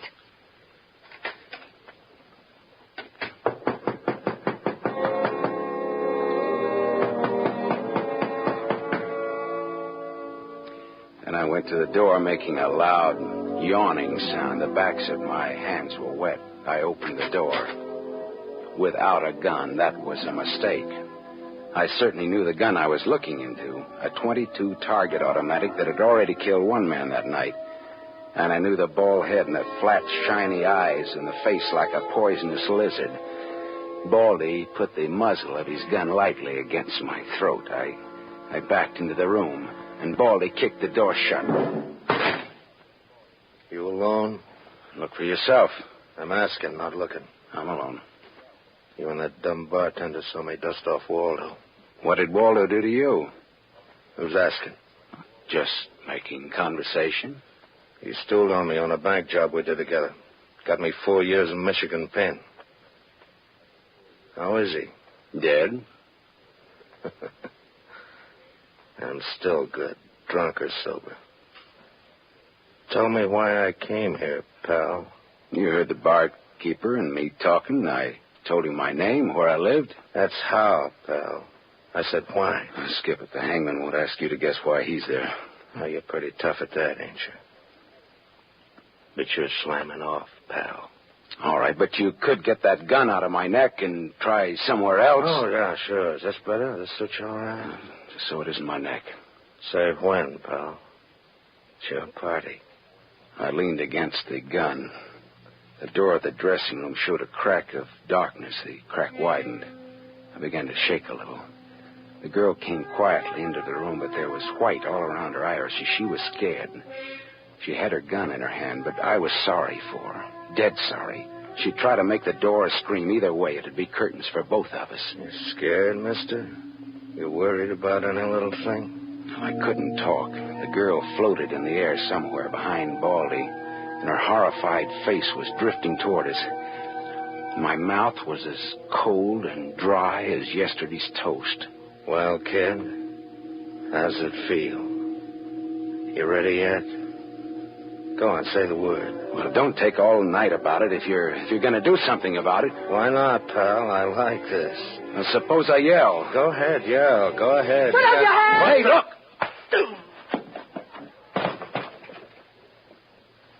Oh. Thanks, sister. Thanks. That buys me. Everything I have is yours now and forever. Is he dead? You flatter me no end, lady. I only punched him. All right, now get out of here while I call the cops down on this killer. Yes. Good night. Good hey, night. wait. Leave that Blair jacket here. It marks you for the cops. Oh, yes. Here. Okay. See you again? Why? Oh, I don't know. No, I guess not. After all, who am I to be the rival of a dead flyer? I'll see that the police get Jesse James here. Good night, lady.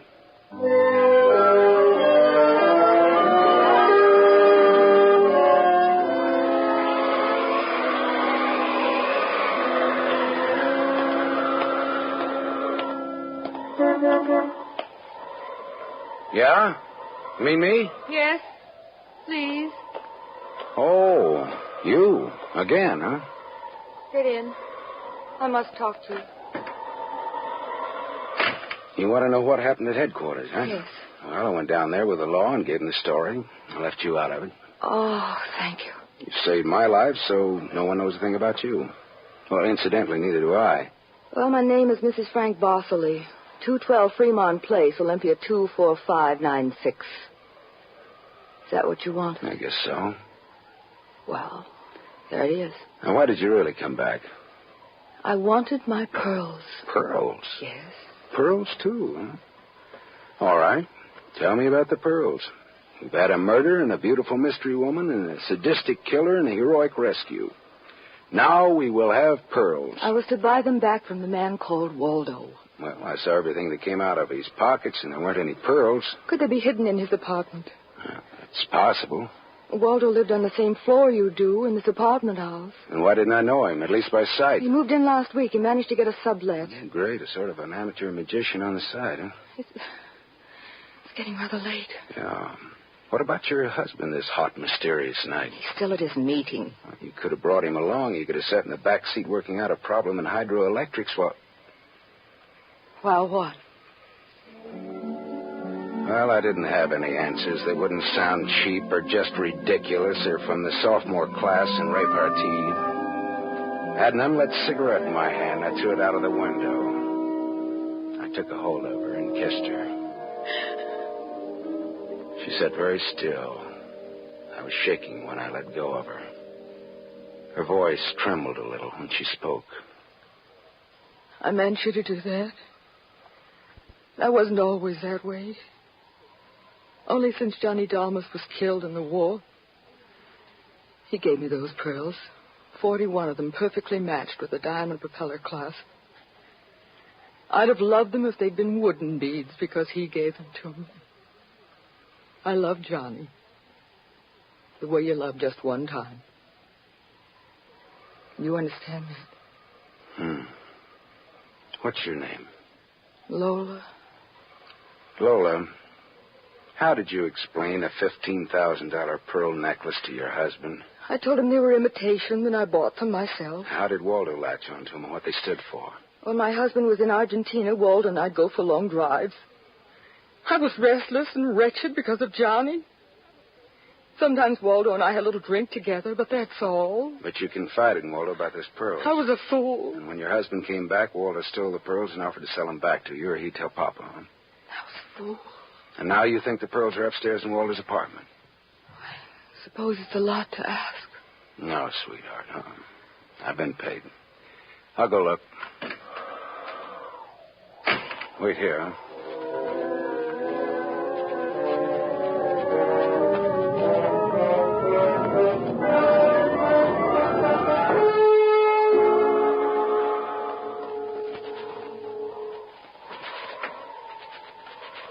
Was the gun along, Lola? No. Well? No. No pearls? No pearls. Oh. There was a man in Waldo's room. A man? Who? You know a man named Leon Balsanos? Not by name. I don't know. Mexican, South American, about 45, small, iron gray hair, very neat, fawn-colored suit, wine-colored tie. No, I don't think I know such a man. Is he the one in Waldo's room? Yeah. What does he have to say? Very little. In fact, nothing. He's dead.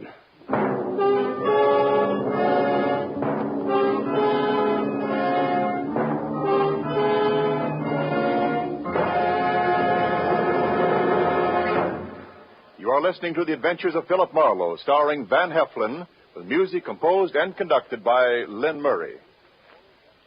Yes, families all over America have named their favorite toothpaste. New Pepsodent with invigorating Irium foam. New fresh-tasting Pepsodent with a new, cool, minty flavor. It's the 3-to-1 favorite over all other toothpastes. It's true. With families all over America, new Pepsodent is the favorite 3-to-1. The Farrell family of Evergreen Park, Illinois, preferred New Pepsodent on every single count. The Farrells say New Pepsodent tastes best of all, makes breath cleaner, makes teeth brighter. On all these counts, by an overwhelming average of 3-to-1, families prefer New Pepsodent over all other toothpaste they've tried. It's a fact. Families 3-to-1 say new Pepsodent tastes better, makes breath cleaner, and makes teeth brighter. Remember, this is not just our opinion. It's the honest conviction of the Farrells and other families who compared New Pepsodent with other toothpaste they had at home. Get New Pepsodent, the only toothpaste containing Irium. Get it for your family without delay.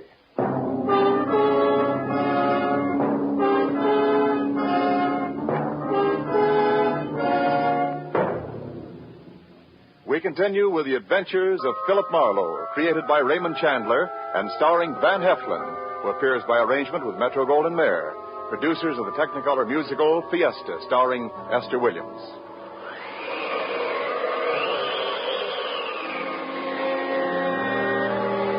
I I sat with Lola Barsley in her car listening to that jittery, infuriating desert wind gallop around in the midnight streets.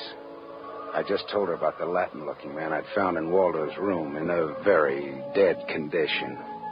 I held her hands until they stopped trembling. Then I gave her the few remaining details.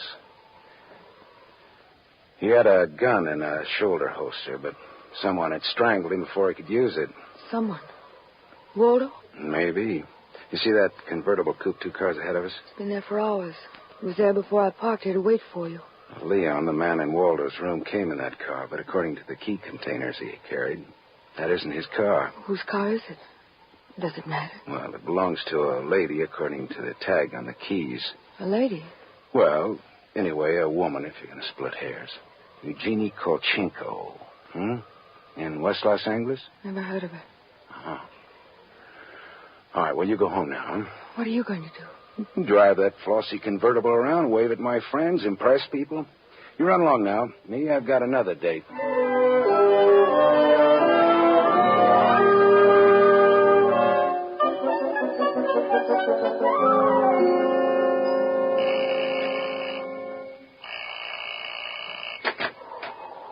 Yes? What is it, please? Miss Eugenie Kolchenko? Yes? What is it?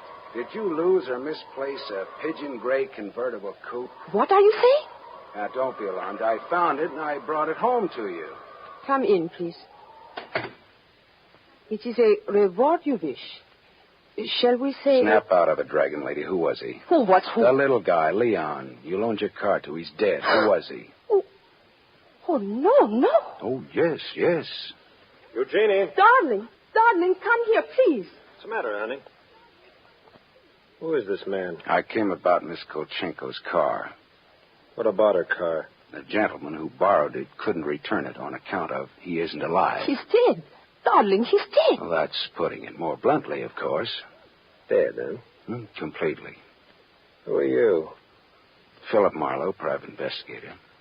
My card. Mm-hmm. You told the police yet? Never do at once what can be deferred pending negotiations. Aesop. I might negotiate. Oh, peachy. What do you know, Marlowe? A man named Waldo was shot in a bar tonight. I happened to have the inside as to who he was, and when I visited his apartment tonight, I found this Leo Balsanos dead. He wouldn't have had $500 in 20s on him, would he? No, but this Waldo had over $700 on him when he was killed at that cocktail bar, mostly in 20s. Is there a basis there for negotiations yet? Very well, Marlowe. I'm a married man. There were certain unpaid bills for some stuff Miss Kolchenko here had charged to my account. But you told me I might charge to your account. All right, so I wasn't very bright. That might be the understatement of the decade, but go on. I had the unpaid bill safely in my briefcase.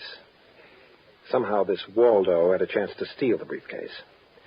I hired Leon and gave him $500 to buy back those bills from Waldo. Instead, Waldo took Leon's dough and was forced to kill Leon in the process. And then he went out to keep another date and accidentally walked into an old pal hostile enough to blow him down. And someone still has those bills. And I'm in for a divorce suit. The man who shot Waldo got away in Waldo's car with your briefcase in it. Yeah, that could be. The cops caught him. Oh. And the police have the briefcase. Maybe. But the police are interested in solving crime, not in tossing mud for the benefit of sensation eaters. Look, I've got a friend or two at headquarters. Let me see what I can do. It's worth $500 to me. Well, then that's what it'll cost you. Well, good luck. And, thank you, Mr. Marlowe. Philip Marlowe, remember? My name is Frank Barsley. Barsley. Oh? What does that mean? The big hydroelectric engineer? Yeah. How did you know? My voices tell me. Who? Darling, this man is manifestly insane. It's the heat, Miss Kolchenko. It's the Santa Ana. It's the desert wind. May I use your telephone?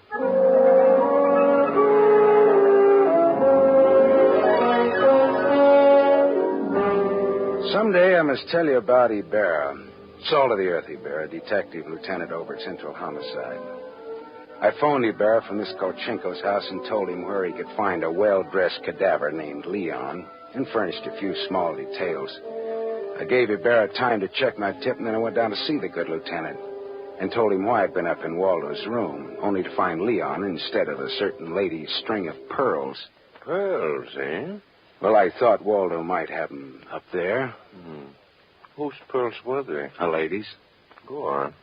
Or they might have been in Waldo's car that Waldo's killer drove away in. Yeah. Oh, what, yeah? They might have. Also a batch of unpaid bills charged to the account of a certain Frank Barcelay? Yeah. Uh-huh. Well, now, the police aren't interested in domestic scandal. They want to prevent or to solve crime, right? So? So I've got $500 for the police fund if those pearls and those bills are returned to their rightful owners. Quit your kidding. No, it's a valuable necklace. Yeah? There's your necklace. That's it. 41 pearls, perfectly matched diamond propeller clasp. That's it. That's the one. Take it away, Morrow. On the level? Just tell me straight what it's all about, all I ask. Sure. Well, this Waldo was blackmailing a wife with the pearls, and her husband with the bills, a guy by the name of Barcelay. Well, Barcelay sent Leon to get the bills from Waldo. Instead, Waldo killed Leon, then stepped out and happened to get shot by that guy at the bar. Now, if Barcelay's name stays out of the paper, I get $500, and that goes to the police fund. We'll keep him out. Well, now, I'm not in this case for money. I just want to get back the bills and the pearls. As you say, Morrow, the police aren't in business to sling mud. Well, you can deliver the pearls to the lady yourself if you like. She lives at... No, Morrow. You better take them to her. You see, except for the diamond propeller clasp on them, they're phony. Phony? But... All but the clasp, Marlowe. All but the clasp.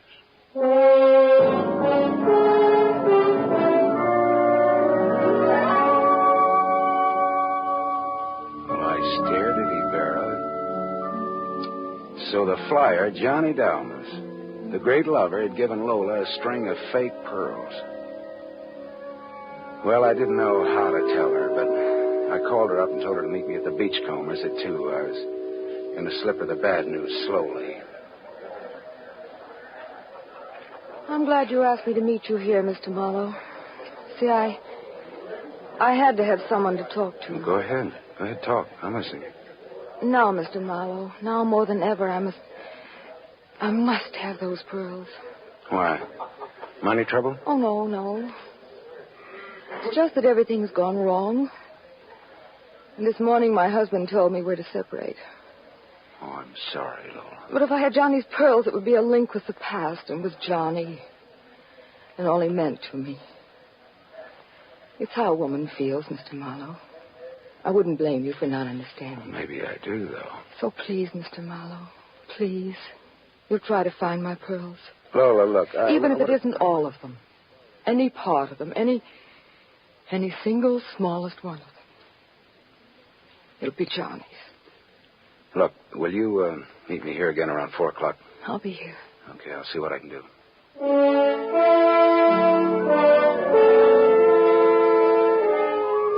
There was only one earthly decent thing I could do.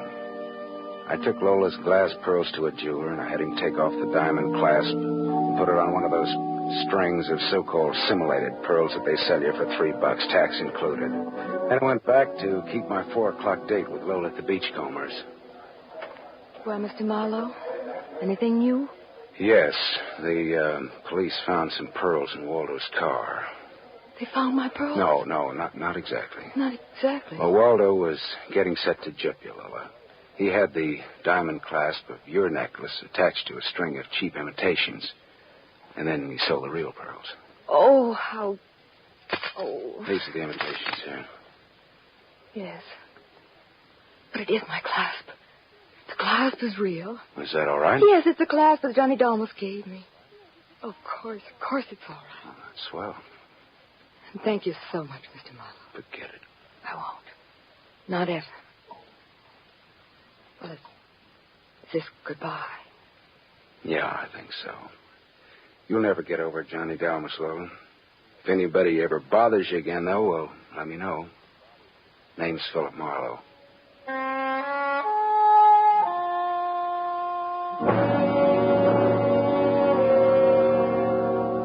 I drove almost to Malibu, and then I parked and walked out on a rock cliff jutting into the Pacific Ocean.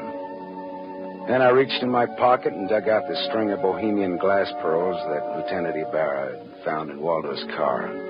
I cut the knot at one end and slipped the pearls off one by one. One by one, I flipped them into the water. The gull swooped down on them and then flapped up again, screaming indignantly. The phony pearls had fooled Waldo and Lola Barsley, but they couldn't fool a seagull. I said to myself, to the memory of Johnny Dalmas, just another four-flusher. I listened a while to the wheeling seagulls. All at once I realized that the wind had died. The Santa Ana had blown itself out. The red wind was done. It was over.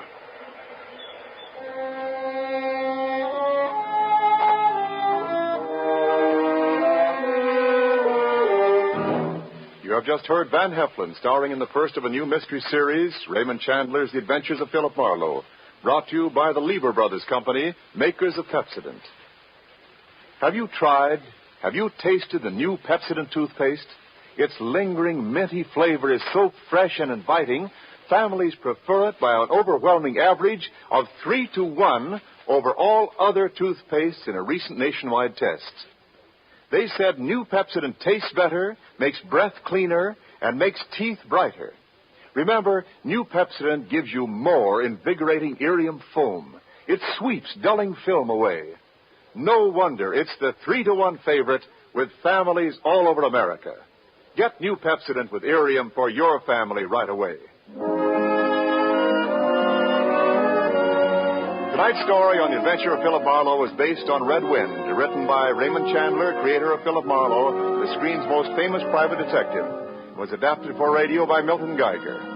Heard with Van Heflin was Lorene Tuttle as Lola Barsley. And this is Wendell Niles inviting you to listen again next week at this same time to another exciting story on the adventures of Philip Marlowe, starring Van Heflin with a distinguished cast.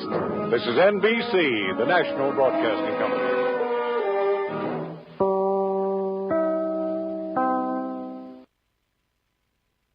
National Broadcasting Company.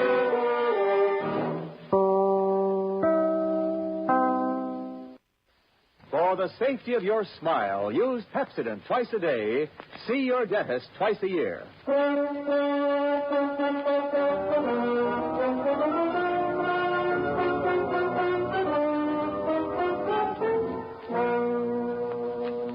Lever Brothers Company presents the Pepsodent program, The Adventures of Philip Marlowe, starring Van Heflin.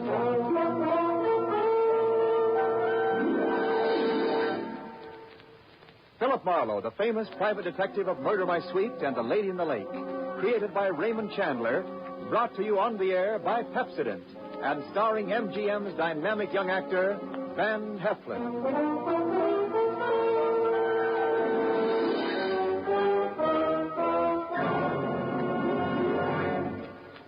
Now, families all over America have named their favorite toothpaste. New Pepsodent with irium. New, fresh-tasting Pepsodent with a new, cool, minty flavor. It's preferred 3-to-1 over any other toothpaste. It's true. With families all over America, new Pepsodent is a favorite 3-to-1. Families from coast to coast recently compared new Pepsodent with the toothpaste they were using at home. They preferred new Pepsodent by an overwhelming average of 3-to-1 over any other brand they tried. These families, 3-to-1, said new Pepsodent tastes better, makes breath cleaner, makes teeth brighter. Yes, families 3-to-1 say new Pepsodent tastes better, makes breath cleaner, makes teeth brighter. Get new Pepsodent toothpaste for your family right away. Now, Van Heflin in The Adventures of Philip Marlowe.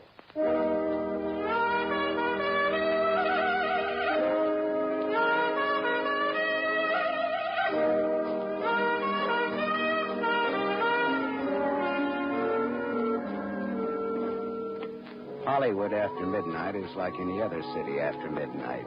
Night moves in and the city becomes hushed and stealthy. The nightclubs close up one by one. But now and then the police whistle and the prowl car siren serenade the sleeper. If you've got any cop in you at all, you get on edge and you have to get dressed and go out and walk it off to relax. Well, I was relaxing past the Swank Carlton Hotel on the Sunset Strip about 1 a.m. when all of a sudden, recess was over. Hey, Marlowe. That you, Marlowe? It was George Millar, the quiet-spoken night clerk of the Carlton, hailing me from the doorway, probably to Mucho Melacrino. No, I was wrong. Hey, look, Marlowe. You're very busy right now? Why, Millar? If I may be as cagey as all that. We've got some trouble on the 8th floor. Where's Curly, your fearless house dick? Tonight he has to have a hangover. What's the beef on floor 8? King Leopardi. Do you know him? King Leopardi? Oh, that's the sweetest trump this side of Gabriel. Is he tenting here tonight? He's in the corridor on the 8th floor, dressed in yellow pajamas and his trumpet. There's a girl with him, and they put him on a jam session. Well, suppose the king rejects my diplomatic notes. Well, get rough, but only if you have to. Okay, thanks. But a guy with such an ear for music ought to listen to reason. All right, I'll be down 5 minutes, Millar.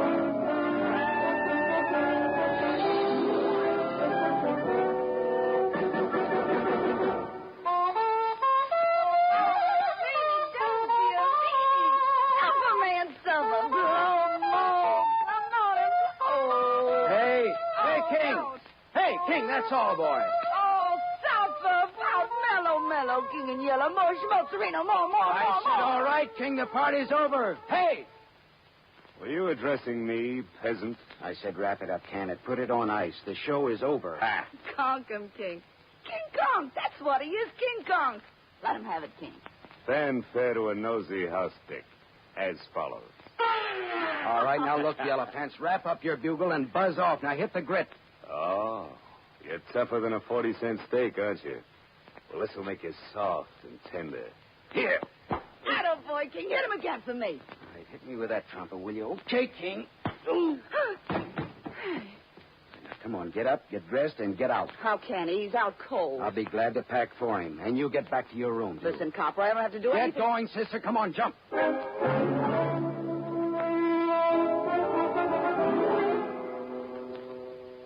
The door to room 815 was ajar. I went in and began tossing a lot of that yellow silk that the king liked so well into his suitcases. Something at the small desk stopped me. Tucked under the corner of the desk blotter was a note. It was assembled from words and letters cut out of newspapers and pasted on a telegraph blank. It said, 10 grand by Thursday night, Leopardi, or else. Her brother. I slipped the note in my pocket and went out in the corridor just as the king staggered past me into his room.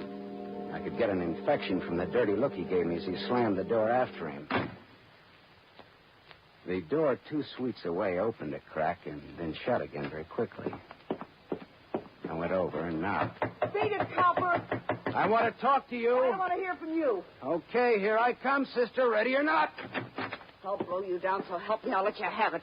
Lay that pistol down, babe. Come on, Get out come before on. You pick up weight you didn't count on. And what would the little girl be doing with a 25 automatic, I wonder? A girl needs protection with insects like you around. Look, what's your name? Little Bo Peep. Okay, but what does little boy blue with a horn mean to you? I admire his work. Do you know King Leopardi? No. Well, what are you doing in a place like this? I can tell you can't afford it. What's your angle? I won a soap contest.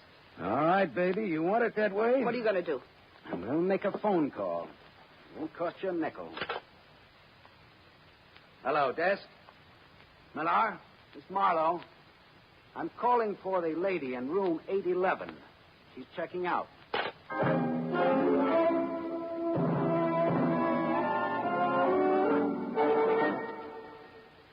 I had a little trouble up there, Millar. Your 2 noisy guests will be checking out any minute. Okay? Oh, well, hate for things to happen on my shift. Well, the king balked me with his bugle, and the girl had a gun. Gee, nice people. Yeah, how come you put a floozy like that girl so close to the king? Well, I didn't.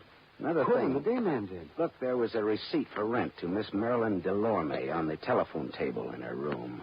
Well, that wasn't the name she gave Quillen. Apartment 211, Ridgeland Apartments, Cord Street, L.A. She lives right in town in a cheap neighborhood, but she checks in here at a price she can't afford and gives a phony name. Now, why? Why?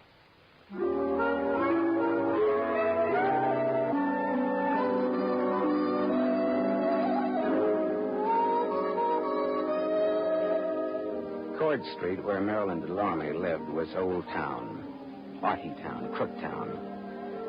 It was afternoon when I got off the cogwheel car that climbs the steep hill to where the Ridgeland apartment sat on the top of Bunker Hill.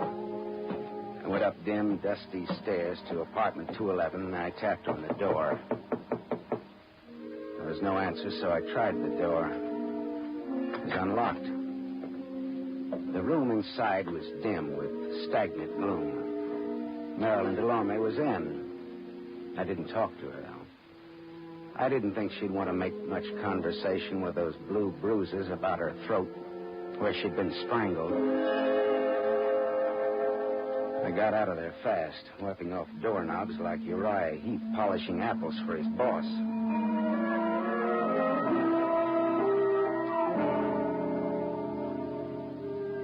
I found King Leopardi at his job at the Club Belvedere. He was relaxing at a table in the bar with a kind of a girl commonly referred to as a knockout.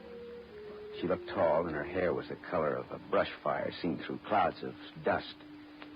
I pulled in my chin and then walked over to the table. Hello, Leopardi, old maestro. You remember me? I'm sorry, I can't say that. Why, you dirty keyhole snooper. King, please don't start anything You again. left a certain little note in your hotel room last Get out, night. Tyme, it doesn't. That wasn't all. That dame with you last said night. beat it. King, sit down. Beat it and take this with you. There's not much snap in that punch, King. Would you like to try it again? I've had some drinks. I'll see you later when I'm okay. See you later, too, Dolores, after the floor show. I'm sorry, Miss... Sit down. You've made us conspicuous enough as it is. Now, wait a minute. Sit Look, down. All right, thanks. Well, that's what I get for being a little gentleman and letting him pepper me without a comeback. Oh, he's always spoiling for a fight. The king just can't control his dukes, can he? You better have a drink. All right. Coke with bitters. That's what I love about Hollywood. You meet so many eccentrics. Yeah, but you see, I'm the kind of a guy who starts with a short beer and wakes up in Shanghai with a full beard. Is this on me or is it on you? Well, that depends. Well, how's champagne? Mum's Cordon Rouge, shall we say, huh? It's on you. It's on me.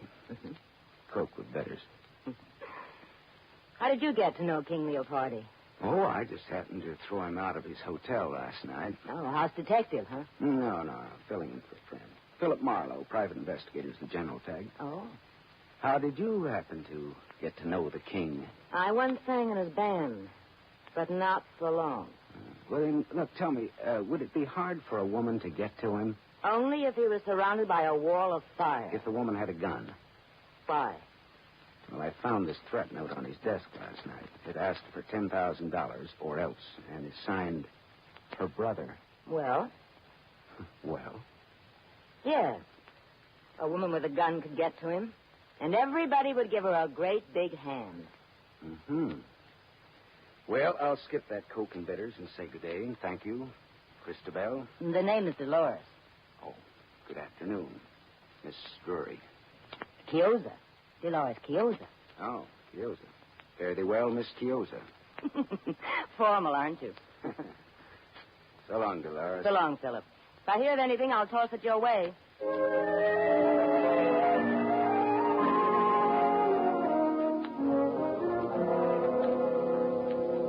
The evening papers carried a squib about Marilyn Delorme found strangled in her Cord Street apartment. That was all, dead end. Until about 1 o'clock in the morning when the telephone started having hysterics on my night table. Yeah. Philip, this is Dolores. Dolores. Dolores? Oh, yeah, sure. Will you come over to my place right away? 2412 Renfrew Street, below Fountain. Hey, wait a minute. It's a sort of bungalow court. Mine is the last one in line. But sure, but wait a minute. What's the matter? Dolores, look, what's the matter? King Leopardi is here, too. King Leopardi. He passed out in my den. It's absurd, isn't it? Yeah, that's absurd. And it'll cost you $20. All right, but hurry. Please hurry. All right, I'll be right over. Phone calls in the dead of night. I should have been a midwife.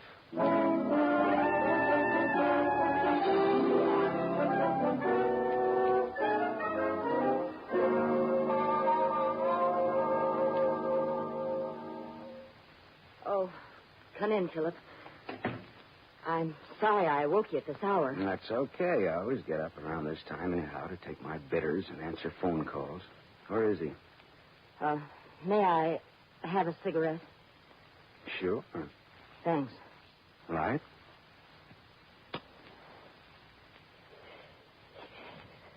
Where did you say it was now? In my den. Oh, Philip. Philip, he isn't drunk at all.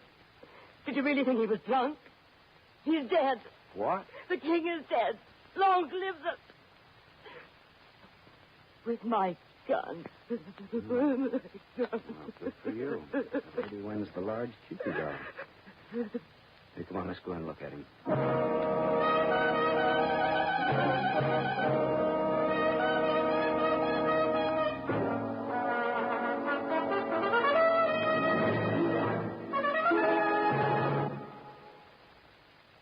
You are listening to The Adventures of Philip Marlowe, starring Van Heflin. Yes, families all over America have named their favorite toothpaste. New Pepsodent with invigorating Irium foam. New fresh-tasting Pepsodent with a new, cool, minty flavor.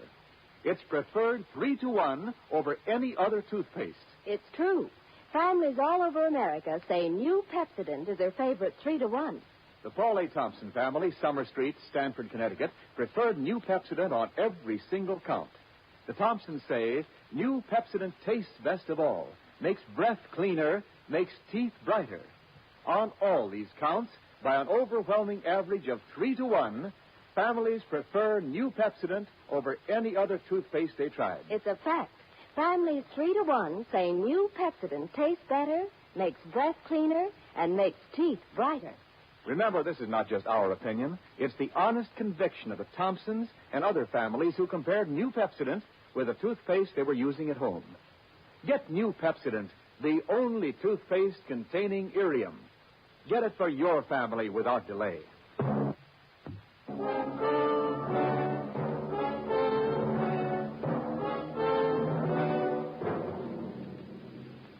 We continue with The Adventures of Philip Marlowe, starring Van Heflin, who appears by arrangement with Metro-Goldwyn-Mayer.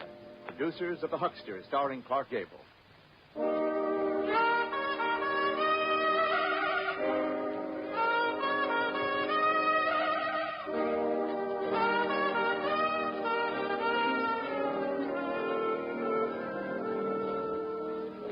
Dolores showed me to the den in the back of the house. Trumpet man King Leopardi was lying on the studio couch, large, smooth, and artificial looking even in death. A small Mauser automatic hung loosely in his right hand. There was a bullet hole in his golden yellow sport coat, right over his heart. Dolores, is this your gun? Yes. Someone gave it to me once. I don't even know how to use it. Oh, no. Oh, I don't expect you or anyone to believe me. Don't expect anything. Just tell it. Well, I was out late. I sing at KFQC on a late 15-minute program. Agatha and I got home about 11:30. Who's Agatha, the cat? My maid. I came into the den for some liquor and fizz water and found him. Like that. I sent Agatha home so she wouldn't find him. Finally, I thought of calling you. Well, he got in here. How? I don't know. Were you ever in love with him? The king never loved anyone. I asked if you loved him. I hated everything about him. It's even better to tell the cops that is but copacetic. I can't help it. It's the truth. Dolores, look. Go on out in the other room and buy yourself a drink. I want to be alone here with tall, dead, and handsome. Go on now, huh?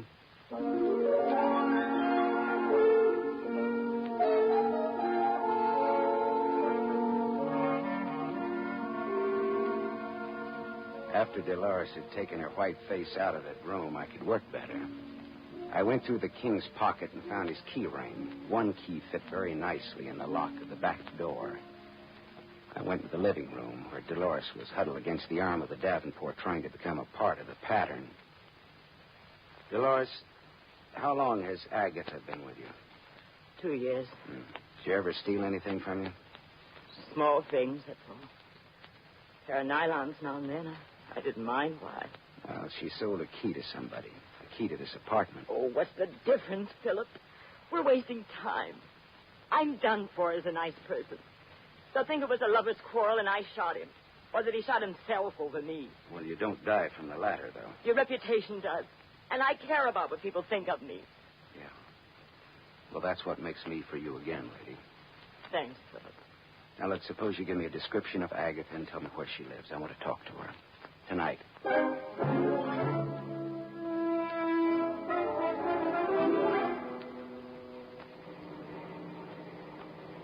I drove down Brighton Avenue looking for the house Dolores had described to me. All at once, I slammed on my brakes. In the driveway of a vacant house stood a small coupe. Dolores had described Agatha's car, and that was it.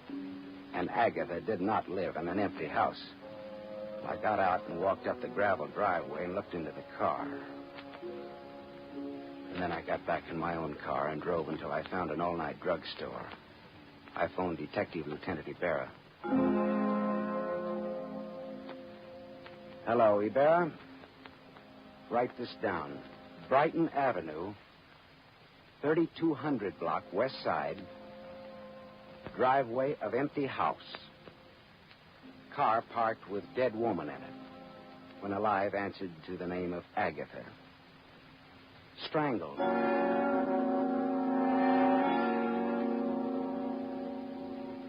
I went back to the Carlton Hotel where it all started the night before. Quillen, the head day clerk, was on night duty. That surprised me a little bit. It was 2 a.m. and very empty, very quiet in the lobby. I was fine. Well, if it isn't Marlowe, the old cruise man. Good morning, and tripe like that. Hello, Quillen. Look, how come you're on duty? Millar went on vacation this a.m. His brother has a cabin at Crestline on the Arrowhead Road. Oh, I didn't even know he had a brother. Now you know. Quillen, look, how come an old hotel man like you registers floozies like that Marilyn Delorme on the same floor with people like King Leopardi? What? You heard me, mine host. I didn't register the girl or Leopardi. Millar did. What? You heard me. Well, why was the room between their rooms empty last night in times like these? Well, Millar had it marked on change. Plumbing out of whack or something. Why? Oh. Well, here's why. A lad with a pass key could have gone into that room and then unlocked the two connecting doors. And then you could have run a bus service between the girls' room and Leopardi's. What are you driving at? That girl in 811 had a gun and Leopardi had a threat letter last night. Now, here's what I want you to do. Call the hotel where Leopardi's staying now and ask if he's there. Why? Because. Good enough? Best reason in the world. Wife always uses it. Wait here.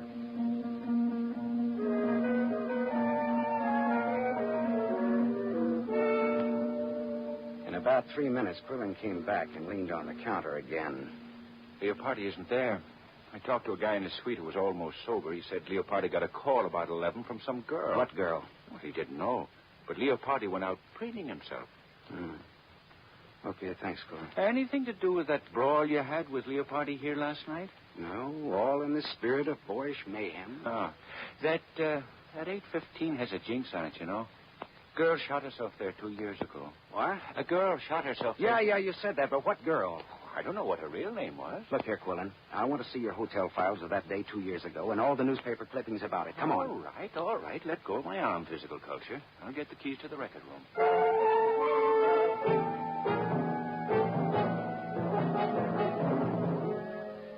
I read the hotel files of that day 2 years ago, and I read the newspaper clippings of that suicide in 815. Then I asked Quillen just where George Millar's brother had his cabin in the mountains.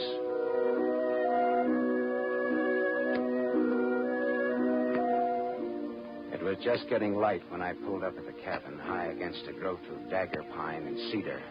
Smoke was curling from the chimney. Someone was awake. George Millar himself opened the door. Oh, Marlowe. Oh, gee, it's good to see you. How'd you ever find us up here? How about some bacon and eggs? The answer in my brief Marlowe morning manner is yes. Oh, that's swell. I'll wake up my brother and we'll all eat together, huh? You don't have to wake me up. I'm up. Oh, hello, Gaff. Who's your friend, George? Oh, Gaff, this is Philip Marlowe. You've heard me talk of him. Hiya, Marlowe. Gaff Tally. That the name? Yeah, my brother. That's his fighting name. He used to be a heavyweight boxer. Fighter. Boxers dance. Fighters fight. Let's get coffee started, huh? Marlowe's hungry. Say, I've had a busy night. King Leopardi's been bumped off. Bumped off? Lowbrow for killed. Vernacular for murder. The king is dead. Where? How? In a girl's apartment. Nice girl, too. The old suicide gag. But it could ruin the girl. Oh, gee, that's lousy. Yeah, but it won't work. It was murder. What makes you think it was murder? Well, Gaff, the way I cased the job, the kill was supposed to have been pulled in his room 8:15 at the Carlton Hotel night before last. Is that a fact now? Yeah. I spoiled it by giving the king the Mary Heave-Ho before the girl in 811 could get to him. Didn't I, George? I guess you did, Marlowe. Yeah.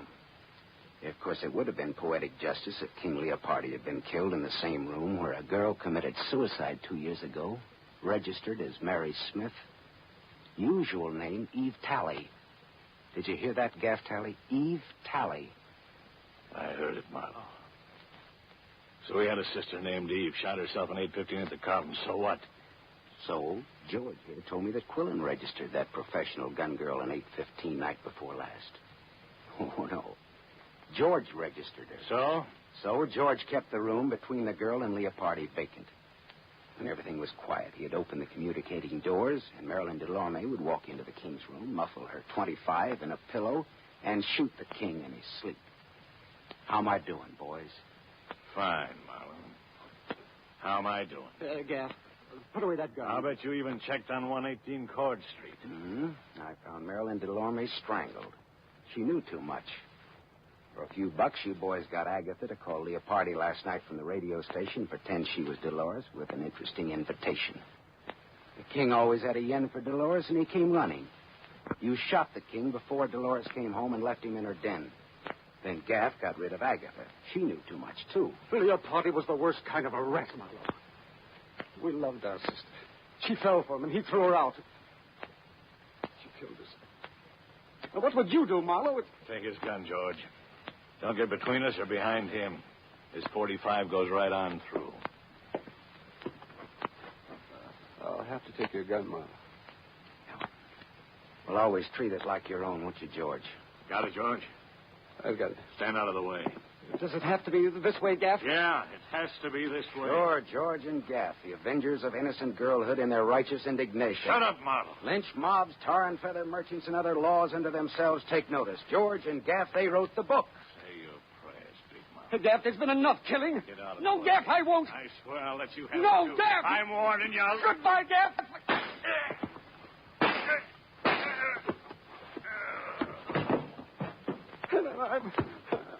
I'm sorry, Gaff.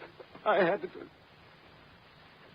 George, he's dead. Listen, I had to do it, Gaff. I just had to. You understand, don't you, Marlowe? Yeah, I understand. He was a killer. He killed 3 people. He wasn't going to kill a 4th. I wanted to finish Leopardi out in the open and take what came, but Gaff tried to do it cute. I didn't know Leopardi was dead until you told me, Marlowe. I believe you, George. Yeah. Here's your gun back, Marlowe. It shoots fine.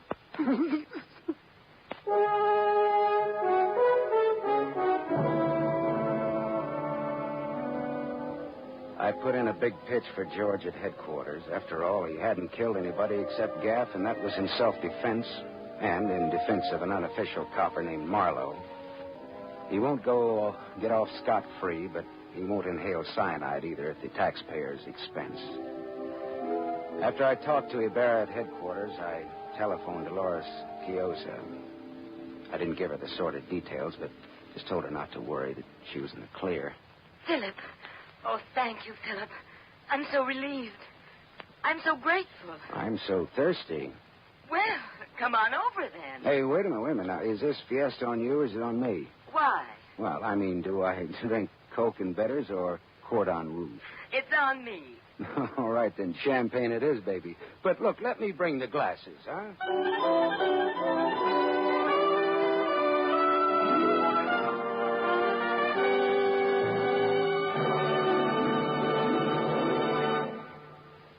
You have just heard Van Heflin, starring in the new mystery series, Raymond Chandler's The Adventures of Philip Marlowe, brought to you by the Lever Brothers Company, makers of Pepsodent. Van Heflin will return in just a moment.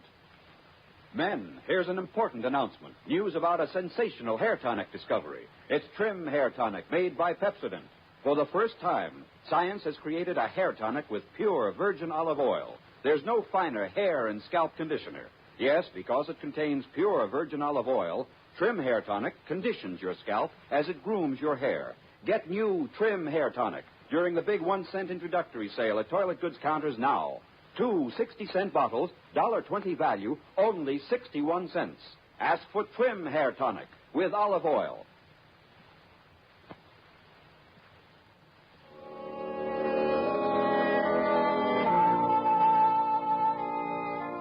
Now, concerning next week's show, here's our star, Van Heflin.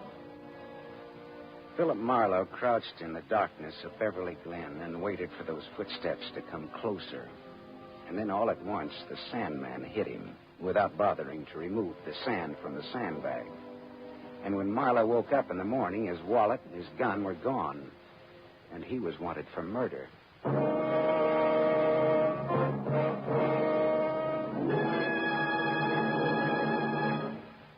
Tonight's story was adapted by Milton Geiger from The King in Yellow by Raymond Chandler, creator of Philip Marlowe, the screen's most famous private detective.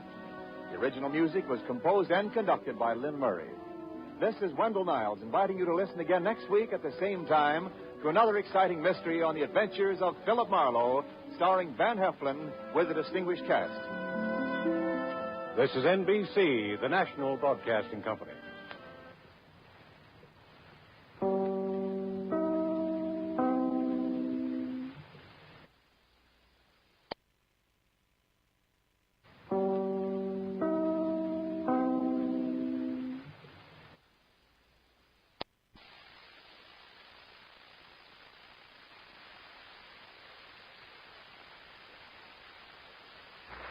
For the safety of your smile, use Pepsodent twice a day. See your dentist twice a year.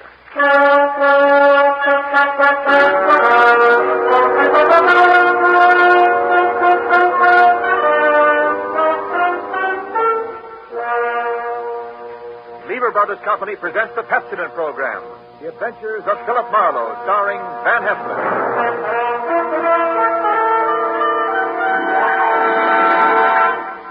Philip Marlowe, the screen's most famous private detective, created by Raymond Chandler, brought to you on the air by Pepsodent, and starring MGM's brilliant and dynamic young actor, Van Heflin.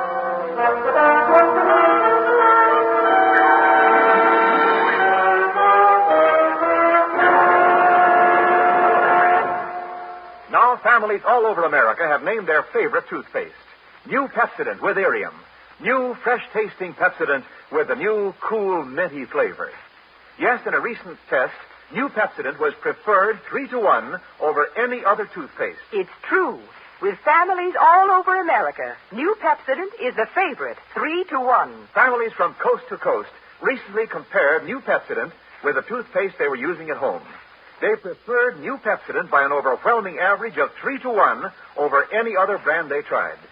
These families, 3-to-1, said new Pepsodent tastes better, makes breath cleaner, makes teeth brighter. Yes, in a recent survey, families 3-to-1 said new Pepsodent tastes better, makes breath cleaner, makes teeth brighter. Get new Pepsodent toothpaste for your family right away. Now, the adventures of Philip Marlowe, starring Van Heflin.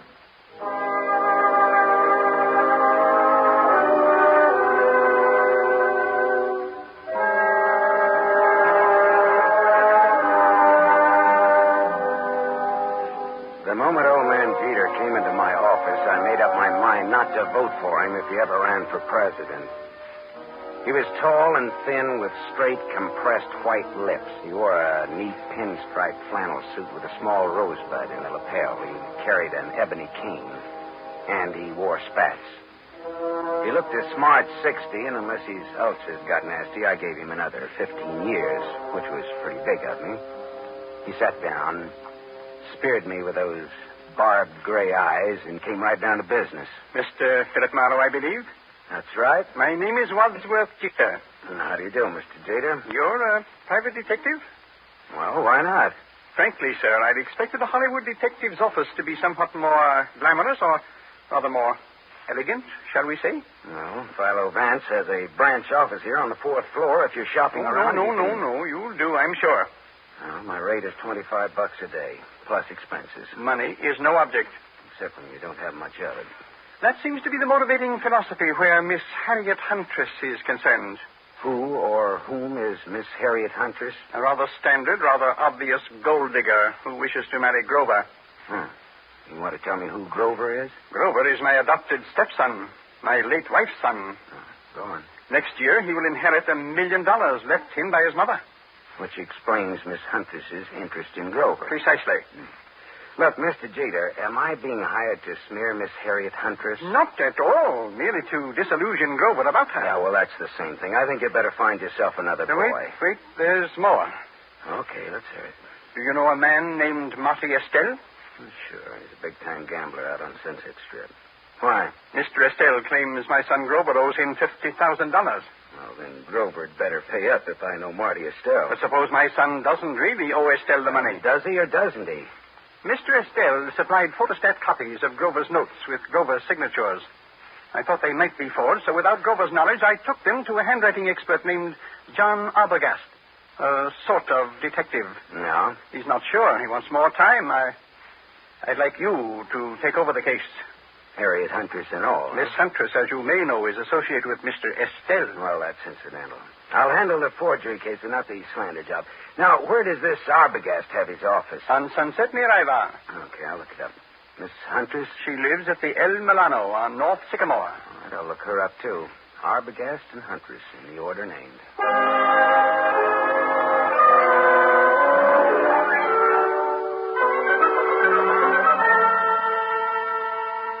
There was no snooty secretary to prevent me from walking right into John D. Arbogast's extremely fat presence on Sunset near Ivar. He was an enormously fleshy gent with a thick neck that was in folds like a concertina. He wore a wrinkled dark suit that needed cleaning and some reweaving where it had some small holes in it. Arbogast just sat and stared at me with the whites of his eyes, because those 3 holes that needed reweaving were bullet holes. And John D. Arbogast was dead, very recently dead. I left in a hurry, and as far as I could tell, nobody saw me come, nobody saw me go. My next stop was the Swank El Milano Hotel on North Sycamore. Just a second, mister. Something you want? Yeah. Who are you? I'm the house detective. Well, I'm looking for a Miss Harriet Huntress. Miss Huntress ain't seeing anyone. You can tell her it's Marty Estelle. Are you Marty Estelle? I'm from him. That's different, ain't it? That's none of your business, is it? Well, whatever you're up to, you're not playing it very smooth. Well, some days I feel like playing it smooth, and some days I feel like playing it like a waffle iron. Well, if you must know, I'm one of the boys. Philip Marlowe, private eye. Here. It's my card. Well, that's another story. I'll phone up to Miss Huntress. Yeah, say I'm from Marty Estelle, and make it convincing, huh? How much convincing? Oh, well, how much do those cigars you're smoking cost you? $22.50, box of 50. That much convincing. Well, that's cute. You and me are going to get along. I'll phone Miss Huntress, but you go right on up. Room 814. I just know it'll be all right.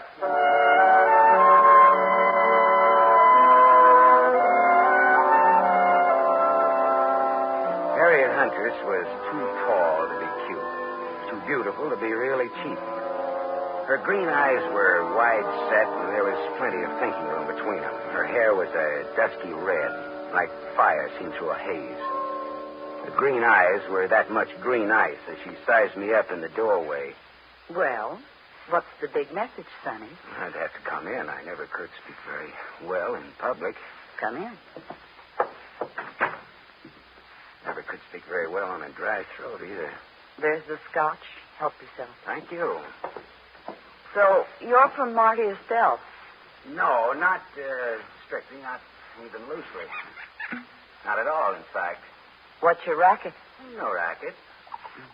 Marty'll love to know you used his name. I'm shaking in my shoes. You're some kind of detective, aren't you? Yeah, right. Philip Marlowe. It's good Scotch here. I'm glad you like it. Now, what's your business? All right. How much will you take to give up Grover? You look smart, but you talk stupid. Old man Jeter's pretty tough. His idea is that you get nothing. You get smeared. I don't see it that way. How much? How about $50,000? How about $500? How about talking about the effect of the rain on the rhubarb? Now, look, sister. Suppose we skip the footwork, considering the sobering fact that a man named John D. Arbogast has already been murdered in this little case.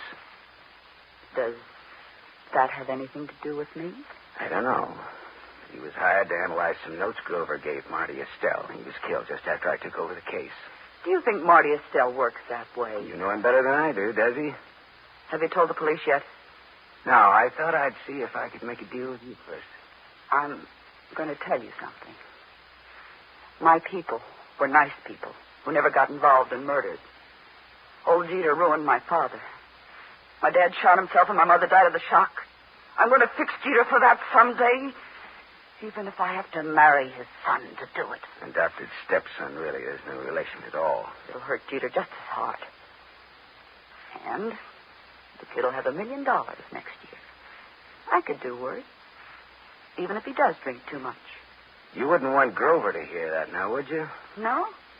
Turn around and have a look, Gumshoe. I turned fast. He stood about 4 feet from me. Big, blonde, powerful. Whiskey in his brain and blood in his eyes. I can say anything I want around Grover. It's all right with him. Isn't it, Grover? That's right, Harry. He's trying to break us up, Grover. What do you think of that? I think maybe I better break him up. That's what I think of that.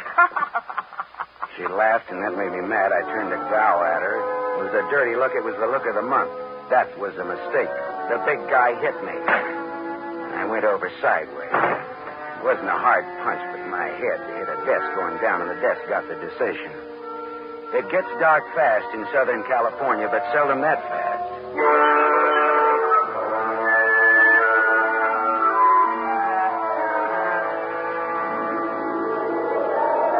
When I came out of it, Grover, the blonde sucker puncher, and Harriet Huntress were gone. But the bottle of scotch was still there, so I took that for a souvenir and stuffed it in my pocket and floated down the elevator into the street. It was dark by the time I got back to my apartment on Hobart Avenue in Hollywood. I turned on the light, and there stood a big guy, another big guy. This was National Big Guy Week. This one had a big nose, the dead color of wax, and he had a .22 caliber Colt Woodsman pointed straight at me. Close the door and reach. Come on. I turned a little to close the door. I got my hand under my coat. Then I turned back to Waxnose fast. I had my Luger out. We stood there facing each other. Waxnose didn't seem at all impressed with my automatic. I just came to tell you to be smart. You're looking at a Luger, mister. I know. Men of distinction carry Lugers. Me, I pack this small bore because I can shoot. If you think you can take me, go to it. Now, look, what's the game? Maybe you can take a hint, and maybe you can't. Maybe or maybe not. What is it? Lay off old Jeter's boy. Well, I wouldn't think of contradicting anyone who uses a Colt Woodsman .22 with the front sight filed off. Must think he's pretty good. I am good. Yeah. And that's why I say, okay, pal. We'll see. Speaking of .22s, do you know anybody named John Arbogast? I meet such a lot of people. Well, this one was fat and shot 3 times with a .22. I don't remember shooting no fat guys today. So long, chum. Remember what I told you. Lay off, Grover. So long, chum. Yeah. Swell. Oh, shut up. Yeah. Mr. Marlowe? Oh, Mr. Jeter. Well, your son or your adopted son or your stepson or whatever he is poked me in the jaw today. He is both my stepson and my adopted son. Well, both of them poked me in the jaw. My word, where? in Miss Huntress's apartment. You spoke to her? What did she say? She wants $50,000 and no dice. I offered her $500, just as a gag. Just as a gag. Mr. Marlowe, perhaps you underestimate the importance of this matter to me. Listen, Mr. Jeter, there are some very unusual angles to this case. For example, a gunman just stuck me up in my own apartment and told me to stay off of this case. What? I don't see why this case should get so tough. Good heavens. Listen, Mr. Marlowe, my chauffeur, Waldo, will pick you up in my limousine. I want to talk to you. All right. Well, tell Waldo to park on Hobart facing Franklin. He'll be around for you in 20 minutes. Good. Just give me time to drink my dinner. Bye-bye.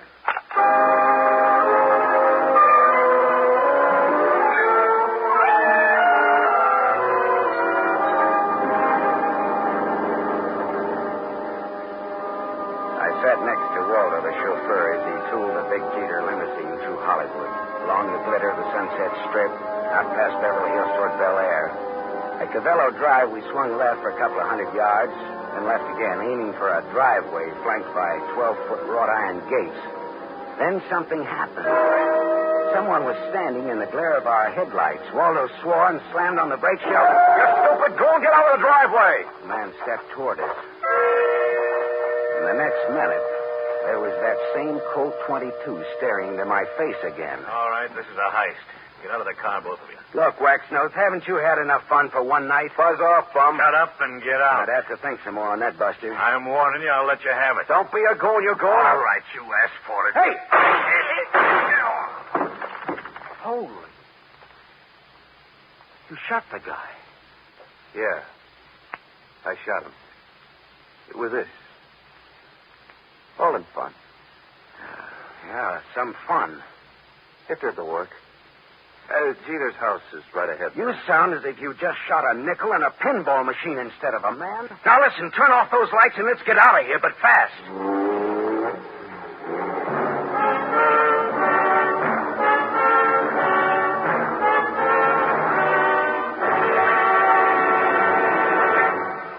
You are listening to The Adventures of Philip Marlowe, starring Van Heflin. Yes, families all over America have named their favorite toothpaste. New Pepsodent with invigorating Irium foam. New, fresh-tasting Pepsodent with a new, cool, minty flavor.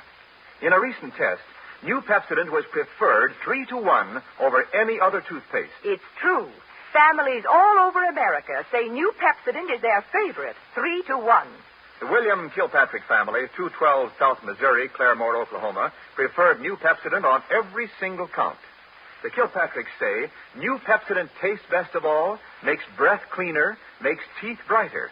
On all these counts, by an overwhelming average of 3-to-1, families prefer New Pepsodent over any other toothpaste they tried. It's a fact. Families 3-to-1 say New Pepsodent tastes better, makes breath cleaner, and makes teeth brighter. Remember, this is not just our opinion. It's the honest conviction of the Kilpatricks and other families who were asked to compare New Pepsodent with the toothpaste they were using at home.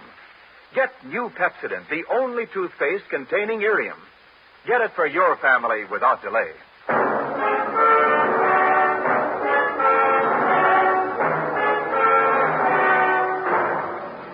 We continue with The Adventures of Philip Marlowe, starring Van Heflin, who appears by arrangement with Metro-Goldwyn-Mayer, producers of The Romance of Rosie Ridge, starring Van Johnson.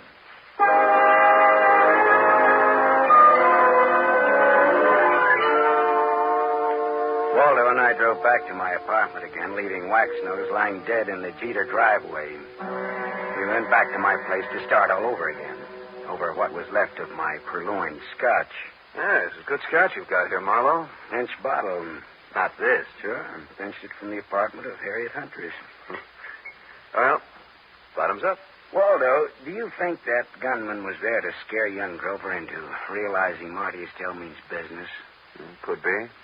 I always drove Grover home around that time. It just doesn't sound like Marty Estelle to pick that sort of a helper. Well, sure. Maybe that's why he picked him. Because it didn't seem like Marty Estelle. Yeah, that's good thinking, Waldo. Dartmouth, 37. Rah, rah, rah. That would be either the cops or Mr. Jeter. Hello. Mr. Marlowe?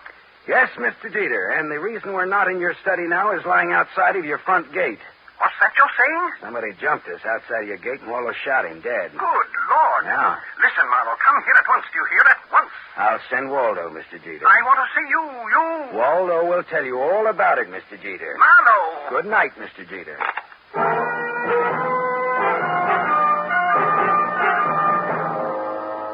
After Waldo, the chauffeur, had left, I went back to the El Milano Hotel. Hawkins, the house stick, was all smiles and open palms. I placed no confidence in his smile and a $20 bill in his palm. Harriet Huntress again? What's the matter? Just take me up to her apartment, that's all, huh? Sure. Right this way, fella. Hawkins took me to the 8th floor, room 814, and opened the door. There was someone in the room, waiting. Here's company for you, Mr. Estelle. Beat it, Hawkins. Yeah, this is the guy I was telling you about, Mr. Estelle. Come in earlier today. Said he was from you. Beat it, I said. Oh, sure. Come on in, Marlowe. I came to see Miss Huntress, not you, Estelle. Well, first of all, Harriet's not home. I came to tell her what happened outside of Jeter's gate. So you keep informed. I can't wait for her any longer. Got to get back to the casino. Well, then, what did you come back for, Marlowe? I'm looking for the Jeter boy. After what happened to him tonight, he needs somebody to walk behind him. You think I play games like that?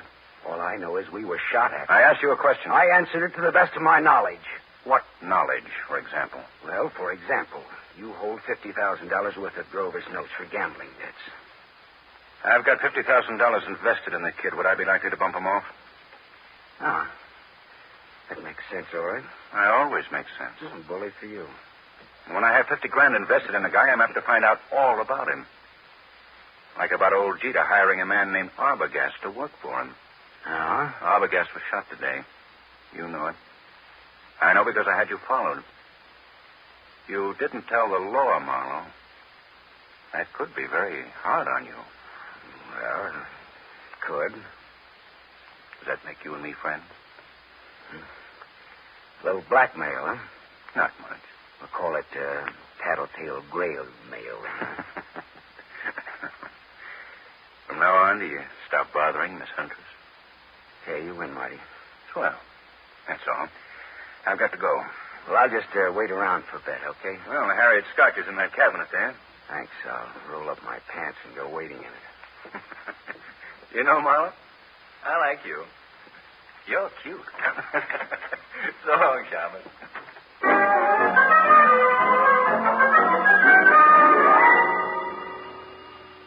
Marty Estelle was right. He wouldn't kill anybody who owed him money and was soon to come into a lot of it. Now I was in bed with the police for not reporting Arbogast's murder. Well, I looked around Harriet's apartment vaguely, walked into the bedroom, and stopped.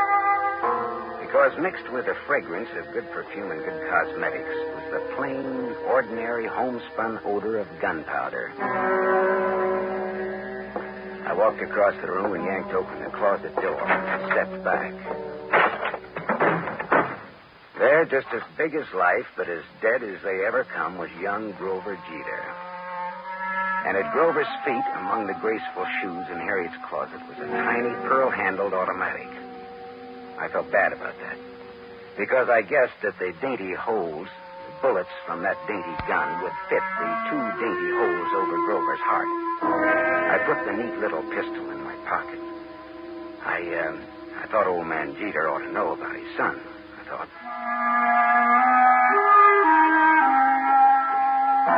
I didn't expect to find Waldo, the chauffeur, and Harriet Huntress with old Jeter in Jeter's big study, but there they were. Why, Mr. Marlowe, I'd about given up hoping to see you tonight. Well, I changed my mind about coming out again, Mr. Jeter. Oh, Waldo? Why, Marlowe? Didn't expect to see you here, Miss Huntress. Didn't you? Did you expect to see me here? Never mind that, Marlowe. I want to know where my son is.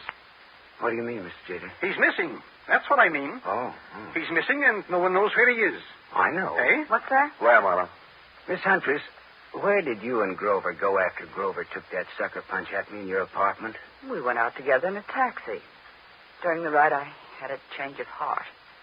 I didn't want Grover or Grover's money. I told Grover to find another playmate, and I got out in Beverly Hills. Grover went on in the taxi. And where did you go? Back to my apartment. Later, I got out my car to come down here and tell Mr. Jeter I decided to forget the whole thing. And for him to call off his dime novel, Sleuth. A dime will no longer buy a novel of any description, but that is beside the point. You said you knew where Grover is. That's not beside the point, is it, Mr. Marlowe? He's back in Harriet's apartment.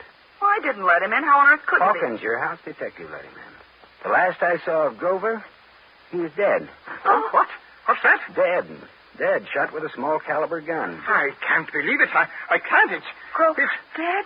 Miss Huntress, this .25 caliber pistol was on the floor at Grover's feet. Here, take it. Look it over, will you? It's mine. You murderess. I'm not. You cold-blooded murderess. Oh, stop that! Stop it, both of you. It could have been suicide. Suicide? Well, yes. That's a possibility, of course. I see you like that idea, Jeter. But it wasn't suicide. Then she did it. The murderess, the scheming, contemptible... It was murder, and it's fairly obvious who did it, Jeter. Eh? Marty Estelle is my guess. Well, guess again, Waldo. Estelle had $50,000 invested in Grover. He wouldn't kill a golden goose like that.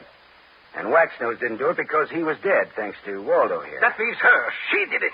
There had to be a motive and an opportunity. Well, it was her apartment, after all. Correct, Waldo. But Grover was Jeter's adopted stepson. Oh, like a real son he was to me. A real son. Yeah. But did you lovely people know that in the state of California, a man can inherit from an adopted son who has money and who gets dead? Did you know that, Mr. Jeter? Why, what do you mean?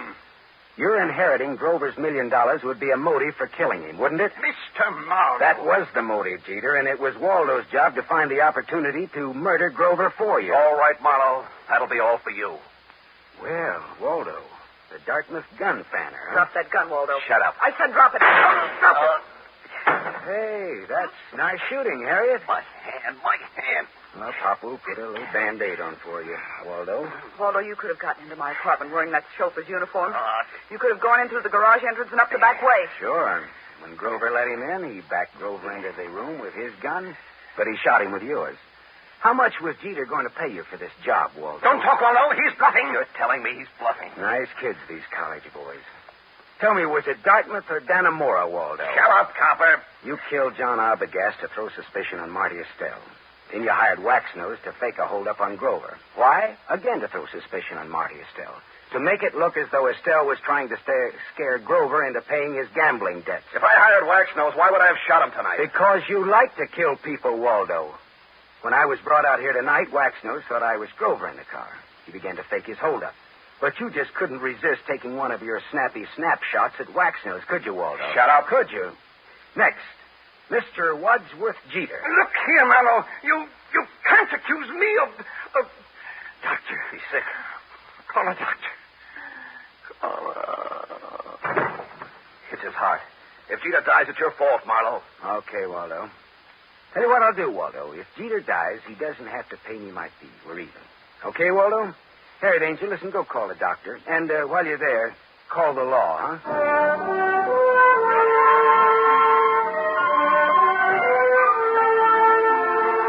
Jeter didn't die. His heart was as good as mine, if you want to make anything out of that. The law had Jeter and Waldo cold, and I mean cold. Me? Well, I went out a couple of times with Harriet, as I sat home with her a couple of times drinking her scotch. It was nice, all right, but I didn't have the money or the clothes or the manners. Still, I was sorry when she went to New York to live. She had absolutely the best scotch I ever tasted. Maybe because it was free. I don't know.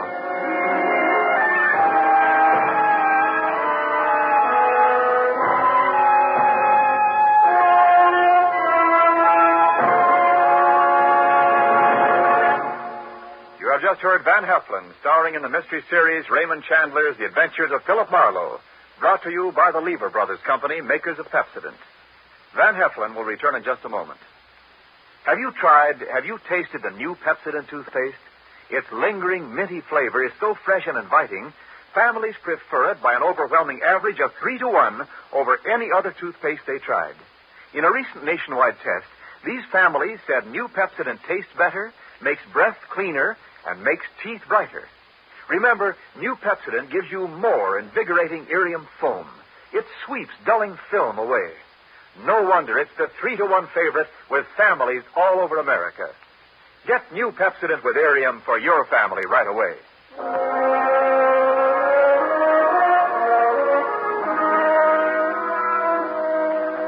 Now, here is our star, Van Heflin. The need for food in Europe tonight is desperate. Starvation faces a multitude of our fellow men. There's a way you can help.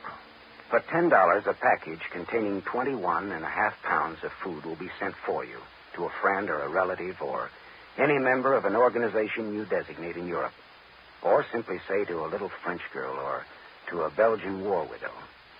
Your order will be strictly respected, and you'll receive a signed receipt from the person who received your gift. Send $10 now. Send all you can. Send your $10 to CARE. C-A-R-E. CARE, New York. Help keep America the hope of the world.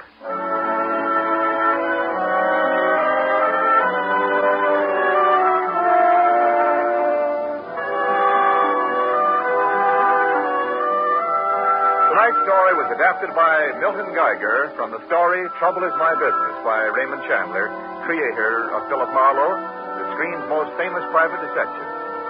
The original music was composed and conducted by Lynn Murray. This is Wendell Niles inviting you to listen again next week at this same time to another exciting mystery on the adventures of Philip Marlowe, starring Van Heflin with a distinguished cast.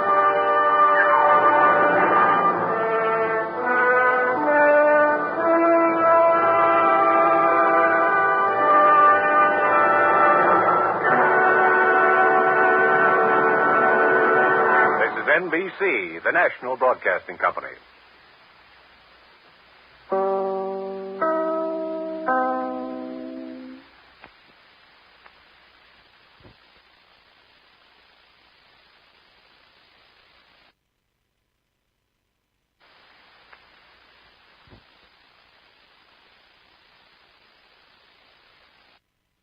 It was hot, boiling hot that night. I wanted to grab a beer and turn in early. So what happens? I get my beer, but with it comes a gunshot, a beautiful woman in trouble, and murder. From the pen of Raymond Chandler, outstanding author of crime mysteries, CBS presents his most famous character, brought to you now in The Adventures of Philip Marlowe.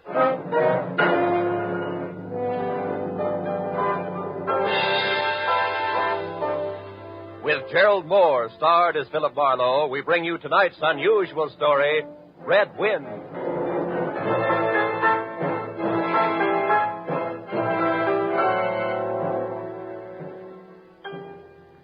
There was a rough desert wind blowing into Los Angeles that evening.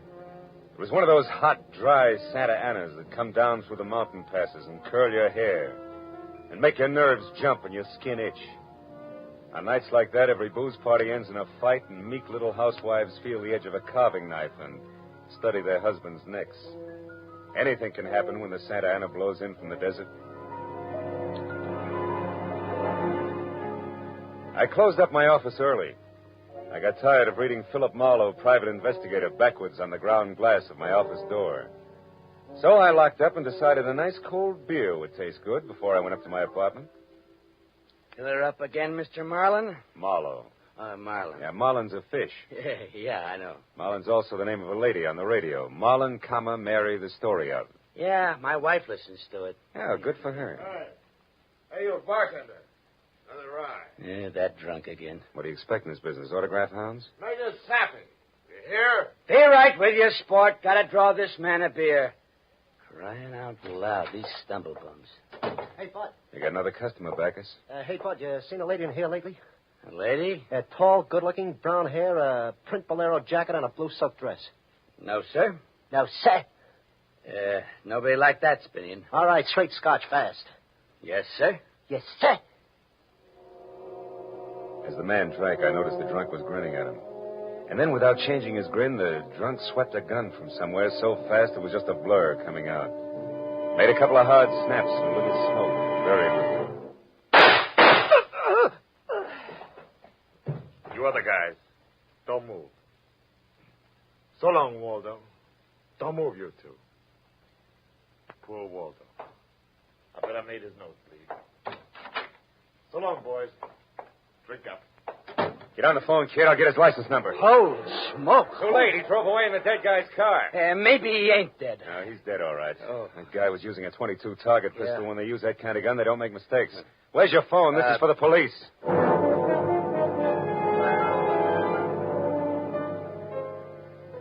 Prowl car boys were there in 5 minutes. Waldo was out of business, all right. Nothing in his pockets told who he was, but he had about $700 on him. And with that kind of heavy coin, you can buy a good 1910 automobile even today.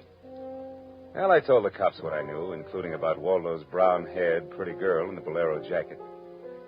It was about 9 o'clock when I stepped out of the elevator in my apartment house and almost walked right into a brown-haired, pretty girl in a bolero jacket, waiting for the elevator on my floor. Oh, excuse me. Just a minute, lady. What is it? I'm a great admirer of bolero jackets. What? Now, take the one you've got on, for instance. I'm sorry, but I'm in a hurry. No, wait. If you'll be good enough to let me... Oh, you've made me miss the elevator. It's just as well. What? Well, it's better you don't go out in those clothes. What do you mean? Tall, good-looking, bolero jacket, blue silk dress. Mm-hmm. Lady, might I take the trouble of telling you that you're in trouble? Trouble? Yeah, the cops are looking for you. In those clothes. I haven't done anything. Maybe not. But if I were you, I'd have a little talk with me. I've all the I'm in nerve. room 41 across the hall. I know things about you. Well... Good girl. Come along. It took a firm grip on her arm, but I managed to get her to my room. I rustled up some drinks, but when I turned to give her hers, I saw she held a small automatic. She looked at me steadily. I put down both glasses slowly so I wouldn't be misunderstood. Look, sister, I know it's hot tonight and heat does funny things to people, but let's put that little thing away and have a nice cool drink, huh? Don't move. Oh, I'm strictly frozen in my tracks. Stay that way. Okay. But wouldn't you like to know that I'm a private detective? Private detective? I can prove it if you'll let me. Yeah, that's better. Yeah, I don't like those things pointed at me. I'll have that drink. Oh, good. I don't often give good liquor away like this. I can't afford it. Why are they after me? Well, a man was just shot in a bar down the street. Before he got it, he'd been asking about a tall, pretty girl with a bolero jacket. What did he look like, this man? Oh, he was tall, about 5'11", slim, dark brown eyes with a lot of glitter, dark suit, white handkerchief in the breast pocket. And he must have seen you early at night to know how you were dressed. Am I getting anywhere? He used to be my chauffeur. You had an appointment with him, didn't you? He asked for you, didn't he? Yes, I had an appointment with him. He'd stolen something from me when he left 3 days ago. I was going to buy it back from him. Why didn't you tell the police? I couldn't tell him. It was valuable, wasn't it? Valuable enough for Waldo to steal. $15,000. Peanuts. But it wasn't the value. You see, it meant something to me. The man I loved gave it to me. And now he's dead. He was shot down over Germany. Now go back and tell my husband that. He probably hired you. He did? How much is he paying me? And where is this husband of yours? He's at a meeting. This late at night? He's a very important man. The hydroelectric engineer. Never mind about him. What about Waldo? Why was he knocked off? You mean he's dead? Waldo is dead? Yes, sister, he's dead, very dead. Screaming won't bring him back. I'm not going to scream. Who would that be? There's a dressing room behind the door. Hide there. Take your glass with you. All right.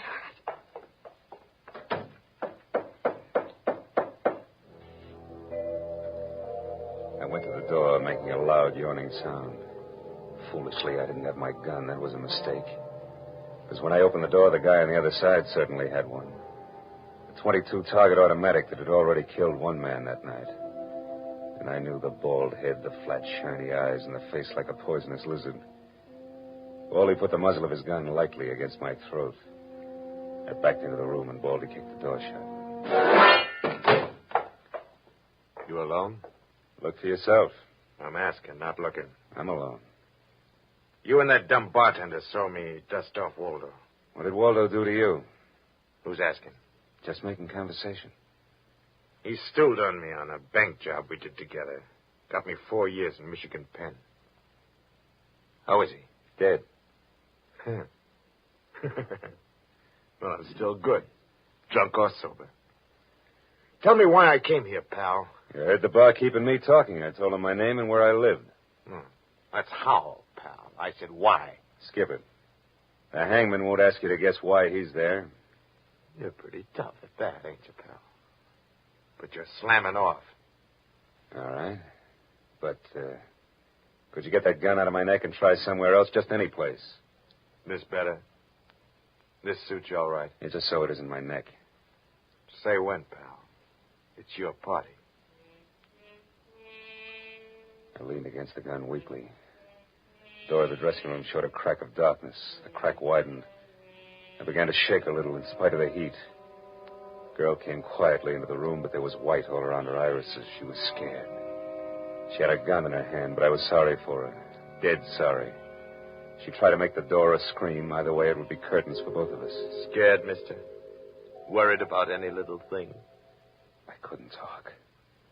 The girl floated in the air somewhere behind Baldy. And her horrified face was drifting toward us. My mouth was as cold and dry as yesterday's toast. Well, kid, how's it feel? You ready yet? Say the word. Well, don't take all night about it. If you're going to do something about it, do it. Why not, pal? I like this. Suppose I yell. Go ahead. Yeah. Put up your hands. Hey, look! Thanks, sister. That buys me. Everything I have is yours, now and forever. Is he dead? And flatter me no end, lady. I only punched him. Now get out of here while I call the cops down on this killer.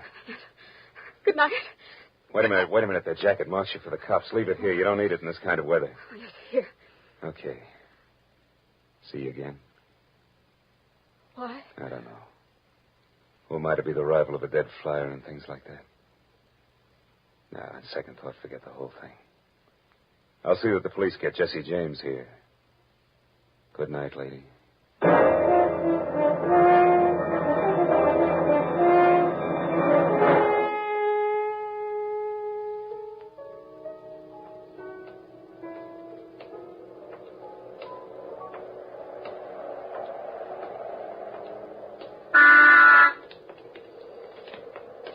Yeah? You mean me? Yes, please. Oh, you again. Get in. I want to talk to you. You want to know what happened at headquarters? Yes. I went down to headquarters with the law and gave them the story. I left you out of it. Oh, thanks. And you saved my life. So no one knows anything about you. Incidentally, neither do I. My name is Mrs. Frank Barsley. 212 Fremont Place. Olympia 24596. That what you wanted? I guess so. Well, there it is. Now, where'd you really come back? I wanted my pearls. Oh, no. Pearls, too? Yes. All right, tell me about the pearls. We've had a murder, a beautiful mystery woman, and a sadistic killer, and an heroic rescue. Now we will have pearls. I was to buy them back from the man called Waldo. Well, I saw everything that came out of his pockets. There weren't any pearls. Could they be hidden in his apartment? It's possible. Waldo lived on the same floor you do, in this apartment house. And why didn't I know him, at least by sight? Well, he just moved in last week. He managed to get a sublet. Sort of amateur magician on the side, huh? It's getting rather late. Yeah. What about your husband this hot, mysterious night? He's still at his meeting. Good. Why did you say that?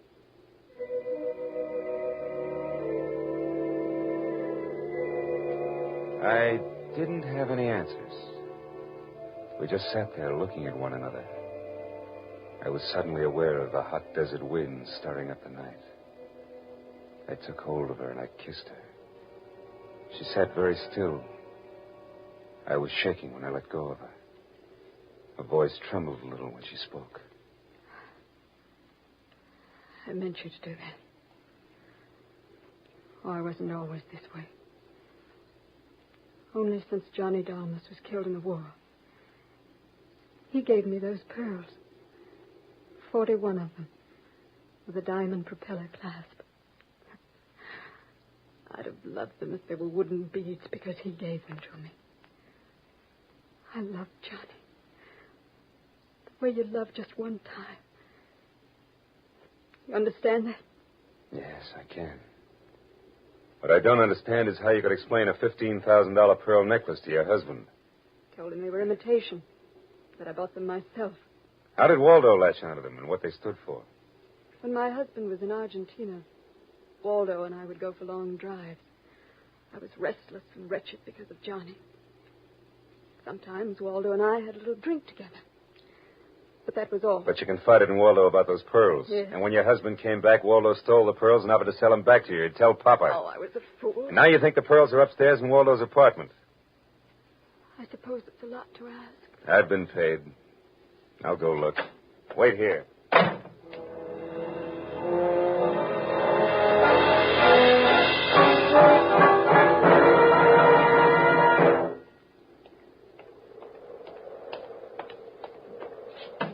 Was I gone long, No. Lola? Well, No. no pearls? No pearls. Oh. There was a man in Waldo's room. Man. You know a guy named Leon Velasanos? No, not by name. I don't know him. Mexican, South American, about 45, small, iron gray hair, very neat. Fawn-colored suit, wine-colored tie. No, I don't think I know such a man. You say he was in the room? Yeah. What did he say? Very little. In fact, nothing. He was dead.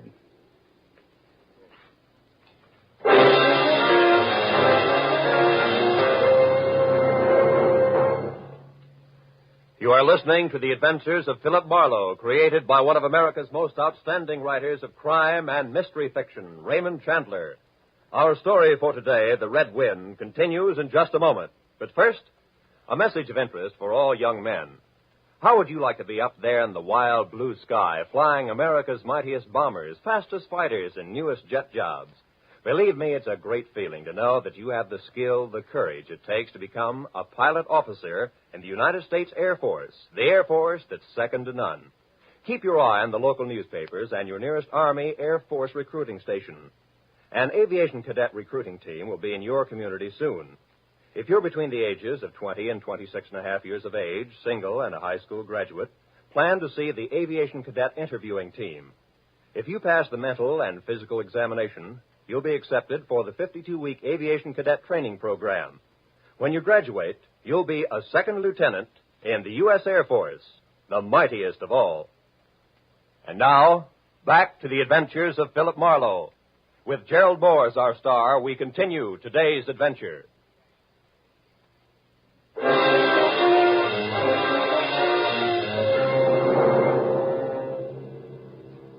I sat with Lola Bosley in her car, listening to the hot wind gallop around in the midnight streets.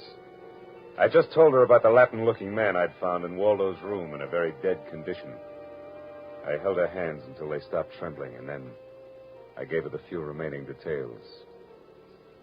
He had a gun in his shoulder holster, but someone had strangled him before he could set up in business with a gun. Someone. You mean Waldo? Maybe. You see that convertible coupe 2 cars ahead of us? Oh, that's been there for hours. There before I parked here to wait for you. Well, Leon, the guy in Waldo's room, came in that car. But according to the key container he carried, it isn't his car. Well, whose car is it? And does it matter? Yeah, it belongs to a lady, according to the tag on the car keys. Eugenie Kolchenko, West Los Angeles. Never heard of her. Mm-hmm. Well, you better go home now. What are you going to do? Drive that flossy convertible around and wave at my friends. Impress people. You run along now. Me, I've got another date.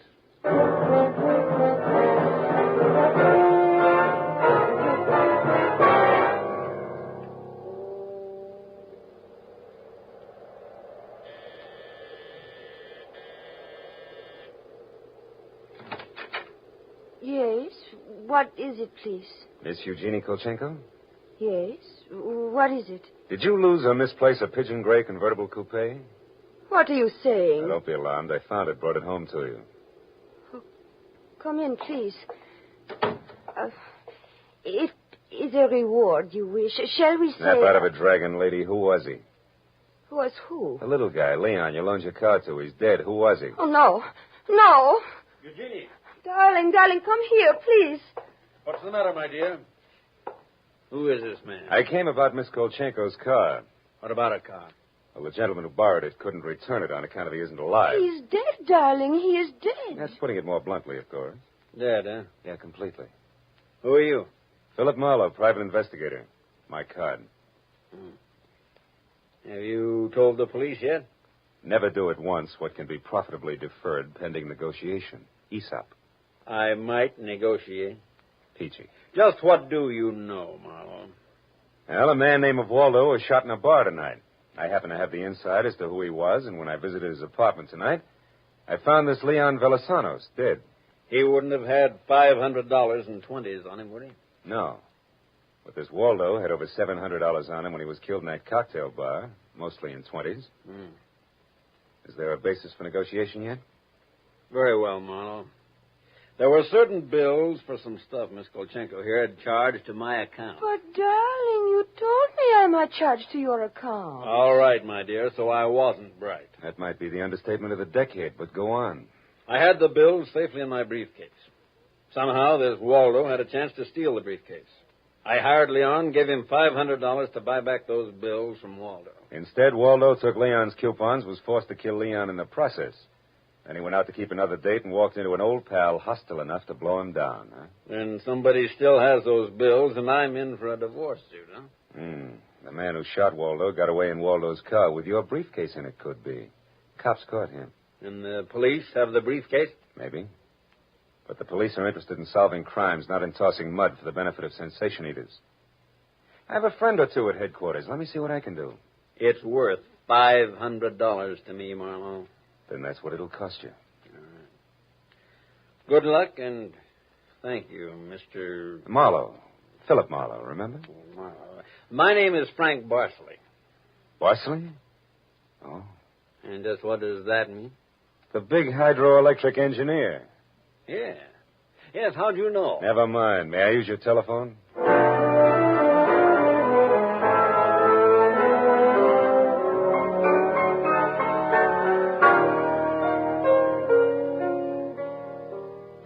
Someday I must tell you about Ibarra. Now he's a salt-of-the-earth Ibarra, detective lieutenant over at Central Homicide. Well, I phoned Ibarra from Miss Kolchenko's house and told him where he could find a well-dressed cadaver named Leon, and furnished a few small details. I gave Ibarra time to check my tip, and then I went down to see the good lieutenant and told him why I'd been up in Waldo's room, only to find Leon instead of a certain lady's string of pearls. Pearls, eh? Yeah, I thought Waldo might have had them up there. Whose pearls were they? A lady's. Go on. Or they might have been in Waldo's car that Waldo's killer drove away in. Yeah? What, yeah? They might have. Yeah. Also a batch of bills charged to the account of a certain Frank Barsley. Yeah? The police aren't interested in domestic scandal. They want to prevent or solve crimes, right? So? So I've got $500 for the police fund. If those pearls and those bills are returned to their rightful owners. Quit your kidding. It's a valuable necklace. Yeah. There's your necklace. Take it away. On the level, Ibarra? Just tell me straight what it's all about. All I ask. Sure. Well, you see, this Waldo was blackmailing a wife with the pearls and her husband with the bills.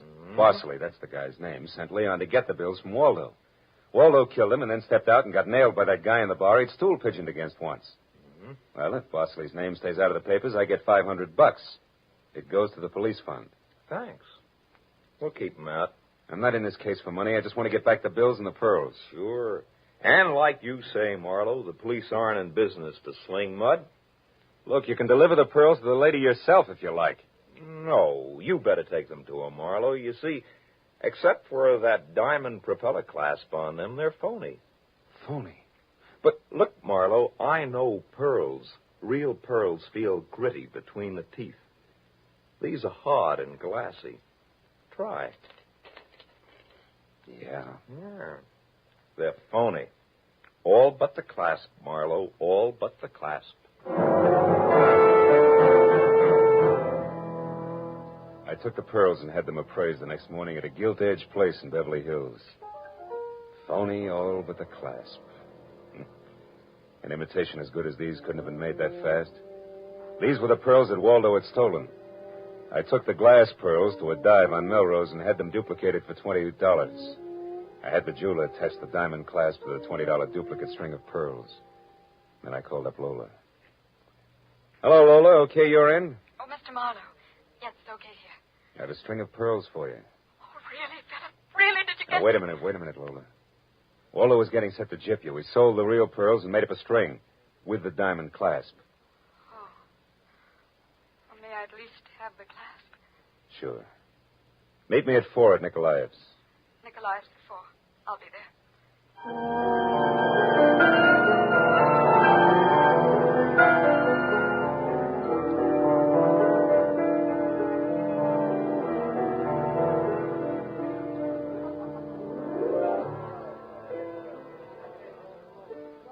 Hey, yeah, Lola. These are the pearls the police found in Waldo's car. You're right. They're not my pearls. I'm sorry, Lola. No. I still have the clasp that Johnny gave me. Well, I'm happy if you are. Happy? No, not quite happy. See, this morning my husband told me we're to separate. No, I'm very sorry, Lola. You've been very kind. That's all right. This is goodbye, I suppose. Yeah. You'll never get over Johnny Dalmas. Goodbye, Lola. And if anybody ever bothers you again, let me know, huh? Name's Marlowe. Philip Marlowe. I'll remember. Philip Marlowe.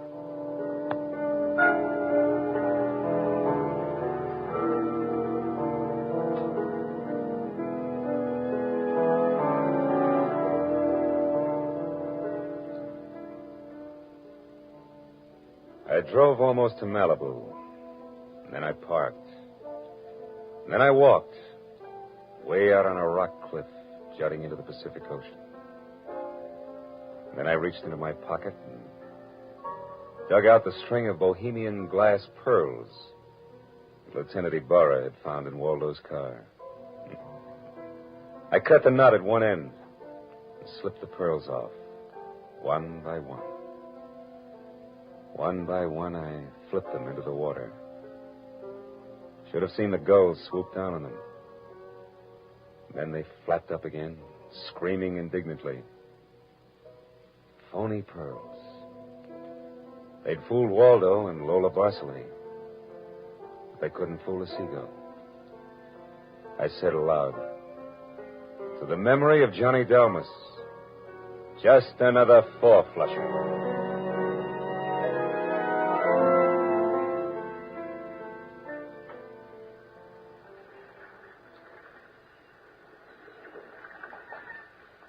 I listened a while to the wheeling seagulls. All at once, I realized that the wind had died. The Santa Ana had blown itself out. The red wind was done. It was over. It was cool again.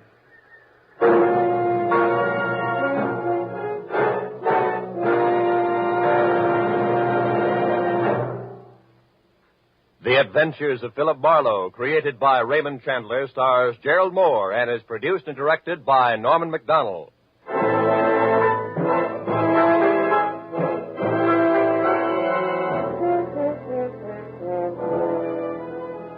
In tonight's story, Red Wind, Lola was played by Peggy Weber, and Barry Kroger was Baldy. Joan Banks played Eugenie Kolchenko. Jeff Corey was Lieutenant Ibarra. Parley Bear was Barsley. Lou Krugman was Waldo, and Wilms Herbert played the bartender. The special music was conceived and conducted by Ivan Ditmars.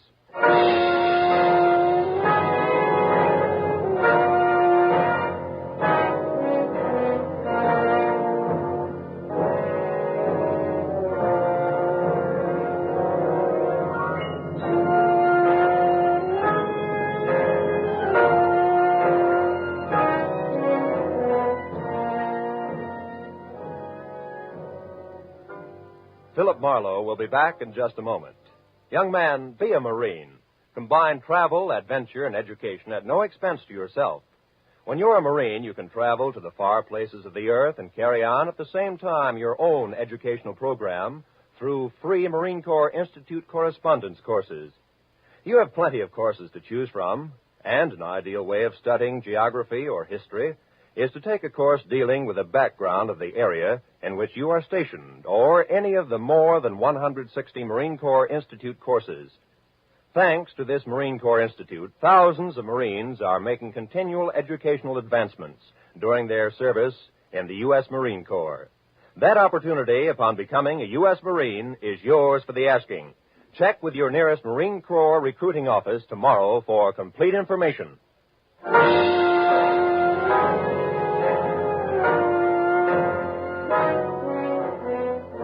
Next week at this same time, be sure to tune in for another adventure of Philip Marlowe, when Marlowe says, I was low, very low the night I set out searching for the girl with the strange hazel eyes. The fog which hung over Los Angeles didn't help. And I felt even worse when I found her. For by then I had death on my hands.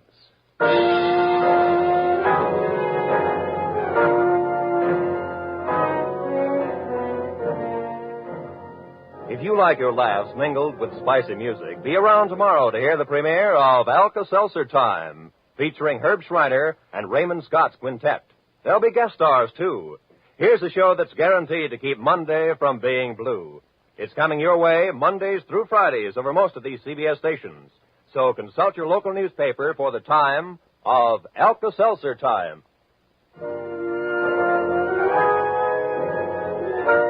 This is Roy Rowan speaking for CBS, the Columbia Broadcasting System.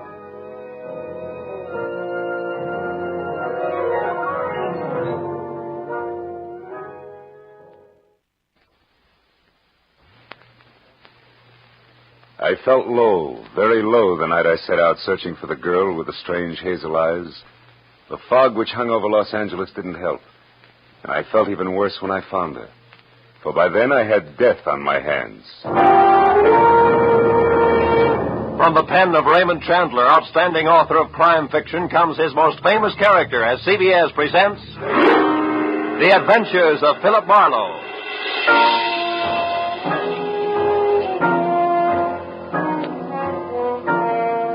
And now, with Gerald Moore starred as Philip Marlowe, we bring you tonight's gripping story, The Persian Slippers.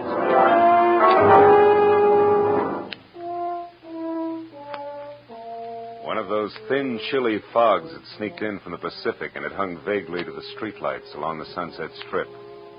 It was a kind of a fog that you could see through, but everything was out of focus. It made you start wondering what you were going to do when you were 90 and you were all alone. I'd have liked to have spent the night in a room full of noisy extroverts playing charades. But instead, I had to eat a quick dinner and drive up into the secluded Hollywood Hills to meet a guy. A guy who had nothing but trouble on his mind. When I pushed the buzzer, I had the feeling of wishing I was someplace else. Carl Delaney himself opened the door. He was grim and brusque and to the point. Marlowe? That's right. Come in, Marlowe. I appreciate this. You're coming up here after business hours, I mean. I wouldn't have asked except, well, perhaps I waited too long as it is. Sit down. Thanks. Waited too long for what, Mr. Delaney? 36 hours ago, my wife disappeared. Marlowe, you've got to find her for me. Find her just as fast as you can. Wait a minute. Disappeared, you said. Would you mind playing that part back a little slower? Norma simply walked out that door, got in her car, and drove off to get hold of herself, as she always does when we've quarreled. But always before, she's come back in an hour or so. But this time... This time she simply didn't come back, is that it? Look, Mr. Delaney, I could... You'd better let me finish before you do anything. Lately, my wife has been brooding over something serious that she refused to discuss. I've caught her crying several times, and she's not a woman given to tears. Marlowe, I'm sure that unless we move fast, when we do find her, we're going to find her dead. Suicide? Yeah.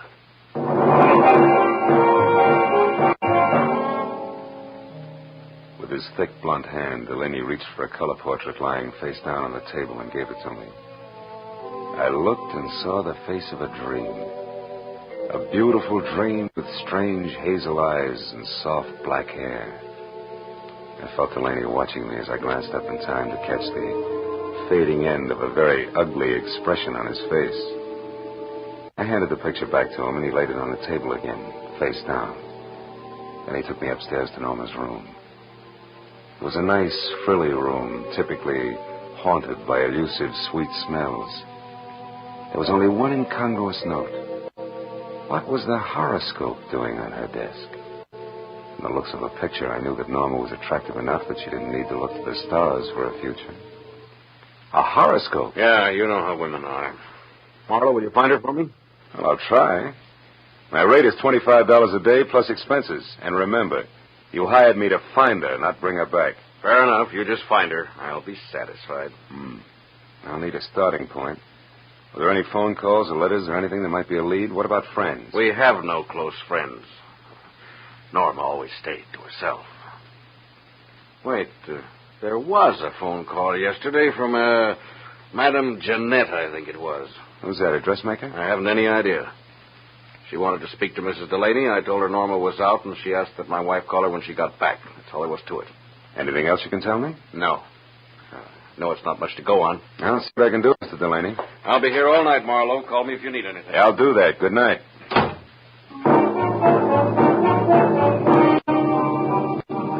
I drove back through the persistent fog to Sunset Boulevard. Well, it was 9:30. I knew it was going to be like tracking a hummingbird through the petrified forest by the bent twigs, but I got a classified directory and I started digging. I checked the hairdressers, the manicurists, and the milliners, and I was just about to start on the interior decorators when I remembered the horoscope on Norma's desk. I quickly turned to the personal consultants. Yeah, there it was. Madame Jeanette. Her establishment, located in a dubious neighborhood south of Olvera Street, turned out to be a tacky cottage set back next to an alley. It was as dark inside as out. I was pounding on the door like a vampire at sunrise when a newsboy came up the path. Looking for Madame Jeanette? Yeah, you know her? Sure, she tells fortunes. Says I've got a great career line. You want to see it? Not right now, thanks. And I'll say for her that she's a sound sleeper. Maybe, but not so early as this. About this time, she's always hanging around that bar on the corner. Tonight, she's throwing a farewell party in there. Farewell party? Who for? Herself. She's leaving town. Oh, thanks a lot. Here, kid. Gee, a buck. My old man'll swear I've been shooting crap again.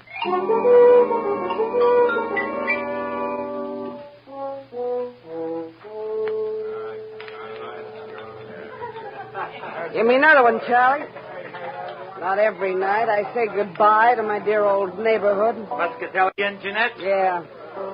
Did I say dear old neighborhood, Charlie? I think you did, Jeanette. Must have had one too many then. Because of all the low, flea-bitten row of shacks I ever lived in, this is the new low. Ah, Jeanette, that's no way to talk. You hurt my feelings. Pinky, there ain't nothing like a little beer to soothe hurt feelings.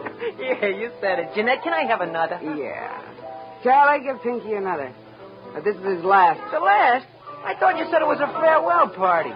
Hey, you with all your dough. This dough's to get me out of this rat trap of a town, see? It's the last I want to see of it in all my life, see? Yeah. Another muscatel, Charlie. Hold on a minute, Jeanette. Hey, what'll it be, mister? Something just a bit drier than muscatel. Say scotch? It's on me, mister. It's my party. Well, this is indeed a pleasure. You're the Madame Jeanette, aren't you? Yeah, why? You're all of 20 years younger than what I expected. Probably the life I lead. Hey, wait a minute. Why should you be expecting anything about me? I don't know you. Perhaps not, but I know you. From where? Oh, you're more famous than you think. Your reputation has spread far beyond Olvera Street. In fact, it's gone up as far as the Sunset Strip, Madame Jeanette. No kidding. How would you kid a fortune teller? Don't you know all, see all, and tell all? Well... And judging from that Spanish shawl, your Hungarian skirt, and those embroidered Persian slippers, I'm beginning to think your fame is not only local, but international. Say, you're beginning to make me feel like I shouldn't be giving up this racket after all. Giving up fortune-telling? No. Yeah. I'm leaving town on a midnight train. Gonna spread my talents all over the East, and I'm not coming back. Don't tell me your crystal ball has laid a golden egg. So to speak, yeah. I come into some lettuce. Suddenly. That's always nice. Well, I guess it means you won't be interested in the few paltry dollars I'd intended to spend with you. Hey, can I have another beer? Shut up, Pinky Blow. Ah, just a... Traveling lady can always use a little extra moolah. What was it you wanted, Bud? I'm looking for someone. Norma Delaney. I'm afraid I don't know anybody by that name. I'm afraid you do. What's your angle? Who are you, anyway? I'm Philip Marlowe, private detective. Some private dick you must be to have to resort to fortune tellers. Come on, Jeanette. Look into your crystal muscatel. See if you can spot Norma Delaney. I told you once. I don't know the name. Now blow. Just a minute, Doc Eyes. Hey, Charlie. Yeah? This bird's crabbing my party. What kind of a joint is this, anyway? Lady can't sit here and have a farewell party without being insulted by every jerk that drops in. Well, mister, I haven't finished my drink yet. you got pockets, ain't you? Just pour a drink into one of them and take it along. You ain't finishing it here.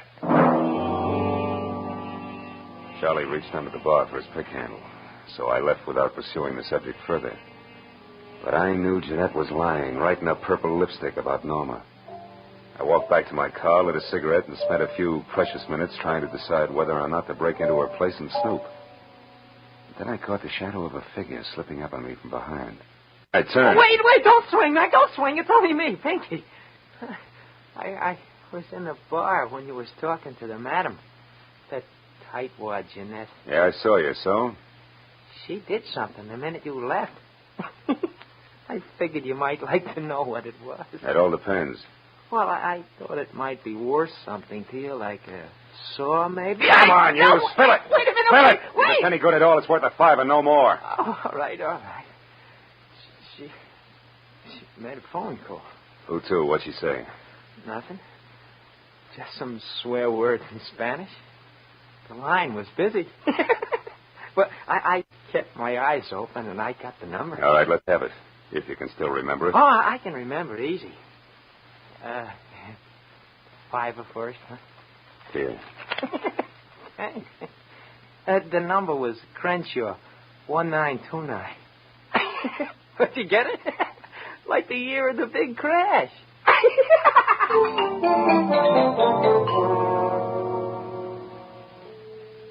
Thanks to the thirst of an underweight lush, I wasn't at the end of my rope yet. I drove as far as the nearest drugstore, dropped a nickel in the slot, and dialed. Crenshaw, the year of the big crash.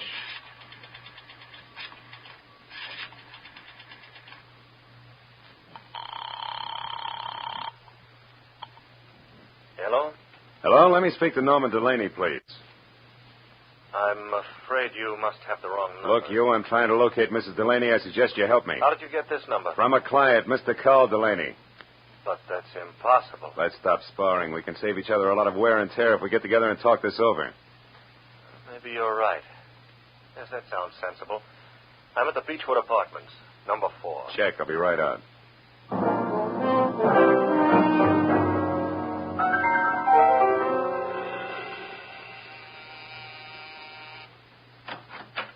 Mr. Pierre Gillum, it says here on the door. Yes. You the man who called? Uh-huh. Philip Marlowe. Come in, won't you? You said you were looking for Norma Delaney, Mr. Marlowe. Tell me what's wrong. Has anything happened to her? Well, her husband seems to think she might have killed herself, but I have a hunch that you might have something interesting to say. No, poor kid. Poor Norma. Well, I'll tell you what I can, Marlowe, but it isn't much. Oh, I'm all ears, and I'll sit, thanks. I was in love with Norma once, briefly, a long time ago. She was a wonderful girl, but her husband was insanely jealous. Mm-hmm. Even though she hadn't loved him for years, he refused to give her up. He even threatened to kill her first. Oh? Norma and I realized that serious trouble lay ahead, so we parted. Good friends. And I haven't seen her or heard from her in months. I buy it all but the last line. You have seen or heard from her, and recently. I'm not going to argue that. I've told you the truth. You can take it or leave it. I leave it. Suppose we both put our cards on the table. You lied to me when you said Carl Delaney gave you my number. I know because Madame Jeanette called me shortly after you did. Touche. But why did she run to call you at the mention of Norma's name if you two broke up months ago? And incidentally, how did that ersatz oracle Jeanette get mixed up in this in the first place? That is a long story, Marlowe. Good, I like long stories. I'll bet it begins just for a lark. Norma and I went down to Olvera Street once to have our palms read. Yes, that's exactly how it started. Madame Jeanette was an unusual woman, a character, you might say. Uh-huh. Well, we became friendly with her. Norma got quite sentimental about her. One day we made a sort of pact. If ever either of us was in trouble and needed the other, we'd go to Madame Jeanette or get a message to her. she would notify the other. So when I walked in asking for Norma, the madam assumed she was in trouble. Right. Called me immediately because she herself was leaving town in less than an hour. I know. Well, Mr. Gillum, it's all very interesting, but it's getting me no place. Thanks. If I need you again... No, wait, Marlowe, don't go. Hmm? I know a lot of details about Norma that I'm sure will be helpful. For instance, she drives a Nash coupe, powder blue. Powder blue coupe, huh? Thanks, that'll help. Oh, and she has a fondness for white gloves. Wears them quite often. I see. Well, I better get moving. No, wait just a minute, Marlowe. I've got to go. Now, listen, Marlowe. I told you I was in a hurry. Now, take it easy. Stick around a while. Get away from that door. Well, just who do you think you are? Come busting in here, prying, asking questions, you dirty... Ooh! You asked for it, Gillum. Ooh! You got a left, too, huh? So have I, brother. Left Gillum sprawled all over his coffee table, as limp as a 5-cent salad. Outside, I glanced at my watch. Madame Jeanette's train left in 40 minutes. I ran through $22 worth of red lights, getting down to a cottage because I was sure Gillum's attempted stall was tied in with a departure, but I couldn't figure out why. That is, I couldn't until I switched out my lights and coasted to a stop in front of her place. Then I saw it. Half hidden in the shadows back of the house sat a powder blue coupe. I got up on the porch close to the front door and listened. Jeanette was talking to a woman. I couldn't catch what they were saying, but one thing was certain. The woman was Norma Delaney. All at once I realized the talk had stopped. That was my cue. I shoved open the door and went in. Jeanette sat at a table alone, facing me. Well, Mr. Marlowe, you've returned. What is it this time? I'd like my fortune told. Yeah? Now listen close, Gumshoe. I'll make this a short and snappy reading because I'm catching a train in 15 minutes. There's a woman very close to you. In fact, she's right behind you, sucker. What? Oh!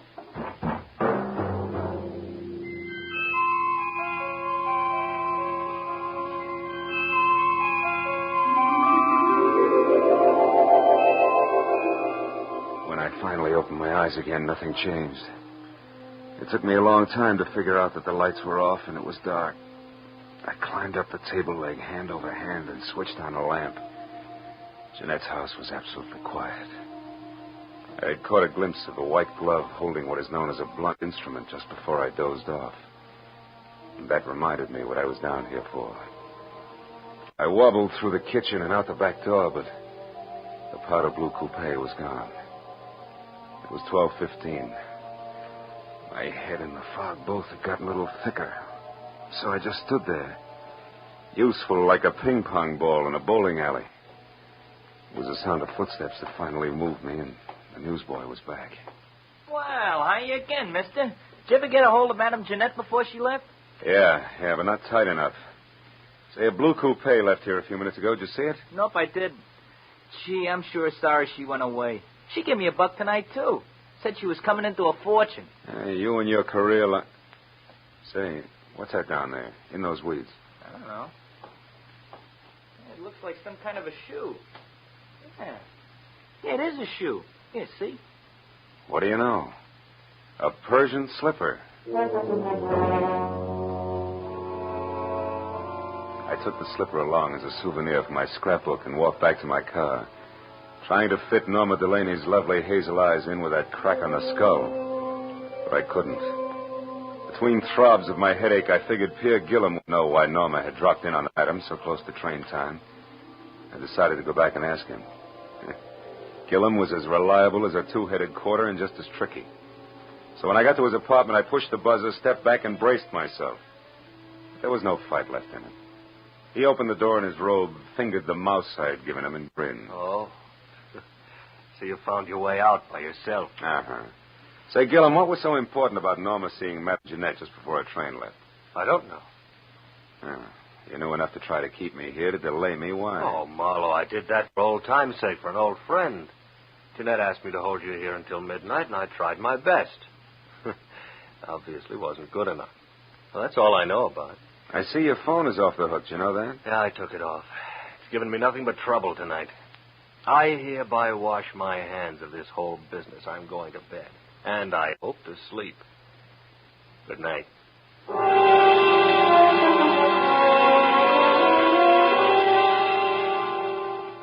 envied him and left to call my client, Carl Delaney. He said he'd be in all night, but the phone kept ringing and ringing, and no one answered. I suddenly got a very creepy feeling. 20 minutes later, I pulled to a stop at that small but elegant house. The lights were on, and I saw the powder blue coupe in the garage next to Carl's big black sedan. I ran up the steps. The front door was ajar, so I went in. I found Carl Delaney in front of the fireplace, face down on the floor, dead.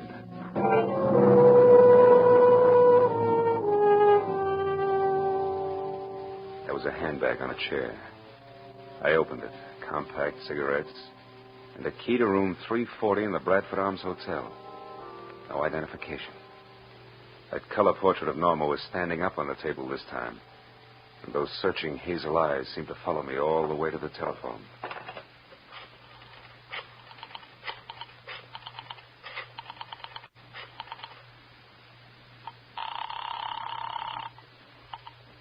Lieutenant Ibarra speaking. Bill Marlowe, Ibarra. There's a dead one at 1077 Hollycrest Road, named Carl Delaney, murdered. I'll be right out. I hung up the phone, and then the hair on my neck crawled as I heard the unmistakable sound of a woman's heels on the floor upstairs. I ducked behind a door as the heels clicked down the steps. And then she entered the room.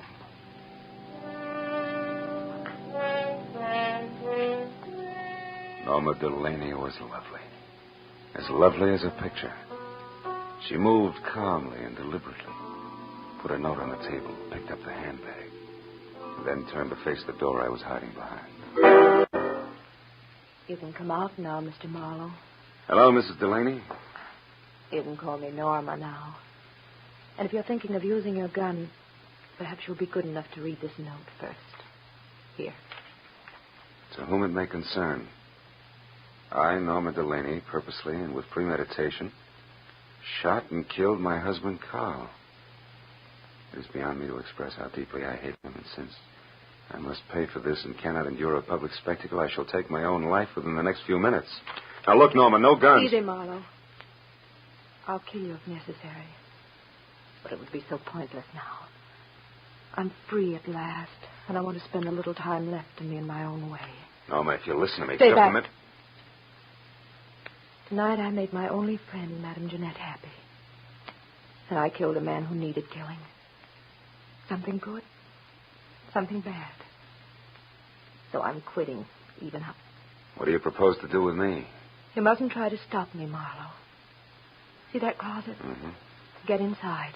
And careful how you move your hands. Turn around to the wall. That's it. Marlowe, I'm sorry I had to hit you with Jeanette tonight. Goodbye.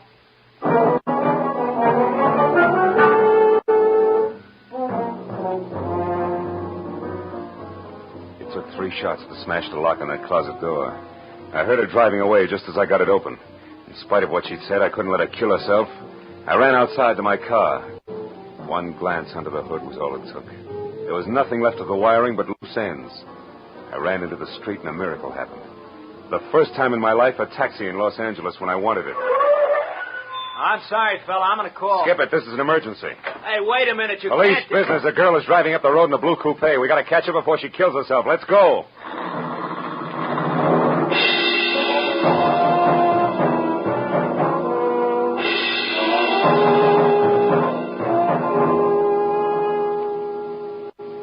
I think I saw taillights just then. Yeah? Can't you go any faster? Not on these curves, brother. I got a wife and kids. Okay, fella. We'll be at the top of the hill when we can get around the next bend.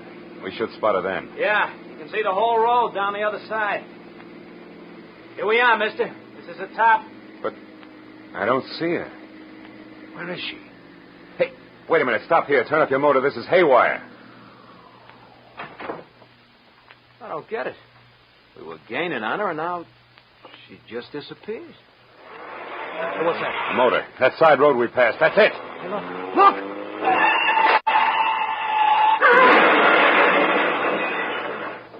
Holy smoke.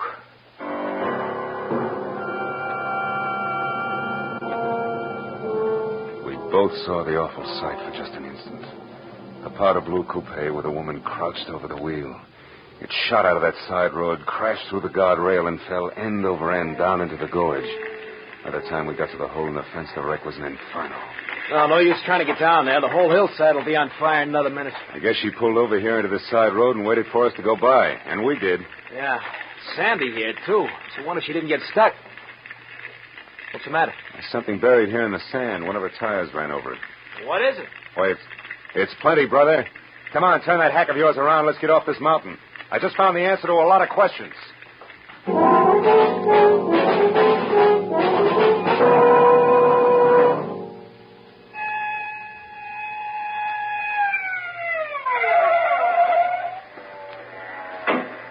That you, Marlowe? Yeah, Lieutenant. We found the body and the wife's suicide note. And one of the boys spotted that fire up on the hill. What is it? Car went off the road. An accident? Or the suicide? Just a little of both, Ibarra, but we'll talk later. Right now, we got to go to the Bradford Arms Hotel on the double. And please, no siren.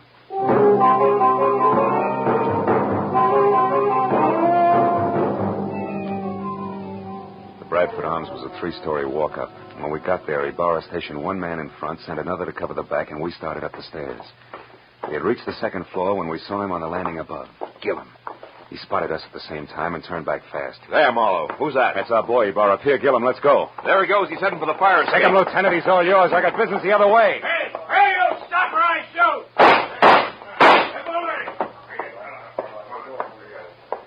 Room 336, 38, 340.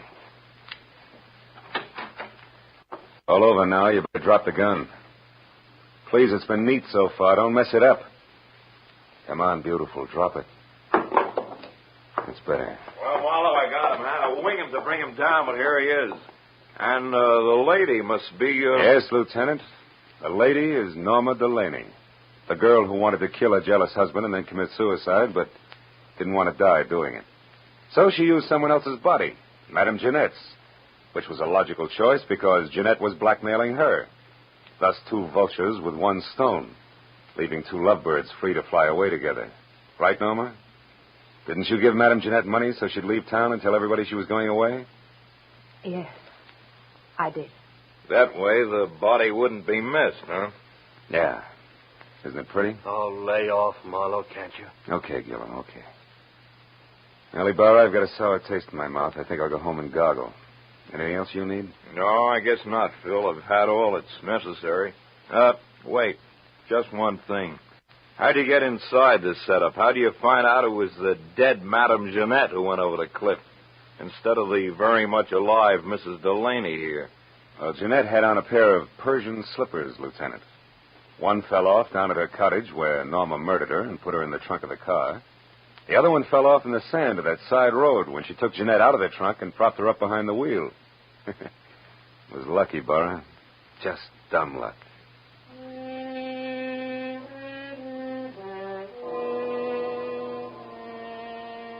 I took a walk later. A long walk. All by myself. Through that thin, empty fog in the dark, empty streets. A pair of hazel eyes and a pair of Persian slippers went round and round in my head. And for some reason I kept thinking, a pair of Persian slippers has 2 soles, 2 heels. And it's hard to tell just exactly where the one becomes the other.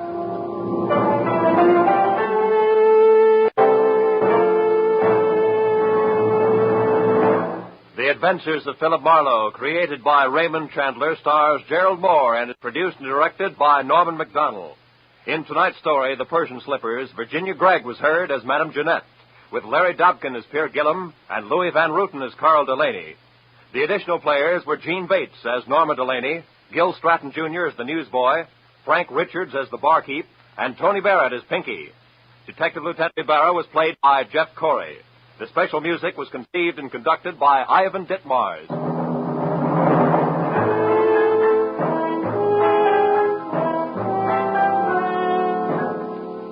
Be sure to be with us again next week at this same time when Philip Marlowe says... Sounded good, real good.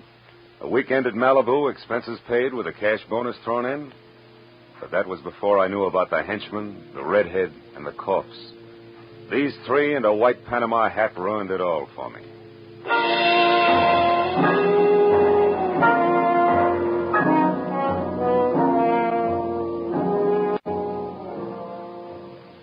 The big star-studded array of CBS Sunday shows starts tonight. 1, 2, 3, 4, 5 top entertainment programs that make listening to your CBS station a happy habit. 1, Cabin B-13, the popular dramatic show by John Dixon Carr, renowned mystery writer. 2, the new Electric Theater, guest starring Henry Fonda tonight, and regularly starring Helen Hayes, First Lady of the Theater, when she returns from London. 3, Our Miss Brooks, the hilarious comedy success starring Eve Arden. 4, Lum and Abner, a brand new half-hour show of smiles and chuckles with the Merchants of Pine Ridge.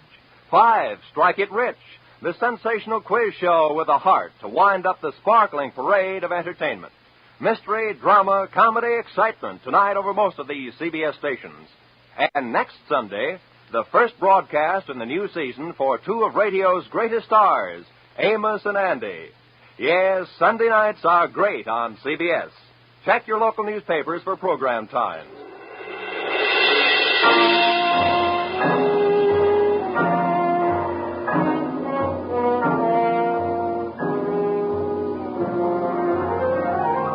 This is Roy Rowan speaking for CBS, the Columbia Broadcasting System.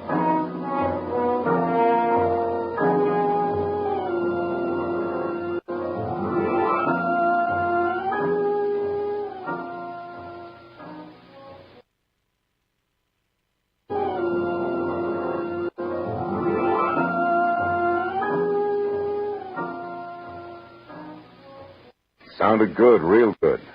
A weekend at Malibu, expenses paid with a cash bonus thrown in. But that was before I knew about the henchman, the redhead, and the corpse. These three and a white Panama hat ruined it all for me.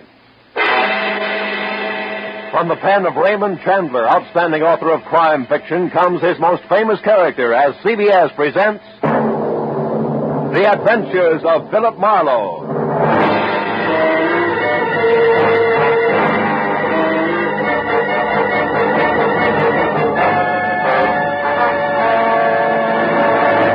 And now, with Gerald Moore starred as Philip Marlowe, we bring you tonight's unusual story, The Panama Hat.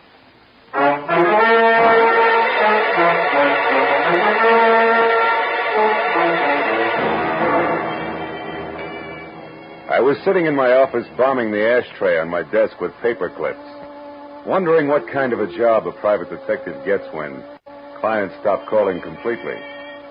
I was seesawing between the picture of me as a well-starched huckster and the more comfortable portrait of Marlowe, author in English tweeds, man of distinction. And the telephone brought me to a rude awakening. Marlowe speaking. My name is Isabel Gordon, Mr. Marlowe. I must see you at once.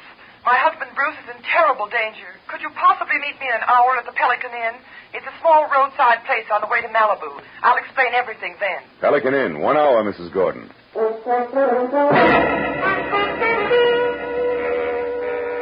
Pelican Inn was strictly a liquor license with chairs, and a bored piano player in one corner grinding away. The place was empty, and I was about to order a drink when the front door opened and a woman entered. She was tall and thin and right out of Harper's Bazaar, from double ankle-strap shoes to close-cropped hair. One look at her fear-crowded eyes, and I knew it was Isabel Gordon. I got up and introduced myself. Then we went to a table, and she started to talk. For 2 weeks now, Mr. Marlowe, my husband Bruce has been receiving unsigned, threatening letters. I'm almost sick with worry. I don't know what to do. Now, wait a minute, Mrs. Gordon. The first thing to do is to get hold of yourself. And tell me the whole thing right from the beginning. Yes, all right. Well, first of all, Bruce and I have only been married a little more than a year. We're living with my uncle, Avery Fairchild, on an estate out beyond Malibu. I see. What does your husband do for a living, Mrs. Gordon? Why, he's a photographer. Movie or commercial? Well, at present, it's neither. You see, Bruce has been terribly unsettled since the war. Lost, sort of, and then recently he got interested in photography, and it's been a great help to him. But he doesn't exactly work at it, huh? Well, he's converted one of the rooms in the guest cottage into a studio, and he spends almost all of his time there experimenting with portrait work. But he doesn't actually have a job, if that's what you mean. How does that appeal to your Uncle Avery? Oh, I'll be honest with you, Mr. Marlowe. My uncle thinks the sun rises and sets on me, but with Bruce... It's total eclipses, Eddie. I'm afraid so. All his life, Uncle Avery has been concerned only with dollars and cents. He simply doesn't understand or sympathize with an artist's viewpoint. Uh-huh. Now, what about these unsigned letters? Well, Bruce has been getting them for the past 2 weeks. They're always made up of words cut from newspapers and pasted on ordinary paper. That's a cheap stunt. What do they say? Each one threatens my husband's life. Yet both he and Uncle Avery consider them nothing more than the work of some harmless crank, in spite of the fact that for the last several days I've seen a strange man lurking around our place every night. Can you describe him? No, except he's about your height and build. Is that all? Yes. No, wait a minute. There is something else. Each time I saw him, Mr. Marlowe, he was wearing a white Panama. Well, that's not much to go on. Tell me, why haven't you called the police? Uncle Avery wouldn't hear of it. He hates publicity, dreads it. That's why I suggested contacting you, a private detective. You're sort of a bodyguard for Bruce, huh? Yes. However, Mr. Marlowe, Bruce is somewhat temperamental, and I know he'd rebel at the thought of being watched over, so I'd rather you posed as a house guest, an old college chum of mine, perhaps. My fee is $25 a day plus expenses, Mrs. Gordon. Oh, any price is all right, Mr. Marlowe. Let's see, it's a little after 7 now.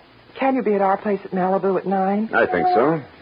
But as a fellow alumnus, Isabel, one last question. Where'd you go to college? Southern California. Why? Well, I was afraid you might say Vassar.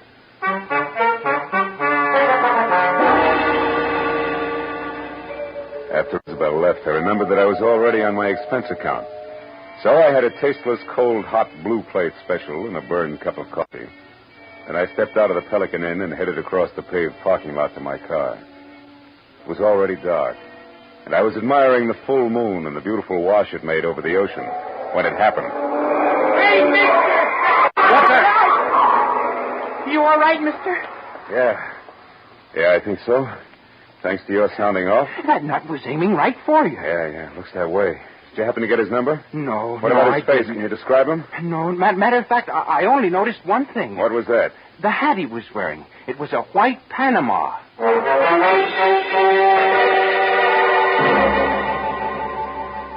I tried to be broad-minded, but there was no other way to look at it.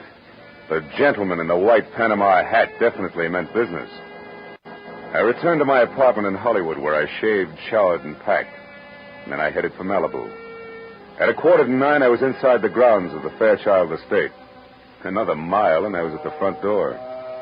When I entered, Isabel greeted me like I was a keg of brandy around a St. Bernard's neck. Then we waded through an inch-thick carpet to the library where Uncle Avery, fat, bald, and looking like he'd just bitten into an underripe persimmon, was waiting.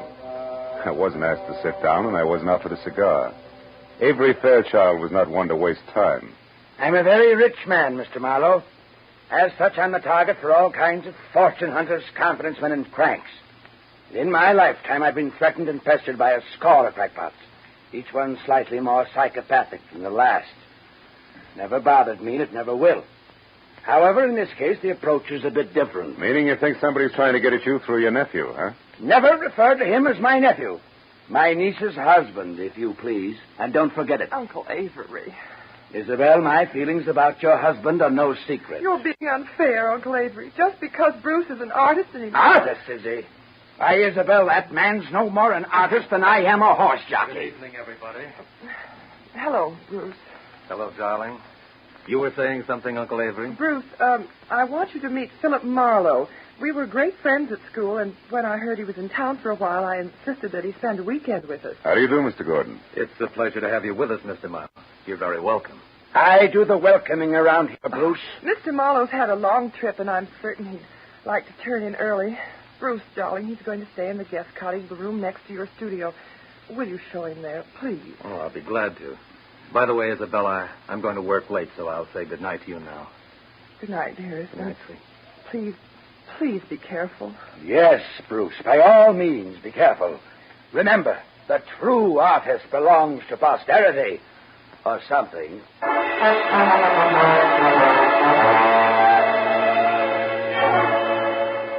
The guest cottage was only a landscaped hop, skip, and a jump from the museum that Uncle Avery called home. And as Bruce and I strolled along a flagstone path, I feigned a deep interest in photography. That was all my host needed. He struck at the bait like a shark with malnutrition. Well, Mr. Marlowe, it didn't even occur to me that photography might be one of your hobbies. Isabel never said a word. Well, good for Isabel. I'm strictly a dabbler. Now, tell me, Mr. Gordon, how long have you been at this? Portrait work? Oh, about 6 months. You see, I divide my time between my studio here and a school I attend in Hollywood. That way I capture both the theory and practical experience at the same time. Oh. Well, here we are. Would you like to see the studio? Yes, I would. Here, let me get the light. Wow. This is all right, huh? Enlarger, 2 cameras, dark room. Are these your pictures? Yes. What do you think of them? I don't know exactly. They're certainly different, huh? They are unusual, aren't they? Yeah.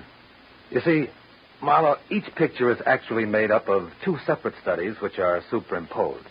I call it interpretive photography. Uh-huh. Now, this one. A splash of light and a bent pipe cleaner? The sun and the plant shoot. It's called metamorphosis. Oh. Well, what about that one there in the corner? The girl's face and clouds, maybe. Mr. Marlowe, you'll excuse me, but that picture isn't ready for display yet. I'm sorry. I didn't mean to pry. I thought it was just another interpretive photograph. Well, it's not. That is, it isn't finished yet. Now, Mr. Marlowe, I'm afraid I've forgotten what my wife said about your long trip. Shall I show you to your room? Yes, please do, Mr. Gordon.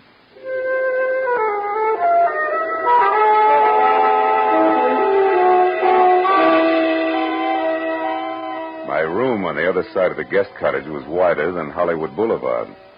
After Bruce apologized for his display of temperament and bid me a polite good night, I climbed into the silk pajamas that were laid out for me, stretched out on the bed, and tried to figure who belonged to the white Panama hat. About an hour passed, and I wasn't getting any sensible answers. So I switched out the light, put my gun on the table next to me, and snuggled into what felt like 1.5 miles of mattress. I was almost asleep, and the clatter of a shovel falling on the walk outside brought me straight up in bed. I grabbed my gun and made for the door. But the second I threw it open, I knew that I'd made a mistake. Whoever kicked over that shovel had heard me and met me with a large fist that came straight at my face. Oh!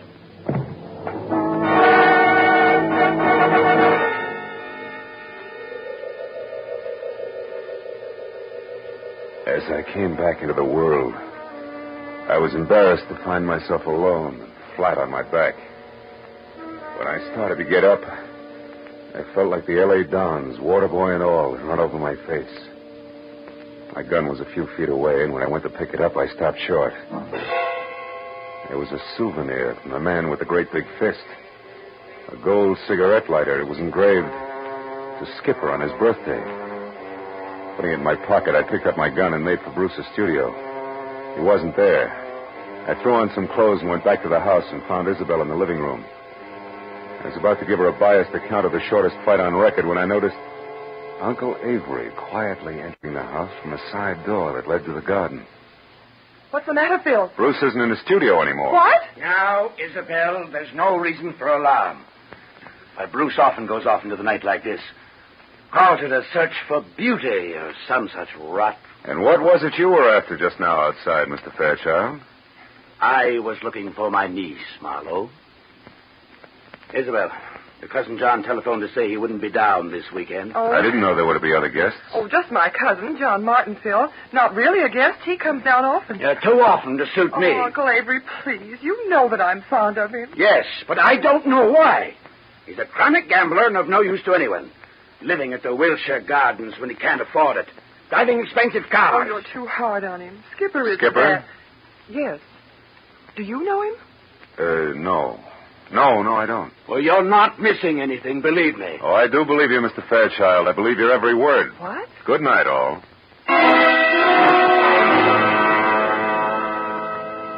I left the house and headed straight for my car with the Wilshire Gardens in Hollywood in mind. It was just a chance that John Skipper Martin might own a white Panama hat. When I got to the prodigal cousin's bungalow, it was dark inside. So I pressed one hand close to my gun and the other against the doorbell. But there was no answer. The side window was open, and I started toward it when a nasty voice greeted me from the shadow of a palm tree. Good evening. Lovely night, isn't it? I hadn't noticed. I've been busy. I know. We've been waiting for you for a long time. We? Uh-huh.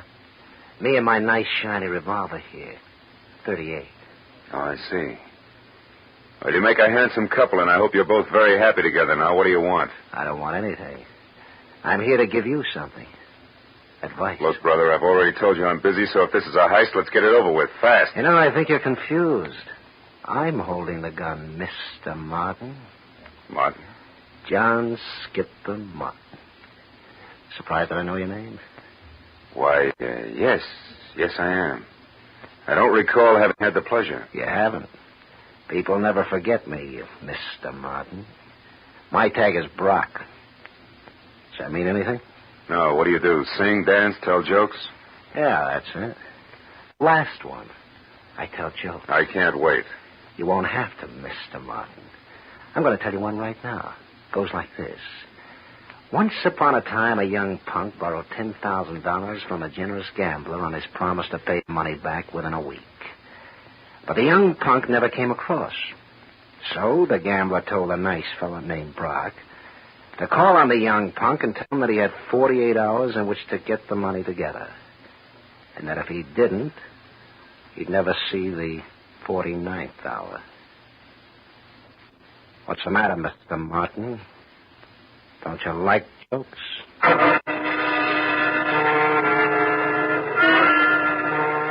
Brock grinned, shoved his 38 into his shoulder holster, and walked away. As soon as he rounded the corner, I went to the open window and climbed in. I rummaged through 2 closets looking for a white Panama you-know-what. I was about to search a third when I heard something that brought me to a dead stop. It was a key on a door lock. I closed my right hand over the gun in my pocket, moved flush against the side wall, and waited. But the moment the door swung open, the telephone rang, and the hulk of a man that entered went straight for it. He was wearing a gray fedora. Hello? Oh, hello, Isabel. What? Bruce? Are you sure? But that's impossible. I mean, things like that just don't... Excuse me, Isabel. I think I have a visitor. I'll call you back. Reach, Mr. Martin. Who are you? My name is Brock. You owe a client of mine $10,000. He wants his money in 48 hours. I'll get it. I swear I will. I'll have it right here, on time, all of it. How are you going to do that, Mr. Martin? I've got a way. Someone's going to give it to me tonight. Why? Why? Because it's the healthy thing to do. That's why. That's all you wanted to know, isn't it? That's all. Good night, Mr. Martin.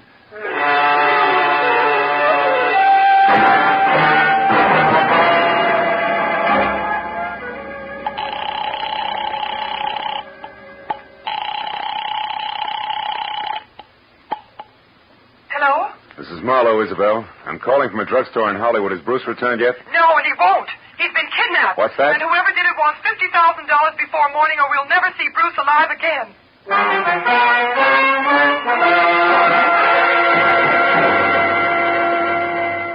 I walked to my car opposite the Wilshire Gardens, I felt like my brain had spent the night in a cement mixer.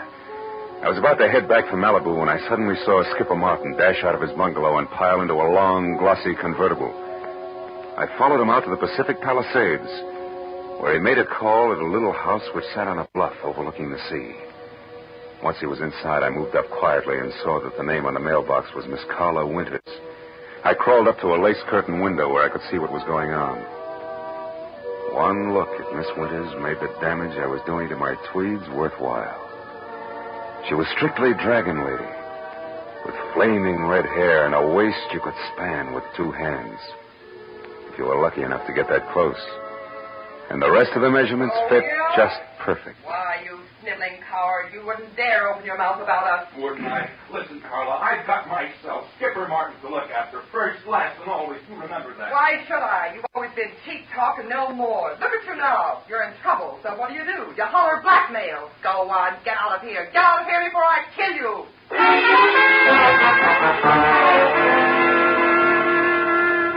When Skipper slammed the front door, stomped to his car, and roared off, I couldn't figure any reason, legitimate reason, that is, for calling on Carla Winters. So I returned to the Fairchild place. Isabel was somewhere between hysteria and collapse over the fact that she and Bruce had less than $2,000 in their own name. Uncle Avery, of course, was more than reluctant to pay the ransom demanded for the return of a man he'd rather not have returned. But his niece won out. All right, Isabel, I'll give you the money. But understand, I'm doing this for you, not for that no Yes, good... Uncle Avery, I understand, but can you get that much cash at this hour? The banks... Who said anything about banks? You know I don't like them.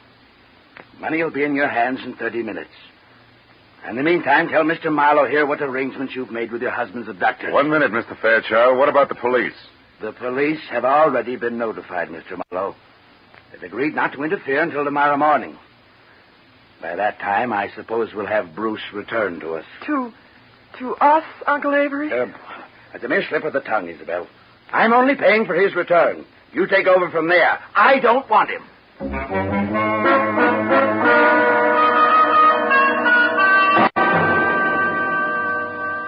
A half hour later, Avery Fairchild handed me a bundle of bills which added up to $50,000 cash. The bills seemed slightly dirty.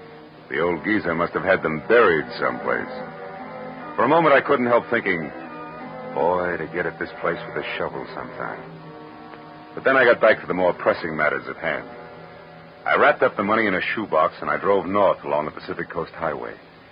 I covered the 60 miles to the rendezvous, which was a junkyard near Ventura, in about as many minutes. Then, according to instructions, I slowed down to 10 miles an hour. I blinked my lights twice, tossed out the shoebox. I was just about to resume my speed when the headlights of an approaching car fell on a man as he darted back into the junkyard. And I saw what I'd been expecting all the time. A white Panama hat. But I was still playing by the rules. So there was only one thing I could do about it. I slammed my foot down on the accelerator and kept it there until I reached the nearest telephone, where I telephoned Skipper Martin at the Wilshire Gardens. It was just possible that he owned two hats. But that little balloon exploded in a hurry.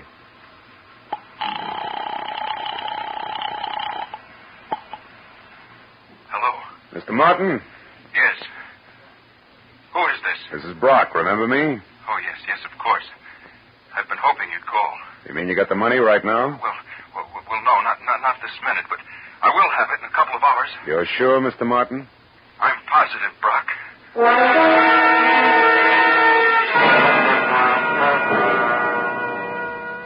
Now only one thing figured. The man in the Panama hat worked for Skipper Martin. It had to be. An hour later, I pulled in at the Fairchild estate. And the moment I put my AA over the threshold, I knew that the kidnapper, too, had kept his part of the bargain. Bruce Gordon was back, safe and sound. It happened shortly after you retired, Mr. Marlowe. I was working in my studio when a man wearing a white Panama hat. Yes. But how did you know that, Mr. Marlowe? They're very popular this season, Mr. Gordon. Darling, Mr. Marlowe was a private detective. Huh? But I'll tell you all about that later. Go on with your story. Well, this man was wearing a handkerchief over his face, and he forced me to go along with him at gunpoint. Took me to a car parked in the service driveway and told me to turn around. And I was hit from behind and went out cold. Oh, darling, how terrible. Wasn't pleasant to you. When I came to, I was bound hand and foot, blindfolded and gagged. I had no idea where I was. Oh, but didn't you see anybody before you were released? No, Uncle Ed. Before they let me go, they hit me again. When I came to that time, I was lying on the road out near Ventura on Tyme. That's about it. I suppose you've told the story to the police already, huh? No, he hasn't, Mr. Marlowe, and what's more, he isn't going to. I'm sorry, but I was forced to lie to you earlier this evening. The police mean reporters, and they mean publicity. And I hate publicity. I'm sure you see my point. I wouldn't make book on that, Mr. Fairchild. Secrets like this only encourage kidnappers. Well, since we no longer see eye to eye, Mr. Marlowe, I'd suggest that we consider your services at an end. I'll have my check at your office in the morning. Good night, sir.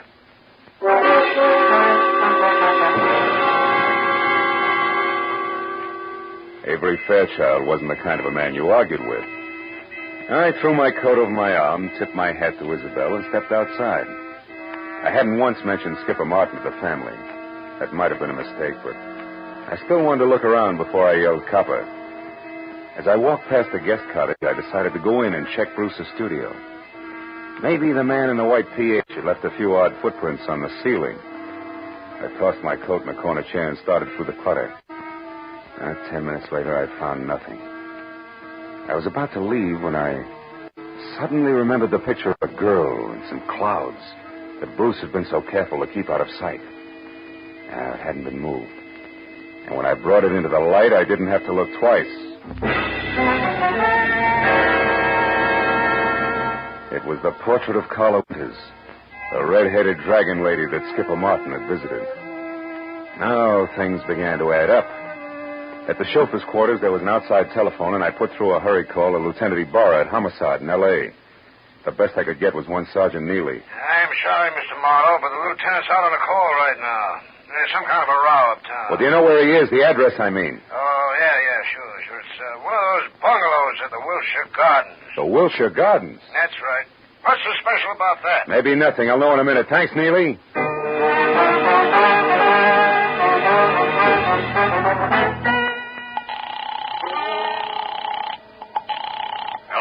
This is Marlowe, Ibarra. What brings you to Skipper Martin's at this late hour? Well, it seems as though some person or persons unknown fired a gun several times a little more than an hour ago. 4 shots, to be exact. Well, you think Skipper Martin fired them? No, Marlowe, I'm sure Martin didn't fire them. You see, he stopped them, personally.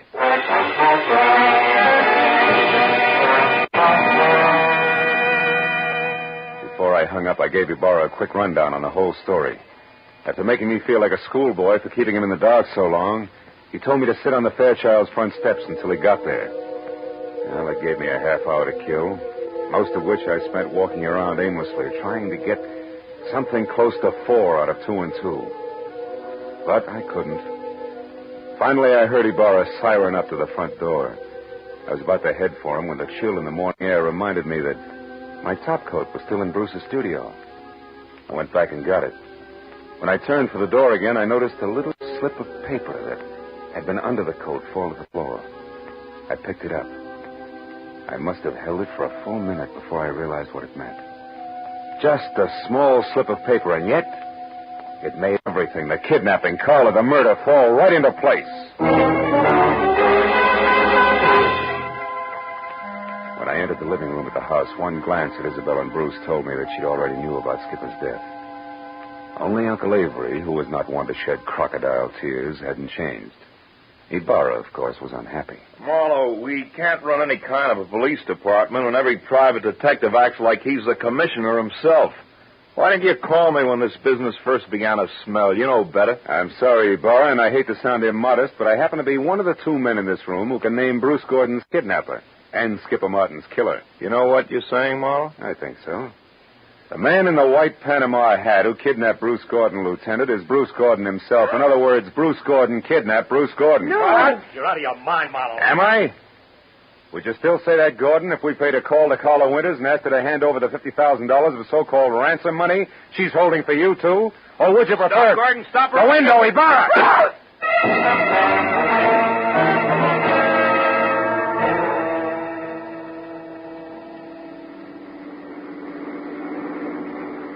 Then, in other words, Marlowe, Bruce, who eventually planned to divorce Isabel and marry Carla Winters, wanted to have a little stake, like $50,000 around first. That's right, Ibarra.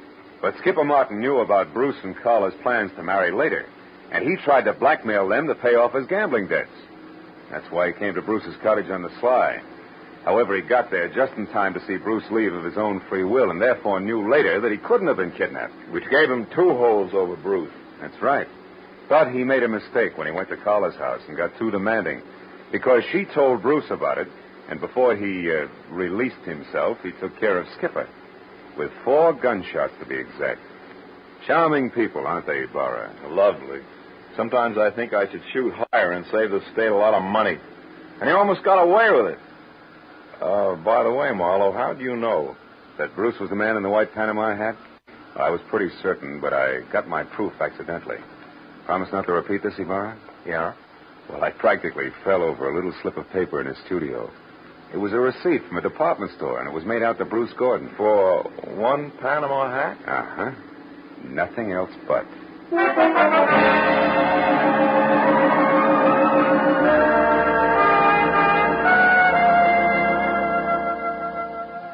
When I finally got back to my place on Franklin Avenue, the sun was already up.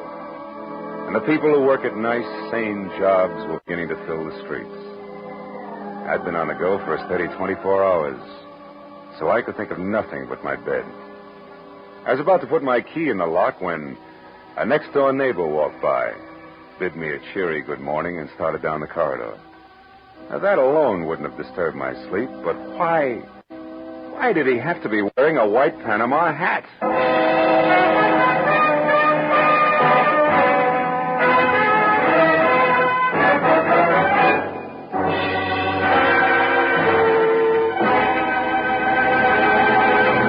The Adventures of Philip Marlowe, created by Raymond Chandler, stars Gerald Moore and is produced and directed by Norman MacDonald. Featured in tonight's story were Jacqueline DeWitt as Isabel Gordon, Wilms Herbert as Uncle Avery Fairchild, Bill Lally as Bruce Gordon, Shep Menken as Skipper Martin, and Lou Krugman as Brock. Detective Lieutenant Ibarra is played by Jeff Corey. The special music was conceived and conducted by Richard Orant.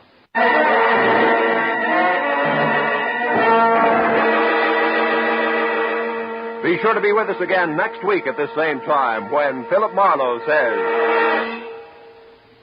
When her will was read, everybody figured she'd been crazy when she wrote it, and that included me. But I changed my mind after spending the night on an island with a pig, a cat, and an ape. Because in reality, they were people.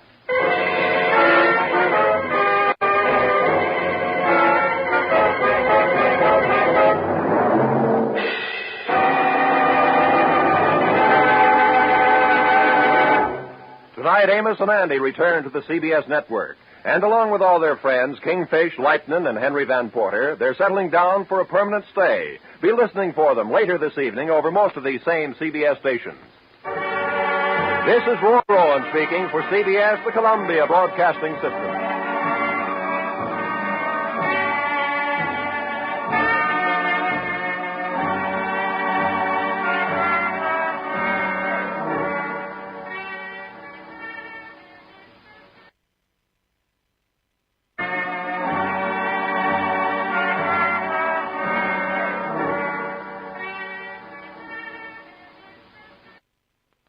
When the will was read, everybody figured she'd been crazy when she wrote it.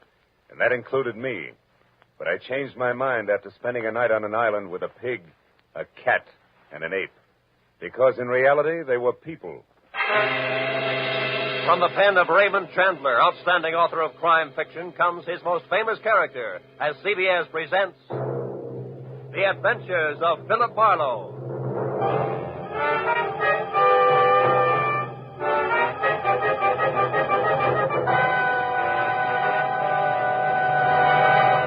Now, with Gerald Moore, starred as Philip Marlowe, we bring you tonight's unusual story, Where There's a Will. I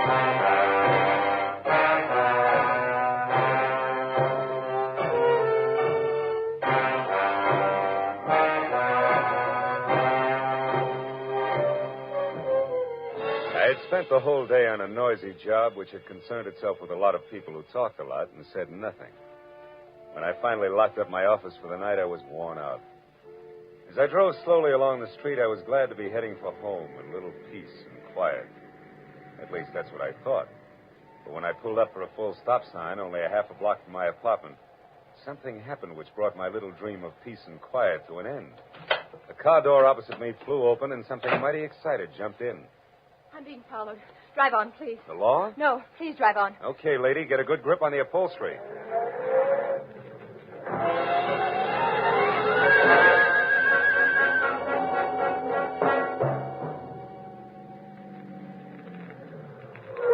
There, that ought to do it. Now, what's the... Say, you look a little pale and beautiful. I'm always pale when my heart's in my mouth. Well, then why don't you swallow once, take a deep breath, and tell me who was after you? There isn't much to tell. He was a nasty little man, that's all I know. So thanks for making like Barney Oldfield, and good night. Hey, not so fast. It's impolite to hitch and run. Look, mister, right now I'm up to my earrings in trouble, and that leaves very little time for small talk with strangers, even nice ones. Well, in that case, the name is Philip Marlowe, which takes care of the stranger part, and I'm a private detective, which makes trouble my business. Where do we go from there? No place. $300,000 worth of hidden bonds, a screwy old lady, and a sculptor with a red beard are too much for any one-man police force, Mr. Marlowe. So again, good night. Before I could say anything, she was out and gone.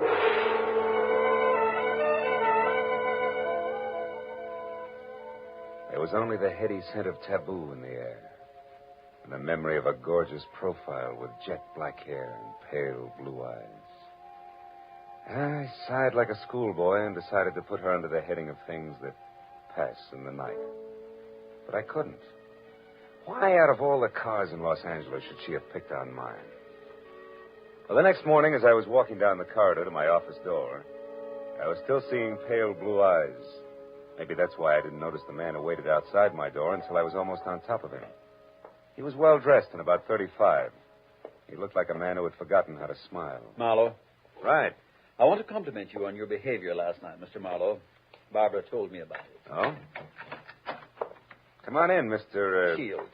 Edward Shields.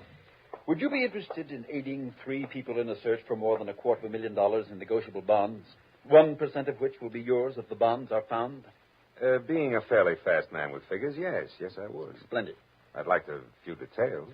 Well, Mr. Marlowe, my aunt, Bernice Mayhew Shaw, died, leaving her entire fortune to charity, with the exception of the bonds I mentioned. Those are to be divided equally among 3 of us, the sole heirs, if we find them within 24 hours. That sounds like something you dream about after a midnight snack of pizza and pig's knuckles. Perhaps. But you didn't know my aunt.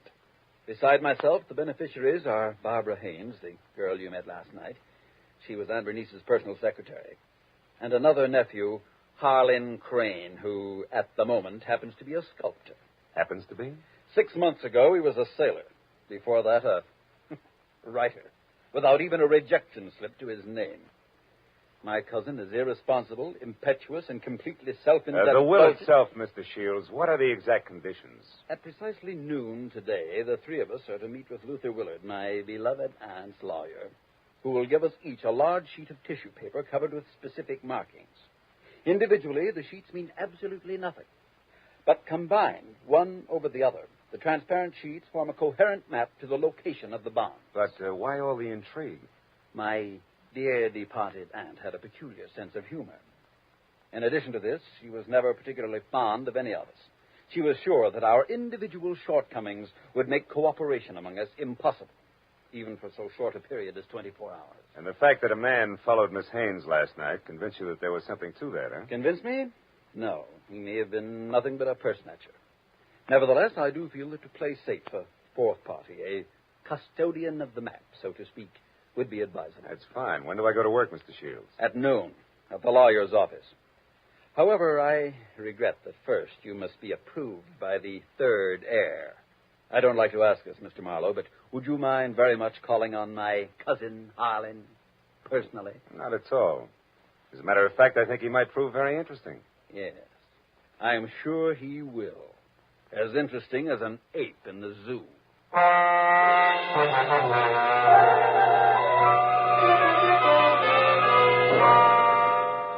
felt like saying, look, Shields, I'm not as gullible as I look. But then I thought a client's a client, and I decided to play along. Harlan Crane, 6 foot, red-bearded giant, talked as he worked, wielding a 10-pound sculptor's mallet like it was an 18th century quill. I'll be frank with you, Marlowe. Money isn't everything to me and never has been.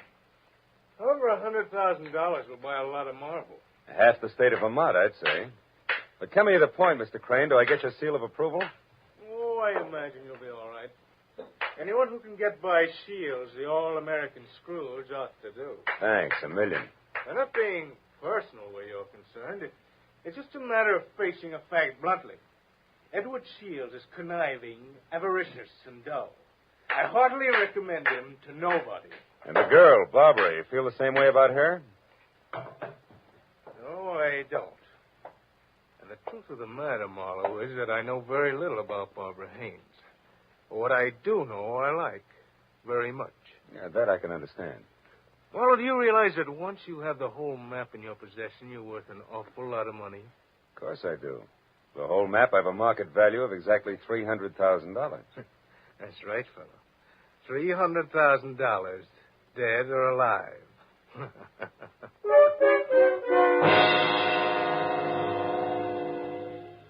I know it was small of me, but I didn't exactly see the joke. And things got less funny as time went on.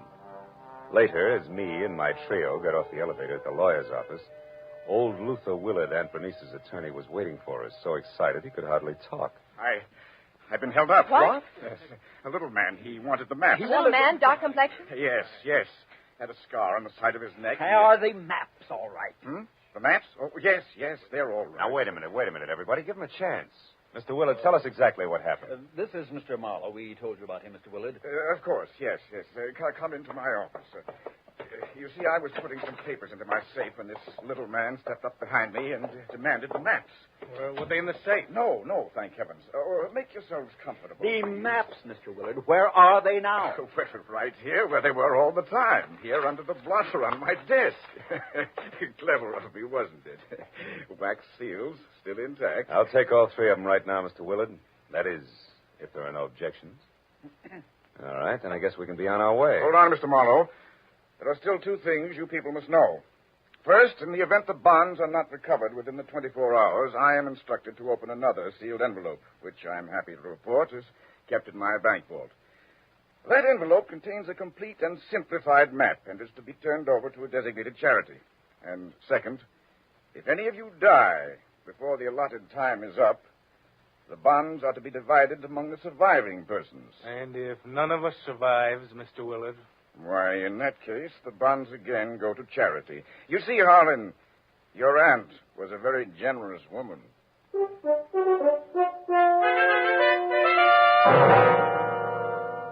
After arranging to meet with the three heirs at Shields' place later that afternoon, I headed for the nice and public library, where I figured I'd be able to examine the maps in safety.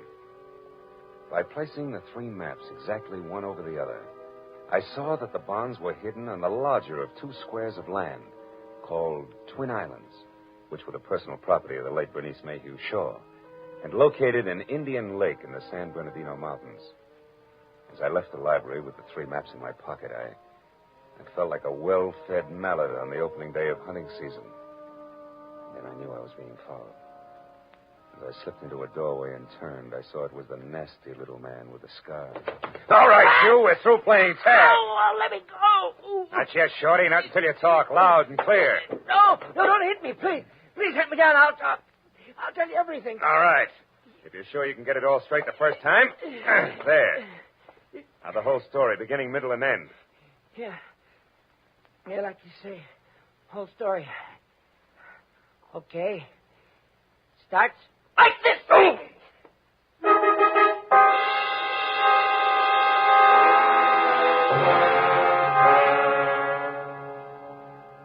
By the time I figured out that it had been the sawed-off end of a broomstick that had slammed my stomach up against my backbone, the little man was out of sight.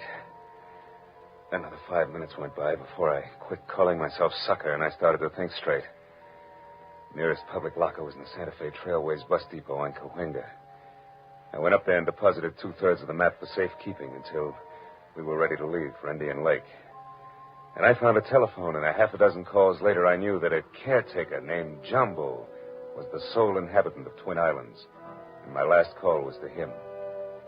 I wanted some kind of a welcoming committee ready for us. When I left the phone booth, it was only 1 o'clock. So I returned to my apartment where I figured I'd rest until 3, when we were all to meet at Shields' place. But that was my second mistake. Because the moment I closed my apartment door, I was positive I wasn't going to get much rest. I had an unannounced visitor. Yeah, you look surprised, Mr. Marlowe. I am. I didn't recognize you at first without your broomstick. Yeah, I traded that in on this .22 target pistol here. It's more expensive, but it's better. Makes me as big as you are. Maybe bigger. Yeah, but how much does it do for your personality? Quite a bit. Gives me poise. And poise gives me manners. So in asking for that map in your pocket, I'll even say please. Come on, Marlowe. I won't say please twice. No, I don't think you would. Here. Thank you. Now, before I go, one more thing. The hall outside here is straight and narrow, right to the stairs, and that makes it fine for shooting. So after I step out, don't do anything rash. For a while.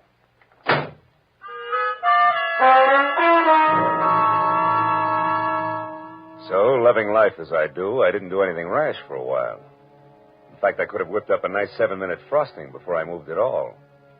And I phoned the three heirs to get together at my apartment. And when I finally had them all seated in front of me, I related the saga of the little man, including my premonition that one of the three present was signing his paychecks. Of course, I got nothing but Cupid-doll innocence out of any of them. So after adding that we'd get underway just as soon as the missing 1/3 of the map was returned to me, I threw my trench coat over my arm and told them I was going for a walk. But before leaving them, I reminded them that whoever was behind the little man could fire him, because I would never have kept all three maps in one place anyway, unless all of the heirs were on hand to watch one another. And then I left. I hadn't walked more than a half a block up Franklin when I stopped at the sound of Barbara running after me. Phil, I'm scared. Harlan and Shields are acting like a couple of wild men, calling each other every name under the sun. What'd you expect? Chit-chat about the weather? I quit acting like a bobby soxer within squealing distance of Sinatra and try a cigarette. It'll calm your...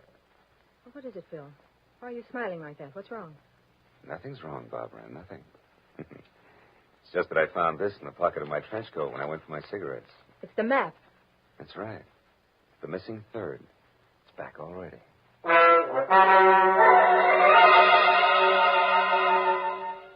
When that missing third part of the map turned up so fast, I figured the heirs had decided to play ball.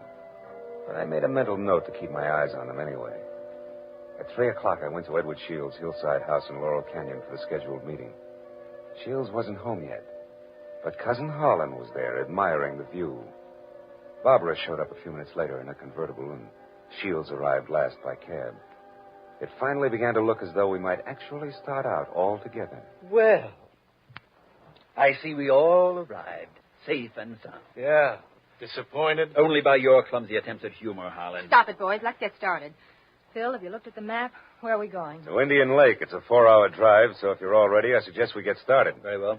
I'll go up to the garage and get the car. So Aunt Bernice hid the bonds in a roost at Twin Islands, eh? Well, well, well.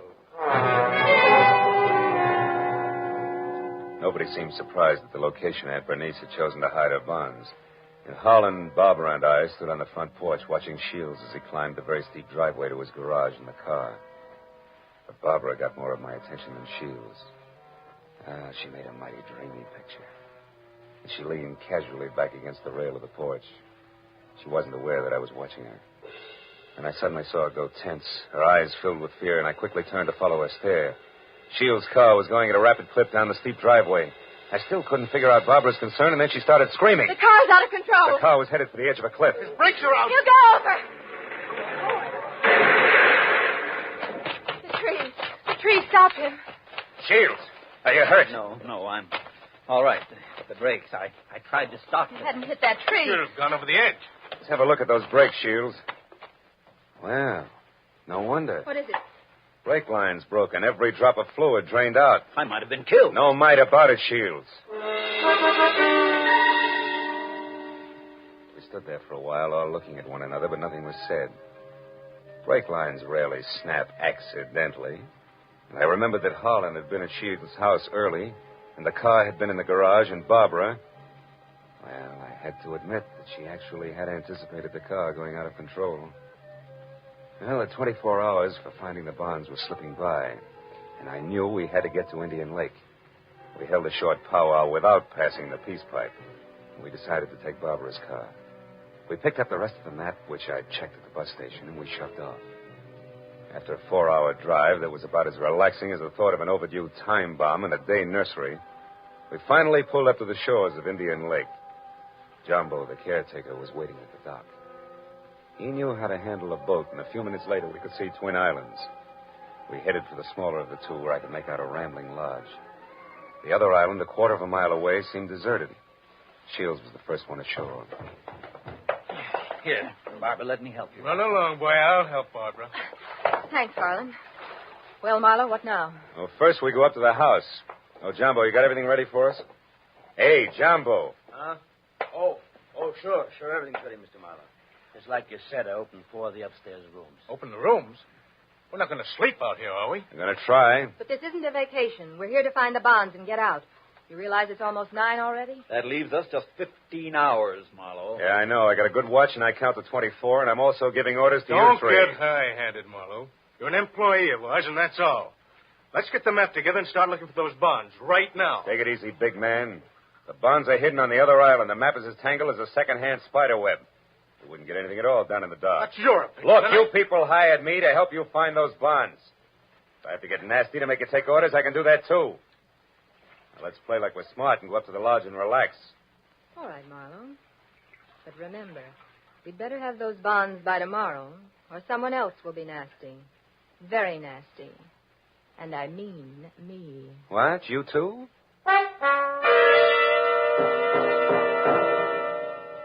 Getting the three heirs settled down at dinner table was quite a chore. And when I was sure they'd keep an eye on each other, I slipped outside. I hid 1/3 of the map in a drain pipe. Then I went upstairs to my room, and I hid another third in the window shade. Now, the maps were settled, and I began to think about other things, like the accident to Shields' car. There were too many accidents and coincidences to suit me. So I decided to drop in on Cousin Holland's room to see what I could see. After 15 fruitless minutes, I was about to leave when something in the wastebasket caught my eye. The corner of a half-hidden handkerchief monogrammed H.C. I had just picked it up when I saw Jumbo standing in the open door. The handkerchief there in your hand. Had blood on it? No. Now, it looks more like brake fluid. And in this case, it's practically the same thing, huh? I think we'll leave it right here in the wastebasket, Jumbo. Oh, did you want something? Just wanted to say I'll be in my own place out back if you want me. Okay. You know where Mr. Shields is? He's out in the veranda. Alone? Yeah? Thanks, Jumbo. If I need anything, I'll call you. Good night.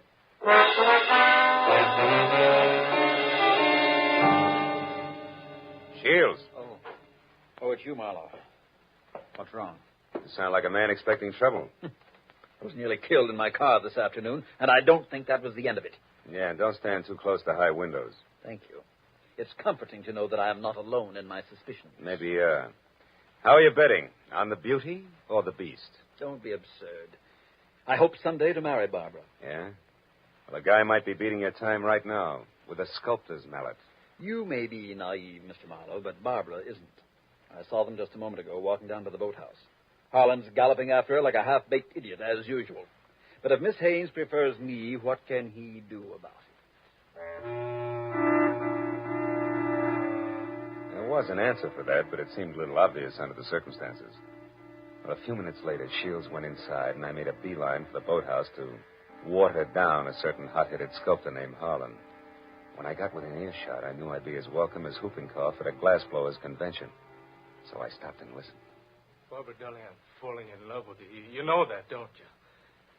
Let me hold you close. Harlan, Oh, Harlan. This is real, Barbara. For the first time in my life, I'm truly in love. I want to do things for you, make you happy. Please wait. I'm not completely free. There are still ties with Edward, you know. Shields. That fat, stingy Babbitt. He's no man for you. Why, if he so much as touches you from now on up... Wait a minute, Barbara. Marlowe, you cheap snooping eavesdropper. He's dropping some minor vice compared to some of the shenanigans going on around here. Just what do you mean by that? A word to the wise is sufficient. You, I'll give a few more. Now, somebody's trying to cut our little triangle down to 2 sides before noon tomorrow. What I've seen so far I don't like, so I'm warning everybody. Just what are you accusing me of? Why, Harlan, stop it. Don't be a fool. Will you cavemen control yourselves until those bonds are found? Come on, Harlan, let's go in. Good night, Marlowe. Don't get your head caught in any transoms.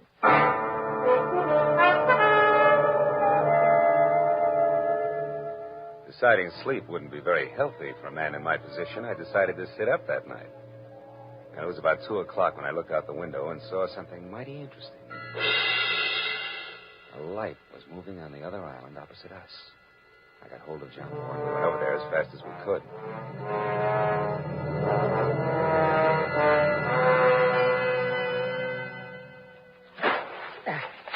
There we're beach. That light's dead ahead, Mr. Marlowe. Looks to me like it's up on the picnic shelter. Yeah, I'll see you later, Jumbo.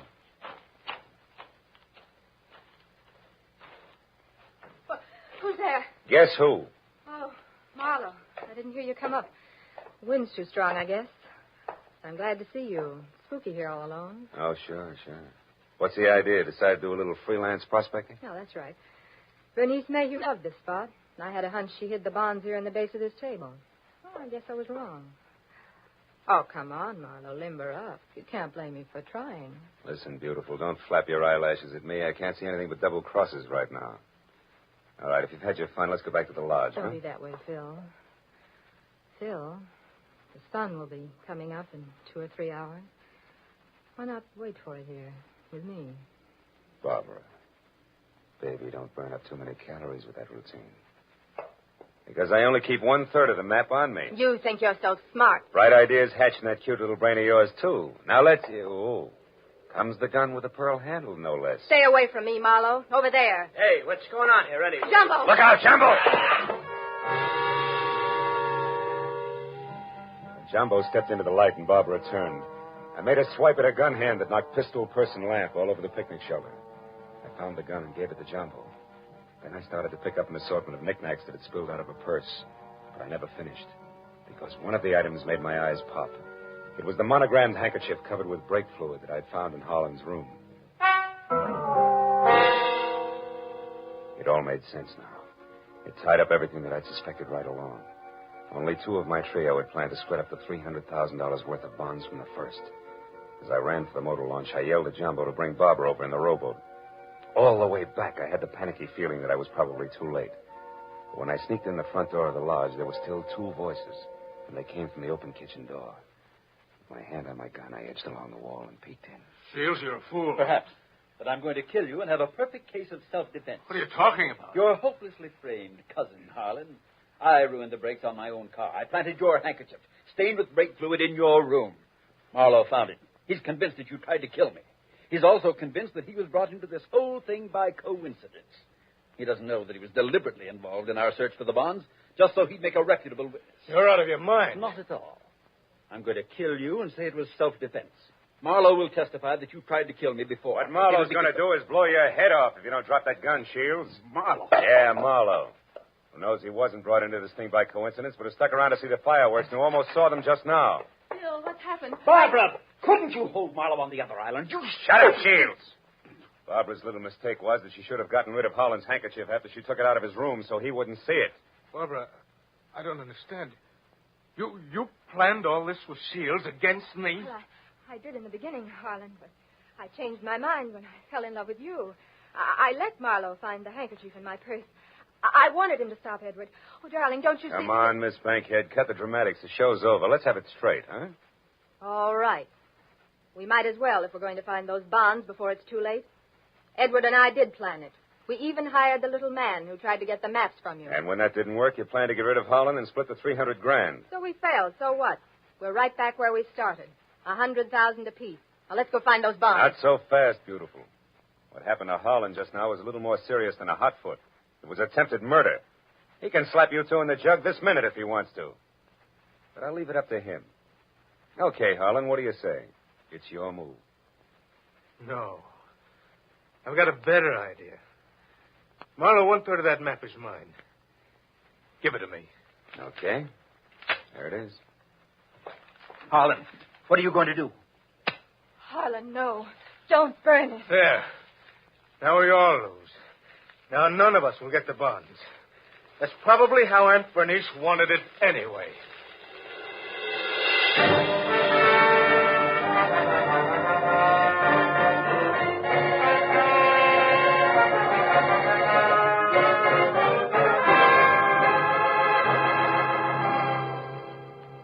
It was almost noon. I was standing on the veranda of the lodge, and a scrawny old crow was perched up on the roof. I saw Barbara and Shields quietly pull away in a boat with Jumbo. I saw Holland lumbering off to the far end of the island to sulk. And as I watched the 3 of them, I couldn't help thinking. A pig in a pinstripe suit, an ape with a red beard, and an alley cat in nylon. Yeah. Keep laughing, Aunt Bernice. You were right. Greed, treachery, and rashness don't mix, even for 24 hours. And the 1% of the bonds I was to get? Well, that's my contribution to charity. Who knows? Maybe I can take it off my income tax.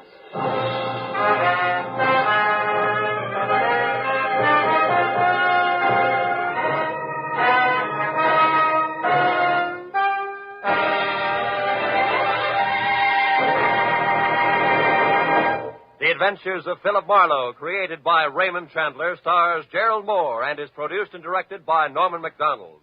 Featured in tonight's story were Mary Shipp, Parley Bear, Don Diamond, Ted Von Eltz, and Wilms Herbert. The special music was conceived and conducted by Richard Orant.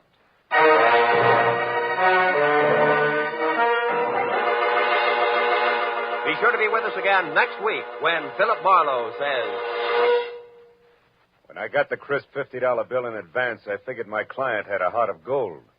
But after I was beat up, double-crossed, and shot at, I realized just how hard a heart of gold could be.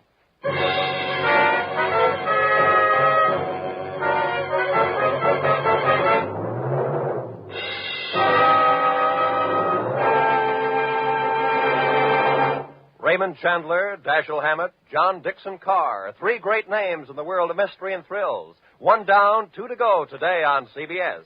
Now that you've heard Raymond Chandler's Philip Marlowe in action, CBS invites you to hear Dashiell Hammett's Sam Spade in action tonight, followed by John Dixon Carr's personally written radio series, Cabin B-13.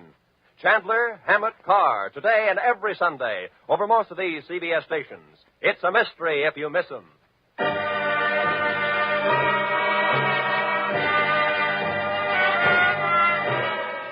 Roy Rowan speaking for CBS, the Columbia Broadcasting System.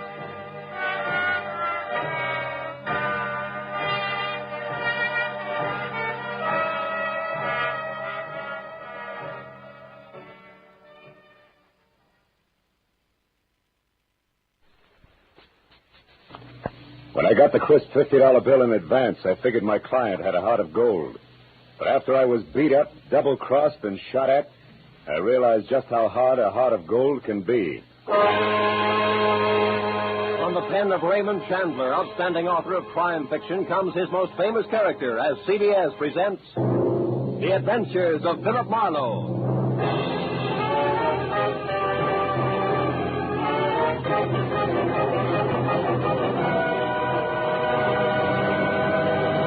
And now, with Gerald Moore starred as Philip Marlowe, we bring you tonight's unusual story, The Heart of Gold.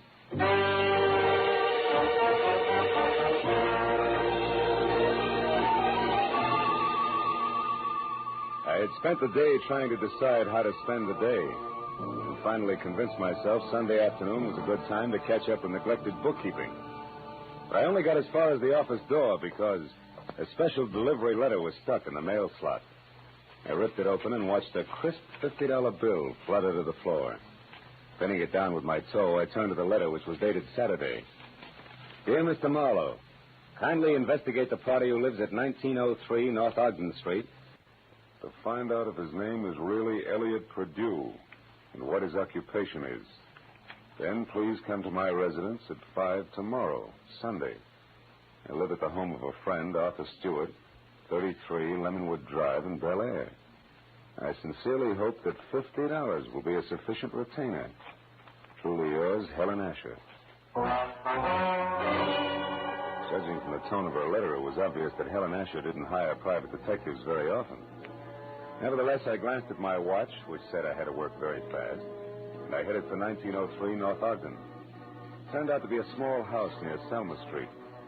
I got out of my car and walked up to the door.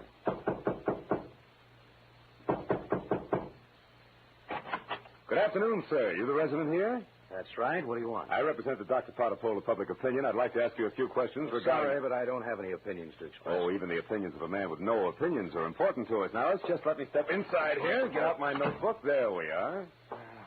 All right, but make it fast. Right. Now, what is your occupation? I'm an investment broker. With which firm? I'm independent. I see. And what is your name, sir? What do you need my name for? Well, for my personal records in case I have to come back. Elliot Perdue. Uh-huh. Do you have any hobbies other than horse racing? What do you mean? Those dope sheets and racing forms there on your desk. I'm quite an admirer of horseflesh myself. You're quite a character, too, aren't you? Working on Sunday and all? Well, you know how public opinion is. It goes right on, rain, shine, or Sundays. Excuse me a moment. Oh, by the way, What's your name? Marlowe, Philip Marlowe. Okay, Mr. Marlowe. Stand still, because I'm not kidding about this gun. I'll beat it back to whoever hired you and tell them they're being very clumsy about a very delicate situation. One more move like this, and they won't get another chance. I knew Purdue meant business, so I left without an argument. Well, at least I had a repeat on the name, Elliot Purdue, and the occupation of bookie to toss at Helen Asher when I met her at 5 o'clock. In Bel Air, I eventually found 33 Lemonwood Drive. 200 yards of palm trees stood at rigid attention while I drove through the gate and up to the house. When the butler opened the door, he stared at me like my hat was on fire. Yes, sir. Did you wish something? Yes, I'd like to see Mrs. Asher, please. Mrs. Asher? Oh, good heavens. Mr. Stewart. What's the matter, Robert?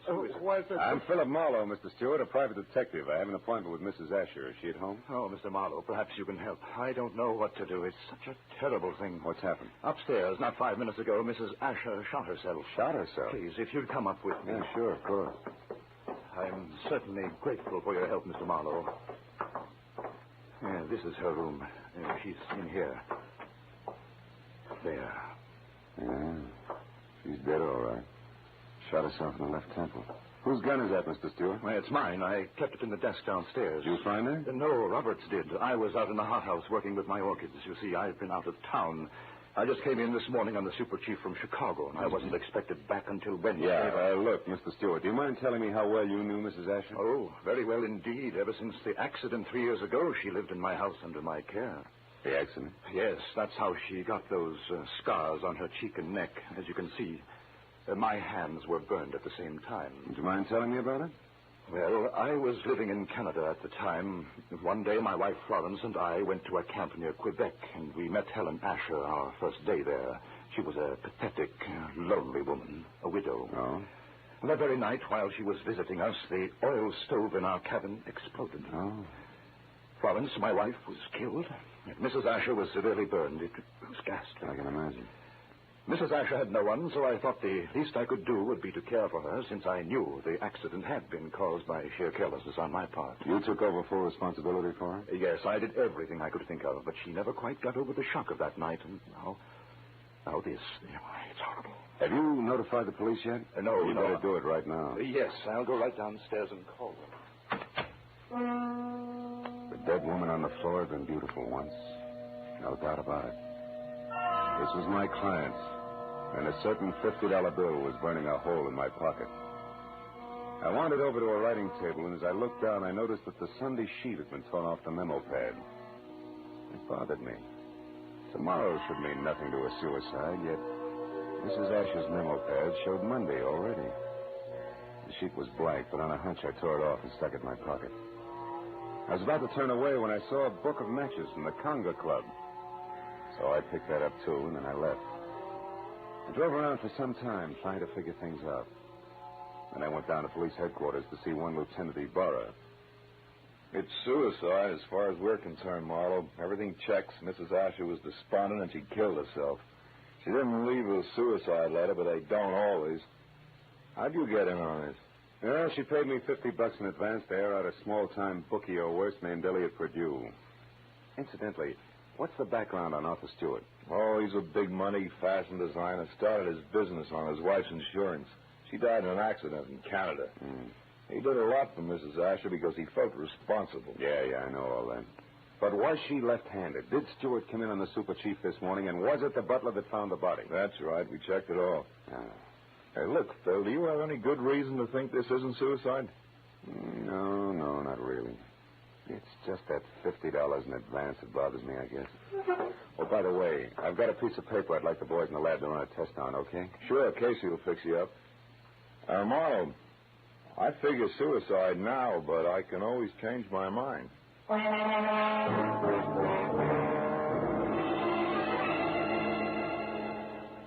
I went down the hall to the police laboratory and handed the blank page of the memo pad to Casey. 10 minutes later, he explained that the impression showed a left-handed person had written a number, Bradshaw 711, with a wide-point fountain pen, probably on the page just above the one I'd given him. Well, I thanked him, dropped 4 bits in the Christmas fund bottle, and found the phone. I dialed Bradshaw 7711, and waited.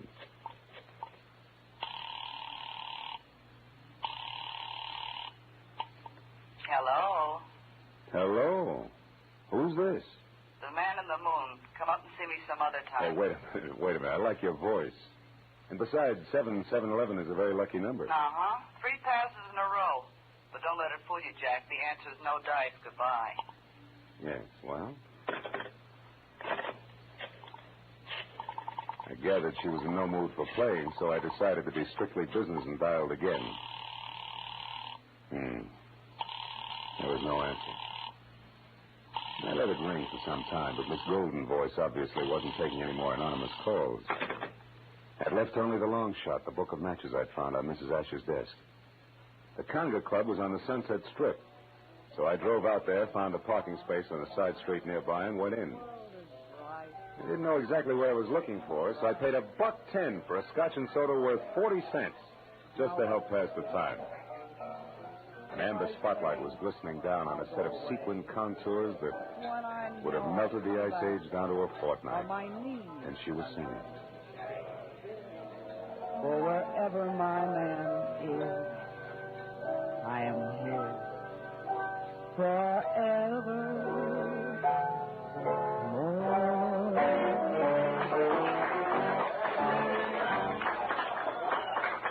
I knew it was Benita, the Conga's featured songstress, and I knew something else, too. There was no mistaking that voice. She was the girl with the lucky phone number. I wrote her a note, called the waiter to the table to deliver it, and then sat back to watch her as she glided over and sidled into a chair opposite me. It was your penmanship that intrigued me, Mr. Malone. It was your voice and so forth, mostly the so forth, that got me, Benita. Would you care to decipher the Sanskrit you call a note? The waiter said you wrote it. Sure. It says important business. That's an idiom. If you wanted to talk turkey, how would you translate it? Do you know a woman named Helen Asher? Not that I remember. Why? Well, your phone number showed up on a memo pad. How do you account for that? How should I know? Maybe she intended to call me up. Look, you're quite a handsome man, Mr. Marlowe. But you look silly with your nose bent. Why do you keep sticking it into other people's business? Because besides being paid for it, it sometimes leads to meeting interesting and beautiful people. Present company included. What do you want? Mrs. Asher killed herself tonight. Mrs. Asher's dead? Yeah. And considering you said you didn't know her, you look very put out about it. All right. Marlowe, you win. But let's not talk about it here. Finish your drink while I get out of this costume. Then meet me outside by the front door in 10 minutes.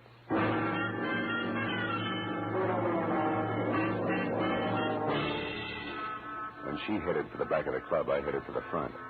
I got out the door and down in my car just in time to see her leave by the stage entrance. She jumped into a yellow convertible, ripped down Sunset Boulevard, turned onto Doheny, and scraped to a halt in front of the Regent Apartments. At the door, a tall, sunburned man popped up from somewhere and intercepted her. It was Elliot Perdue. A short but hot argument took place, and apparently Perdue won, because they went in together. I found the name Benita Malone over the mailbox in number 5. And got to her apartment door just as the second round started. No, I haven't changed my mind, Elliot. I've been doing a little research since you threw me over, Benita. I've got you and your precious plans right here in the palm of my hand. What are you talking about? This little heart-shaped locket on this little golden chain. Let me see that. No. I'm not showing this trinket until just the right moment. Listen, Elliot, I don't know what's brewing in that slimy brain of yours. But get this, if you try to monkey with my life again, so help me, I'll kill you. Now, get out. Benita, would you be interested if I told you that I know Mrs. Asher's secret? And would you be interested if I told you that Mrs. Asher killed herself tonight?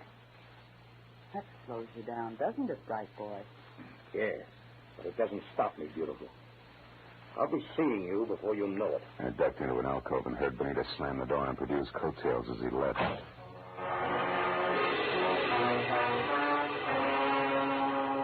So now I knew that Perdue, a locket, and Benita Malone added up some way to a bullet in the head for a scarred woman with a secret. I went back to my car and drove out to Stewart's house in Bel Air. When you were here before, Marlowe, I was so upset I hardly realized you were a private detective. You had an appointment with Mrs. Asher. Had she hired you? Yes, to investigate someone, but she didn't live long enough to give me the details. Now, what sort of trouble could she have been in to have needed a private detective? I don't know. But perhaps you can help me find out by answering a few questions. Anything at all, Mr. Marlowe. Does the name Elliot Purdue mean anything to you, Mr. Stewart? Elliot Purdue? No, I'm afraid not. How about Benita Malone? Yeah, I've never heard of her. You know anything about a heart-shaped locket on a gold chain? A locket? A gold locket? Yeah.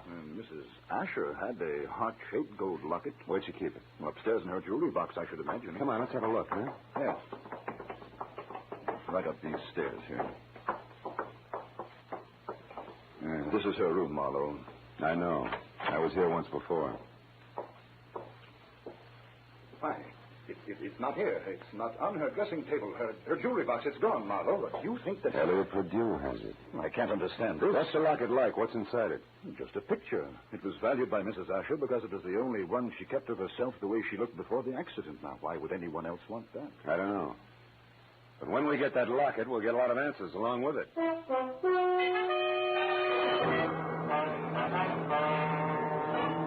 Now I was more convinced than ever that Elliot Purdue, Benita, and the late Mrs. Asher's secret were all dangling from the same chain that supported the gold locket.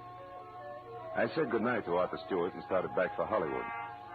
But a moment later, I changed my mind and abruptly swung onto a shadowed side road and parked, lights out. It had suddenly occurred to me that a gallivanting Mr. Purdue might call on Stewart. And if so, I wanted to be on hand. 40 minutes later, I was about to call off the cloak and dagger routine when I heard the sound of a powerful motor roaring out of Stewart's driveway. I looked up just in time to see a long black Nash whip by with Stewart at the wheel.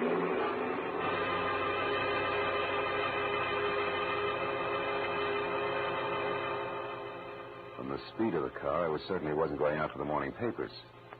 Decided to go back to the house and question the butler while I could have him to myself. Oh, why, no, Mr. Marlowe. I haven't any idea where Mr. Stewart went. I only know that he had a telephone call, after which he dashed out of the house highly upset. Well, maybe some sick friend needed sitting up with, huh? But tell me, Roberts, did you ever hear of a man named Elliot Purdue? Oh, yes, sir. He called on Mrs. Asher here once or twice while Mr. Stewart was away on business. When did you last see this Mr. Purdue, Roberts? Yesterday morning, sir, about 10 o'clock.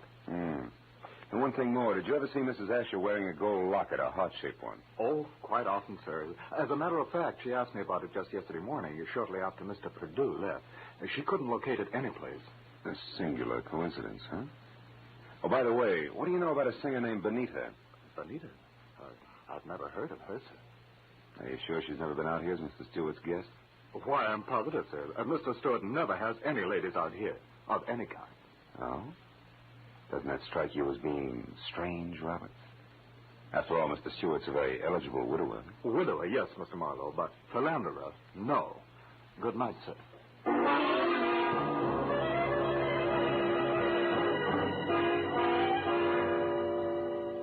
As I drove back to Hollywood, I tried to figure out where Arthur Stewart had gone. But I had about as much to work with as Gypsy Rose Lee after a third encore. And after discounting Benita's place in the Conga, there was only Elliot Purdue's house on North Ogden. 15 minutes later, I walked up to it, but the place was as dark and as quiet as the inside of a coffin. I was about to turn back to my car when suddenly I caught the reflection of a sliver of light bouncing off the glass in Mr. Purdue's living room. I found the back door lock easy to bluff. A moment later, I stepped into the living room. Marlowe, how did you know I was here? Mr. Stewart told me. You're a liar. Arthur wouldn't... Arthur? Well, you see, Mr. Stewart and I... Oh, no, it's Mr. Stewart, huh? Wait a minute, there's someone outside. Purdue. Put out your light. Now, when he finds you, keep talking, say anything. I'll be behind the door. Here he is.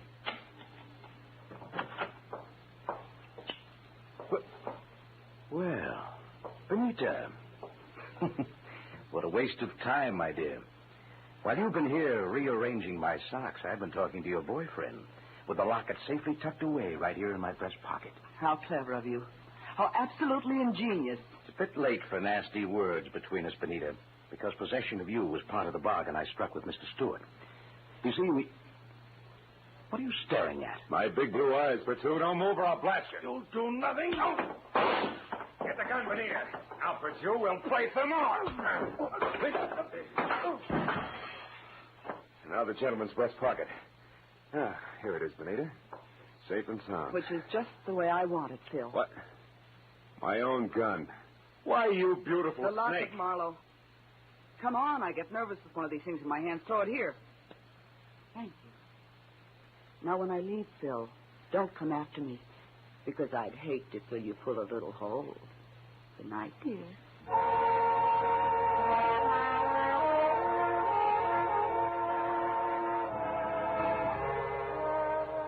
When Benita stepped out of that house, I solemnly swore I wouldn't trust another woman for the next 100 years. But a groan from the body on the floor brought me back to 1948 and Elliot Purdue. I knew that he had seen the picture in the locket, so I went to work on him. Come on, Purdue, snap out of it. Come on. Huh? Oh, it's you, Marlowe. Who'd you expect, St. Peter? What was in the locket, Purdue? I don't remember. Maybe a call on Lieutenant Ibarra will refresh your memory. I doubt it. Then we better start playing games again. We'll start with one called Slap, Slap, Purdue. No, let me alone, Marlowe. Get your hands off me. You ready to start singing, huh? All we need now is the right lyrics. No. Come on, Purdue, talk. Stop it, I'll talk. Good. Now, why did Mrs. Asher kill herself? Because she had a good reason. Like what? It's a long story. Make it short. Okay, Marlowe. Here goes.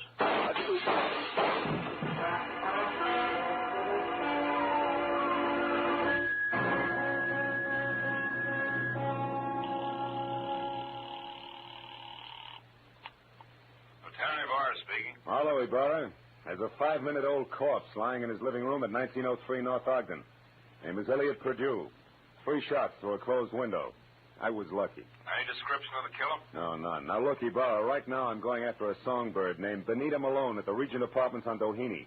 Will you cover me there without sirens? Sure, Marlowe. I'll attend to it in person.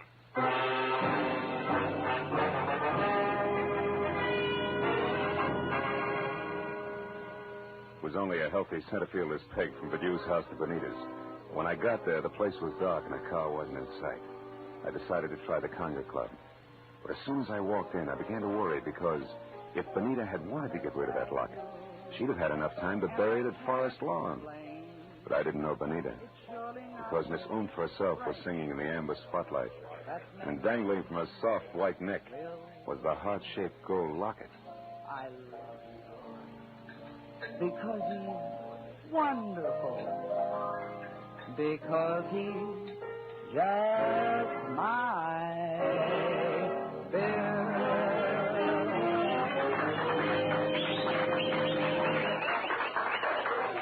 When she caught my eye, she smiled like a maitre d', and the moment she was through with her song, she headed back in my direction. But before she got to me, I saw her give the high sign to an ape in a tuxedo. He looked at her and then across toward my table and left the room. I watched Benita glide across the floor in my direction. She was distinctly a thing of beauty. Well, Phil, what do you think of my singing? No, I'm just crazy about it. That and your jewelry. Especially that locket. Family heirloom? Mm-hmm. It was more or less handed down to me, generation to generation. That's an old Spanish custom. Yeah, so I've been told. And I imagine tradition prohibits your parting with it, huh? That's right. Unless, of course, someone with oodles of money offers me lots of it in exchange. Then naturally I'd be obliged to part with it. I don't think you'd feel obliged to your mother on the second Sunday in May. Besides, I don't have oodles of money. Oh, you should have told me that earlier. Goodbye, good looking. Hey, wait a minute. We couldn't do any business in a minute. And don't follow me if you want to stay pretty.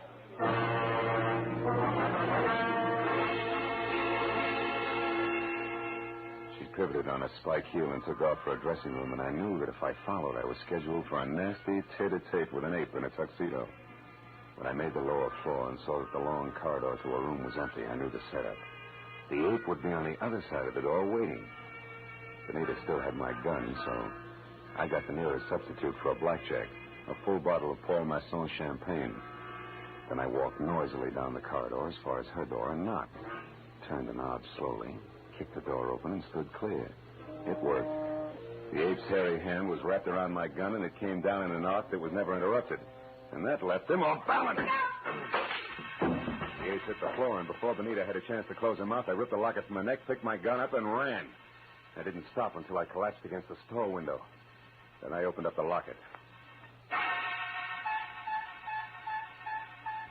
2 minutes ran out on me before I realized what was wrong with the picture. Then I knew. Arthur Stewart's home in Bel Air was my next stop.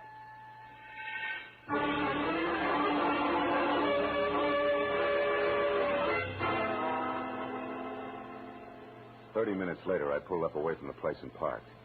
And keeping in the shadows, I approached the house where only the library and an upstairs bedroom showed any light. The library had French windows. When I moved up close, I was startled by the sight of a figure going through Stewart's desk. I stepped into the room and found it was my little friend, Benita. I've got my own gun again, Benita. Phil. Oh, doing a little dusting, honey? Oh, don't be funny. I'm not trying to. How is it you're not upstairs helping Stewart pack? Because I've already finished packing, Mr. Marlowe, and don't turn around.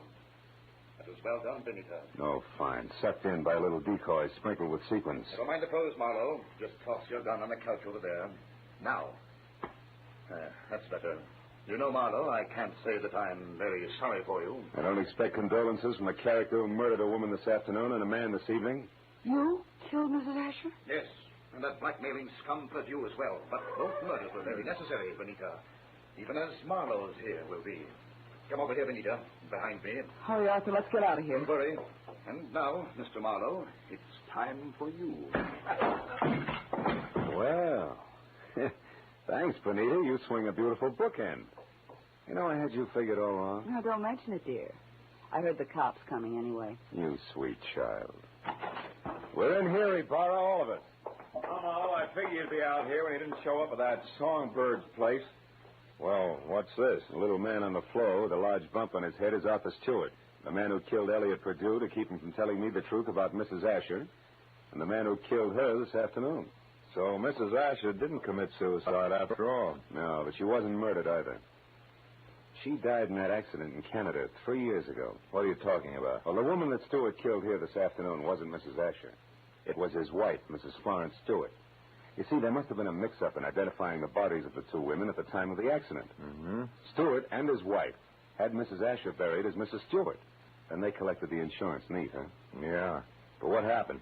Yeah, it's simple. Stewart got bored with his scarred and unattractive wife, and he started running around with choice little numbers. Like Benita here. Phil, honest, I didn't know a thing about this. Stewart told me that Mrs. Asher depended on him so heavily that she'd be crushed at his seeing another woman. But I didn't know she was his wife. Marlowe, how do you figure this all out? From a locket that belonged to the woman we knew as Mrs. Asher. It had a picture of Stewart and Mrs. Asher taken in dress clothes before she was scarred. Yet Stewart claimed that he and his wife had only met Mrs. Asher the day of the accident, and on a camping trip at that. But, Phil, I saw the picture, too, and I didn't figure that out.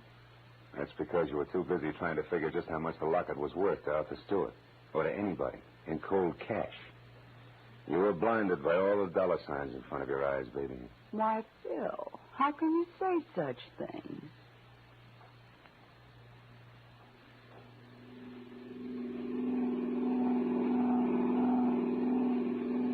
Now, Marlowe, just so I don't toss and turn all night, tell me just why you were hired in the first place.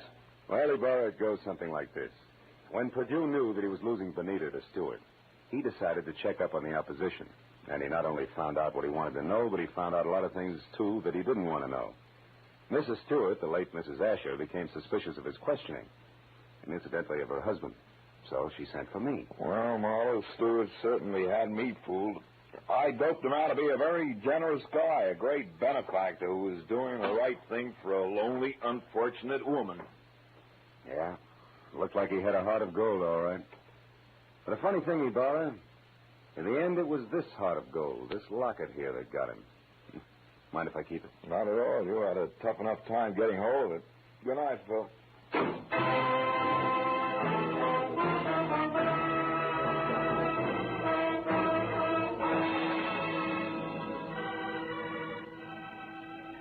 Well, by the time I got back to my apartment on Franklin, the sky was beginning to fill with the soft gray of morning. I pulled the blinds down in my bedroom and sat down for a last cigarette. I had mixed with a lot of funny people that day. But for some cockeyed reason, I kept thinking of Benita Malone, a girl who was no better than she had to be. Finally, I put her out of my mind, and I was about to turn off the desk lamp when I noticed my memo pad. Still read Sunday, which was understandable. But scrawled across the top sheet was a telephone number. And I couldn't figure how it got there. It was written in crimson lipstick. Bradshaw 7. 7-Eleven.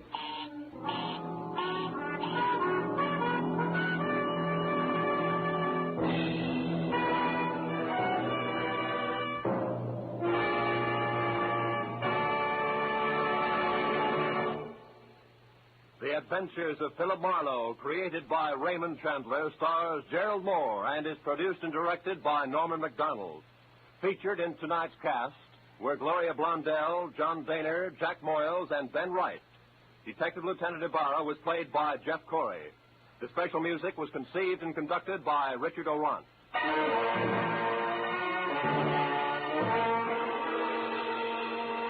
Be sure to be with us again next week when Philip Marlowe says...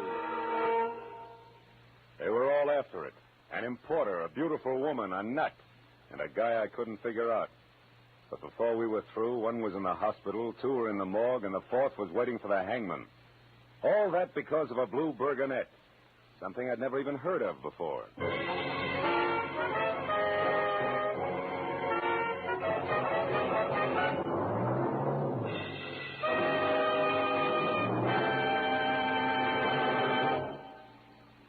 Dr. Fabian, the ship's doctor in cabin B-13, tells a new story of danger in far ports tonight over most of the CBS network stations. Tonight's story, The Island of Coffins, is another original drama by John Dixon Carr, famed mystery writer. You can hear it when the ship's whistles sound outside cabin B-13.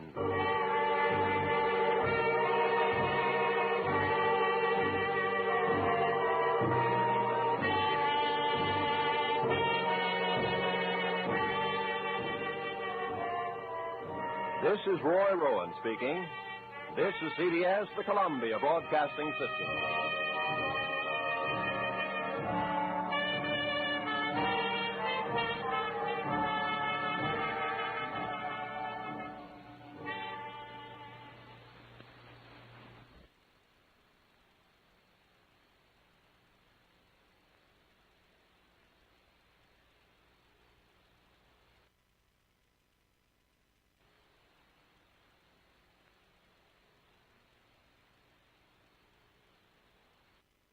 When I started, I thought one man was in trouble and three were trying to help him.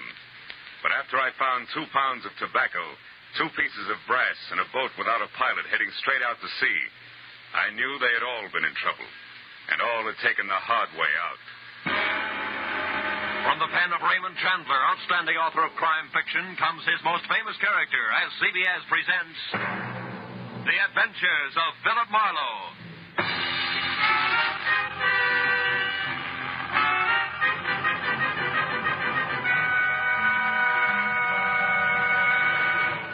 And now, with Gerald Moore, starred as Philip Marlowe, we bring you tonight's exciting story, The Hard Way Out.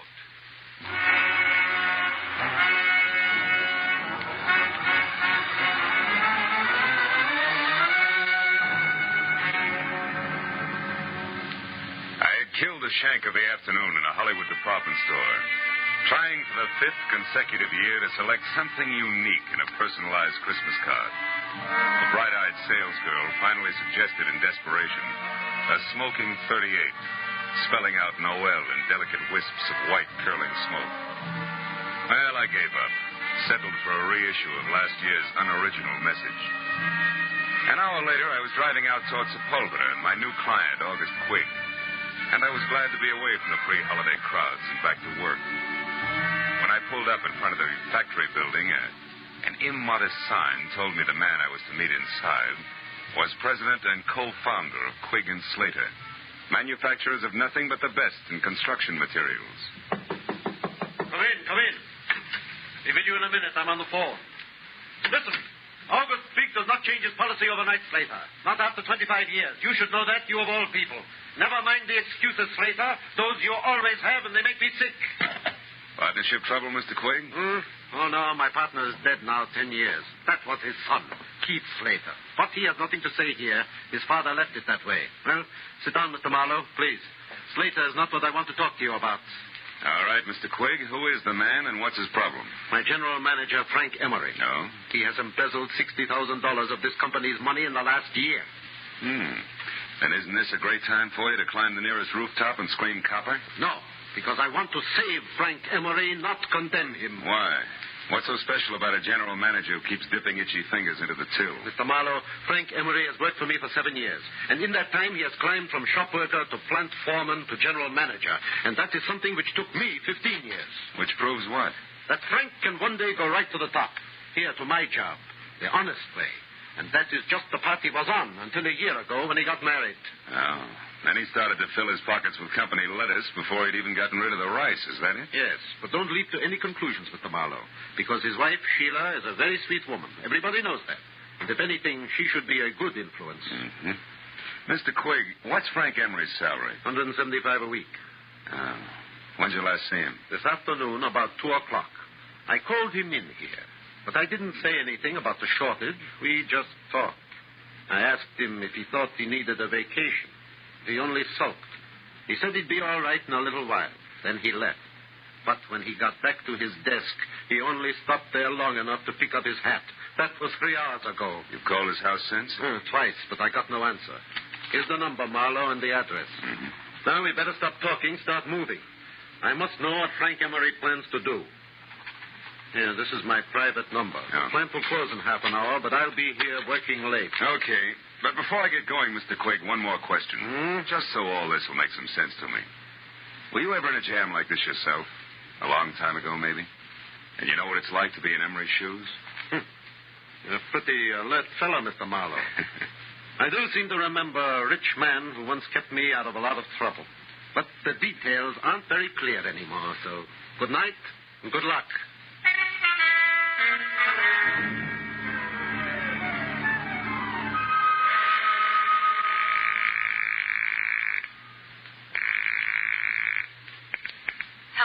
Mr. Frank Emery, please. I'm sorry he's not in. Is this Philip Marlowe? Yeah, that's right. That should make you Sheila Emery, huh? Yes, I just finished speaking to August Quigg at the plant, Mr. Marlowe. He told me about you. And about Frank. Take it easy, Mrs. Emery. Crying isn't going to help Frank any. Yes, I know. But how can I help Frank? What can I do? I'm not sure, but look, can you meet me right away? I'm at the Golden Crown. It's a cocktail lounge on Santa Monica Boulevard near Bradley. Yes, of course, Mr. Marlowe. I'll be there as soon as possible.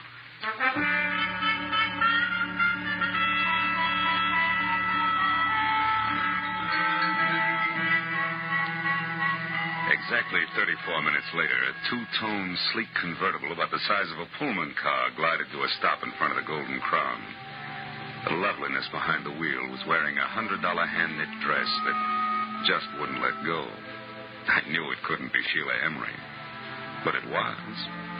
She was a tall, luscious blonde with blue-gray eyes that were set wide apart and a face that any angel would have gladly traded his wings for. Now, 5 minutes later, we were seated inside at a quiet corner booth. But only 2 weeks ago, everything was perfect, Mr. Marlowe.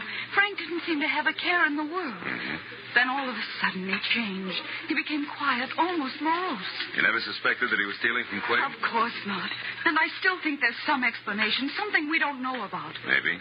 But from where I sit, it looks like you two have been keeping up with the Vanderbilts instead of the Joneses. It always danced the bank account. Just what do you mean by that, Mr. Marlowe? Exhibit A, that knit 1 pearl 2 number you're wearing. What? Exhibit B, that splash of automobile you drove up in. But Frank said we could afford those things. I know because I was worried when we bought the boat. Yeah, what boat? The Carefree. It's a 30-foot sailboat. We dock it near our cottage just beyond Santa Monica. Hey, wait a minute. A sailboat, a cottage at the beach, that car? Just how far do you think $175 will stretch these days? What do you mean? Frank makes twice that, plus bonuses. Not unless he has a very fancy paper route on the side. Because 175, period, is the figure that Quigg quoted to me an hour ago. Oh, no. No, I can't believe that. Frank wouldn't lie to me that way. Yeah, some guys do funny things when they're too much in love. Oh, now, look, tears take time, honey. How about holding him back long enough to give me some dope that'll put me on Frank's trail, huh? I mean, names and numbers, his clubs, his friends, anything that'll give me a line. Yes, of course. But all that information is in his address book at home. All right. Home's our next stop. Just between us, Sheila. What are the chances that Frank has an extracurricular interest on a back street somewhere? Another woman? Oh, no, I'm sure that's not the way things are. Frank loves me very much. Yeah, I guess so. Believe me, if he doesn't, we're not looking for an embezzler. We're after a maniac. Come on, let's get out of here.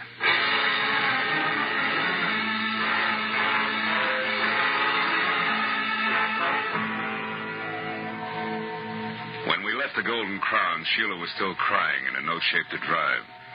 So after parking my coupe in a nearby lot, we floated out to the Emery place in Brentwood in a two-tone Nash, which did everything at the push of a button except dry a girl's tears. At her house, Sheila pulled herself together long enough to give me a handful of addresses that might possibly lead to Frank Emery. But just as I was about to leave, I noticed a single phone number scribbled in pencil on the edge of a desk blotter. It was Crenshaw 22131. And since Sheila couldn't explain it, I wrote it down on a slip of paper and filed it in my pocket and left. But once outside, I remembered that my car was still on Santa Monica Boulevard at the Golden Crown. So I started back to the house to call a cab. I stopped suddenly at the sound of somebody in the shadows alongside the house. When I moved toward the noise, a man darted out between two trees, and I went after him. Get your hands off. Why? So we can play another round of hide and seek? No dice, brother. I'm getting too old for it. Now, who are you? What are you doing around the Emery place? Come on, let's have it. Say, wait a minute. Aren't you Marlowe? The man August Quigg hired? That's right. You still haven't answered my question. Oh, no, but I will now that I know who you are. I'm Keith Slater. Surely dear Quigg must have told you of me, the wastrel son of his late partner. He did, but you're still parrying, Slater. Why were you hiding behind those trees? Correction, Marlowe. I wasn't hiding. I was waiting for Frank Emery. All right, we won't argue terms. Why were you waiting? Because I wanted to get hold of Emery and help him before he goes too far.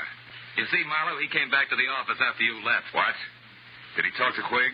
No, the place had just closed and the old man was out for dinner. Did you talk to Emery? Yes, and it wasn't much fun. That poor fellow's just about out of his mind, Marlowe. Why, he raved on for an hour and a half about how unfair Quigg was. Said he knew that I was the one who'd get to run Quigg and Slater after the old man died. I don't follow that. When did you become the fair-haired boy around there? Oh, I'm hardly that. But I do own a quarter of the plant, unless, of course, Quigg fires me one day. Those are the terms of my father's will. But Quigg won't fire you, is that it? He wouldn't think of it. After all, that would keep my dear father from resting easy in his grave. Okay, let's skip it. Exactly what did Frank Emery tell you, Slater? He said that August Quigg was a two-faced liar and that he'd settle with him in his own way. I told Quigg that when he got back from dinner. And I also reminded him that Frank had a key to the office. That didn't faze Quigg, did it? No, he said he never worries twice. If Emery walked in on him, he'd think about what to do about it then. I tell you, Marlowe, we've got to get hold of Frank Emery and stop him before it's too late.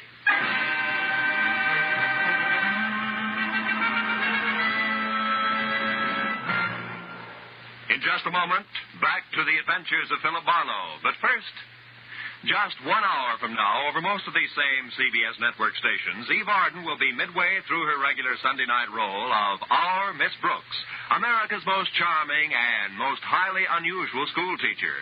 You've seen Eve Arden make her hilarious way through many a Hollywood movie. Now you can hear her every Sunday night as Our Miss Brooks, just a little later over most of these same CBS network stations. And now, with our star, Gerald Moore, we return to the second act of The Adventures of Philip Marlowe and tonight's story, The Hard Way Out.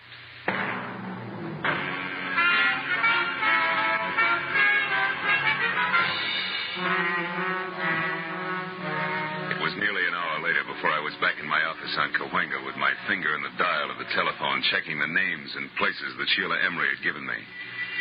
2 nightclubs, 3 hotels, and 5 friends later, I'd run through the list without a single kosher lead. Sitting there thinking of all the places a guy could disappear to, I reached into my pocket for a lifesaver and found something else.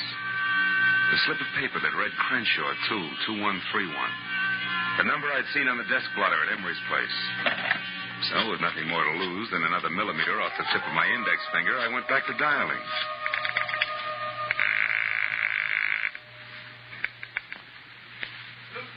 Pipe and tobacco shop, Sam Newton talking. Newton's what? Pipe and tobacco shop, what can I do for you? Not a thing, old-timer. My mistake. Pipe and tobacco shop. Marlowe speaking. This is Sheila Emery, Marlowe. I think I know where Frank is. You do? Yes, at our cottage at the beach. It's closed up, but I was just going through some things in my desk when I discovered that the keys to the place were gone. And I clearly remember seeing them only yesterday. What's the exact location of that cottage? It's 2 miles north of Santa Monica and down on the beach, directly behind a large white frame house on the Pacific Coast Highway. Number 1221. You can't miss it. 1221. Okay, I'm leaving right now, and I'll call you as soon as I can, so try not to worry.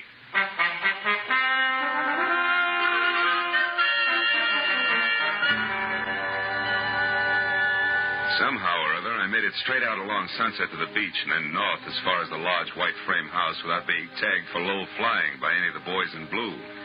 But when I got down to the cottage on the beach, I found it deserted and boarded up like opening night at an unlicensed peep show in Boston. Except for a couple of stray gulls who probably had insomnia, I was all alone. But the gregarious streak in me didn't suffer very long, because a minute later I had an unannounced visitor. It was a nasty caliber .45 automatic, and the man on the other end who gripped the handle like he knew what he was doing was none other than the general manager of Quigg & Slater, Mr. Frank Emery. Mind telling me who you are and what you want here? Well, the name, which probably doesn't matter, Mr. Emery, is Philip Marlowe. But my business with you is something else. I'm working for your boss, August Quigg, and believe it or not, he wants to help you. That's a lie, Marlowe. Nobody wants to help me, and you know that. This is a smart trick, but it won't work. It can't work. And I'll tell you why. When the police do get to me, Marlowe, they won't find anything but a corpse. Is that clear? Suicide. Don't be a fool. What about your wife? Marlowe, that's why I took the $60,000. So save your breath. Unless you're interested in joining me, do exactly as I say. Now, here. Pick up these keys and open that door. Go on. Now, throw the keys back gently. Please, Emery, listen to me. No. I've listened to too many people already. Now it's my turn to talk. But all I'm going to say is goodbye in my own way. You don't know what you're doing, Emery. Stop a minute. Think. This isn't the time to think, Marlowe. This is the time to act. Now, get in. Emery backed me into the cottage, stepped outside, and pulled the door shut. I waited a moment until I heard his car start. Then I tried the door and knew I was wasting my time. Emery had run a piece of pipe through the handle, and Gargantua himself couldn't have opened it from the inside. It took me 10 minutes to kick enough boards off one of the windows to wiggle out, and another 5 to get to a phone.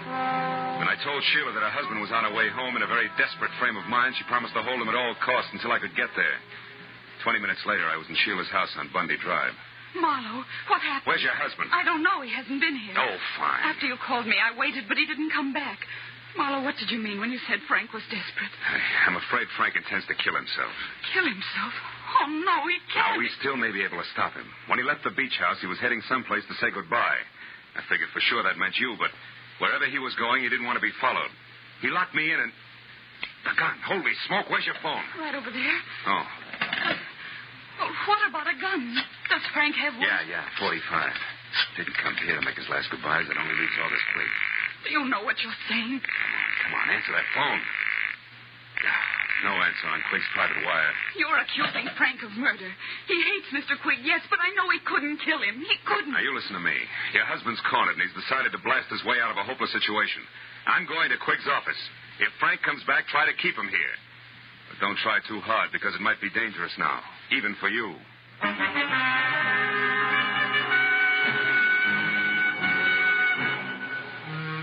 I drove down Sepulveda to the black, hulking plant of Quigg & Slater, pulled over, parked, and walked up the alley toward the side entrance. Through a barred window, I saw the feeble nightlight that glowed in the outer office. Otherwise, the place was dark. When I got to the door, I stopped. A diamond-shaped key stuck out of the lock, and the heavy door was ajar. I eased it open and listened. Nothing. I pulled the key out of the lock and dropped it in my pocket. And I went inside and switched on the lights. Oh, I found him on the floor next to the desk in his private office. He'd been shot in the chest, point blank, with a .45, which meant that even before he fell, August Quigg was dead. The room was untouched. Quigg's key case lay in the pencil tray on his desk. I snapped it open and saw what I expected. His diamond-shaped key. I switched off the lights and started out. When I heard heels clicking up the hallway, I backed up against the wall and waited. It was Keith Slater. He hesitated in the open door, a startled look on his face. Good Lord. Quigg. Hello, Slater. Who is it? Marlowe. I wouldn't touch anything if I were you. The police will want to see it just as it is. Marlowe, he's been murdered. I had no idea Frank would go this far. Yeah, he's full of surprises tonight. Are you sure he's not carrying any grudges against you?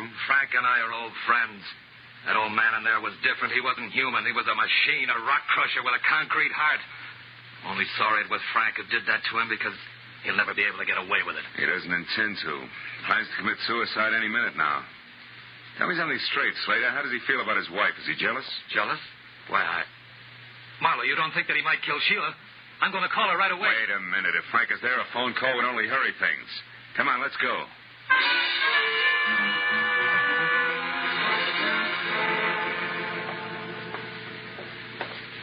I don't like the looks of this, Marlowe. Neither do I. Sheila? Frank? Anybody home? They're not here, neither one of them. Well, if they are, they're not talking. Oh, you've got a macabre sense of humor. Nobody's laughing, brother. Look, you check upstairs. I'll see what I can find down here. And for once, I hope it's nothing. I gave the ground floor a fast run-through. It was neat and tidy, from copper-potted ivy on the dining room wall to the Sunbeam Toastmaster on the breakfast tray. The only thing out of place was a bottle of scotch near the kitchen sink, and lipstick on the glass beside it said Sheila. I was back in the living room before I found out why she had needed that bracer. Propped against a bowl of violets on the coffee table were 2 notes pinned together. The top one was for me, from Sheila. It said, Marlowe, I just found this note from Frank. I'm sure he means that he's going out in our boat, the Carefree. I've got to stop him, Sheila. I turned to Frank's note and was reading it as Slater came down the stairs. Nothing unusual upstairs, Marlowe, did you? What's that? What have you found? Frank's suicide note. He asked Sheila to forgive him and forget him. Yeah, read it yourself. I'm going to call the police. Sure he means that he's going out in our boat, the Carefree. Say. What's wrong? I thought you were going to call the police. I was. But I noticed this phone number here on the desk blotter again. It's a tobacco dealer. Slater, I've got a very wacky idea. I'm going to give it a try.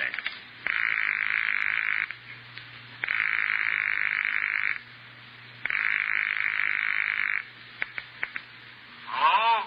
Newton Tobacco Shop? Yes, but we're closed. It's after midnight, you know. Yeah, I know. This is the police, Mr. Newton. We want some information. Police? What did you want? Take it easy. Do you have a customer named Emery, Frank Emery? Yes. He was in late this afternoon. What'd he buy? Tobacco? A special blend I make up for him. I see. How much of it did he get? Oh, my. Let me think now. 2 pounds. Yes, that's right. 2 pounds. I'm sure of it. Man could lay quite a smoke screen with 2 pounds of tobacco, couldn't he? Thanks, Mr. Newton. You've been a big help. What's the matter, Slater? You look troubled. Are you thinking the same thing I am? I don't know what you're thinking, Marlowe. This. It's mighty weird for a guy who's planning suicide to go buy himself 2 pounds of tobacco a few hours before he blows his brains out. Put it succinctly, pal, I'm thinking that Frank Emery's suicide's a big fat phony. This is Lieutenant Ibarra. Marlowe, Ibarra. Catching you at this hour is the best break I've had all night. How so? What's up, Marlowe? Guy's been murdered, and his killer, one Frank Emery, is getting away by boat. Can you sell the harbor patrol on running him down for me?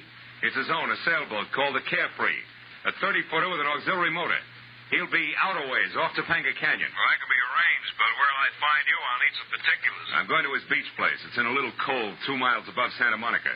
There's a pier and a boathouse a couple of 100 yards beyond. Okay, Marlowe, we'll find it. Now, listen, don't get your feet wet. Wait till we get there.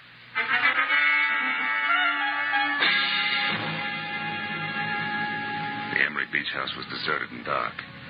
So Slater and I went on to the boathouse, which was dark, too. But that's where we found Sheila lying on the planks, sobbing out the end of a long, hard cry.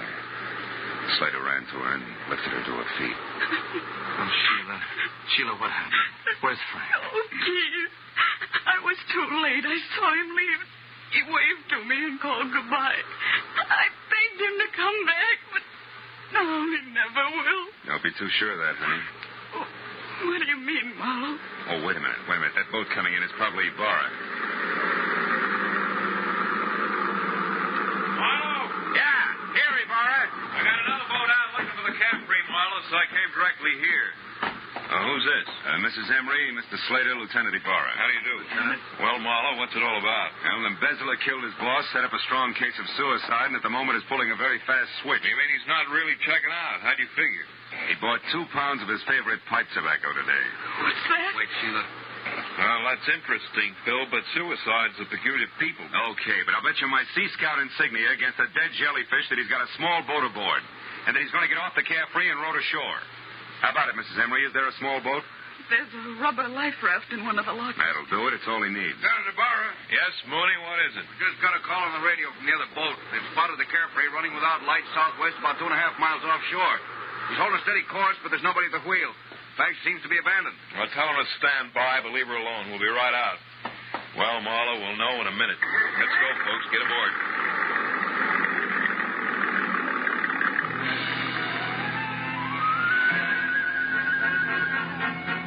A harbor patrol cutter sliced through the black swells with the easy grace of a head waiter after a $10 tip. And all the way out, it looked as though Marlowe was going to be the bright boy of the evening. When we pulled alongside the Carefree, made her fast and boarded her, it still looked that way. It looked great. Right up to the point when Ibarra peered through the porthole in the closed cabin, jerked the door open, and went inside. After that, it didn't look so good. Marlowe, come in here. Is this Frank Emery? Yeah. Yeah, that's him, Ibarra. He's been shot over the heart from up close with a .45. Undoubtedly the one he still has gripped in his hand there. Lieutenant Ibarra, is it Frank? Yeah. You better not come in, Mrs. Emery. Your husband has killed himself.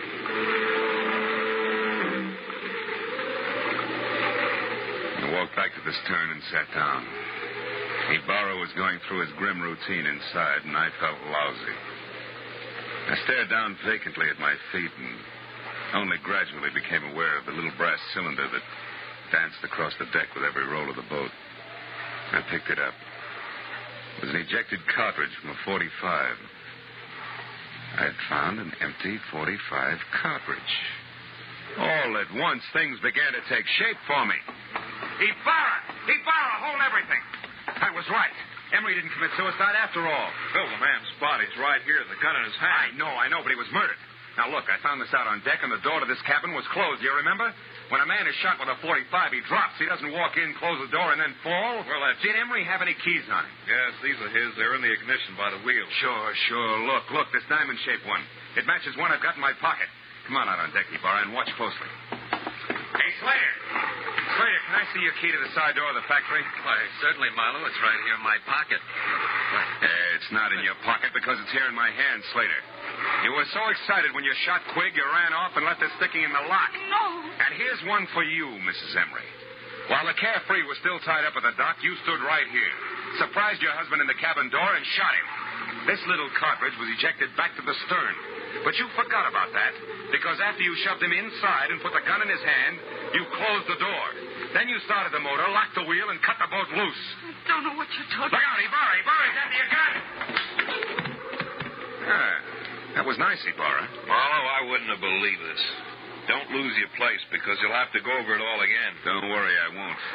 You see, it's sort of like an equation. 2 pounds of tobacco and 2 pieces of brass added up to 2 bodies and 2 murderers.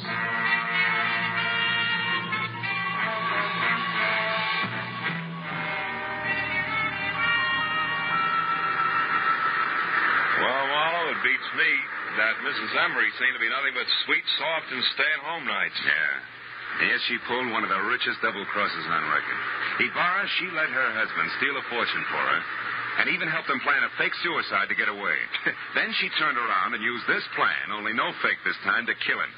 So she'd be free to marry Slater. But you didn't want Slater without the money, right? Right. As long as August Quigg lived, Slater could never be sure of his income. So Slater killed him, and they hung that on Frank Emery, too. Mm-hmm. And they worked a fast routine of pass the detective right through the middle of it all. While Slater killed Quigg, I was with Sheila.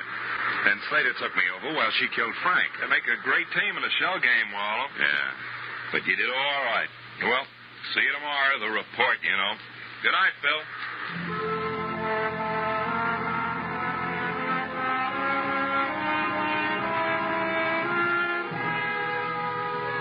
I sat alone on the pier for a long time. I watched the waves come in, and gradually my mind got untangled from the treachery and violence it had been wrapped up in all night. And the lady turned out to be the tiger.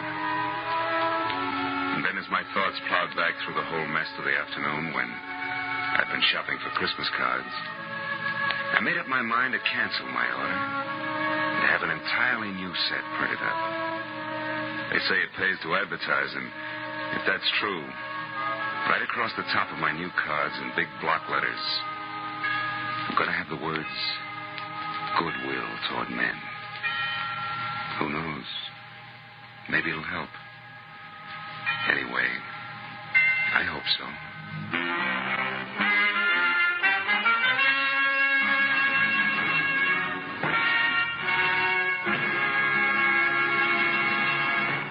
The Adventures of Philip Marlowe, created by Raymond Chandler, stars Gerald Moore, and is produced and directed by Norman MacDonald.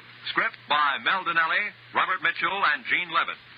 Featured in tonight's cast were Barbara Fuller, Louis Van Rooten, Bill Lally, and Edgar Barrier. Lieutenant Ibarra was played by Jeff Corey. The special music was conceived and conducted by Richard Arant.